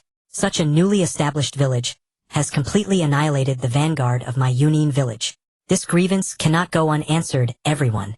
Let us rest for a night and resume the battle tomorrow, Tsuchikage advised. A small village. Why be so cautious, Tsuchikage? The front line suffered a setback. This is a significant lesson. Resting now also gives the ninjas of Hanan village a chance. If they are not afraid of death, they will return to fight in the village, and we should eliminate the enemy in one go to prevent future disturbances. If they fear for their lives, some will retreat, thus easing our pressure in the attack and saving some lives. Then let's proceed as you suggest. Raikage waved his hand dismissively. He was not worried about these matters given his formidable strength. Minister, the Raijin have already arrived at the village front. Understood. Inform Hashirama and prepare the personnel from Konoha. Kakuzu replied calmly. Yes, Minister. The Raijin set up camp, both sides on high alert. Nothing significant occurred. The next morning, Raikage remained in the rear with some trusted aides observing the overall situation. Tsuchikage led the rest of the Raijin to assault Hanan village. Thousands of ninjas charged towards Hanan village. The defenses of Hanan village were outnumbered and began to retreat. Soon the Raijin reached their predetermined ambush point. Logically, Konoha should have moved to flank the Raijin forces on both sides, but after waiting, no one appeared to launch a surprise attack. We should not have trusted those Konoha ghosts. Hashirama shouted in anger. The lower-ranking ninjas were unaware of the strategic matters. Seeing the Raijin advancing like a tidal wave, he suddenly recalled the powerful forces of Yunin village. The troops engaged in street combat at the rear were somewhat unsettled, their resistance wavering. Hashirama Toka, send in 500 trusted aides for the defeat has come too quickly. These rogue ninjas are terrified, which is detrimental to the overall situation. Kakuzu expressed his concern. Rokuju, when will we attack? I see the formation of Hanan village's street combat has already become chaotic, and some of the supervisory team has joined in. If we don't strike soon, the Raijin will take Hanan village in one surge, and we will be surrounded. Rokuju communicated via radio, expressing his thoughts. Almost. Let the Raijin deplete that batch of supervisory team first. Alright, synchronize the timing. We attack together in 5 minutes, Rokuju instructed. Received. Rokuju focused intently on his watch. Yunin village's combat strength is exceedingly strong, far beyond what rogue ninjas can withstand. Often 2 rogue ninjas must use terrain advantages to defeat a single Raijin. With thousands of Raijin coming in like a flood, the rogue ninjas could not help but feel dread. Some ninjas at the back exchanged glances and collectively chose to retreat. Just as they moved, several black lines shot up from the ground, piercing the hearts of the traitors. The trusted aides were on high alert. They were not truly wary of the Raijin, but rather of the rogue ninjas who might revolt at any moment. At this tense moment, the sound of charging erupted. Thousands of ninjas surged in from both sides. Return to heaven. Multiplication technique. Shadow binding technique. Various ninjutsu took turns on the battlefield, forcefully dividing it into 2. Seeing the favorable situation, the rogue ninjas abandoned their escape and actively engaged in street combat, preparing to annihilate the vanguard forces. Although the Raijin were powerful, the ninjas of Hanan village were numerous. The variety of ninjutsu was astonishing and ever-changing, and both sides fought fiercely without yielding ground. The Raijin who entered the village ahead had mostly been cleared, leaving only Tsuchikage and a few elite jonin struggling to hold on. Some Raijin in the rear were blocked and unable to exert their strength. The situation on the battlefield was not optimistic. The Raikage still had his powerful forces yet to engage, while all the ninjas from Hanan village had been mobilized. From the perspective of Yunin village, it was merely a matter of time before the miscellaneous troops on both sides were cleared. Meanwhile, Tsuchikage and his formidable jonin could strike directly at the heart of the enemy. The Raikage observed the battlefield and immediately noticed the difference in the enemy's flanking forces. The lead was unmistakably from the Konoha noble clan, indicating that Konoha had joined the fray. Humph, well done, Konoha. Saying this, Raikage activated his lightning release mode, his body enveloped in lightning armor, charging full force towards the head of the Akimichi clan. Rokuju observed his surroundings and had long detected Raikage's abnormality. He used his shadow to ensnare the side of the Akimichi clan leader dodging. As Reikage drew closer, he immediately flung the shadow connected to Akimichi onto Reikage. Shadow imitation technique. The Nara clan's ability is indeed fearsome but still too immature. Reikage forcefully took a step forward. Rikuju had no choice but to follow suit. Such strong willpower. Rikuju glanced at Inoichi retracting his ninjutsu. Inoichi understood. As Rikuju withdrew his ninjutsu, he activated the mind transfer technique. Success. Before Inoichi could rejoice, a mouthful of fresh blood involuntarily surged from his mouth. I was kicked out after entering. Inoichi looked at Reikage in shock. Since the formation of the Inuzuka Nara and Akimichi alliance, they had not encountered such a situation in over 100 years. The three immediately formed a swastika battle formation, constantly on guard against Reikage. Without waiting for Reikage to act, Kakuzu, who was observing from afar, directed countless black lines to attack Reikage. However, the lightning release armor is not just for show. The black lines wilted upon contact with the armor. As Reikage entered the battlefield, his trusted aides followed suit. Mo Wu also brought half of the supervisory team to encircle Tsuchikage and his group. The war had already entered a state of white-hot intensity. Reikage looked at the black lines on the ground, his anger boiling over. Since the army entered the village, nothing had gone smoothly. He couldn't help but roar, "Cowardly wretches." As soon as he finished speaking, his figure shot into Hanan village like lightning. The path blocked by thousands of ninjas was cleared by Reikage alone. Rikuju quickly realized something was wrong, and swiftly organized his men to block the route, allowing only Reikage to enter to prevent a collapse of the defense lines. Looking at Reikage's towering figure, the Konoha group exchanged glances, seemingly preparing for the worst. At this moment, Reikage had already breached Tsuchikage's encirclement. "You retreat, to command the main forces. The opponent is Konoha's strategist, not to be underestimated. Lord Reikage, we should retreat together. Up to this point, we have not seen any high-ranking officials from Hanan village. This village is not simple. There are likely great secrets hidden here." Tsuchikage expressed his concern. "Follow orders. I will take down that rat first." Reikage flashed past. "Is it you, you treacherous little man?" Reikage extended 3 fingers of his right hand, aiming for Kakuzu's heart with a technique called 3 Hands of the Origin. Kakuzu was pierced through the chest and bright red blood stained his clothing. "Minister!" everyone exclaimed. It was over. The guardian had fallen, and this thought surged in the hearts of the trusted aides. Not far away, Hashirama, still resisting external enemies, glanced at the situation, and the scene of the piercing entered his view. His mind went blank. Impossible. Before he could finish his sentence, a ninjato swung at him from the side. Hashirama fell abruptly and inexplicably to the enemy's hand. "Cowardly wretches, is this all you can do?" Reikage taunted as he slowly pulled back his hand. "What?" Reikage was somewhat incredulous. His hand seemed to be fixed in place. Lightning release, false dark. Wind release and fire release. Flame, wind, chaotic waves. 3 types of masks rapidly emerged behind Kakuzu, and various combined ninja techniques were unleashed towards the Reikage. The Reikage's entire hand was embedded within Kakuzu's body, unable to move, even an inch, forced to endure Kakuzu's ninjutsu, while concentrating chakra on his finger.